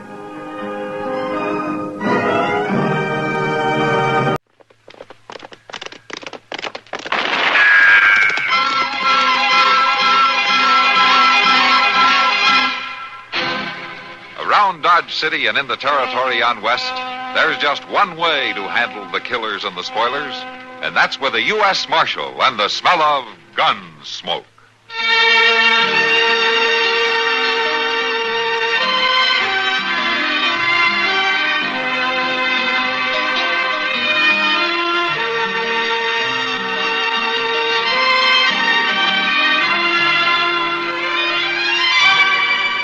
Gunsmoke, starring William Conrad.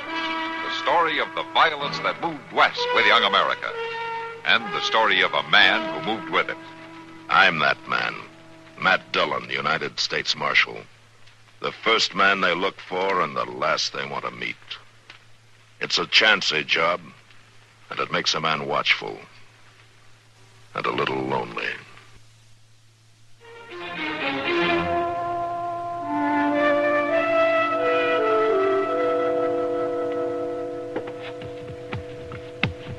Well, let me see this. Oh, yes, that's healed pretty well, Matt.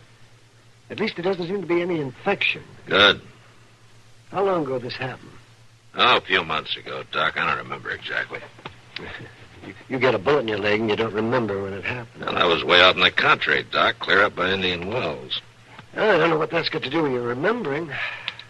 Honestly, Matt, sometimes you make about as much sense as Chester. I got enough sense to know that you poked around long enough. Well, that bullet's got to come out, Matt. Thought you said it was healing. I did, but it's still got to come out. The bullet could move around in there and cause trouble. Maybe next week sometime, huh? I'm busy right now. No. Come to think of it, you're worse than Chester. Next week, huh? All right. By then, you'll probably have some more lead that I can dig out anyway. That's what I like, a nice, cheerful position. You Doc Adams? Yes, ma'am. I seen your shangle down below. Who are you? Marshal Dillon. Hello, man. What can I do for you? I want you to have a look at my arm. Oh, why, sure, yes. Sit right down. My name's Minnie Higgins. You can call me Minnie. Oh, all right, Minnie. Just what's wrong with your arm? I fell off the horse.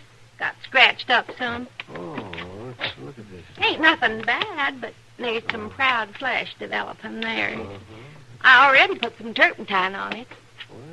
Well, that helps, yes. It still needs cleaning out. Even if the bullet did pass clean through. Bullet? Doggone you, Doc. What's this about a bullet? I just told the doc what happened. There weren't no bullet about it. I fell off my horse. I hit a stick, and it run clean through my arm, see? Yes, I see. Don't you believe me? No, and I don't think Doc does either. Man. You live around here, Minnie? I don't live nowhere in particular. But I'll tell you one thing. Soon as Doc here fixes up my arm, I'm leaving this town. I'm leaving at dawn. You're welcome to stay as long as you like. I'm still leaving at dawn. You going to tell me how you got shot? It was an accident. Cleaning a rifle. An accident, huh? An accident. Okay. Well, I'll see you later, Doc. Yeah, sure, Doc. Them marshals are all alike, real nosy. Matt's not so bad. It's just that he likes to know why when people take a bullet, whether it's serious or not. Real nosy. Now then, Minnie, I'm going to be as gentle as I can. Oh, I can take it. Go ahead, Doc. Start cutting.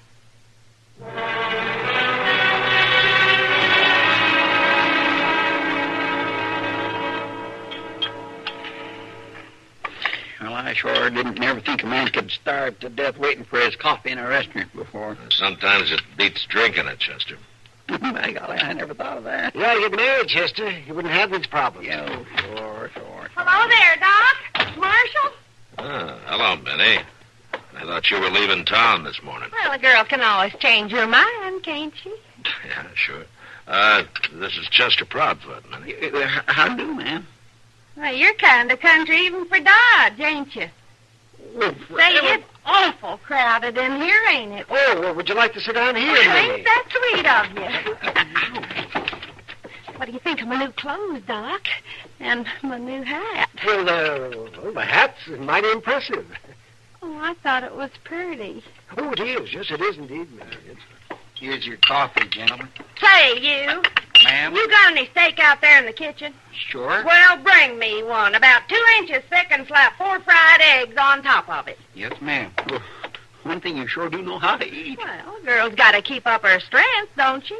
A good meal once in a while don't hurt a body none, does it, Doc? No, not at all. No. You ain't asked me about my arm, Doc. Oh, no. Well, say, how is it? Oh, it hurt during the night. A lot. I thought maybe I ought to stay over so you could take another look at it today or tomorrow. Oh, well, it'll have to be right now after dinner. I'm driving out into the country this afternoon. You are, huh? Come on, Chester. We got work to do. Oh, but I ain't finished with coffee You yet. can get some later. So long, Doc. Oh, well, now, see here. See you later, Minnie. Sure, Marshal. So long, Chester. But wait a minute. I'm going with you. Doc, you ain't going to leave a lady to eat alone, are you? Well, Of course you ain't. Now, sit down. Oh, no, Minnie. Well, what's gotten into you, anyway? I was thinking you might like a little company this afternoon when you drive out into the country. No, you don't. No, absolutely not. Oh, Doc? No, I mean it, Minnie. Will you be back? Well, not till tonight. Late. Very late. Okay, Doc. I'll see you then. I'll be waiting for you. Oh, dear.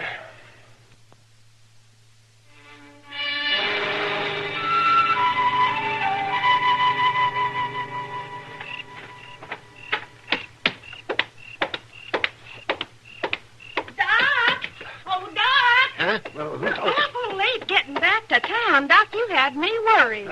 Minnie, what in the world are you doing up at this hour? Why aren't you home in bed? Well, I was down to the stable waiting for you till Moss run me out. Why, it's going on 10 o'clock. You usually out this late? Well, I don't work on a schedule, you know. You had a long drive, didn't you? Long enough. You're tired. What you need is a drink. Take the chill out of your bones. I'll buy you one. Now, look. Doc, don't you want a drink? Well, as a matter of fact, I do. And I'm going to get one right now. But alone. Alone? You won't take me? No, I won't. Ladies don't go into saloons. Now, you know that. Now, you run along. And you come see me about that arm tomorrow, huh? All right. Well, good night. Doc? Good night, Minnie.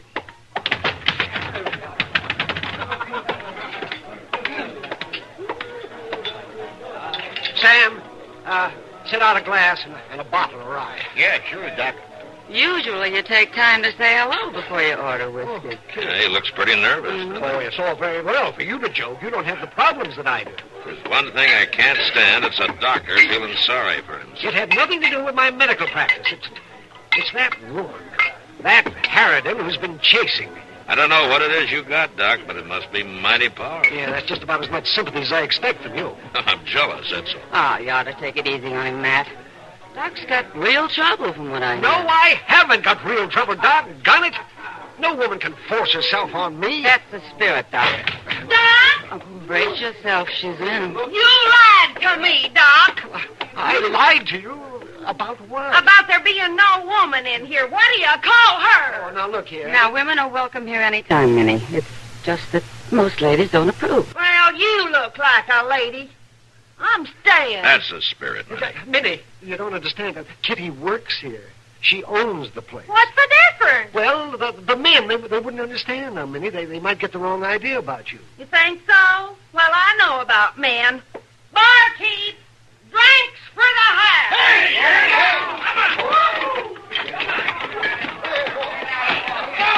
There. That'll take care of the men. Now, you come and sit at a table with me, Doc. No. I'll set up a holler. I'll start a fuss, and I can do it, too. She means it, Doc. You better go along, Doc. Oh, he's going all right. There ain't no question about it. Now, come on, Doc. Now, look here, Minnie. She's kind of rough, isn't she? Yeah. But she's not a bad woman at heart. I can tell. I hope you're right for Doc's sake. I'll say one thing. She's sure got a mind of her own.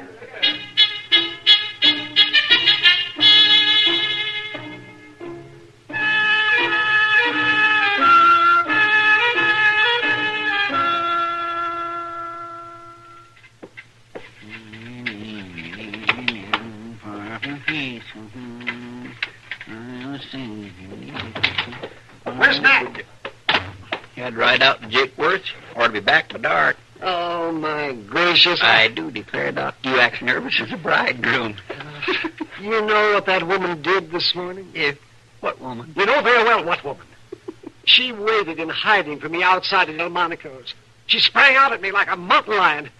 She said she was going to have breakfast with me. Well, now, Doc, like she says, a girl has got to keep her strength up. And she did. She had an order of steak and eggs that had found her a draft horse with potatoes and pie on the side. She's going to be an awful big expense to you, Doc. An awful big expense. Oh, I'm going back up to my place. Yeah, wait a minute. I'll walk with you as far as your stairs. I got to go at the store. Well, I just may leave town and go to San Francisco. You're wasting money, Doc. She'd find you. That lady is awful determined. What's the matter? There she is. Let's go the other way. Come on. Hey, wait a minute. No, that big galoot with her. I tore her hat right off of her head in front. Now, that's terrible. Chester, come on. Let's go. He ain't got no right to do that. He'll be beating her next. Come on, Doc. Chester. I just bought me some new clothes, Dick. What you following me here for anyway, you big ugly thing? Woman, you got plumb out of hand. I think I'll walk you a good... Here, hold on right now. That's enough, mister. What? Beating up ladies just don't go in this town. Why, you... Now, take it easy, Jake. He don't carry no gun. What's he doing messing around without a gun? I can go get one quick enough. Yeah. Who's this other little feller? Well, that's Doc Adams, Dick. He fixed my arm. It took him 2 days just to fix that arm. Now I think I know who put that bullet in you. Oh, well, Doc, it was an accident. He didn't do it on purpose. Minnie, is this your husband? Not no more, he ain't. What do you mean, not no more? I'm leaving you, Jake. Leaving? I got me a lover here in Dodge now. What? Minnie. Yep, I got me a lover, a real gentleman, not an old hog wallerer like you. Where's he at, Minnie? I'll kill him dead. You just let me reach him. I'll tear his heart out. Who is he, Minnie? You say his name. No, I won't tell you nothing. I'll beat it out of you. No, you won't. You'll leave her be, Mr. Yeah, I'll leave her be. I'll leave you all be. I'm going to get me a drink. Then I'm going to go looking for this lover of yours, Minnie. And when I finish with him, I'm going to start on you. No, now, don't nobody get in my way. He means it. He'll do something terrible. You're out of your mind telling him you got a lover. But I feel that way, Doc. I feel that way real strong. Well, stop feeling that way. I'm not your lover, and I never will be. Oh, you'll come around. All men are kind of shy at first. Now, you listen to me a minute. That Jake there's your husband. And you've got no right to be running around chasing other men.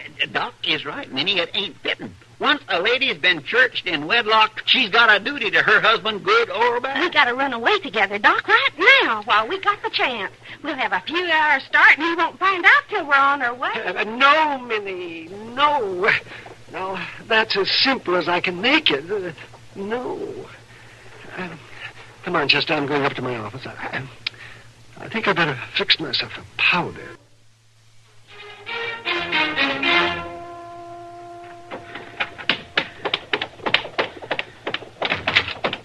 Hello there, Bill. Where's the marshal, Chester? Here. Well, I gotta find him right now. Well, he's out of town. Won't be back till after dark tonight. Are there something wrong? There's a buffalo hunter over at the Long Branch slopping up whiskey. He says he's going to kill Doc. How'd he find out about Doc? Well, he heard a couple of barflies laughing about Minnie, how she bought drinks for the house and all, and how she's in love with Doc Adams. Where's he at now? Well, I left him standing at the bar. Sam's keeping an eye on things. I slipped out the back way and come over here. That don't sound too good, does it? Well, is he the husband of that Minnie that Doc's been sporting around? Doc ain't been sporting nobody around. It's all her doing. Anyway, he's sure in trouble. Yeah, and thanks for telling me. What do you think you're going to do with that gun? Well, I got to do something. Well, you're going to get yourself killed. Yeah, I'll be careful, Bill, but I got to warn Doc. Well...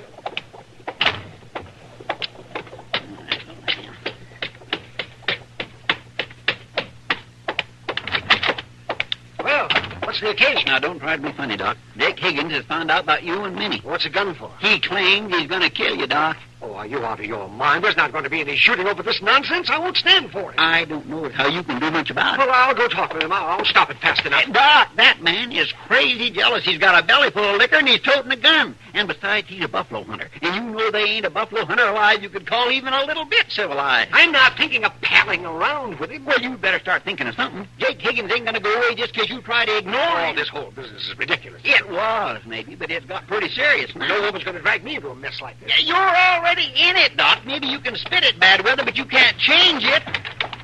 Oh, damn. Now, you just stand right easy, Jake. It's you that's been courting my Minnie, Doc. I haven't been courting anybody. I gotta shoot you, Doc. You pull that trigger, there's going to be an awful lot of lead flying around this office. What's your part in this? Let's just say Doc's a friend of mine. Yes, sir. Now, wait. I'm unarmed. Now, you're not going to shoot an unarmed man, are you, Jake? Doc, I got a right to shoot you sitting, standing, or laying down anyway at all. And you know it. No, you don't. Now, doggone you, Chester, move out of the way. I'll shoot right through you if I have to. Well, that's what you're going to have to do. I never seen a man wanted to die so bad. Jake! Jake! What are you up to now? I'm going to kill Doc, Minnie. Now, there's no need for a shooting, Jake. I reckon I'll decide that. Jake, listen to me. I was wrong. I'm coming back with you. I made a mistake, that's all. Look at me, Jake. I throwed away all them fancy clothes, see?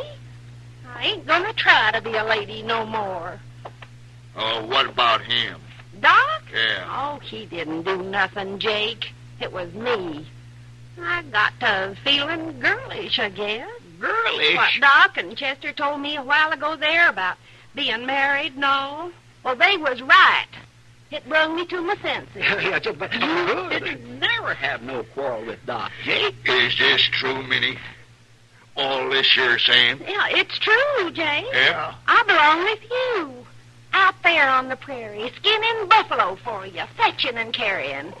Oh, I never was cut out to be no lady. Oh, you're a lady enough for me. You always was. These city fellers don't know everything. Well, then, let's get our horses and ride. I never did really want to shoot you, Chester, but you shouldn't go around getting in the way like that.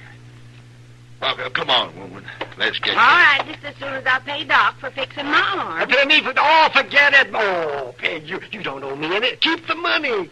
Buy a bottle with it. Well, that's right neighborly. It's my pleasure. So long. Bye, Chester. Goodbye. Doc. Goodbye. Goodbye. You sure got out of that by the skin of your teeth. What about the skin of yours? Yeah. Well, I could have been... Right.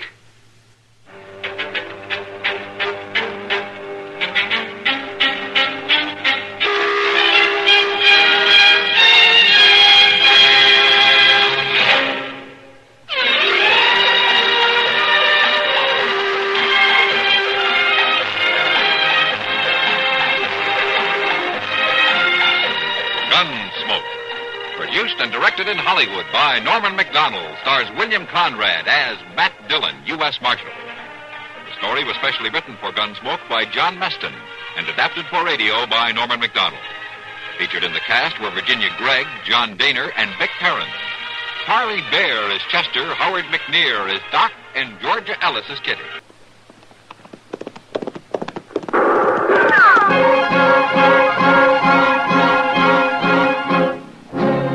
Around Dodge City and in the territory on West, there's just one way to handle the killers and the spoilers, and that's with a U.S. Marshal and the smell of gun smoke.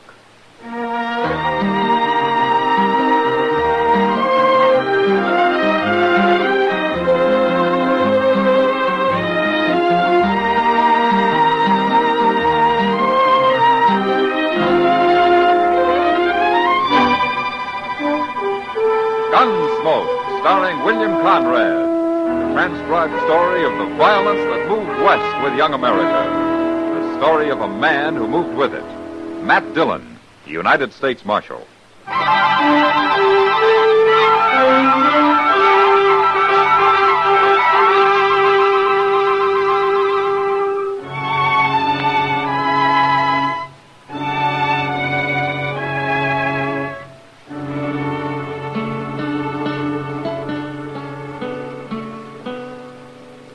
Turned them all loose, Mr. Dillon, like you said.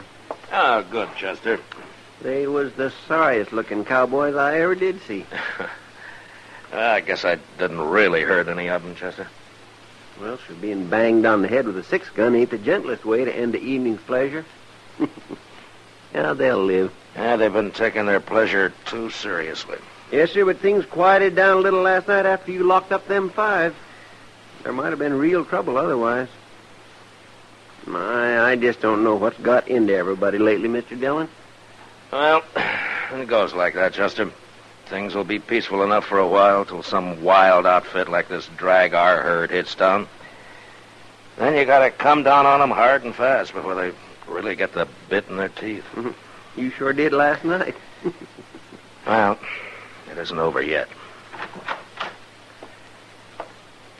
You Marshal Dillon? Yeah, I am. My name's Rance. Well, I'm glad to know you, Rance. I boss the drag our herd up here from down around Matagorda. That's in Texas, Marshal. Yeah, I've been there. You have? Well, you better not go back. Oh? We might give you the kind of welcome you're giving us. What's your complaint, Rance? Buffalo and my men. 5 of them come into camp this morning with blood in their hair. They said you'd done it. Yeah, I did. And if I hadn't, they might have been shot. Or shot somebody else. It's a good thing for you took them on one at a time. I'd have taken them anyway. Look, Rance, this town was on the edge of a riot last night. I stopped it. And I stopped it without any killing. It's a man's own business. He wants to pull out his gun. Not around here, it isn't. Marshal, I can't ask men to come up the trail the way they do and take to drinking soda water and talking in whispers. What kind of a town is this, anyway? It's a good town. Now, you and your men can drink and gamble all they want in it. But they can't shoot the mirror off the wall at the Alla Fraganza, and they can't grab town women on the street. They can't break the bartender's arm in the Oasis, and they can't offer to shoot anyone that tries to stop them. It isn't that kind of a town. Well, sure, they get a little frisky, but there's no harm in it, I can see. Now, sooner or later, it'd lead to killing. You know, I gotta draw the line somewhere. So do I, Marshal.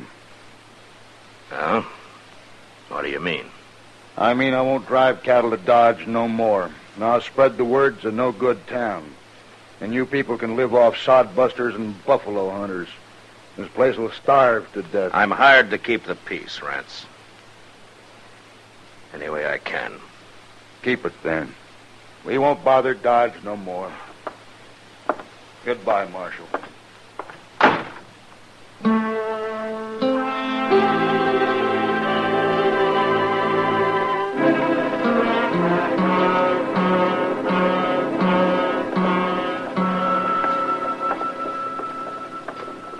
You want me to go in with you, Mr. Dillon? No, Chester. You better wait outside. Okay, sir. What do you think they're up to, anyway? Well, Green told you it was a businessmen's meeting, didn't he? Yes, sir. And I expect they're worried about business. Here we are. I'll be out shortly. Yes, sir.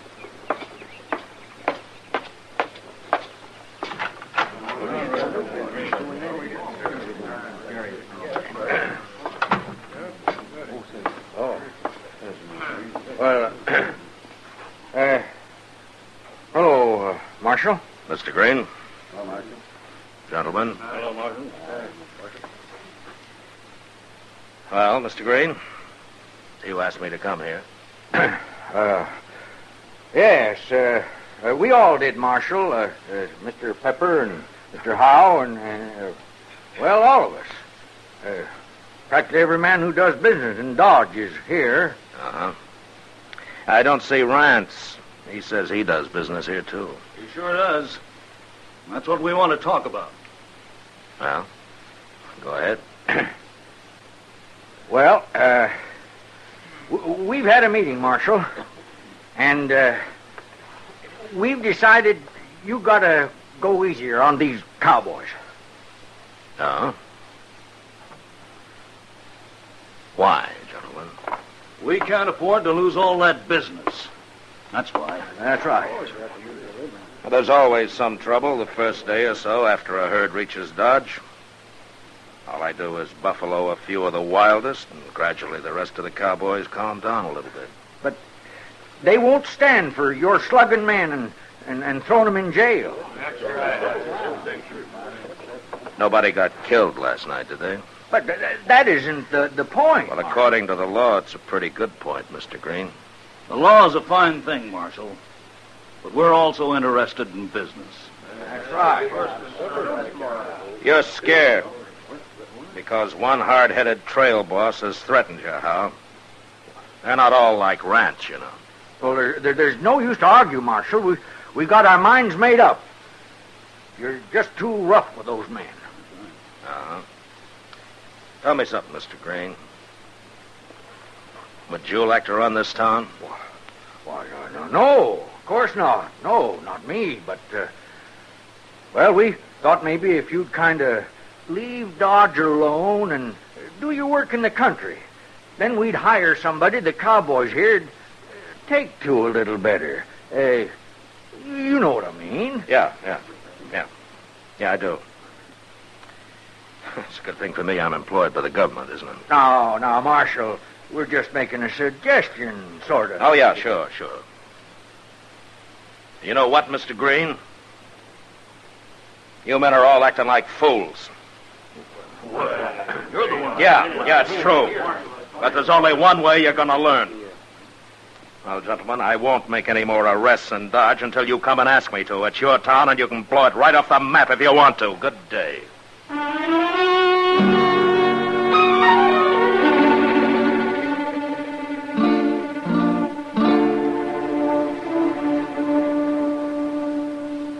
I got mail, Mr. Dillon. What there was. Well, I'll look at it later, Chester. I'm going to have a lot of time. Yes, sir. But you just wait till the word gets out that Dodge is wide open. There's going to be nothing but trouble. Yeah, maybe. But this is the only way I can handle it. They won't listen to me otherwise. Excuse me, Marshal. Well, what for? Well, I don't want to bother you none, but I thought I'd better come and see you. Well, you're not bothering me. I sure hope not. Well, what can I do for you? Marshal, you don't know me, but I've heard about you. Yeah, it seems like a lot of people have lately. I know. Marshal, Well, go ahead, mister. There's nothing to be afraid of. I'm the new constable. What?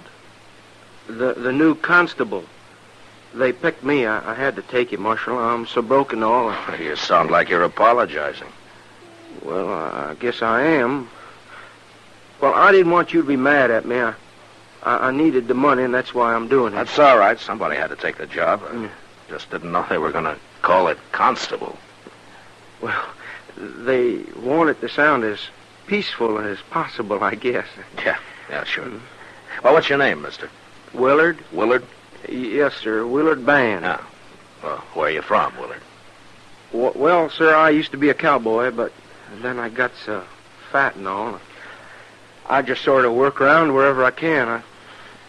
I've been awful broke. Yeah, Marshal. you mentioned that. Yes, sir. How come you're not wearing a gun?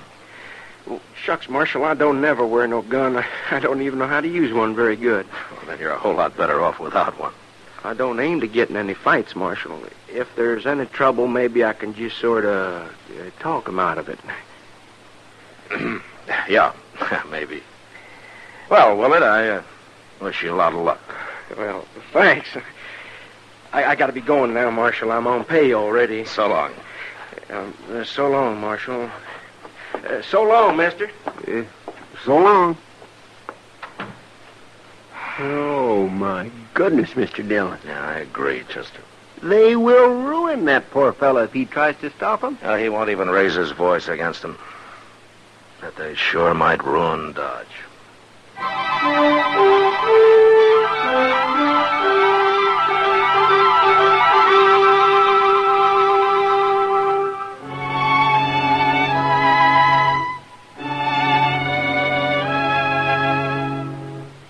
The government paid for my office and the jail behind it, so I stayed there. I was sure that Constable Willard Band, broke and fat and humble, wasn't going to manhandle any randy Texas cowboys and throw them behind bars. And the first 24 hours passed peacefully enough.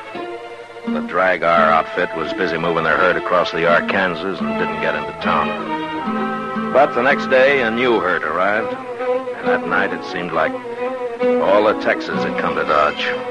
By midnight, no man, unless he was armed and ready to fight, should have been on the street. It was Doc who told us what it was like when he came into the office where Chester and I were sitting it out playing a little two-handed 21. Oh, it's a fine thing when the U.S. Marshal holds up in his office when men are getting shot up and knifed all over town. And I hope that's not true, Doc. It is true. I just come back from trying to save the second victim. The first one's already dead. Cowboys or citizens? Cowboys. If they'd have been citizens, I suppose those dunderheads would have been in here on their knees begging you for help. I don't want them on their knees. Oh, I know, Matt, but it's getting worse. Why, that last fellow, they wouldn't even let me bring him back to my office. They said he might as well die right there on the floor of the Texas Trail. They did? They sure did.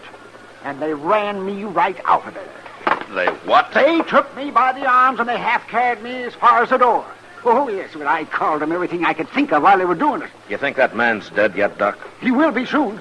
If I don't get into where I can work on him. All right, we're going over there and get him. Come on, Chester. Yes, sir. I told him I wouldn't make any arrests, and I won't. But nobody's going to stand between Doc and a wounded man.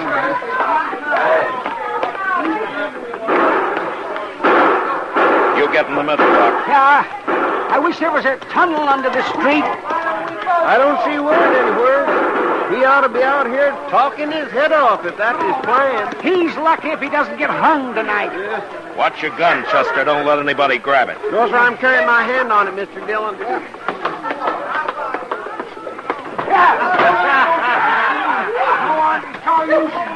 He's right over there, Matt. He's lying in front of the bar. All right. All right, get up. Come on, make room here. Hold, will you? All right, go ahead, Doc. See if he's still alive. All right. Let me look at him here.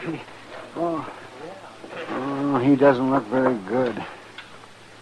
I thought you'd quit, Marshal.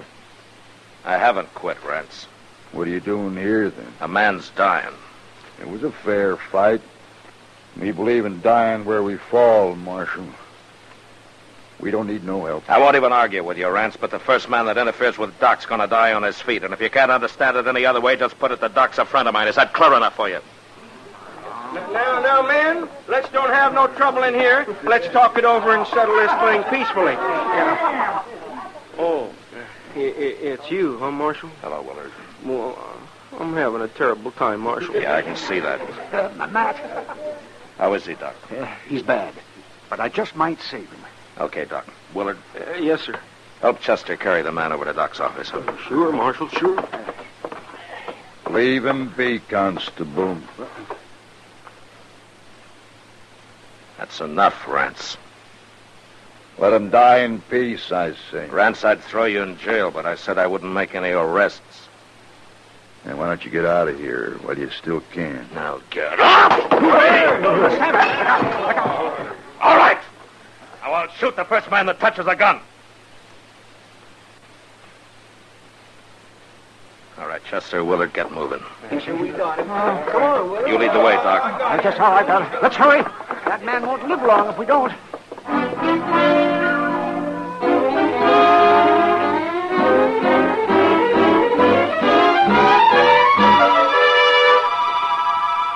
It's 2 o'clock in the morning and the crowd's thicker than ever, Mr. Dillon. Come over here and take a look. Yeah. Another hour and they'll really be out of hand. Yeah. Hey, look yonder, Mr. Dillon. There's Miss Kitty coming across the street. What? Wait here, Chester.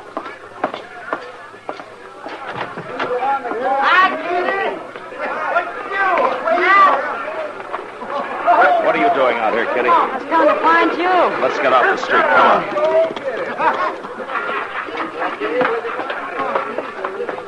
Oh, phew. It's getting worse. Hello, Chester. Hello, Miss Kitty. You shouldn't have gone out in the street, Kitty. Oh, it's no worse than the Texas Trail. Then you ought to go home. I am. I'm all through till somebody put the lid on this town. That Rance is over there right now, Matt, getting drunk and calling for blood. There's been enough blood around here already. How is he, the one you got out of there? Well, Doc was down a while ago. Said he took the bullet out and he thinks he has a chance now. Oh, good. You say Rance is working up trouble? Yeah, he's trying. Guess he didn't take to your bashing him on the head. Well, it quieted things down for a little while, anyway. They sure got that poor Constable treed. Willard, what's his name? He's a nice fella. I hope they don't hurt him none. When I left, they had him dancing on the bar. He looked about to cry. Well, that's harder on the bar than 'tis on Willard. He's about the one fattest peace officer I ever did see. He's going to be fatter than ever after tonight. Every time he opens his mouth to talk, somebody pours a glass of beer down him. It's sort of pitiful, Matt. Yeah, it's worse than that, Kitty. I know. That's why I got out of there. You can kind of feel when a crowd like that starts to get real mean. Gracious, listen to him out there. I'm not even staying in town tonight. I'm going out to Ma Snyder's. That's a good idea, Kitty. Chester, you go along with her, huh? All right, sir. I better stick around. All right, now. What's Mr. Green and Mr. Pepper and... Look at Willie. Feller beat me up. He beat me up bad. He certainly did.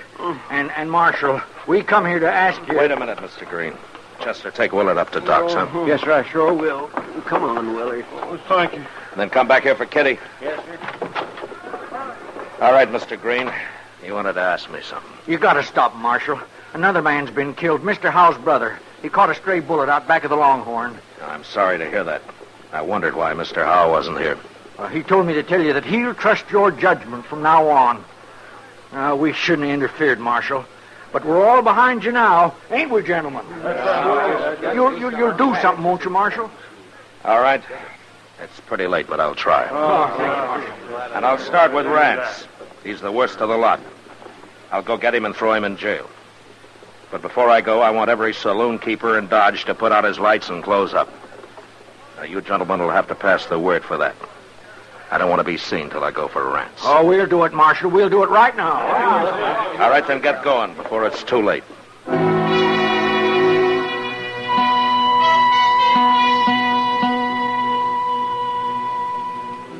I waited for half an hour while Green and the others spread the word to close up the saloons. The lights gradually went out, up and down the street. Then I left the office, alone. I found Rance in front of the Texas Trail, and I was able to reach him before I was recognized.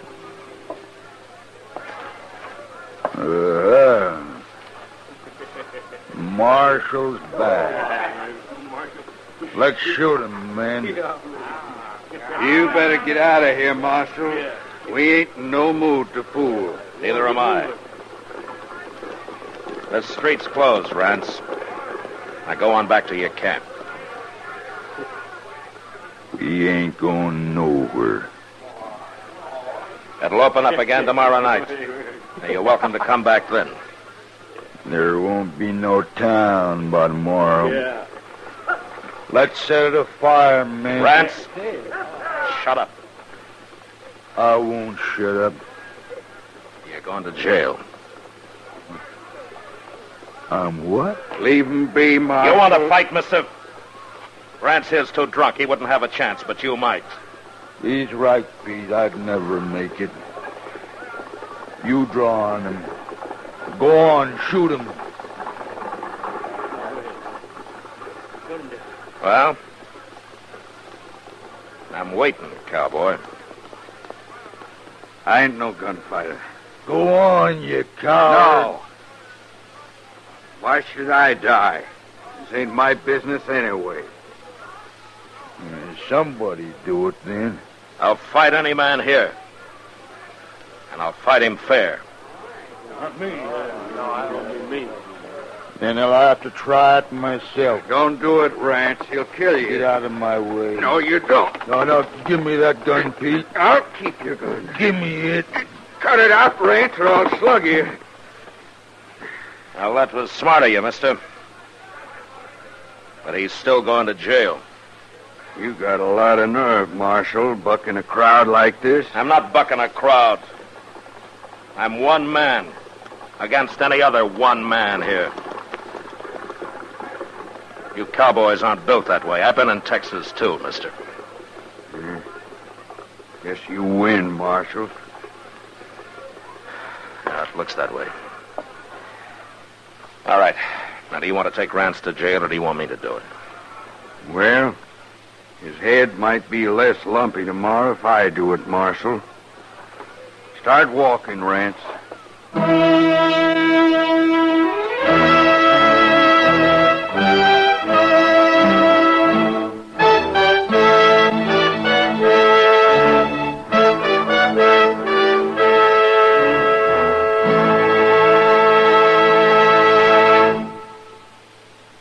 Gunsmoke, transcribed under the direction of Norman Macdonald, stars William Conrad as Matt Dillon, U.S. Marshal.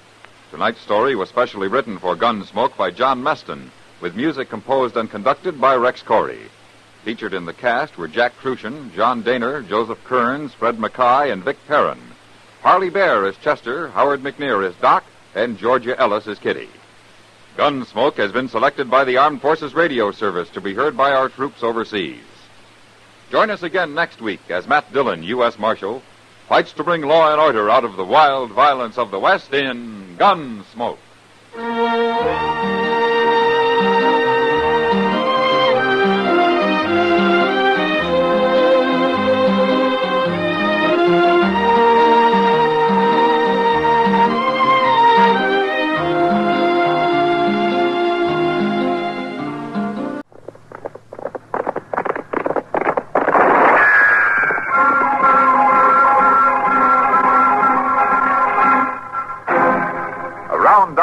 City and in the territory on west, there's just one way to handle the killers and the spoilers, and that's with a U.S. Marshal and the smell of Gunsmoke.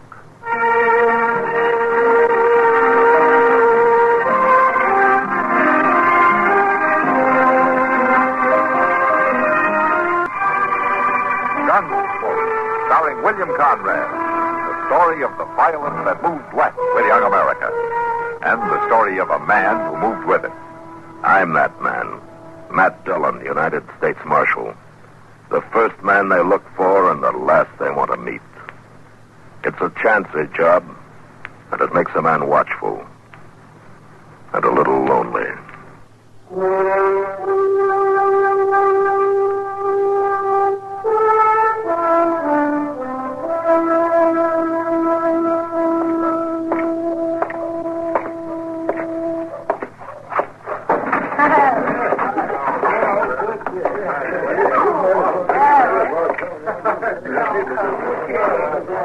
Hello, Custer.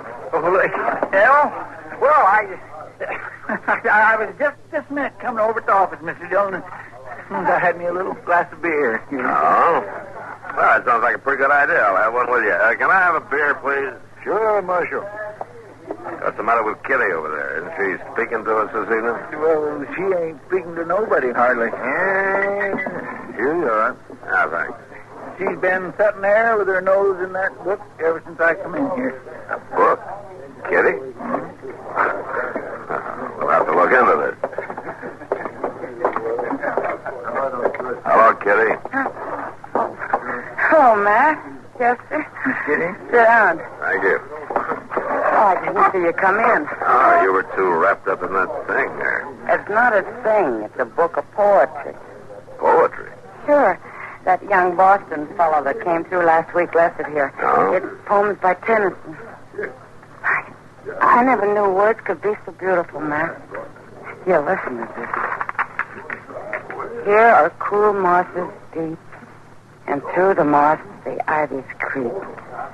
And in the stream the long-leaved flowers weep, and from the craggy ledge the poppy hangs and sleeps. That sounds nice, Kitty. Yeah. That's quite a place he's describing, Kitty. Wherever it is. Well, it's sure not Dodge City. Well, you could leave, you know, and find some place like that poem's about. Oh, no, I won't. You know that. I don't even try anymore. Yeah. Marshal Sam Lackett's whopping his wife again. Something awful. They're right out here. All right. I'll be back with that beer in a minute, Kitty. Sure, man. I'm to beat some sense into you if I have to break every bone in your body. Sam, please. All right, Lackett, that's enough. You just stay out of this, Marshal. What's between a man and this woman ain't nothing for the law to poke into. Marshal, She'd stay home like she ought to do. She wouldn't have no complaint. I don't aim to have you lose all the egg money on gambling and drink. Shut up, or I belt your teeth out of your head. Don't hit her again. I've already told you, Marshal. It ain't none of the law's business. Well, a few days in jail might change your mind about that. Jail? You jail a man just for keeping order in his own household? I'll jail any man for beating a woman. You can't jail me. I can if she signs a complaint. Oh, no, Marshal. I wouldn't do nothing like that. You just let me catch you signing a complaint. Miss Lackett, this isn't the first time he's hit you, and it's more likely won't be the last, unless he learns that he can't get away with it. Oh, no, I wouldn't want to sign no complaint. 6 months ago, when Doc set those broken fingers for you, didn't Sam do that? She's a liar if she says so. No, it was the gate on the corral. One of the calves was trying to get out. Oh? Well, you told Doc you dropped a piece of stove wood on it. Well, I don't remember. Well, what you better remember is where you left the wagon. Go get it. Get back out to the place. I'll have more to say to you later. All right, Sam. I'll go. Miss Lackett, you know you don't have to put up with any more of this. Now, if you want to sign a complaint, I'll see that you're protected. No, Marshal, it's all right. I'll go. Yeah.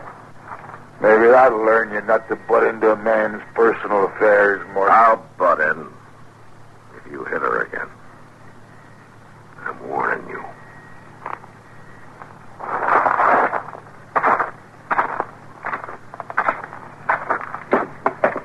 was hoping you'd flatten him, Matt. I was too, Mr. Jones.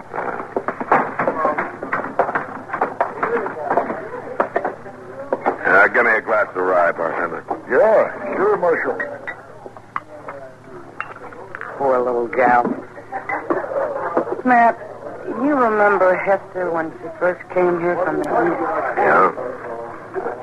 Some of the girls helped me, and we made her a wedding dress out of some linen tablecloths, all white. She was pretty as a picture. Well, she sure ain't very pretty now. After the way he treated her and all. Well, Sam's had a lot of bad luck, Chester. 2 years of crop failures. Lost most of his herd from blackwater fever. Was that her fault? No. But it makes a man kind of short-tempered. Those two are heading for something bad, Matt. I'll give you odds. How about it? No, Kitty. I won't take that bet.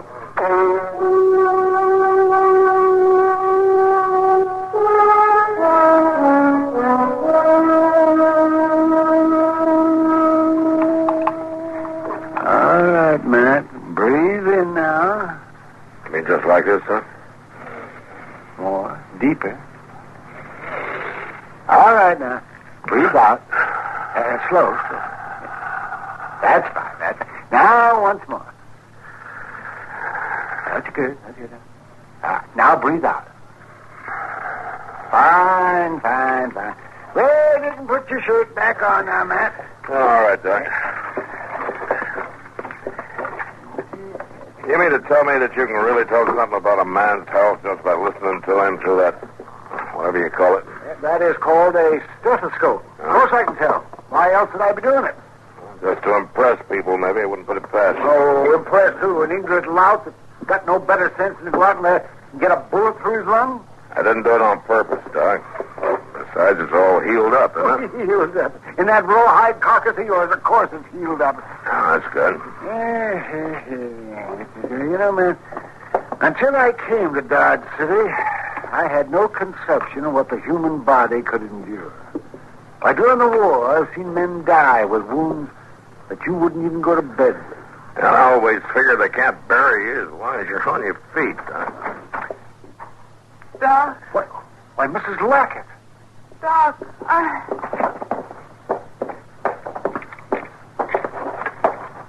Doc, she's been beaten half to death.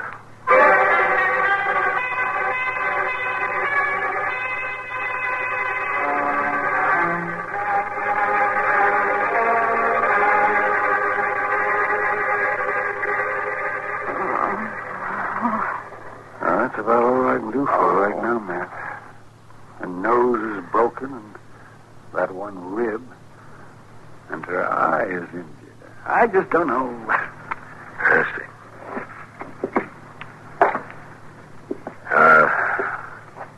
You feel like telling me what happened, ma'am? I don't know, Marshal. Nothing, I guess. Miss Lackett, I wouldn't call it nothing when you were hurt so bad that you could hardly crawl up those stairs. It don't matter. Nothing does anymore. Now, how did it happen? I don't remember, Marshal. I just don't remember. It was Sam, wasn't it? No, I fell off the wagon. Now, all this didn't happen from a fall. You may as well tell me, Miss Lackett. I'm going to find out one way or the other. Now, was it Sam? He'd kill me for telling me. He said he would. He won't hurt you. I'll see to that. I thought he was going to tonight. It seems like he just keeps getting more mean and cruel. Tonight I know he'd really killed me if I hadn't gotten away. He's not going to kill anybody. Now, look, you just signed a complaint, and I'll take care of him. It's just all so different when we got married. Him and the way the world looked. Everything was different. Miss Laird, maybe that's enough talking for now.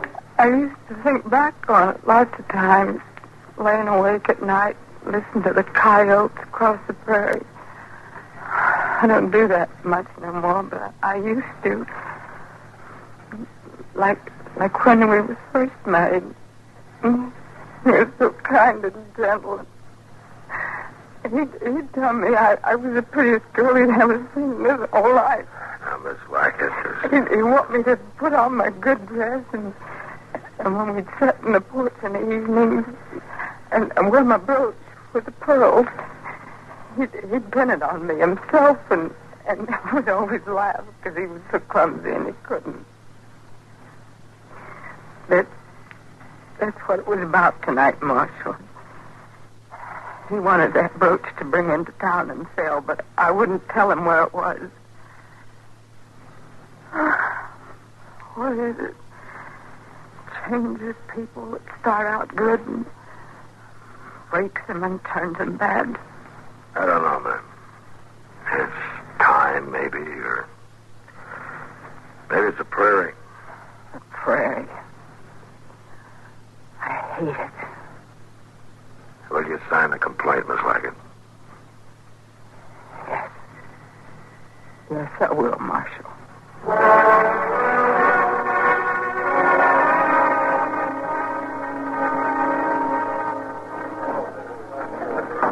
right, everybody, quiet down. Court's in session. I don't have much time. I rode in yesterday, ride out again tonight, so it don't matter whether you got business with this court or if you just come in off the street to loaf. Long as you're here, you got to show proper respect so we can get on with the cases. And let's see now. Here's the first thing you got here is a case of wife beating Sam Lackett. Preliminary hearing is Sam in court. Yes, sir, he is, Your Honor. I just brought him over from the jail. I ain't done nothing, Judge. Sam, you'll get your chance to speak your piece. From what I hear about you, you're overdue in court anyhow. Is Marshal Dillon here? Chester, where's Matt? Well, I don't know, sir. I figured he'd be here by now. Sure, we can't start this without him. Well, see, him and Doc was going to bring Miss Lackett, providing she felt up to it. According to Doc, she's have to lose the sight in one of her eyes. Oh, it's a lie. She's just putting on, trying to make it hard on me. Sam, I'll tell you right now, I don't like wife beaters. You get me mad, I'll find some legal loophole to hang you. I ain't done nothing. I'm sorry to be late, Your Honor. That's all right, Matt. Doc wasn't even too sure Miss Lackett was in any condition to come here, but she insisted that she was. Well, she ought to be in bed. He's going to tell you a bunch of lies. All right, let's get on with it then. I'll read this complaint here, and then we'll see what we've got to go on. Now, there's a complaint charging... Your Honor, sir. Please, sir. Could I say something? Well, it ain't quite in order, but I guess it's all right. What is it, Miss Lackett? Well, it's about that complaint, Your Honor. I want to take it back. I don't know what I was thinking when I signed it. There ain't no truth in it, Judge. I fell. That's how I got hurt. Yeah. I told you that complaint was a pack of lies, didn't I? Well, Marshal? She's afraid of him, Your Honor. She's scared to go through with it. You're sure this is what you want to do, Miss Lackett? Yes, sir. I'm sure. It seems a shame to let a white-beaten scoundrel like him get off scot-free just by intimidating a witness. Now, if there was only some other charge, like resisting arrest or shooting off firearms... He did resist arrest, Your Honor. Mr. Dillon had to slap him flat. Well, in that case, Sam, $50 for 50 days. Well, I ain't got $50, and you know it. That's a dirty, crooked way of running things. He's your prisoner, Matt. All right, Your Honor. All right, come on, Sam. I got a big stack of firewood over at the jail just waiting to be cut.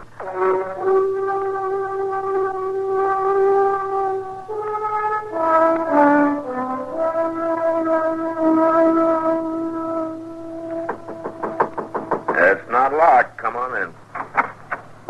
Morning, Marshal. Oh, how are you, Miss Lackett? Here, you take this chair, huh? Thank you kindly. Good morning, Chester. How you feeling, ma'am? Well, kind of old somehow, Chester. Old? You must be all of 25, I guess.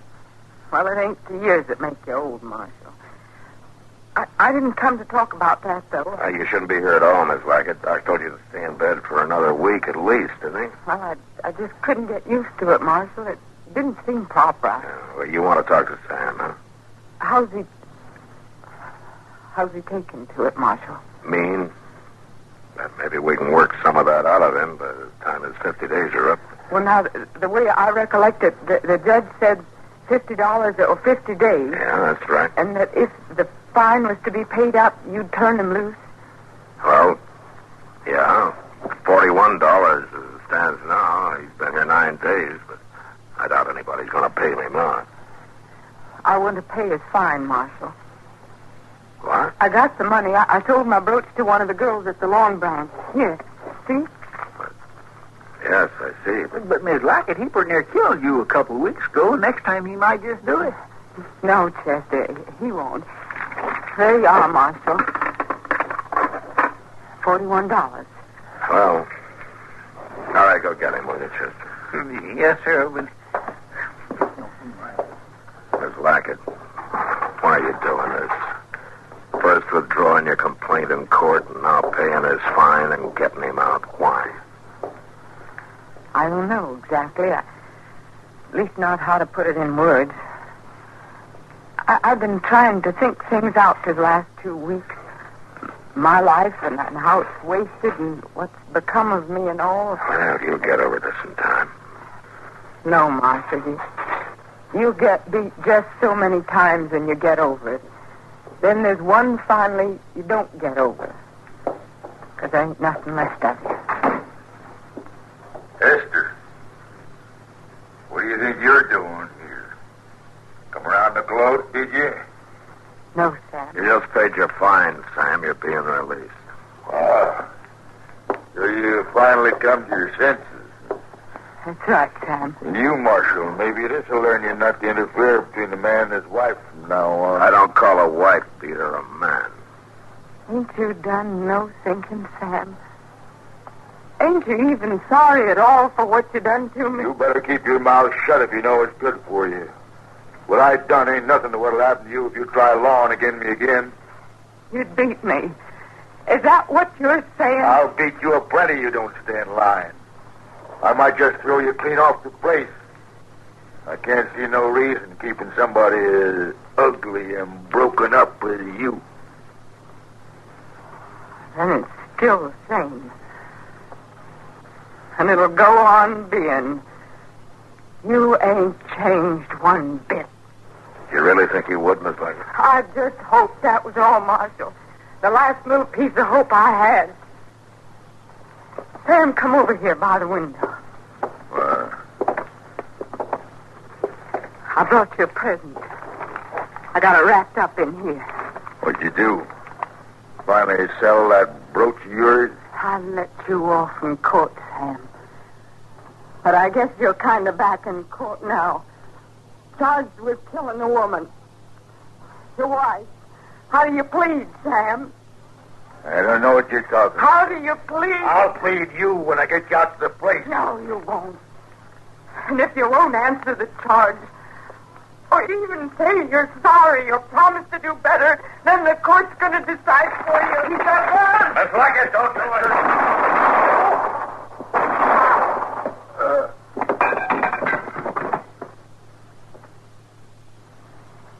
You're guilty, Sam.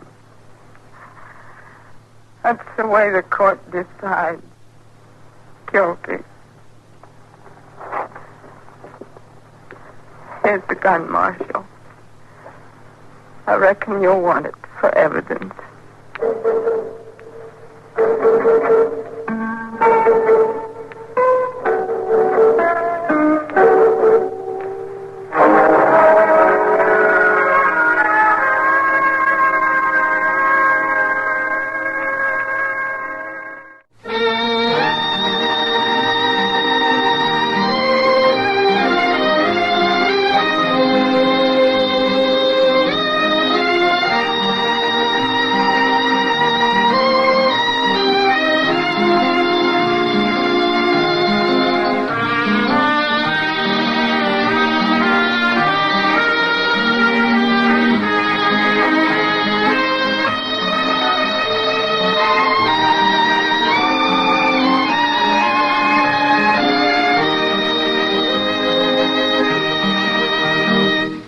Gunsmoke, produced and directed by Norman Macdonald, stars William Conrad as Matt Dillon, U.S. Marshal. The script was specially written for Gunsmoke by Les Crutchfield, with editorial supervision by John Meston.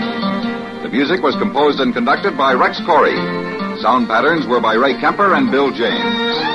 Featured in the cast were Parley Bear as Chester, Howard McNear as Doc, and Georgia Ellis as Kitty.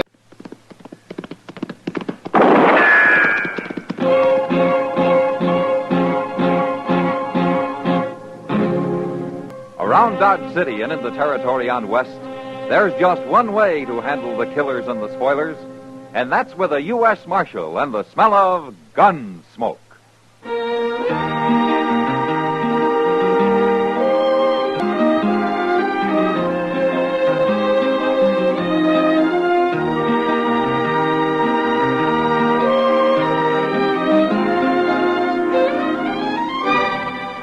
Gunsmoke, starring William Conrad. The transcribed story of the violence that moved west with young America.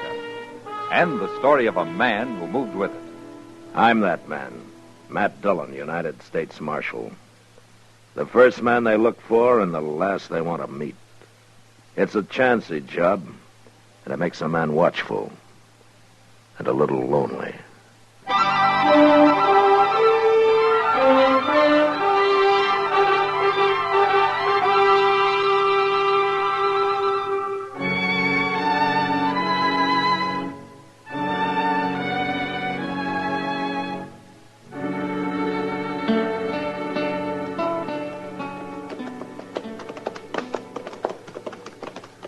Look yonder, Mr. Dillon. It's Jeb Wingate, ain't it? Yeah. I just hope he doesn't want to find some shade and talk for an hour. I want to get back to Dodge. There ain't no shade to find around here. Lessons throw that little rise.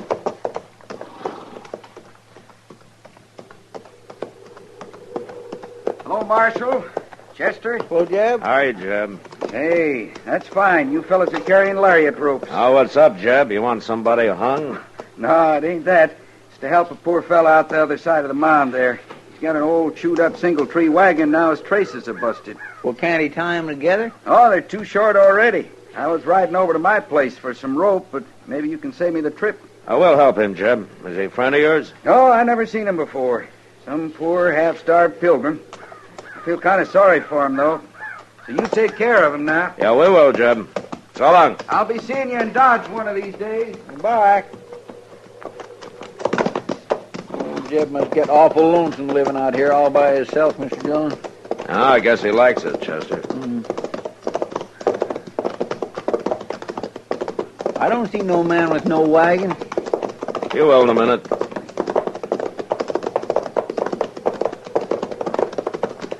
There he is. Oh, yes. Say, Jeb was sure right.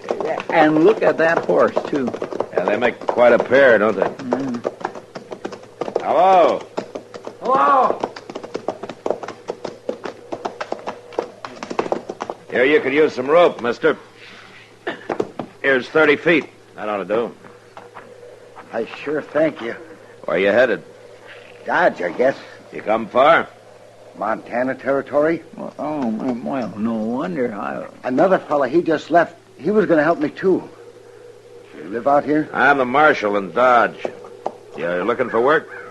If they'll give it to me. I heard the Santa Fe's laying more track there. Well, I know the agent. Maybe I can help you. No, I wouldn't want to get you in no trouble. Trouble? I'll come see you. I'll fetch you another rope as soon as I can. No need for that. My name's Hook, Marshal. Arden Hook. That's Chester Proudfoot, Hook. How do you do? Pleased to make your acquaintance. Well, we'll be seeing you. Thank you kindly. My. He keeps looking around like he thinks somebody's going to hit him any minute. Well, maybe he's running from something, Chester. Say, I'll bet that's it. You suppose the law is after him? What for? Well, I don't know. Maybe he's a murderer. Of what? Flies? Come on, let's do a little ride.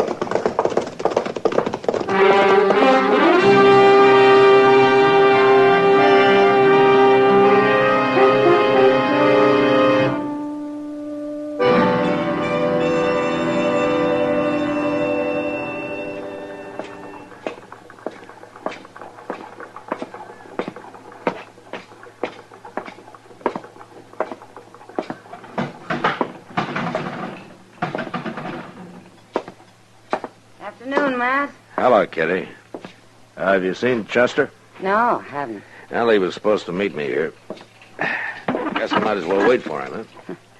Chester's been living pretty quiet ever since you two got back to town the other day. Yeah, he's broke, Kitty. Being broke never stopped him. But there's a man who's really broke. No, who? Arden Hook. What? The fellow Sam hired yesterday, over there. Haven't you seen him yet?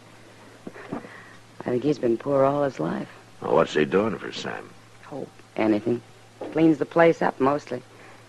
He seems to know you. Yeah, we ran into him out on the prairie. Oh, hello, Marshal. I see you made it, Hook. Thanks to you. I'll be buying you a new rope soon, Marshal. I got me a job. Forget the rope. You'll need your money for food and a bed. Oh, Mr. Noonan give me that shack out back. I can cook some there, too. Well, that's fine. Yeah, it's going... Oh, no. Look. Oh. Well, what do you know? Excuse me, Marshal. What? Where you going? Wait a minute, you. Yeah, it's him, all right. Who are those men, Kitty? You're Arden Bill Hook, Centers and Ed Hogler. Yes. They drift Don't in you once in remember a us, while. Hook? Don't you remember Lawrence back in 56? Matt, did I tell you that Mr. Podge... Kitty, wait a minute. We remember, too. I want to hear this. Oh. We ain't very likely to forget, are we, Senator? No. And neither is any other man who rode with us. Where you been all these years, Hook? Tell us. I've been around. All over. I can't think of a single man who's seen you in Missouri for some 20 years. I didn't mean Missouri. No, I guess you didn't. Ain't a fitting place for the likes of you, is it? We're wasting time talking to him, Hogler. You work in here, Hook? Yeah. Good. We'll have a little talk before we leave town. For old time's sake, huh? You go on about your work now. We'll see you later. Matt, they're going to do something to him. They're just a couple of riders, you say, Kitty? That's all I know about him. Well, maybe I can find out more. How? I think Hook's gone out to his room. Excuse me, Kitty. I'll be back in a little while.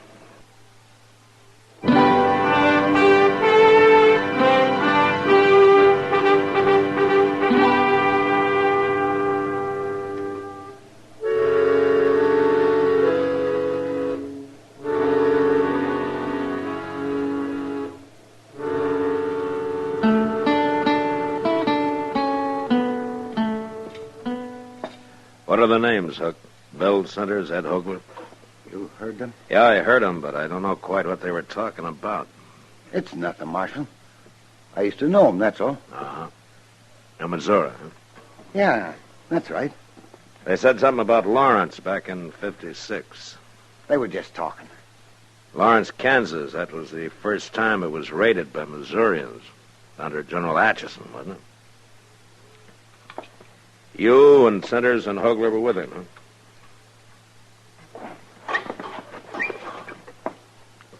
All right. I'll tell you. I was there. I raided across the border with him. I helped them sack Lawrence. I even killed a man. I killed him in cold blood.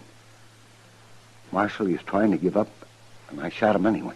The Centers and Hogler don't hold that against you, do they? Not hardly. Oh, they knew the man. But they didn't care about that. And why are they after you, Hook? The war didn't start at Fort Sumter in 61, Marshal. It started in 56, right here in Kansas, at Lawrence. So? I'll never know why I killed that man. But I swore I'd never kill another for any cause. So I run away. There are a lot of men who didn't fight, Hook. But I started out fighting, and then I quit. They don't forget that. Not in Missouri, they don't. Maybe I am a coward. I don't know. But they're going to kill me, Marshal. You're sure of that, huh? I know them. And I know what they're like. All right. Hook, I want you to stay here in Dodge. And get killed? And now they've found you, they'll follow you. You're safer in Dodge than you'd be anyplace else. Well, I guess so. You leave it to me. You'll be safe. He'll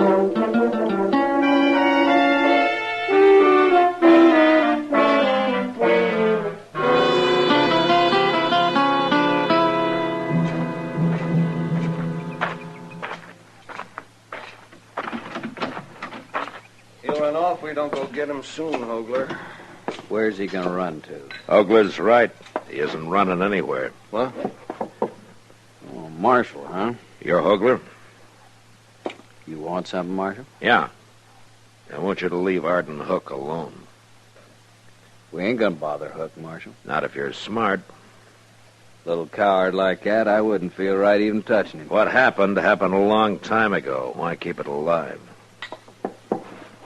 Was you in the war, Marshal? Yeah, I was in the war. But it's all over, and the sooner everybody forgets about it, the better. We might have won if it wasn't for cowards like Arden Hook. All right, there's no use arguing with you. But Hook's gonna stay here. And if anything happens to him, anything at all, I got enough evidence on you two to hang you. Too bad you found out about all this, Marshal. Yeah, I guess there's nothing we can do now, Sanders. You mean we're going to let that little coward go? Yeah, we'll let him go. Who cares about him anyway? Bye, Marshal.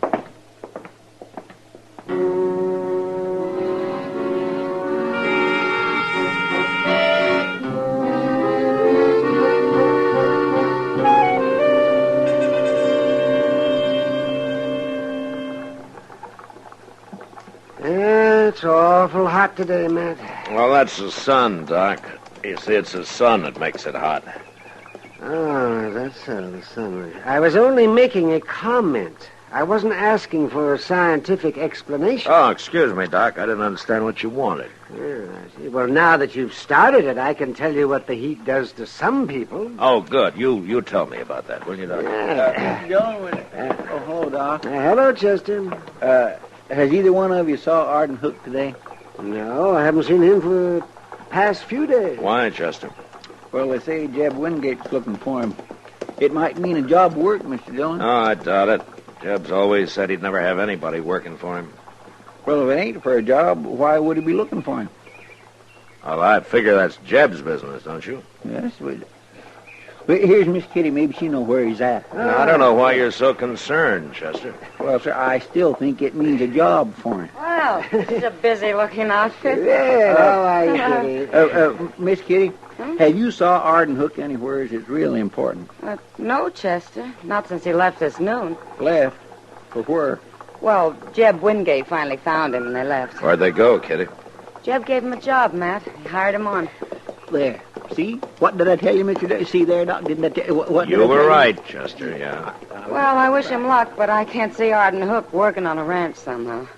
He's about the last man I'd pick out. Matt, I've got an idea. Yeah, what, Doc? Well, I just remembered something.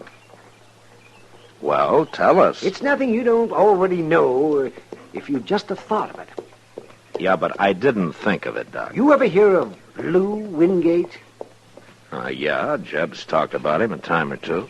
He talks about him a lot. Now, wait a minute, Doc. Lou Wingate was killed in the first raid on Lawrence in 56, That's wasn't he? right. Shot down when he was trying to give up. The way Jeb always tells us. Sanders and Hogler. They went to Jeb and told him who killed his brother. So he hired Arden Hook. Hired him so as he can have him out there alone, where there'll be no witnesses. Chester, go get our horses. It's going to be dark before we get there now.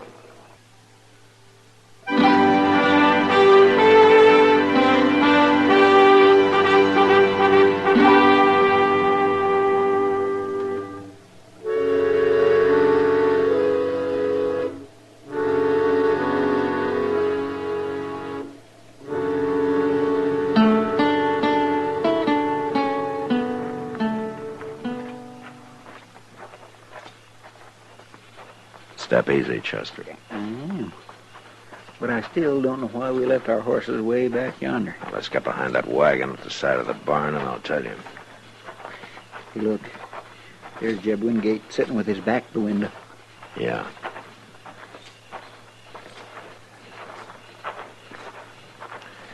Here, this ought to do it. Now, the reason we left Mr. Dillon, somebody's coming. You think they followed us? Well, I don't know, but they weren't far behind us. Now, don't let them see you now. No, sir, I won't.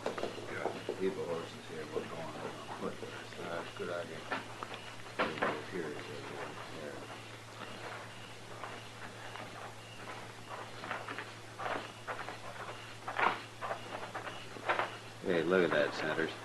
Sitting duck. We can put a rifle bullet through him from here. It's Hogler and Sanders. I don't understand this, Hogler. Why not? Well, Jeb Wingate said he was going to kill Hook and make it look like an accident, didn't he? Yeah. Then why not let him do it? 'Cause I want Hook killed another way. I want that smart Marshal Dillon to hang him. And I'm going to make him do it. How? Kill Wingate, and everybody will think Hook done it. He's the only man who'd have a reason, ain't he? Yeah. All we got to say is he killed Wingate because he was afraid of him. Still murdered. You're smart, Hoagler. I like the idea of Marshal Dillon having to hang him. Well, go ahead, shoot. I'm going to move out there, Chester. You stay here. Right in the back. I got the drop on you, Hoagler. It's Sergeant Hook. He's got a rifle. Put that rifle down. Where'd you come from, Hook? I heard your horses coming in. I heard most of what you were telling Centers. He's going to shoot us, Hoagler. I wouldn't shoot nobody. You ought to know that. And what's the rifle for? I'll shoot in the air to warn Wingate. I'll kill you do that. Maybe. But you won't kill Wingate. There's two of us, Hook, and I can... All right, that's enough, Hoagler. So, Marshal, get him. Don't shoot, Marshal. Don't shoot. Then drop your gun, Centers. Sure. Chester. Yes, sir. Go get Wingate. Yes, sir, I'll get him. You killed Hoagler, Marshal? Yeah, I killed him. It's a wonder Centers isn't dead, too. I wasn't going to do nothing. I didn't want anybody to die. They'd have killed you and Wingate both if I hadn't stopped him. I was about to warn them. I was all ready to shoot. It's too late. I wasn't going to shoot Wingate, Marshal, honest. The court can decide that, Centers. Marshal? Hello, Jeb. Chester started telling me what this is all about. I never heard of nothing like it. Yeah? Well, Arden Hook was ready to give his life for you, Jeb. I know. And I ain't very proud of myself, Marshal. You got no cause to be. You know, I'd throw you in jail, but you haven't done anything yet. I want to do something. Yeah, what? Hook, I didn't bring you out here for a job. I know. But, well, I'm offering you one now, if you'll stay. I ain't sure I'm strong enough for this kind of work. I don't know how to tell him, Marshal. Why don't you tell him that you've got that kind of strength?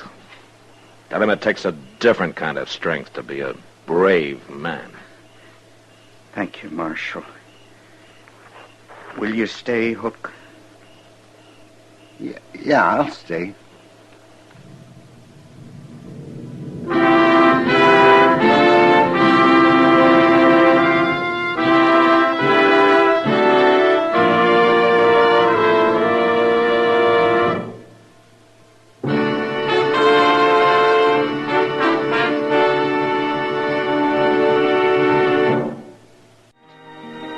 Gunsmoke. Produced and directed by Norman McDonald, stars William Conrad as Matt Dillon, U.S. Marshal.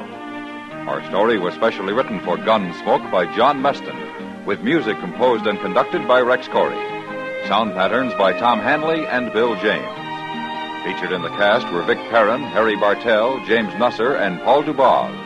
Parley Bear is Chester, Howard McNear is Doc, and Georgia Ellis is Kitty.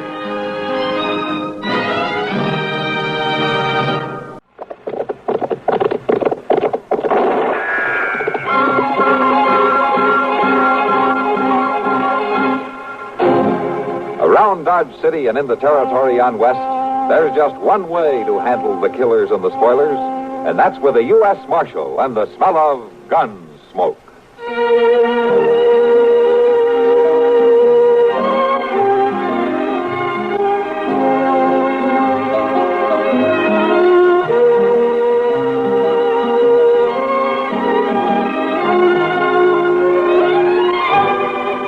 Gunsmoke, starring William Conrad, the story of the violence that moved west with young America, and the story of a man who moved with it.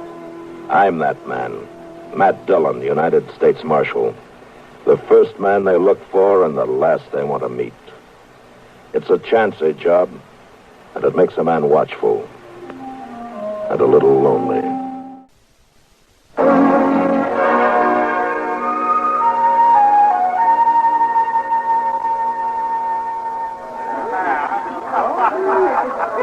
Well, it doesn't look like your customers are in any hurry to go home tonight, Kitty. They're really roaring. Yeah, it must be the sign of the moon or something. Well, whatever it is, it's good for business.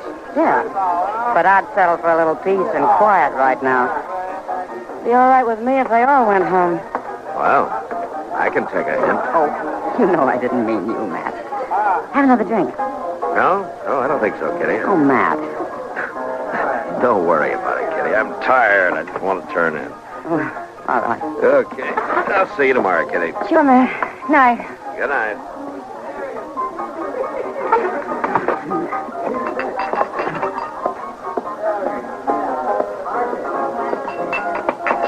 Oh, I could have come for them glasses, Miss Kitty. It's all right, Sam. Doesn't look like you've had much chance to get away from behind this bar. Well, they get me pretty busy pouring, that's a fact. Yeah. Hello, Kitty. Oh, hello, Arnie. Glad to see that hard-nosed marshal go out of here. That's so? I've been waiting to sit with you. Well, now, Arnie, it's late. Seemed like he never was going to move along. Time you went on home, too, isn't it, Arnie? I've been waiting a long time. Well, you come back another time, huh? He ain't no more of a man than me. Matt's an old friend. I'm hankering to be friends, too, Kitty. You and me, we could have a good time. Now, listen. I had my eye on you for a long time, Kitty. Huh? You're a pretty gal. Real pretty. Well, that's nice, Arnie, but I'm going home now. Just a little glass of whiskey. No, Arnie, I said I'm going home. You better go home, too. Well, now, you ain't being very friendly. Well, I can be a lot worse. Now, go on home, Arnie, before there's trouble.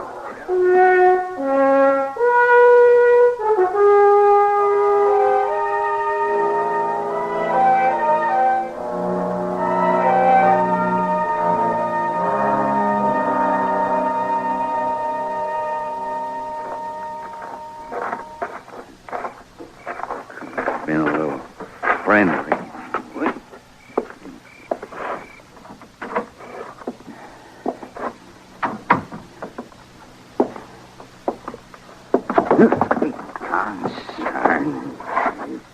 Never mind, pussyfooting, Arnie. I hear you.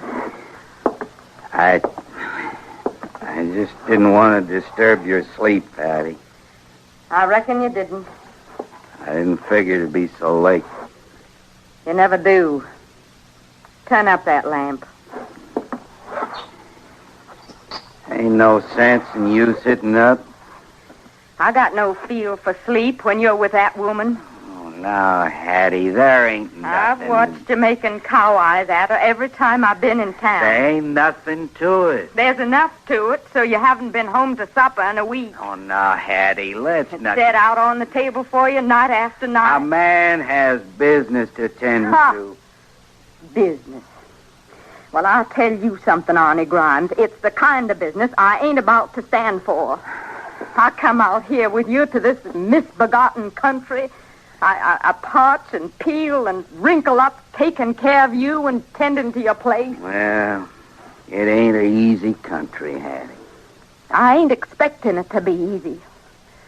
But I got a right to expect you to pay me some mind. A man's got a right to go into town. And take up with every saloon woman he meets, I Now, suppose. there ain't no harm in what I do. I seen her with her fancy clothes, a painted mouth, tempting a man away from his wife. I ain't left you, Hattie. Well, you may not have left our house, but you left me all right. You left me a long time ago.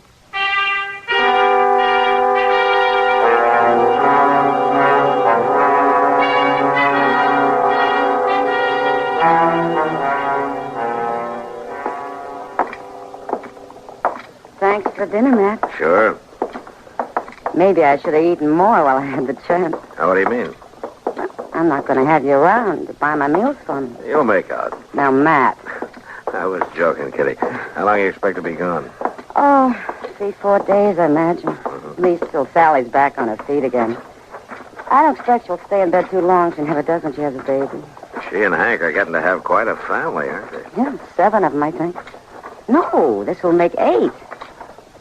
You know, marriage a good thing, Matt. Huh? You thinking about it? I said it was good. I didn't say I was going to do it.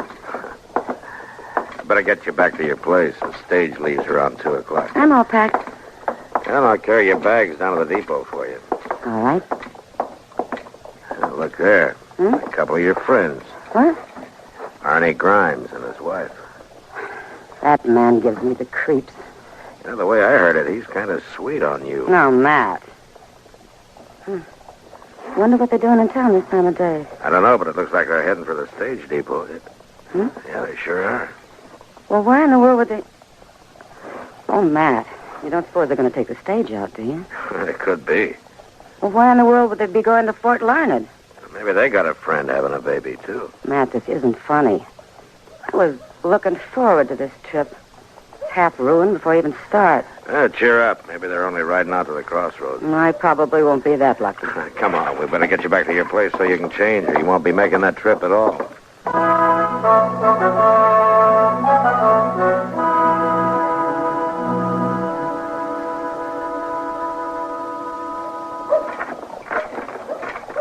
Here you go, Jim. Oh, Marshal, I didn't see you standing there. Might as well put this bag up, huh? Yeah, sure. You riding with me today, Marshal? No, not me, Jim. Miss Kitty. She'll be along in a minute. Well, I guess I should have known. This ain't exactly your kind of bag. No, not exactly. Yeah, Miss Kitty going far? At Fort Larned. You think you can keep that rig on the road? Well, now, Marshal, seeing as Miss Kitty's a passenger, I'll sure try. She'll be glad to hear that. Hello, Marshal. Oh, Arnie. Miss Grimes. Afternoon, Marshal. Give the man the bag, Arnie. He ain't going without it. And tell him to be careful with it. Oh, I'll be careful, ma'am. Yeah, I'll take it. Marshal, did I hear you say Miss Kitty was taking this stage? That's right. Well, what do you know? Arnie, give me a hand into the stage. All right, Hattie, all right. And you needn't think you're going to stand out there in the street waiting to ogle her either. You come up here on the stage and take your seat. I'm coming. So long, Marshal. So long, Arnie. Have a good trip. You needn't worry about him none. He'll have a nice trip, all right. He's already started lollygagging about that woman. You keep your mouth shut, Hattie. She's a friend of the Marshal's. I wouldn't be surprised. She's a friend of most of the men, ain't she? Hattie. Sorry, Marshal. Never mind, Arnie. You better get in and sit down. Yeah, reckon I'd better. Matt. Oh, we just about to give you up, Miss Kitty. Thanks for holding up, Jim. Sure. Well, now, I'll see you in about a week. All right. You give my regards to Hank and Sure. Sally, will you? You tell him to send me back a cigar. Well, Give you a hand up, Miss Kitty. I can manage, thank you. You all sit down there? Yeah, all set. All right, take her away, Jim. Okay.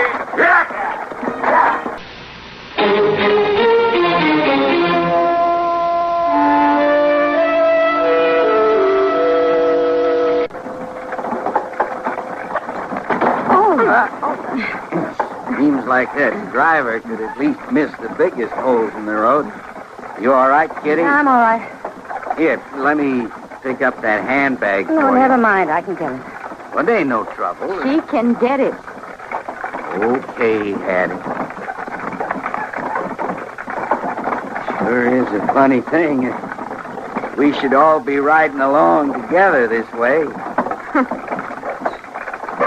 Hattie and me ain't been up to see her folks in 2 years. I reckon you don't make this trip often neither, do you, Kitty? Not often. Yeah. Ain't what you'd call one of them deluxy rides, I'll say that for it. It just seems like we might as well be riding down a wash or a gully as on this road. Don't it seem that way, Kitty? Wouldn't you say? I guess so. I always say, though, that when you're traveling, it's the folks you're with that count. It sure is pleasurable to be riding along with you, Kitty. Ain't you got nothing to say to that? Listen, Arnie, I don't feel much like talking. Arnie, quit making a fool of yourself. Now, there ain't nothing foolish about a man trying to be friendly like. Is there, Kitty? I don't know, Arnie. Your wife may be right.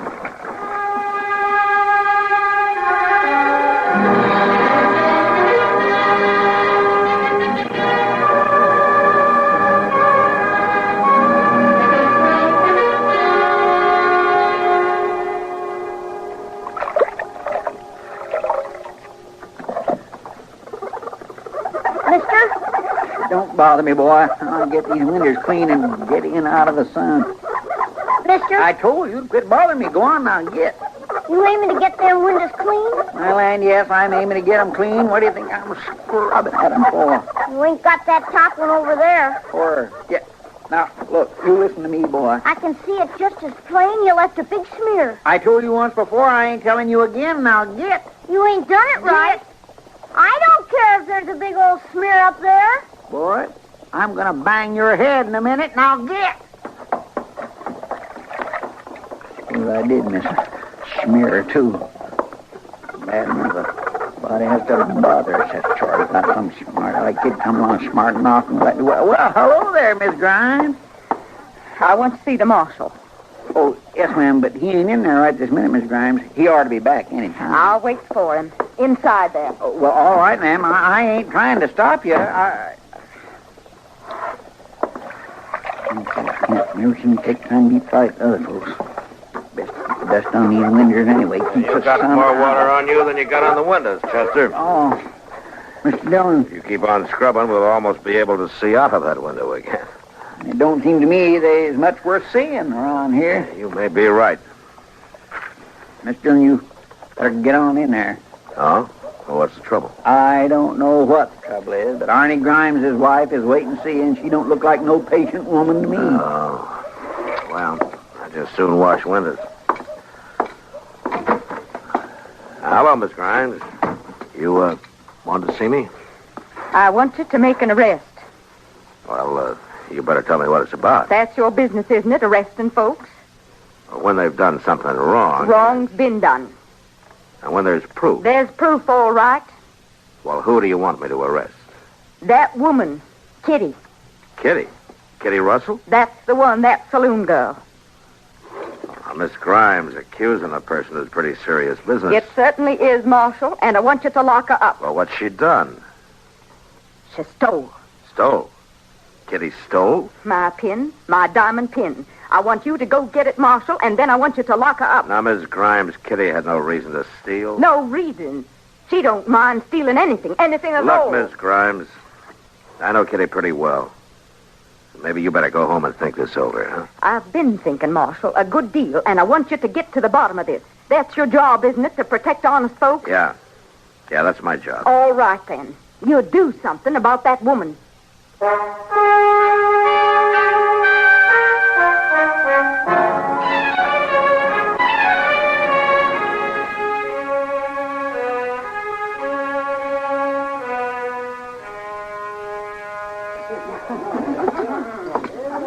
Hello, Matt. Sit down. Hello, Kitty. Thanks. You want a drink? Yeah, I guess I do. You look like you could use one. Sam. Yeah, Miss Kitty. Bring Matt a drink, will you? Sure, Miss Kitty. You're not having one? No, it's a little early for me.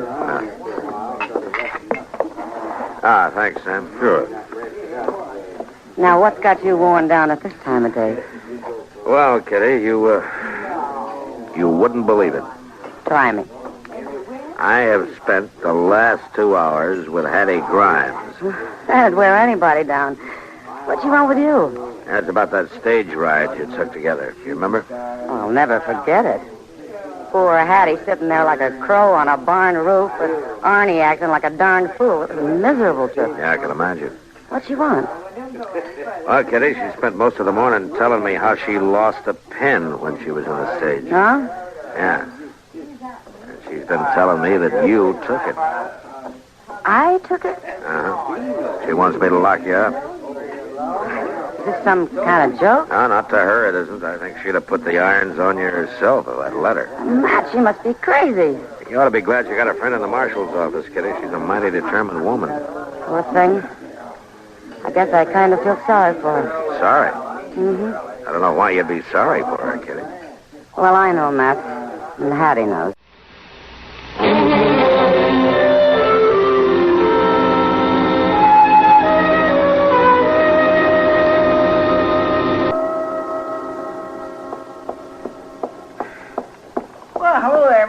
Hello, Chester. Matt in his office? Yes, ma'am, he is. I was just going for the mail, but I could walk along back to the office. No, Chester, never mind. You go on for the mail. Well, all right, Miss Kitty. If you're sure you don't want me, it ain't far. I'm sure, Chester. Matt? Hello, Kitty. Come on in. Sit down. Matt, look here. Oh, what is it? Oh, where did you get this? I found it in my bag this morning. I hadn't used this bag since I came back from Fort Larned.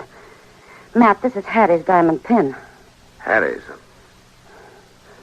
You want to lock me up? Where'd you get it, Kitty? I don't know, Matt. It was in my bag, and I've no idea in the world how it got there. Well, I know. What? You took it. That's how. All right, Miss Grimes, come on in. You shouldn't leave the door open if you don't want folks to hear. I don't care who hears. Well, you ought to. I guess now the marshal will have to lock you up for certain. Now, look, Miss Grimes, I She's have... got the pin. You can see for yourself. You know I didn't take that, Mrs. Grimes. I know you did. And I want you locked up for it right now. Don't you let her get away. Kitty's not going anyplace. She'll be around if we need her. You're not going to lock her up? No, Miss Grimes, I'm not going to lock her up. That's right. That's right. Take her side. All you men take her side. Well, we'll see what the circuit judge has to say.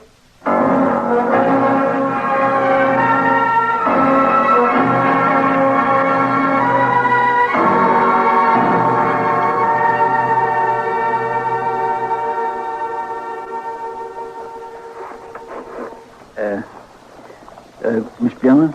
Yeah, Chester? It's all seemed to you. I'd rather you didn't lean your chair back against the window. I cleaned hard yesterday. Huh? I'm sorry, Chester. I forgot about your house cleanup. Well, it's mean enough to have to do it without somebody... Well, I do declare. Look at that, Miss Dillon. What? Doc's been out already. Yeah.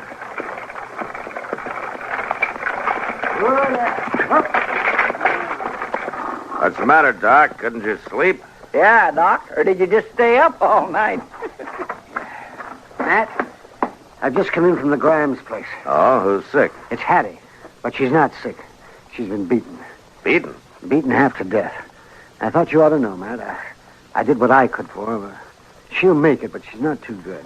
All right, Doc, thanks. Come on, Chester, let's get the horses.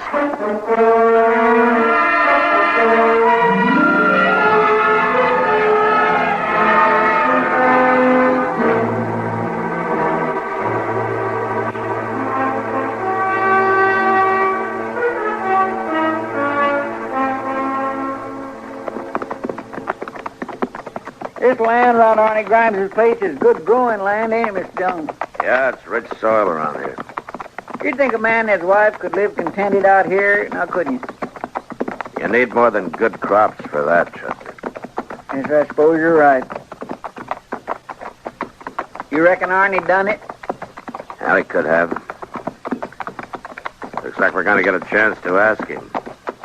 Yeah. That is him riding this way. Uh-huh. Let's wait for him.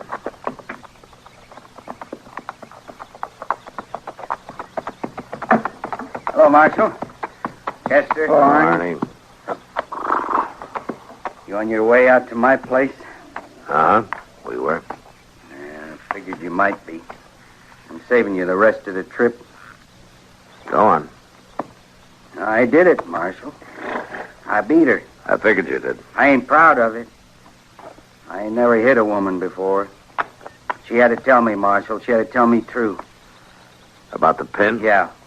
Yeah, about the pin. She hid it in Kitty's purse, Marshal. She hid it there herself. She'd have seen her go to jail for it. Yeah. So I made her tell me true.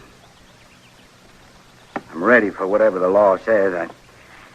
I ain't proud of what I done, and it ain't easy to hit a woman. Not supposed to be easy, Arnie. All right, come on.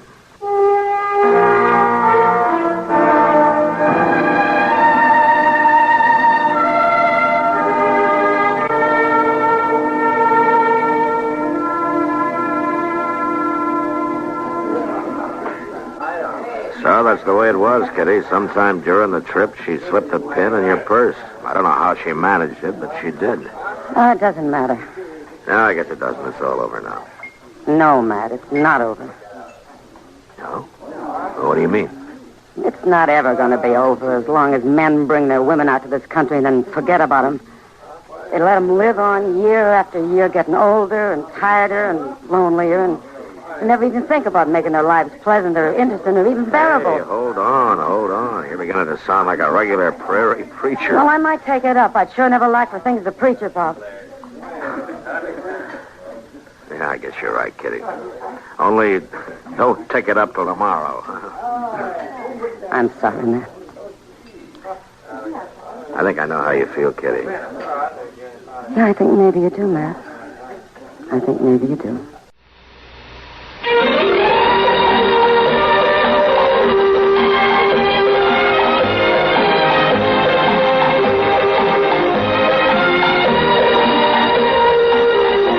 Gunsmoke. Produced and directed in Hollywood by Norman Macdonald, stars William Conrad as Matt Dillon, U.S. Marshal. The story was specially written for Gunsmoke by Marion Clark, with editorial supervision by John Meston. Featured in the cast were Vic Perrin, Virginia Christine, Barney Phillips, and Richard Beals. Harley Bear is Chester, Howard McNear is Doc, and Georgia Ellis is Kitty.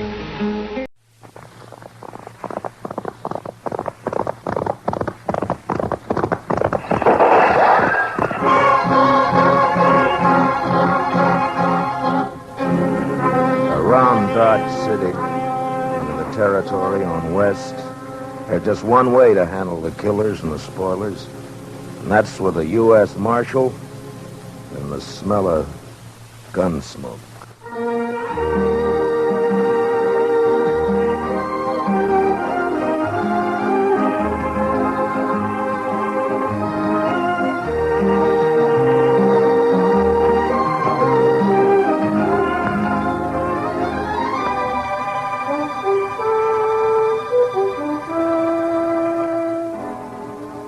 Gunsmoke, the story of the violence that moved west with young America. The story of a man who moved with it. Matt Dillon, United States Marshal.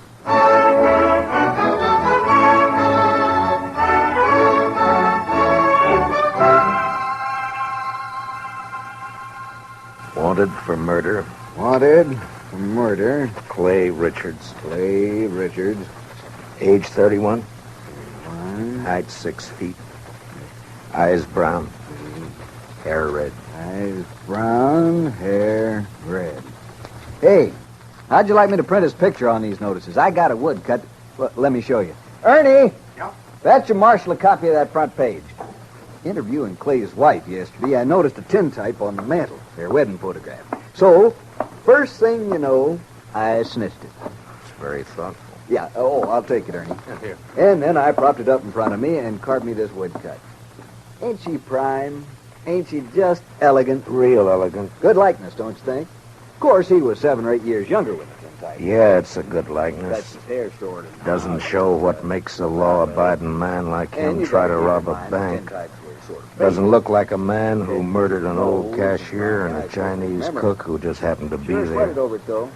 But it's a good likeness. Yes, sir, it is. A picture like this sure dresses up the front page, don't it? Yeah, it's a little masterpiece, Mr. Hightower, a notable contribution to the culture of Dodge City. Well, thank you, Marshal. Does fetch the eye, don't it? I'm printing an extra 500 copies of the weekly, and I bet I sell them all. Too bad the cashier's shot went wild. If he'd managed to kill Clay or even wing him, why, I bet I could sell 1,000 extra copies. We must be thankful for the blessings we do receive, Mr. Hightower. Oh, I am, Marshal, I am. Why, just before it happened yesterday afternoon, I didn't know what I was going to fill my columns with, and then, like manna from heaven, 2 murders and a bank robbery. Attempted bank robbery, Mr. Hightower. He turned and ran before he got his hands on so much as $1. Yes. Still, as you say, like man. Dillon, I'm talking business. What is it, Chester? Well, it can wait, I guess, Mr. Dillon. Yeah, print Clay's picture on those notices, Mr. Hightower. Now, where were we? Eyes brown, hair red. Oh, yes. Also known as Red, Bricktop, and Sorrel. He didn't answer to no other nicknames, did he? No, that's what they called him. All right, then in big letters, $400 reward. Dead, or alive. And at the bottom, apply Matt Dillon, Marshal, Dodge City. Print 200 copies. How soon can I send Chester over for him? This afternoon. Good morning, Mr. Hightower. Chester.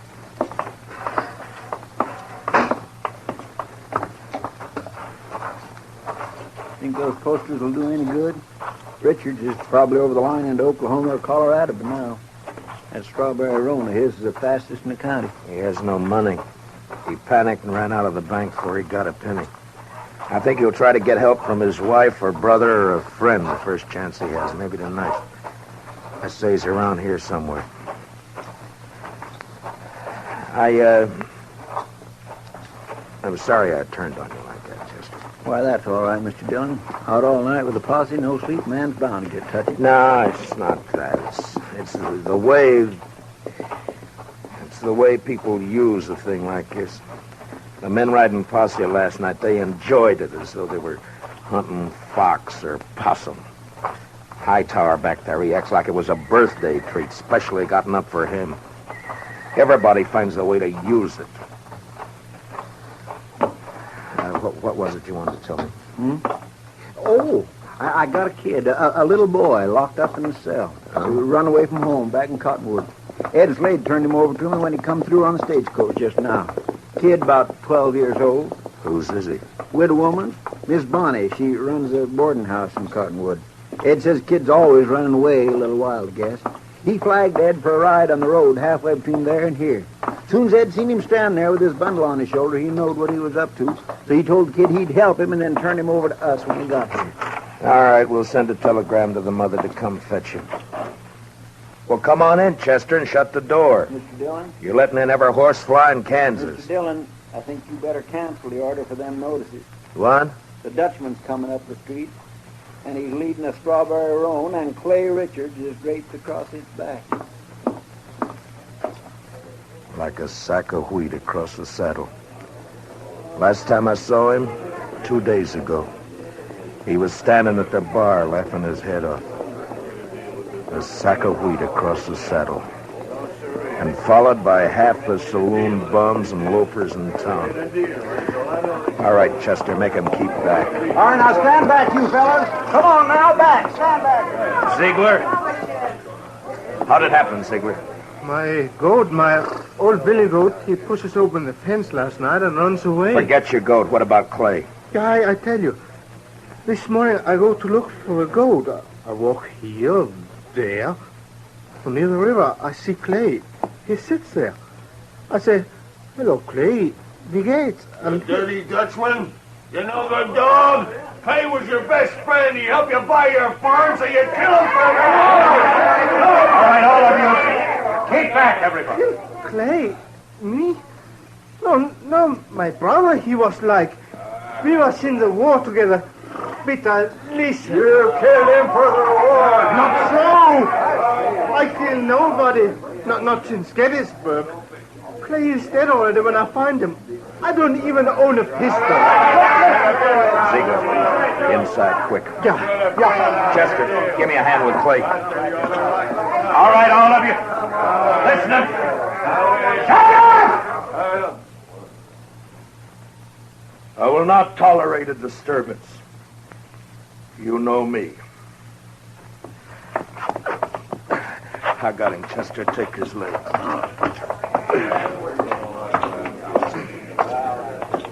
All right, kick the door shut.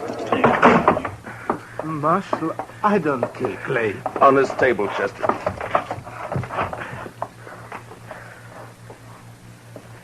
What'd you do with Clay's gun? His holster's empty. Gun? Clay's? I ain't got it. I don't even own one. Chester, see if it slipped out. His holster was empty coming up the street. First thing I noticed. Maybe it's over on the... Another customer? Why, that's 3 in less than a day. Oh, bountiful harvest. My fees this month will keep me in luxury. In luxury. Doc, I want to have an inquest as soon as possible. Well, as soon as I finish the autopsy. Shouldn't take long with the practice I've had this week, huh? No. Late afternoon all right with you? I'll take him up to my office right now. No, thank you, Chester. I can carry him all by myself here. You just open the door there like a good fella and... Yeah, Marshal, tell the city fathers I'd like to make a deal when the corpses are as famous as this one. Back in 53 in San Francisco, a fellow I knew earned a fortune exhibiting the head of Joaquin Murrieta. Tell them if they'll let me keep the remains, I'll do the autopsies for nothing. Shut the door, Chester. Ziegler, where is it you met Clay on the river? By the fort. This side by the fort. Ride out there, Chester, and see if you can find Clay's gun. Maybe he dropped it when he was shot. I did not shoot Clay. Sure. I did not. I had no reason to. I did not. Now, you listen to me. Maybe you think Dodge has got so big I don't know about everything that goes on here. Well, if you do, you're wrong. If you think I don't know about the bank having an overdue mortgage on your farm, you're wrong. $400 is reason enough for a struggling farmer like you. No. Could not do such a thing. I am a human being. To a peace officer, Ziegler, that's enough grounds for suspicion. But whether you did it or not will be decided at your trial. In the meantime, you just stop yammering about it. Trial? Me? Even when I shoot somebody, I stand trial. If they find it's justifiable homicide, and they probably will, Clay being a wanted man, then they'll let you off. And if not... Please, I am permitted to go now. Go. Are you crazy? I found this stock. I must look after it. You sit right down. You want to be lynched? You're trying to get yourself murdered? Have you forgotten about Clay's brother, Adam? Adam would not believe I shot him. What difference does it make whether he believes it or not? His brother's been killed. Everybody's looking to him to do something about it, and he knows it. You want me to guess where he is right this minute? He's in one of them saloons, lapping up courage to come in here and ask me to give you to him for a present. You want to know who's with him? Every loafer, every bum, every slob in town. Slapping him on the back and telling him what a shame it is. Egging him on to kill you so that they can have some excitement and some fun. Well, maybe you deserve killing, but it's my job to uphold the law, and I'm not letting you out of here. What? I tell You might spend your time trying to think up a better story. That is, if you intend to stay in this town. All right, now think back. Didn't Clay go for his gun before you shot him? I tell you, I didn't. If I'm not under arrest, you have no right to keep me here. I got to look after my farm. I go. All right, Chester, lock him up. Yes, sir, Mr. Dillon. Come on now, Ziegler. Step out, Sonny. This cage is bespoke. Who's in there, Chester? That little old runaway from Cottonwood? Oh. Yeah, come over here, son. Come over here to me. I know who you are. You do you? You bet. You're Matt Dillon. I'm guilty. I knowed you right off. You just pointed out to me one day back home. Filler says you was the fastest gun thrower in Kansas. Wyatt Earp wouldn't be awful interested to hear that, I'm afraid. Filler says you was faster than Older. Faster than Wild Bill Hickok in Hays City and Bat Masterson or any of them. How many fellas have you killed? You don't keep score, son. It's something you try to forget. Not me. Someday I'll be famous like you, and for every filler I kill, I'll put a notch on my gun. People will see those notches, and they'll know they better not try. Why'd you run away from home, bub? Don't you know your mother's likely to worry about you? Oh, she won't worry. She's too busy working. You ain't gonna make me go back, are you? You wouldn't do that, would you? Well... Because it wouldn't stop me for long. I'd only run away again. Oh, where are you off to in such a sweat? Oh, Texas, California, Mexico.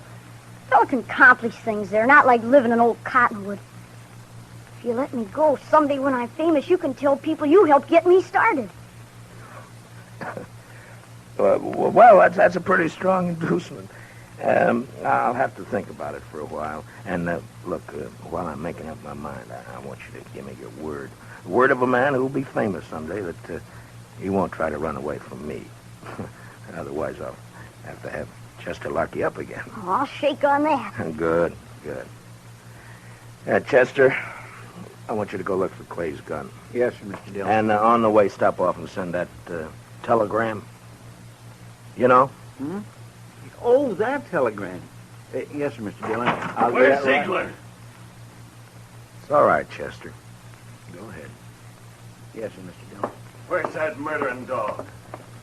Oh, there you are, you... Not a single step further, Adam.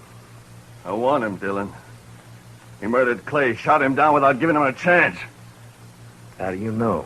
Because Clay wouldn't have let anyone catch him off guard except a friend. A friend. And that Dillon, give me that Dutchman.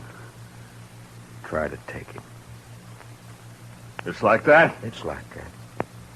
And it's true what the fellas say. You made a deal with the Dutchman to give him the reward and to protect him if he'd kill Clay for you. That was the deal, was it? Yeah. The fellas say why I'd make such a deal? Dillon, it ain't no longer a secret around town that you and Francie want each other. But Clay was in the way. You had him killed so you could get his wife. Do you deny it? No. No. It'll serve as well as any other crazy story. It'll work you up. You think you're safe behind that star, don't you? Well, Clay had friends, lots of them. I'm coming back with them friends, and we'll get the Dutchman and you and anyone else who tries to stop us. All right, Adam. I'll be waiting. Yeah. You wait.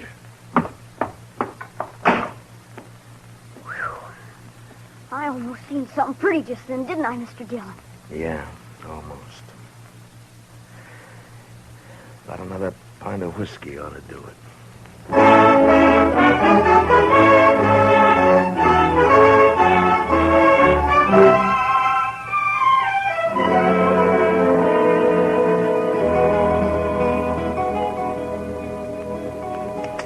Son? You say something, Mr. Dillon? Yeah, open that drawer in front of you there. You'll find a small bottle of oil in there. No, one to the right there. Yeah, that's it. Now, bring a little brush, too, huh? Here it is. Thanks, bub. It's a right nice gun you have. Yeah, it's not bad, but a little stiff. Just a little stiff. Don't it have a trigger? I never seen no gun without a trigger before. Oh, you remove the trigger or tie it back against the guard. And all you have to do is thumb a hammer. Yeah, like that. It's faster. Yeah, that's better now. Remove the trigger. I remember that. What in the world for? Well, I remember everything you told me.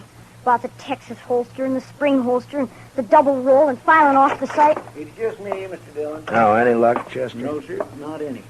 I went to the store first and asked Mr. Denton what kind of ammunition Clay Richards used to buy, and he told me Clay had a double-action .44. I scoured that riverbank a half-mile each way from the ford, and not a sign of it. Yeah. I got that telegram off. You know who ought to be here pretty soon. It's only 7-8 miles from...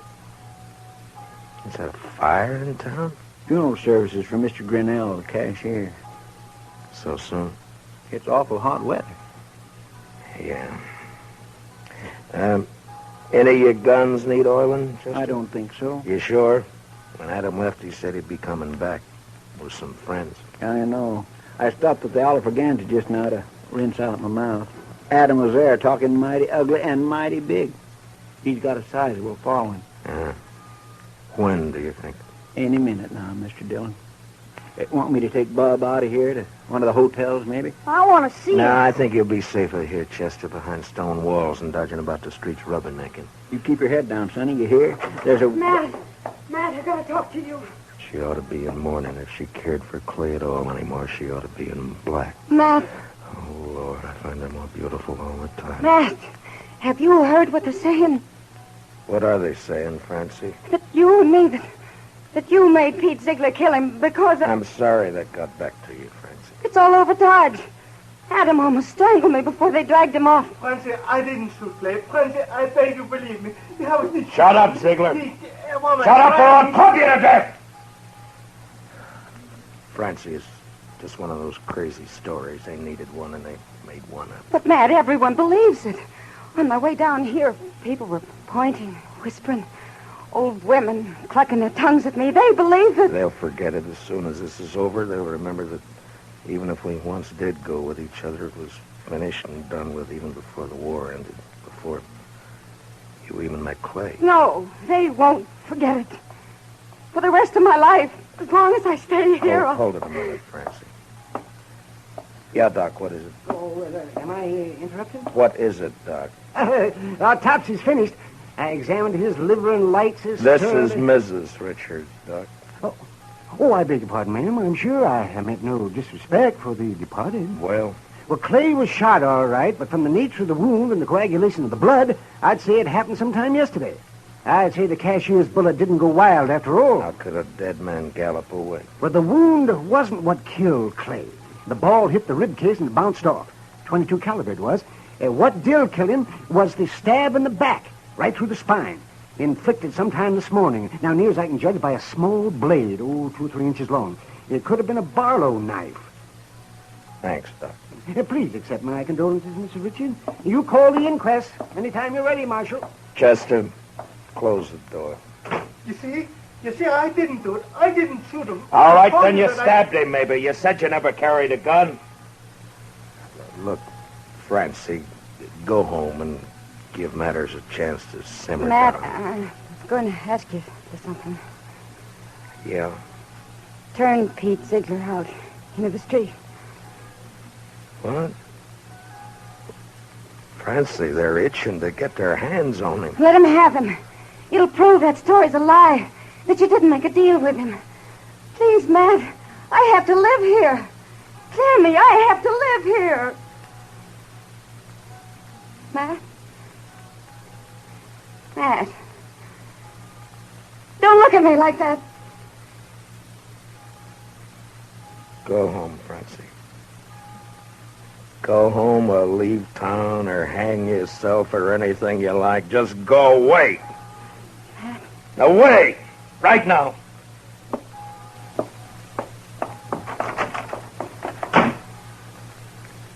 I bought me a bottle at the Alapagans, Mr. Dillon. Would you care for a drink? No. Guess the funeral's over. There'll be others. Funny. No, I miss that Belle. Awful quiet, ain't it? It's just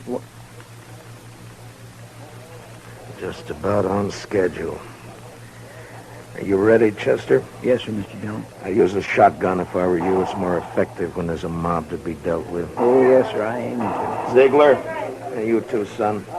If trouble starts, lie down flat on the floor and keep your head down all the time. Don't gawk to see what's happening. You understand me? Yes, sir, Mr. Dillon. All right.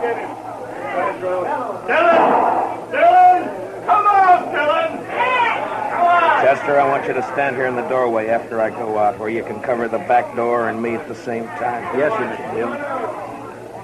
All right, Chester. Open the door. Come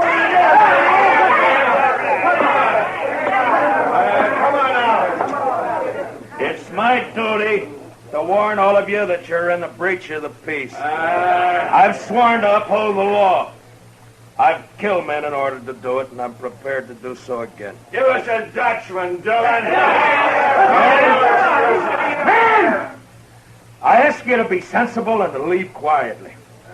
But if you refuse to listen to reason, if you insist upon being fools, if you've already decided to act like wolves instead of humans, then there's nothing I can say to make you change your minds.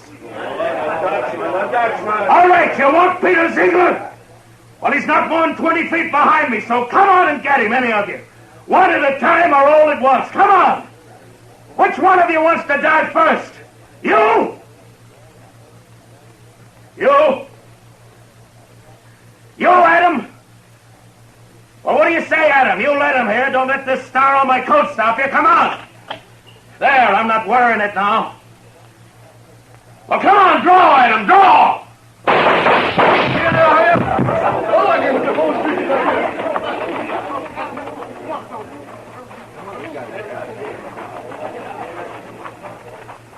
You all right, Mr. Dillon? Yeah. Get his gun. Man alive, I couldn't even see your hand move. Marshal! Oh, don't tell me. Don't tell Doc, me. you make one single funny remark and I'll knock you down. You just take him to your office and get to work. Well, I never do mean to offend, Marshal. In my line of work, well, bodies, they're just so much lumber. Make all the jokes about him you please, but not to me and not in my hearing. In my line of work, there's nothing humorous about death. Give him a hand, Chester. No, I can handle it, Marshal. Thank you. Thank you. Just the same. Can you direct me to the marshal's office? Yes, ma'am, right here. I'm Marshal Dillon. Well, I left Cottonwood as soon as I got your telegram. I'm Miss Bonnie. Where's my boy? Oh, we have him, ma'am, safe and sound. Here, let me help you down. Hitch that horse, Chester. Right this way, ma'am. Oh, I'm so sorry he put you to all that trouble, Marshal. truth of the matter is, he's a wild one and no mistake. Takes after his father, one scrape after another. He was no trouble at all. I enjoy children. I like to have them around. Bob? Bob, your ma's here. Son? Chester, where's the boy? Did you let him slip past you? No, sir, Mr. Dillon. He never got past me. Look, the back door's open. He seen me and he hightailed it, the devil. We'll round him up for you, ma'am. Don't worry. Oh, I don't know why I bother hauling him back. If he's run away once, he's run away 1,000 times. This time he ran because I wouldn't buy him a gun. He wanted a real one. That boy's just gun crazy, I swear. I got him a nice Barlow knife instead. Barlow I knife? reckon it didn't signify, and off he runs. Barlow knife? The kid. Chester, find that kid. Marshal, has he done something bad with it? I told him to use it careful. He promised he'd use it careful. No, never mind, Chester. He's got Clay's strawberry roan. We'd never catch up to him. Oh, I try to bring him up right. I tell him to be good, but he don't listen. He just don't listen. Now, calm yourself, ma'am. Just calm yourself. Here's his little bundle, Mr. Dillon. What? Yeah, give it to me. That's pretty heavy. Here, you're better at knots than I am. Open it, will you? The moment he was born, he's been nothing but tribulation to me. Now, please, ma'am. What's he got in it, Chester? Shirt, stockings, piece of sausage, and this. 44 double action. Yes, sir, Mr. Dillon. That's Clay's gun. Sonny didn't manage to keep it long, did he? Well, if he wants a gun that bad, he's bound to get hold of another one somewhere, somehow. Chester, call Mr. Hightower over. Hey! Hey, Mr. Hightower! Oh. Come on over. Mr. Dillon wants you. Marshal, could I have please a drink of water? What? Oh, Ziegler, I forgot all about you. Chester, where are the keys? Yeah, right there on the desk. Oh. There we are. It'll be safe for you to go home now. I can go back by the farm. Yeah, that's right. I'll send for you for the trial. Oh, danke schön. Danke schön. Watch where you're going, you dumb... Excuse me. Yes, Marshal. Mr. Hightower, it appears that we can do business after all. Get some paper and a pencil. I want some notices printed. Fire away.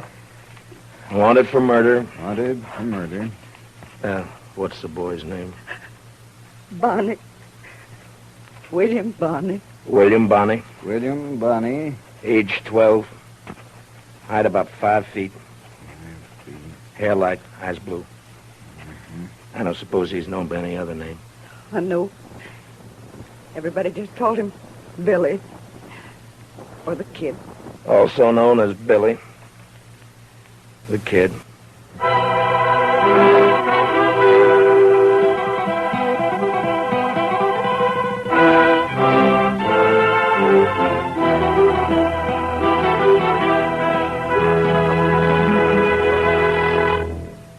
Gunsmoke, under the direction of Norman MacDonald, stars William Conrad as Matt Dillon, U.S. Marshal. Tonight's story was specially written for Gunsmoke by Walter Newman, with music composed and conducted by Rex Corey. Featured in tonight's cast were Don Diamond, Parley Bear, Harry Bartell, and Howard McNear, with Richard Beals, Paul Dubov, Georgia Ellis, and Mary Lansing. Join us again next week as Matt Dillon, U.S. Marshal, fights to bring law and order out of the wild violence of the West in Gunsmoke.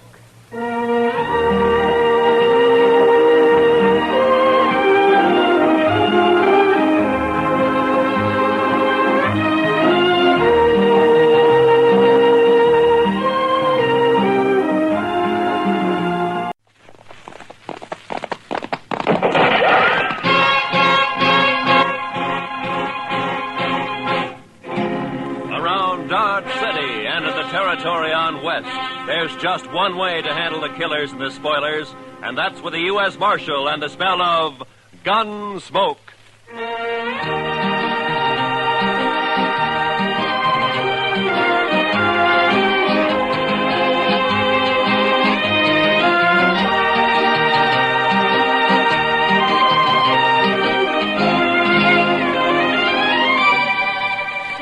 Gunsmoke, starring William Conrad. The transcribed story of the violence that moved west with young America. The story of a man who moved with it. Matt Dillon, United States Marshal.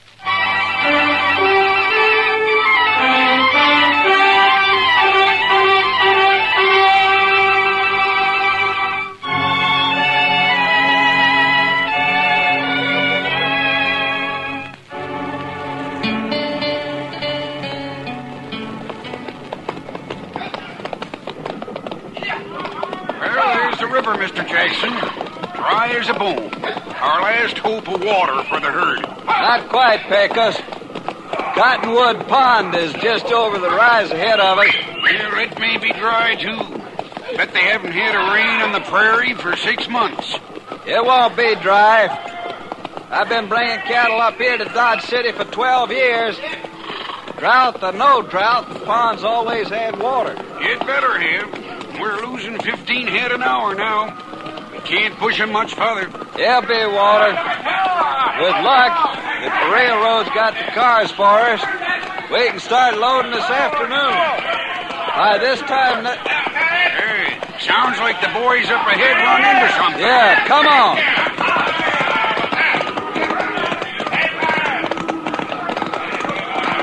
There's a pond, Pecos.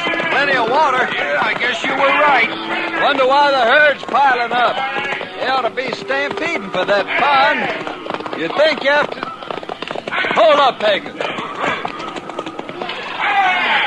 A barbed wire fence. Somebody's fenced off the pond. Mr. Jackson, it looks like we've got a fight on our hands.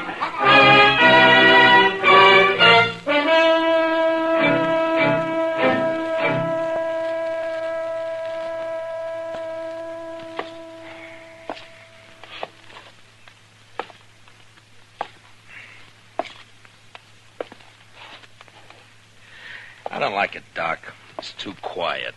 When things get too quiet in Dodge, it always means a blow-up's coming. Yeah, just sit down, Matt. You're just getting yourself a case of nerves. You've been a law officer too long. Shot at too many times. You're getting so you just act like a spooky old horse. You're jumpy and you're gun-shy. Hand me those forceps, will you? Oh, yeah. You mean this? Mm-hmm. Thank you. Now, you take me, Matt. I don't rant and rail against fate. I just sit back and take what comes. Yeah, sure, Doc. Mm-hmm. If I get a patient, fine. I steal him blind. And if I don't, well, I keep my hand in setting a broken leg on a dog. Yeah, there. That splint ought to hold him. Matter of fact, I could use a fee or two. Not planning to shoot anybody, are you, Matt? Yeah, if this drought doesn't break, I'm in the mood to shoot myself. That's a bad one, all right.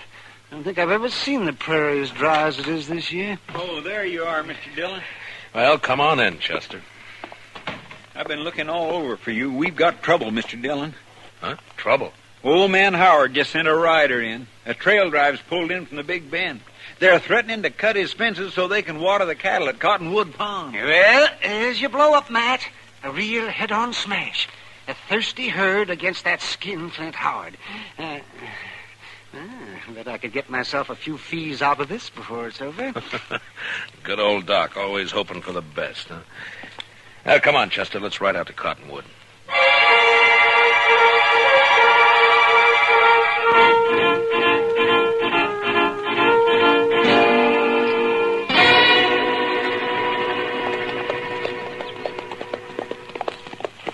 Dyke Howard had no call to fence that pond, Mr. Dillon.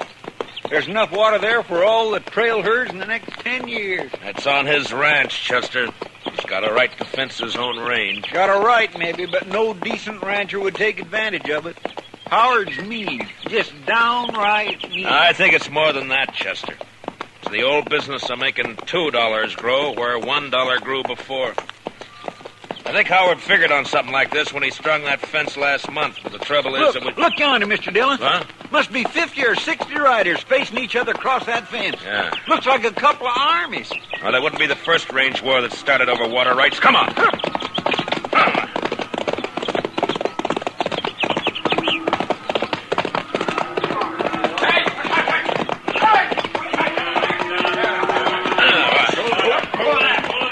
it, boys. All right, hold it. Hold it, I said. Now put away the guns. The party's over. Who says so, mister? I do. Who are you? Dillon, U.S. Marshal out of Dodge. Marshal, that man and his gang are threatening to break through my fences and trespass on my property. I demand the protection of the law. You'll get it, Howard. You the owner of this herd? That's right, Marshal. Jack Jackson from the Circle Z spread down in the Big Bend. Maybe you can make this fella see reason. I got a herd of cattle here that's dying like flies for lack of water. Over there, 100 yards, is plenty of water. Only this sneaking crook has fenced it in. How about it, Marshal? Well, it's his land, Jackson. The law gives him the right to fence it. Law? Right. Everything I got in the world's tied up in that herd. There's 25 trail riders there in the saddle I can't even pay wages to if I lose these cattle. Does the law uphold pushing a man against the wall and wiping him out? It wasn't intended to. Howard, why don't you ride up here to the fence and talk, huh? Sure, Marshal. No objections at all. It's my fence, ain't it? Well, nobody's doubting it. Now, look, is there any reason why you can't get together with this man and let him take that herd in and water it? I made him an offer. He turned it No, down. for $1 a head a day for water, or buy the herd himself for $3 a head. That's a pretty stiff terms, Howard. Better than losing everything like he's gonna do. Why, you dirty All right, loser. hold it, both of you. Now, look, if there's any gunslinging starts, I'm going to be in on it, too, you understand? Howard, I just don't understand you. Most people out here on the frontier stick together when trouble starts. They don't kick a man when he's down. And they don't look on a drought or a blizzard as a chance to make a personal cleaning. Just a minute, Dillon. You call yourself the law in Dodge. All right. Does the law say I can fence in my own land? It does. And never mind your opinions, Marshal. All I want out of you is enforcement of the law. All right, Howard, you'll get it. And that's all you'll get. Jackson, you better have your boys start the herd circling. This mean you're backing him up, Marshal? I'm backing up the law, that's all, Jackson. Then I don't think much of your laws up here. I only enforce them, I don't make them. Now, you better circle that herd. I say you better. I'm ordering my boys to shoot the first man or steer that comes through that fence. Chester, you cover Howard. Yes, sir, Mr. Dillon. And if he orders any of his men to fire a shot, kill him. Be a pleasure, Mr. Dillon. What's the idea, Marshal? You wanted the law enforced. All right, you're getting it. But I'm going to do the enforcing, Howard, not you. So if you're smart, you won't give any orders about shooting. All right, Mr. Dillon, you got a tough job. I guess you're trying to do it fair and square. Man does what he has to do, Jackson. I know. It's like with me. If that herd of mine beds down without water, most of them won't get off the ground in the morning. So law or no law, we're going through that fence tonight.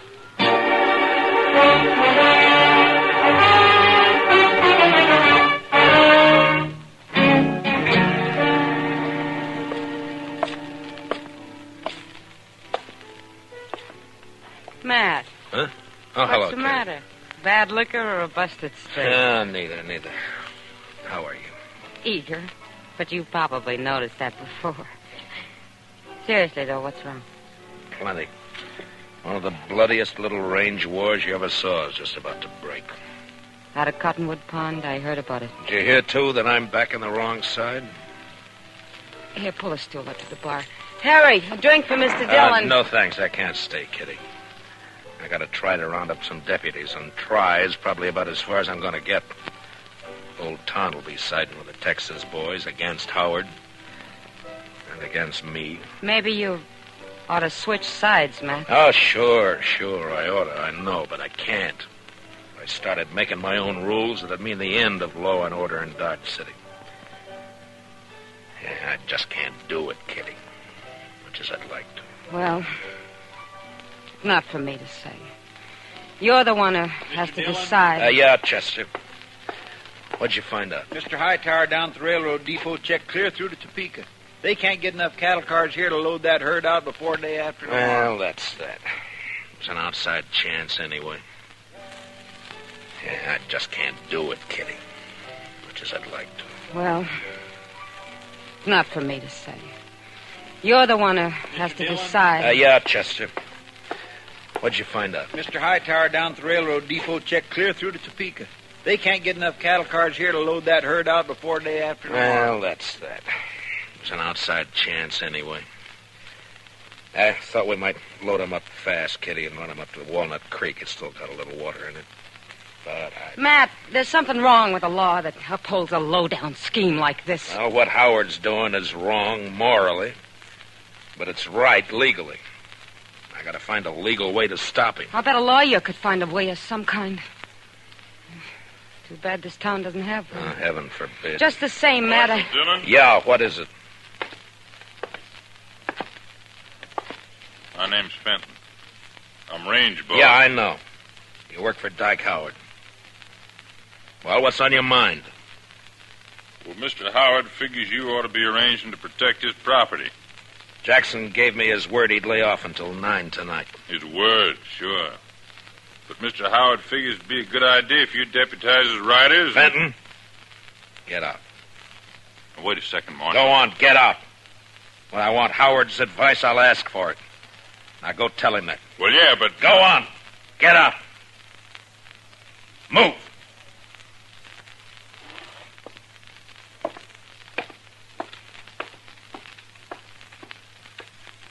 Deputize his riders. Sure, he'd like that. Well, it just may come to that, Mr. Dillon. I couldn't get anybody else. You know, I ought to throw this badge away and go out there and help Jackson cut that fence. Matt, I still think what you ought to do... I know. I ought to get a lawyer. Well, Kitty, the only lawyer Dodge City ever saw was that young fellow from Boston who died here last year on his way... Hey. What is it, Matt? Chester, what happened to those books of his? Well, nobody never claimed them. They're still in the back of the jail there somewhere. That's a long shot, but... Kitty, I love you. Matt. Come on, Chester, let's find those books. I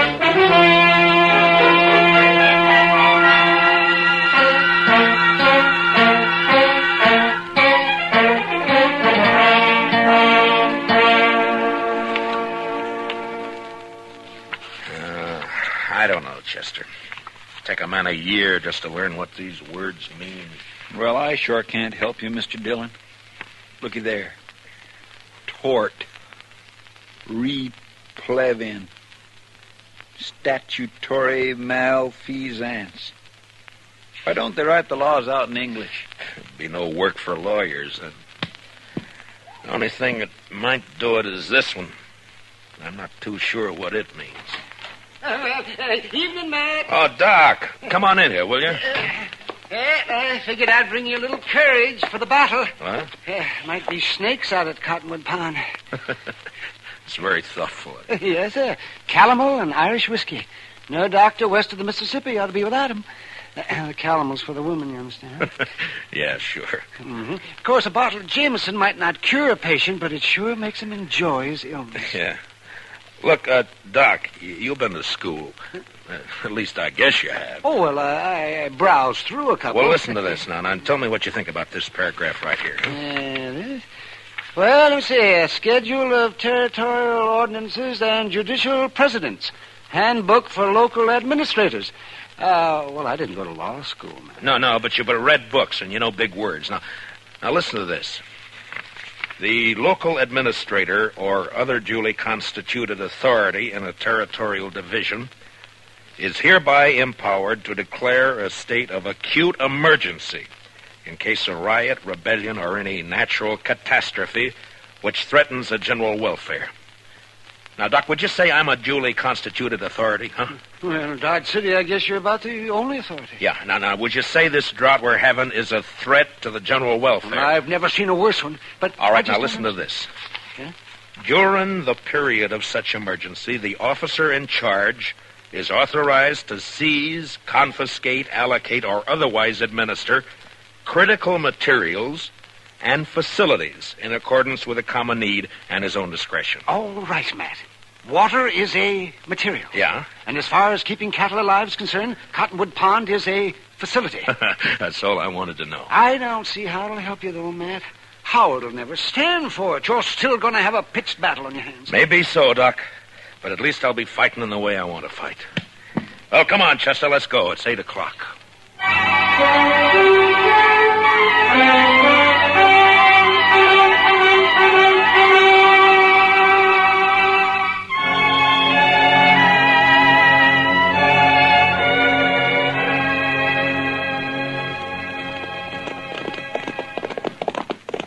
It's dark now. Must be pushing 9 o'clock. Hope they don't jump the gun on us, Chester. I figure Jackson will stick by his word, Mr. Dillon. If Howard lets him. You know, we might get a break in this drought if that storm comes this way. No, I'd say it's only heat lightning. All thunder, no rain. Well, if it goes on a few more weeks, this prairie will be dried right down to the nubbin. All right, hold it. Pull up them horses.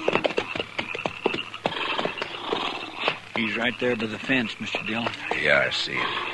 Who's there? Well, speak up. I usually answer bushwhackers with a 6-gun. This is your lucky night, Fenton. Oh, Marshal, I didn't know. Where's your boss? All right here, Dillon. About time you got here. That mob may try to rush the fence any minute now. Not yet, Howard. I said 9 o'clock. You got 5 minutes yet. Come on over here, Jackson. I want you to hear this, too. I kind of wish you'd stayed out of it, Marshal. Rather not have fought against you. Never mind. Mr. Howard, by the authority vested in me as a U.S. Marshal, and under the territorial laws and ordinances of the United States, I'm hereby declaring a state of acute emergency due to the drought. What are you talking about, Dillon? The U.S. Territorial Ordinance Schedule of 1858, Section 721C. What are you trying to say? Just this. For the duration of the emergency, I am taking charge of Cottonwood Pond in the name of the United States government. And I'm allocating use of it to Mr. Jackson here to water his herd. Now, if you want to try to make a deal with him, you got 5 minutes before I cut the wire and open the fence. I've never bought water before, but I'll give you 10 cents a head, Howard. How about it? I'll see you dead first. And I'll be struck dead myself before I see one head of your stock onto my property. Dillon, I don't know what's behind this move. Maybe you've sold out, made a deal of your own. Easy, Howard. If not that, then you've lost your mind. Your 5 minutes are running out now. What are you going to do? Fight! What do you think I'm going to do? Going to resist the law? You call it the law, I don't. Dillon, I'm giving my boys orders to shoot any man who lays a hand on this fence. And that goes for you. Listen to me, Howard. You got a chance to do something that costs you nothing and means life or death to somebody else. And you're refusing to do it. Well, I'm sorry to see it that way. But in any case, this herd gets water. Maybe they will. All right, boys, you heard it. Keep that fence covered. If they want to fight, they'll get one. Jackson, I guess I'm going to need some deputies. Well, I got 25 men here, Marshal. They're yours if you want them. All right, boys. Will you all raise your right hands? Do you swear to uphold the Constitution, ordinances, and bylaws of the United States to the best of your ability, so help you? I do. All right, you're all temporary deputy marshals acting under my orders. Now bunch the cattle in this way and start them through the fence as soon as I open the wire. They won't need much starting, Marshal. They've been smelling that water for hours. Now don't shoot unless you're fired on. If you are, protect yourselves and your herd. All right, let's go.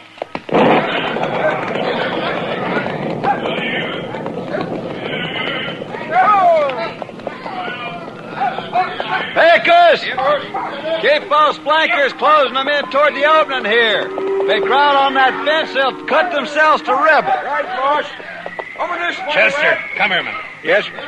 You got the wire cutters? Here you are, Mr. Dillon. You know, I think we got a fight on our hands. Yeah, I guess. All right, keep me covered. I'll watch the left over here. All right, Mr. Jackson. Well, there's one strand. They're cutting the fence, Mr. Howard. All right, fire at the flash, Chester. Yes, sir. Oh, my gracious, I wish there was a moon. There's one more strand. I spotted him. And here's the last one. Now. All right, boys, the fence is open. Bring them through. Come on through, boys. Come on.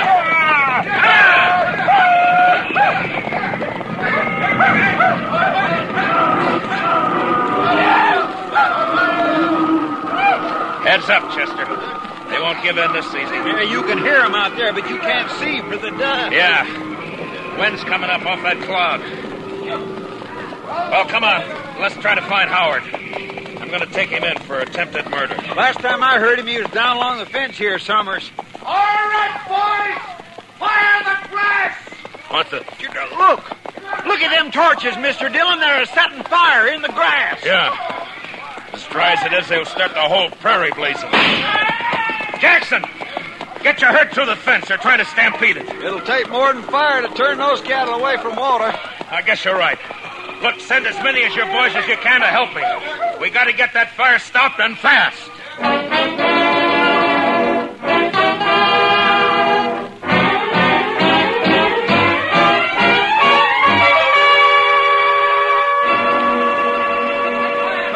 I don't know, Mr. Dillon. I don't know if we're winning or losing. Well, if that backfire holds it, we're winning, Chester. Otherwise... Couldn't have been a worse time. The prairie's dry as gunpowder. Well, at least the herd's safe.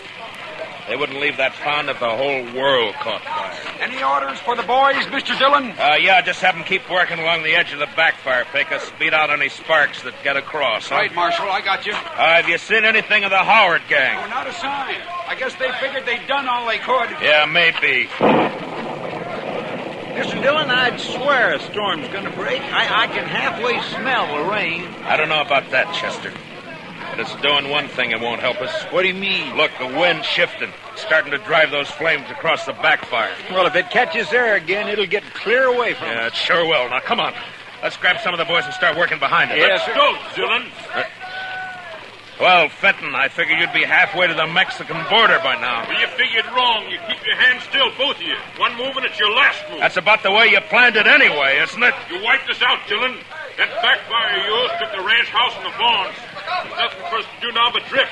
Only first I'm going to kill you. Hit the dirt, Chester. Fenton, drop the gun. You're under arrest. I'll drop it, you dirt. Dillon,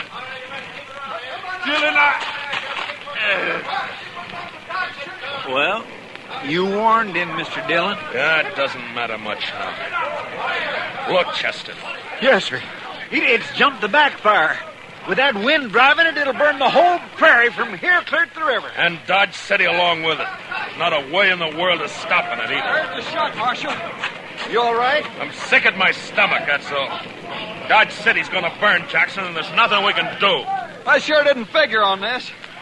I let him have the herd, gladly. No, it's my fault. I should have jumped him first. A man does what he has to, Marshal. I don't think that's your way. Well, maybe my way's the wrong way. When it leads to burning 10,000 acres of prairie in a whole town, there must be something wrong. Wait, Mr. Dillon. What is it, Chester? I told you I could smell it. Smell what? What the devil? Rain! Yes, sir. By heavens, it's starting to rain! By heaven may be the right expression. Well, I don't know about that, but I know it's the only thing that can save Dodge. Well, come on, rain! Faster! Cut loose and rain, will you? It's a-doing it, Mr. Dillon. Look at it. Beating down on that fire. Rain.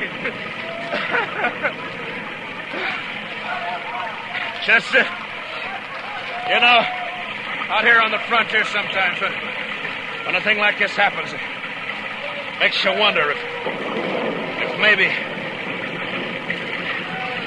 Well, I don't know. Come on, Chester, let's find our horses.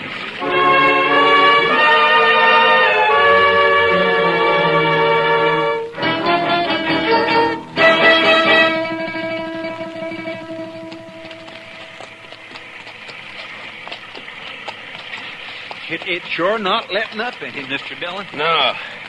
We're still quite a ways from town.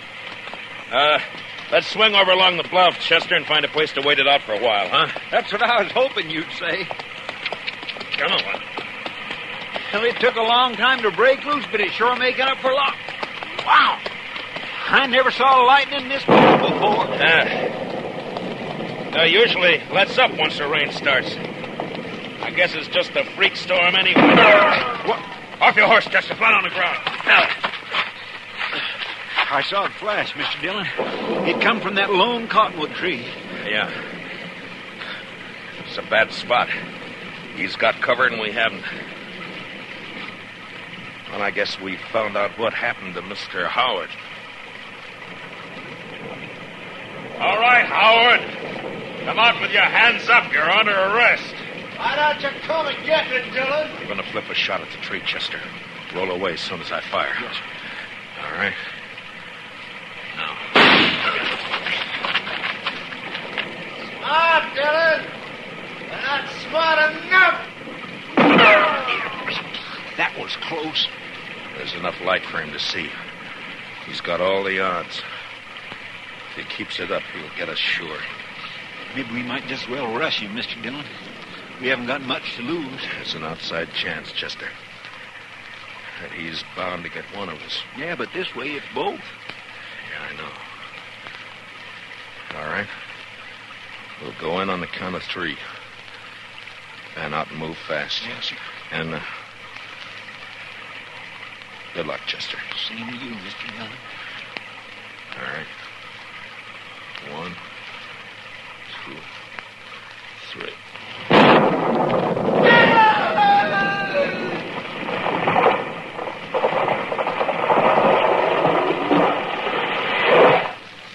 Mr. Dillon, what happened? It was lightning.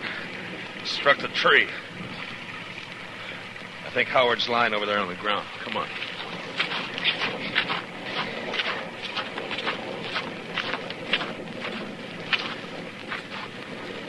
Yeah. He's down, all right. He said he'd be struck dead before he'd ever give in. Well, he was. By heaven, I don't know. The second time tonight. You know, Chester, I think I'm going to change my ways.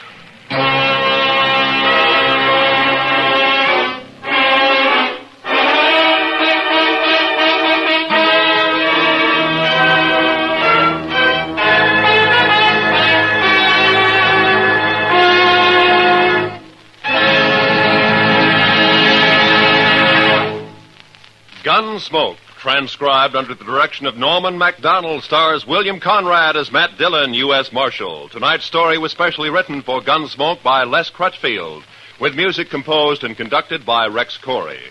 Featured in the cast were Harry Bartell and Lou Krugman, with Joe Duvall, Barney Phillips, and Georgia Ellis. Parley Bear as Chester and Howard McNear as Doc. Join us again next week as Matt Dillon, U.S. Marshal, fights to bring law and order out of the wild violence of the West in Gunsmoke.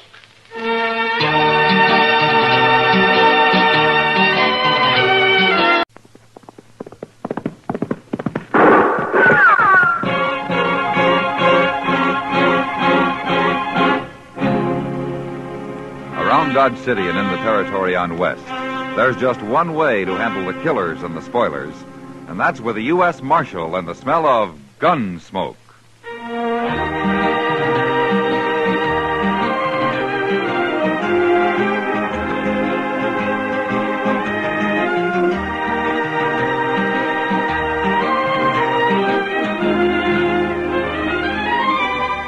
Gunsmoke, starring William Conrad, the story of the violence that moved west with young America, the story of a man who moved with it. Matt Dillon, United States Marshal.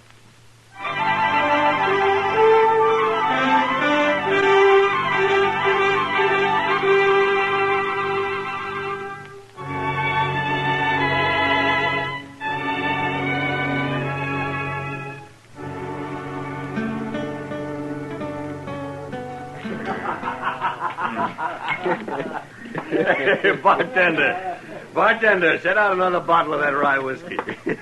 Now, look, Mr. Thatcher, you just tell us once more about this stud colt you got, huh? He's a good colt, Mr. Butler. And a running colt, you tell me. He can run some. Some? About the fastest thing in these parts, I hear tell. You're making fun of me, Mr. Butler. You and your friends. Oh, I don't know why you should think that. Out here in Dodge, we're all interested in good horse flesh. Especially when it's some sort of a fancy new breed. Quarter horse, you call it, huh? If you don't mind, I'll be going now. Oh, no. Not yet, Mr. Thatcher.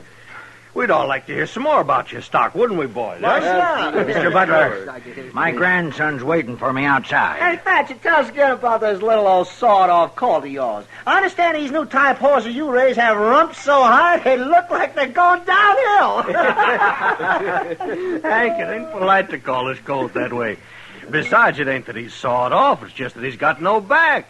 His withers run right into his croup. He's quarter horse and 3/4 what else? I guess this is all fun for you, but you got no call. Oh, now, boys, I do believe Thatcher's upset. Here, let me pour you another drink. No, thanks. I'll be going. No, that just ain't sociable. Here, have a drink. I said no, Mr. Butler. Drink it. I'm old enough to be your father, Mr. Butler, and I'll drink when I want and with who I want. You ornery old goat, I'll pour this whole stinking bottle down your throat. All right, you Butler. That's enough. Evening, Marshal Dillon. Mr. Thatcher, your grandson's waiting outside in the buckboard. You better get along home, huh? Yeah. Thank you, Marshal. Thank you very much. Old fool. Bragging on the quarter colt he's so proud of. Well, buy a drink, Marshal. No, thank you. You just missed the fun. We were having old Thatcher on about his stock. He's not young anymore, Mr. Butler. But let me warn you about something. Sometime you may push him too far. Oh, we were just hurrahing him a bit. We didn't do any harm. Thatcher and his grandson are new out here. You find your fun somewhere else, Butler. Why don't you leave him be? Matt? You know, when you torment an old man like that, it makes you cheap. Real cheap. Matt?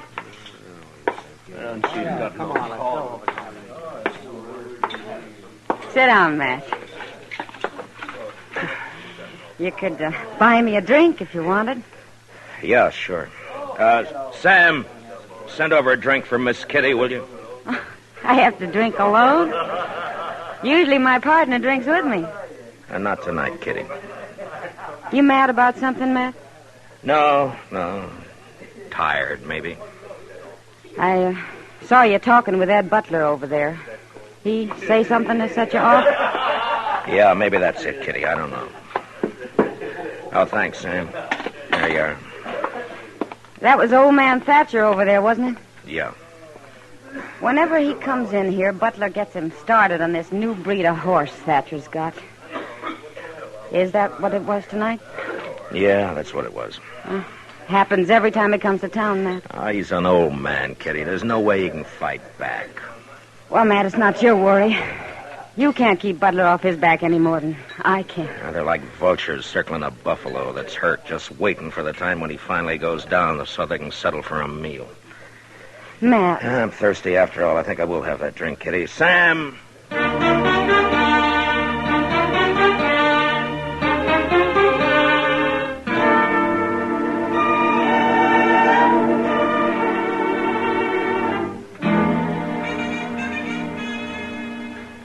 Custer, if you'd run these papers over to Mr. Hightower. Yes, sir, Mr. Dillon.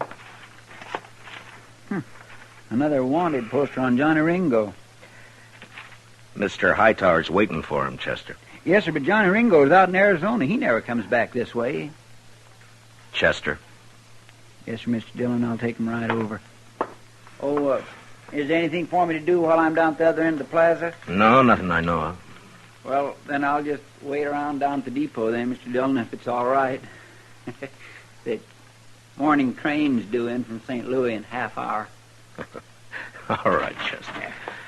Marshal Dillon? Oh, good morning, Mr. Thatcher. Got a minute to spare? I have a favor to ask. Yeah, certainly. Come on in. Mr. Hightower's waiting, Chester. Yes, sir. Well, sit down, Mr. Thatcher. First of all, Marshal, I want to thank you for what you did last night over at the Texas Trail. Oh, Butler and his crowd just had too much to drink, that's all. Well, maybe I did, too. Once I start, it's hard to stop. Then I get to arguing. I'm too old to argue that way. Well, maybe you shouldn't go to the Texas Trail. Seems every time you do, Butler takes his pleasure riding you.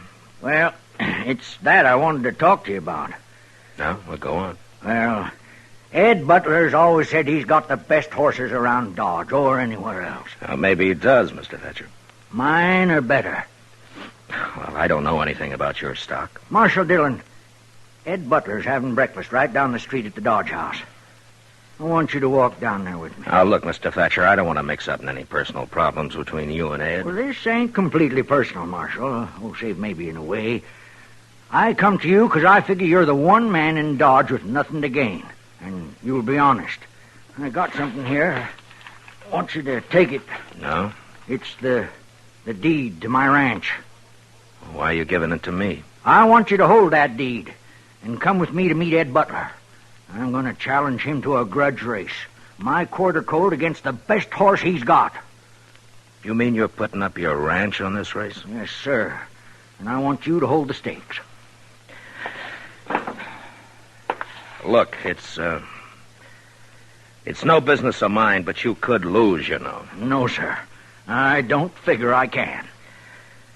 Mr. Thatcher, you and your grandson have been over here from Missouri better than a year now. Now, you know how these people are, men such as Butler and the rest. There's nothing more fun than ragging somebody.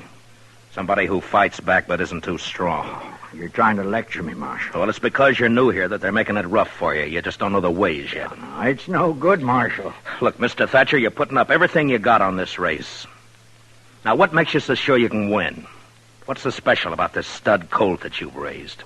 He's a little special in most every way, Marshal. His daddy was cold deck, and his mother was the best mare in Missouri. Oh, I know why Butler and the others laugh at him. Compared to some horses, he looks like a bulldog beside a greyhound. His head's short, and he carries it too low. He's built too close to the ground, with bulging muscles and short legs.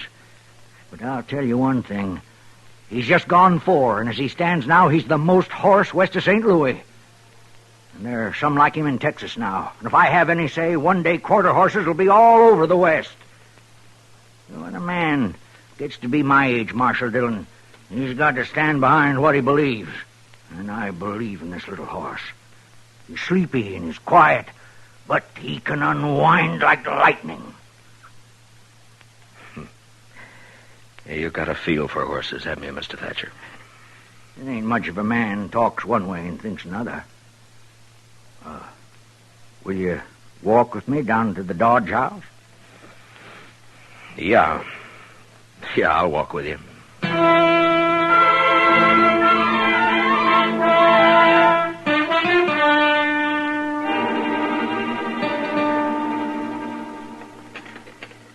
I'm going to have some more. Well, Butler, that's it. And Mr. Thatcher here has asked that I hold the purse. Couldn't ask for anything more fair than that. Then you race? Why, sure I'll race. You name the day and the time, I'll be there. This afternoon, then, across the river. Good enough for me. All right, we'll make it at 2 o'clock. I'll have Doc Adams there to look over the horses. They'll both be sound or there'll be no race. Is that agreed? That's good. And they'll run the way they are, shod or not shod. And Mr. Thatcher has suggested a distance of 400 yards. That's right. 400 yards? Hardly worth running, but I'm willing. All right, since you accept the match, Mr. Butler, you'd best to come to some agreement on the bet with Mr. Thatcher here. What do you figure your ranch with everything on it's worth, Thatcher? Oh, maybe $4,000? That's high for just 500-600 acres, a few outbuildings, and a couple of old milk cows. I'll put 4,000 against your deed. Marshal, I'll give it to Hank here. He'll bring it over to your office. All right, if you'll have it there by noon. Hey, how about a side bet for me, Mr. Thatcher? Well, I don't know. Hank? Hey, yeah, Jim, what? I seen a quarter mare named Belle run down Galveston last July. And I seen Thatcher's colt run a little. I'll take you a side bet. Name it. 400. Double that, it's a bet. Good enough. Then it's 800, and I'll bet the quarter colt. Well, now, Mr. Thatcher. Seems Jim Bales here don't have no more sense than you. Well, at least you're not alone. All right, then. Everything's settled. Just one last thing, gentlemen. This is going to be a fair race. Well, no need to worry, Marshal. Ain't no reason to press my luck. Not against a jug-headed cayuse like Thatcher. Why, you know... All right, that's enough. Now, come on, Mr. Thatcher. Let's get out of here, huh?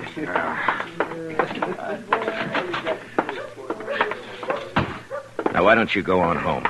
I'm going back to the office. You think I'm just an old fool, don't you? Yes, Mr. Thatcher, I do. You're headstrong and you're stubborn. But, good luck to you this afternoon.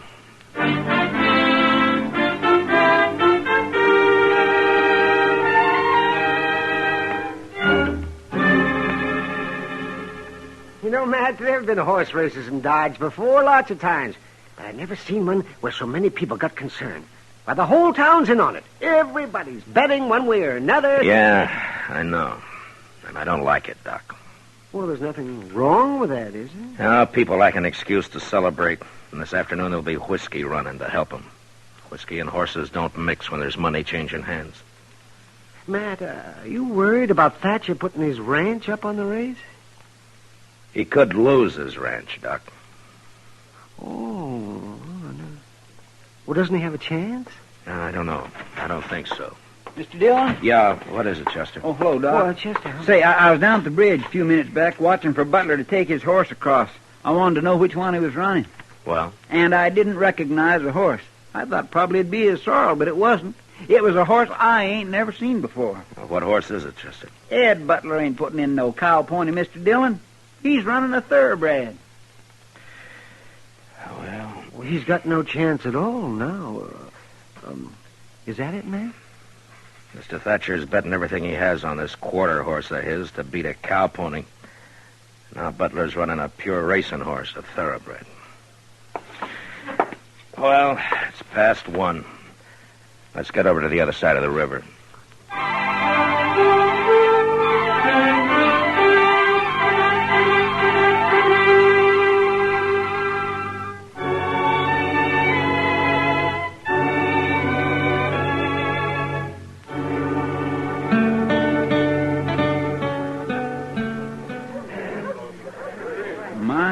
Looks like half a Dodge is over here, Mr. Dillon. Yeah, maybe more than that. Chester, see if you can find Ed Butler and old man Thatcher and bring him over here, huh? Yes, sir. Hi, Matt. Hi, Kitty. I haven't seen this many people in one spot since last year when Eddie Foy played the Opera House. It's kind of a fiesta, isn't it? Yeah, in a way. Nobody'd think it to look at you. Where's the finish line going to be, Matt? I want to see good. Back up there about 50 yards. Oh, well, I'll go up and find me a place. Yeah, okay. Matt! Oh, Matt! Yeah, Doc. Oh, here you are. Well, I've looked over both horses. They seem sound enough. Good. I don't get much call to check horses anymore. Mostly it's babies these days. Or maybe a gunshot wound. Doc, who's going to ride for Butler and Thatcher, you know? Well, Butler's got Hank Thomas, and I think Thatcher's grandson's going to ride for him. Well, I hope the boy knows what he's doing. I think he does, Matt. He's got spurs and a switch. Well, that'll help. See, Matt, Thatcher's getting all liquored up. Well, that's his affair, isn't it, Doc? Yeah, but he's got a skin full. You know how edgy he gets when he's that way? I sent Chester for him. He should be along any minute. The whole crowd seems kind of excited and nervy. Maybe I'll pick up some business out there, huh? That's not funny, Doc. I'm sorry, man. Mr. Dillon, I found Mr. Butler, but I Afternoon, couldn't... Marshal. Where's Thatcher? Oh, I wouldn't know. Last time I saw him, he was pouring down some red-eye.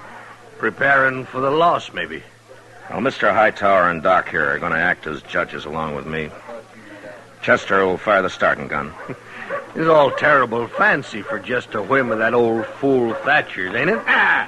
You may call me an old fool now, Butler, but it'll be different after the race. You're drunk, Thatcher. Any law say a man can't win a horse race if he's drunk? Oh, what's the matter? Need courage to bring your horse out here to the flat? All right, stay out of it, Butler.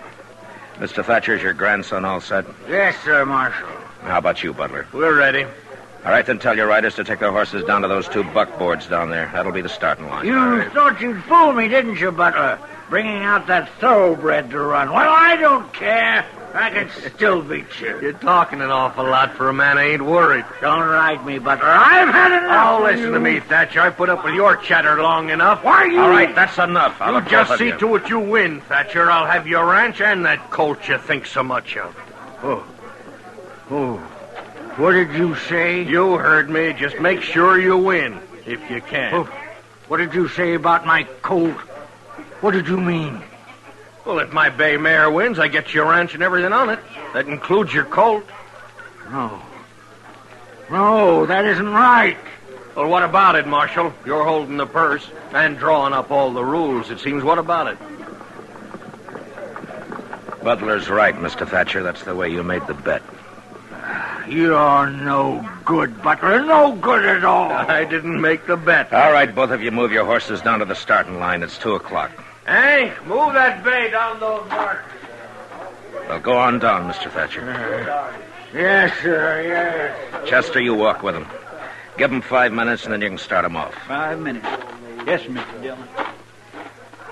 Well, I was right. Wasn't I, Mac? Thatcher's been drinking some. Yeah. Come on, Doc. We'll look up Mr. Heights. All right. You know, Matt, this is like a holiday. It's like a fiesta.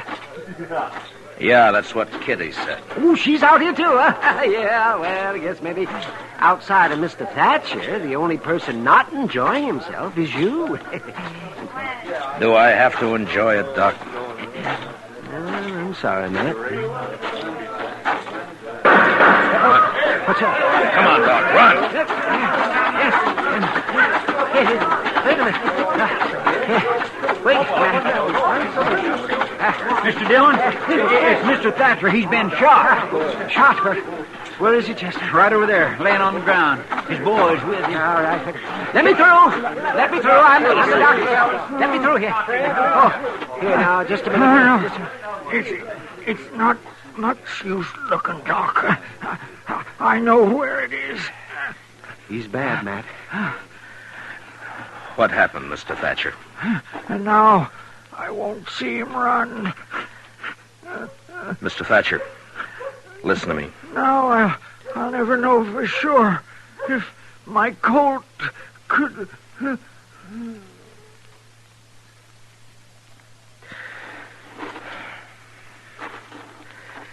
What happened, Chester? You were with him? Mr. Dillon, I don't know. I was walking along, not thinking anything particular. Thatcher and Butler was up ahead, and then Thatcher drew on Butler, tried to shoot him. I shot him, if that's what you want to know, Marshal. It was self-defense, Marshal. That's what it was, Mr. Dillon. But still, he was drunk. You saw that for yourself. And he tried to kill me. That's right, Marshal. What Ed says is right. That's the way it happened, Mr. Dillon. Suppose now that forfeits the race, don't it, Marshal? Doc, will you take care of... get him into a wagon and back into town. I'll see you back there. Oh, sure, Matt. You men, will you give me a hand here? Well, what about that forfeit, Marshal? You just can't wait till a man's cold before you want his property, can you? Oh, it ain't that, Dillon. The race ain't forfeit. I'll run it. That's a Thatcher boy, Mr. Dillon. Come here, son. What's your name? I'm Lonnie Thatcher. I'm going to ride Granddaddy's colt. Well, now, look, maybe... I'm kin. Granddaddy was queer, kind of, but what he said about this colt is right. And I'm riding him in the race. Yeah, but with what's happened, Lonnie, maybe we should put the race off. We'll run it, sure, but not today, not now. I'll agree to put it off. Granddaddy'd like it best this way. We'll race. Gracious. There ain't a tear in his eye, Mr. Dillon. All right, if that's the way you want it. It's what I want. All right, then get on down to the starting line, both of you. Go on, Chester. Yes, sir.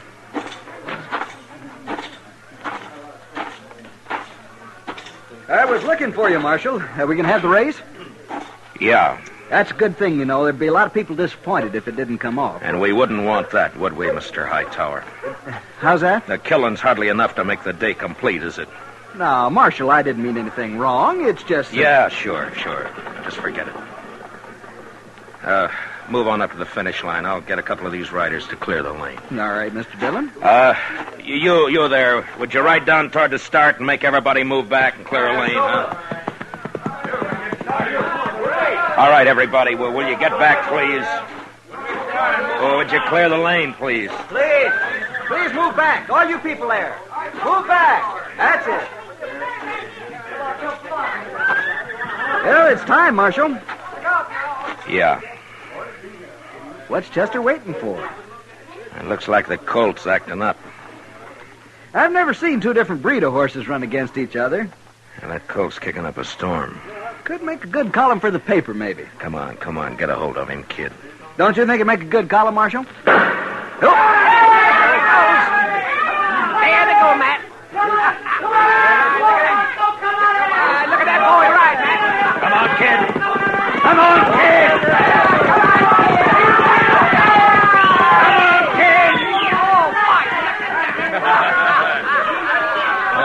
You see that, Matt? Oh, that boy, did he ever? I guess there was no question about it, Matt. Yeah, it was the colt by half a length. A quarter horse beat a thoroughbred. Now, that is something to see. And it's a new kind of horse in these parts. Well, Marshal, you should be happy. Because the boy won? And for that I am happy, yeah. Well, I got no complaint, Marshal. It was fair and square. If you gentlemen will excuse me, I want to get back to the office. Sure, Mr. Hightower. Marshal. Yeah?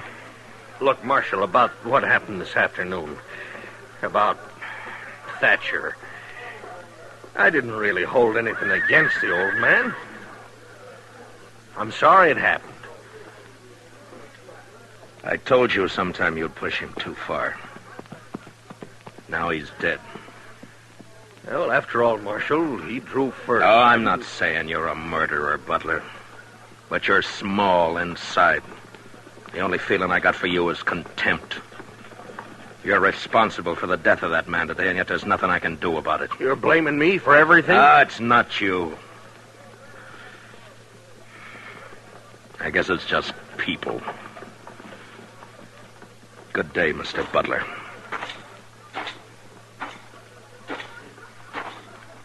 Matt, I was looking for you. Where's Lonnie Thatcher, Kitty? Standing over there by his horse, crying. Maybe you ought to talk to him, Matt. I'm going to. Well, he doesn't want to see anybody.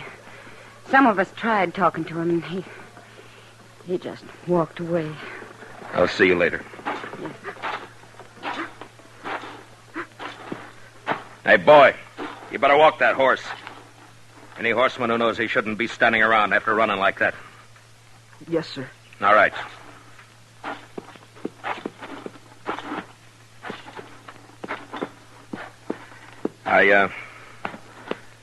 I got $4,000 for you, Lonnie.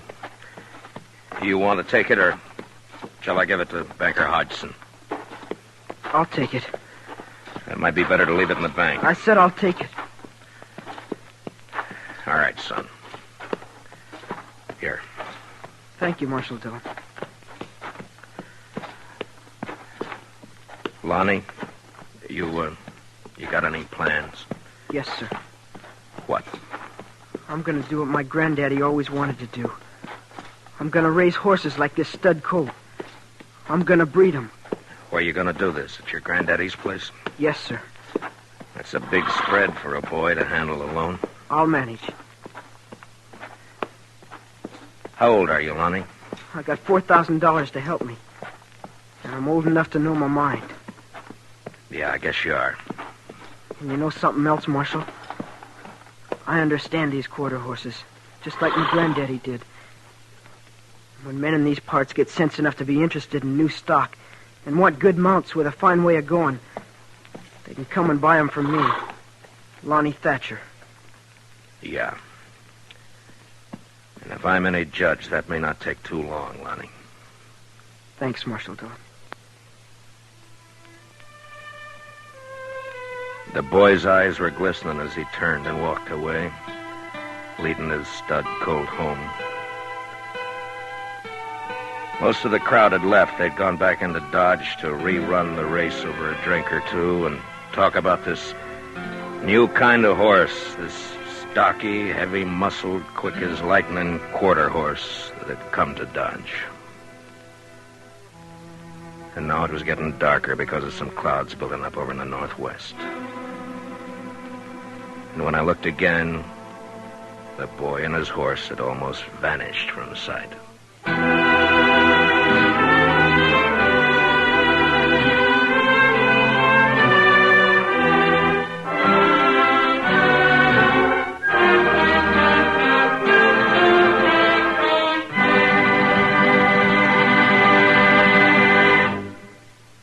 Gunsmoke, under the direction of Norman MacDonald, stars William Conrad as Matt Dillon, U.S. Marshal. The special music is composed and conducted by Rex Corey. Featured in the cast were Lawrence Dobkin and Joe Carnes, with Johnny McGovern, Harry Bartell, and Luke Krugman. Parley Bear as Chester, Howard McNear as Doc, and Georgia Ellis as Kitty. Gunsmoke is heard by our troops overseas through the facilities of the Armed Forces Radio Service. Join us again next week as Matt Dillon, U.S. Marshal, fights to bring law and order out of the wild violence of the West in Gunsmoke.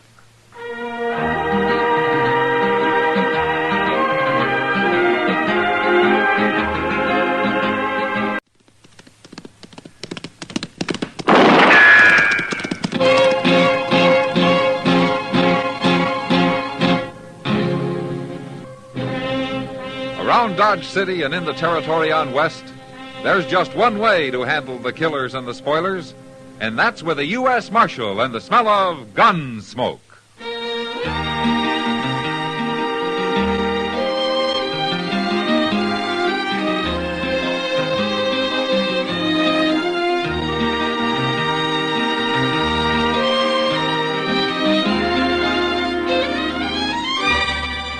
Gunsmoke, starring William Conrad. The transcribed story of the violence that moved west with young America. And the story of a man who moved with it. I'm that man, Matt Dillon, United States Marshal. The first man they look for and the last they want to meet. It's a chancy job, and it makes a man watchful and a little lonely.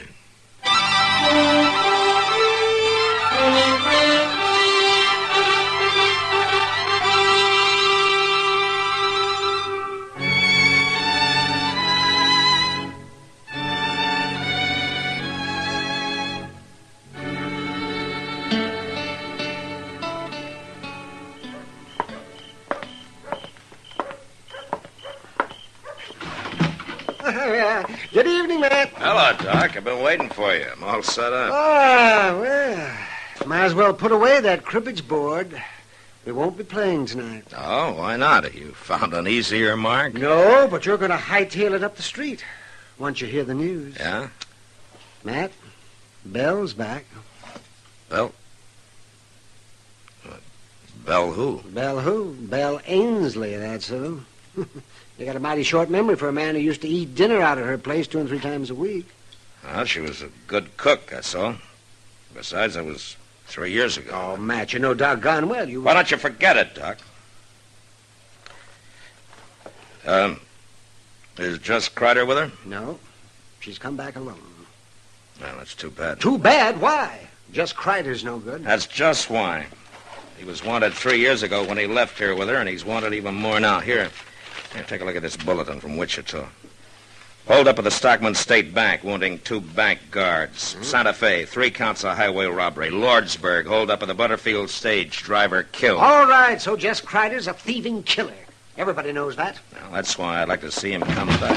Mr. Dillon? Yeah, what is it, Chester? Guess who is back, Mr. Dillon?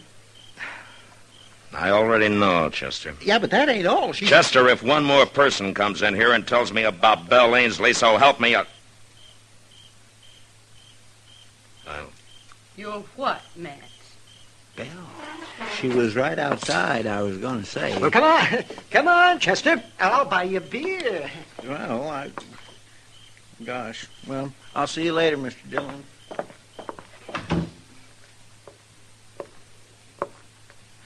How are you, Matt?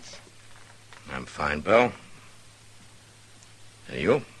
Oh, a little older. Are you visiting, or are you planning on staying? Well, I'm staying. If the town will let me. What about Jess Kreider? Where is he, Belle? I don't know. And I don't care.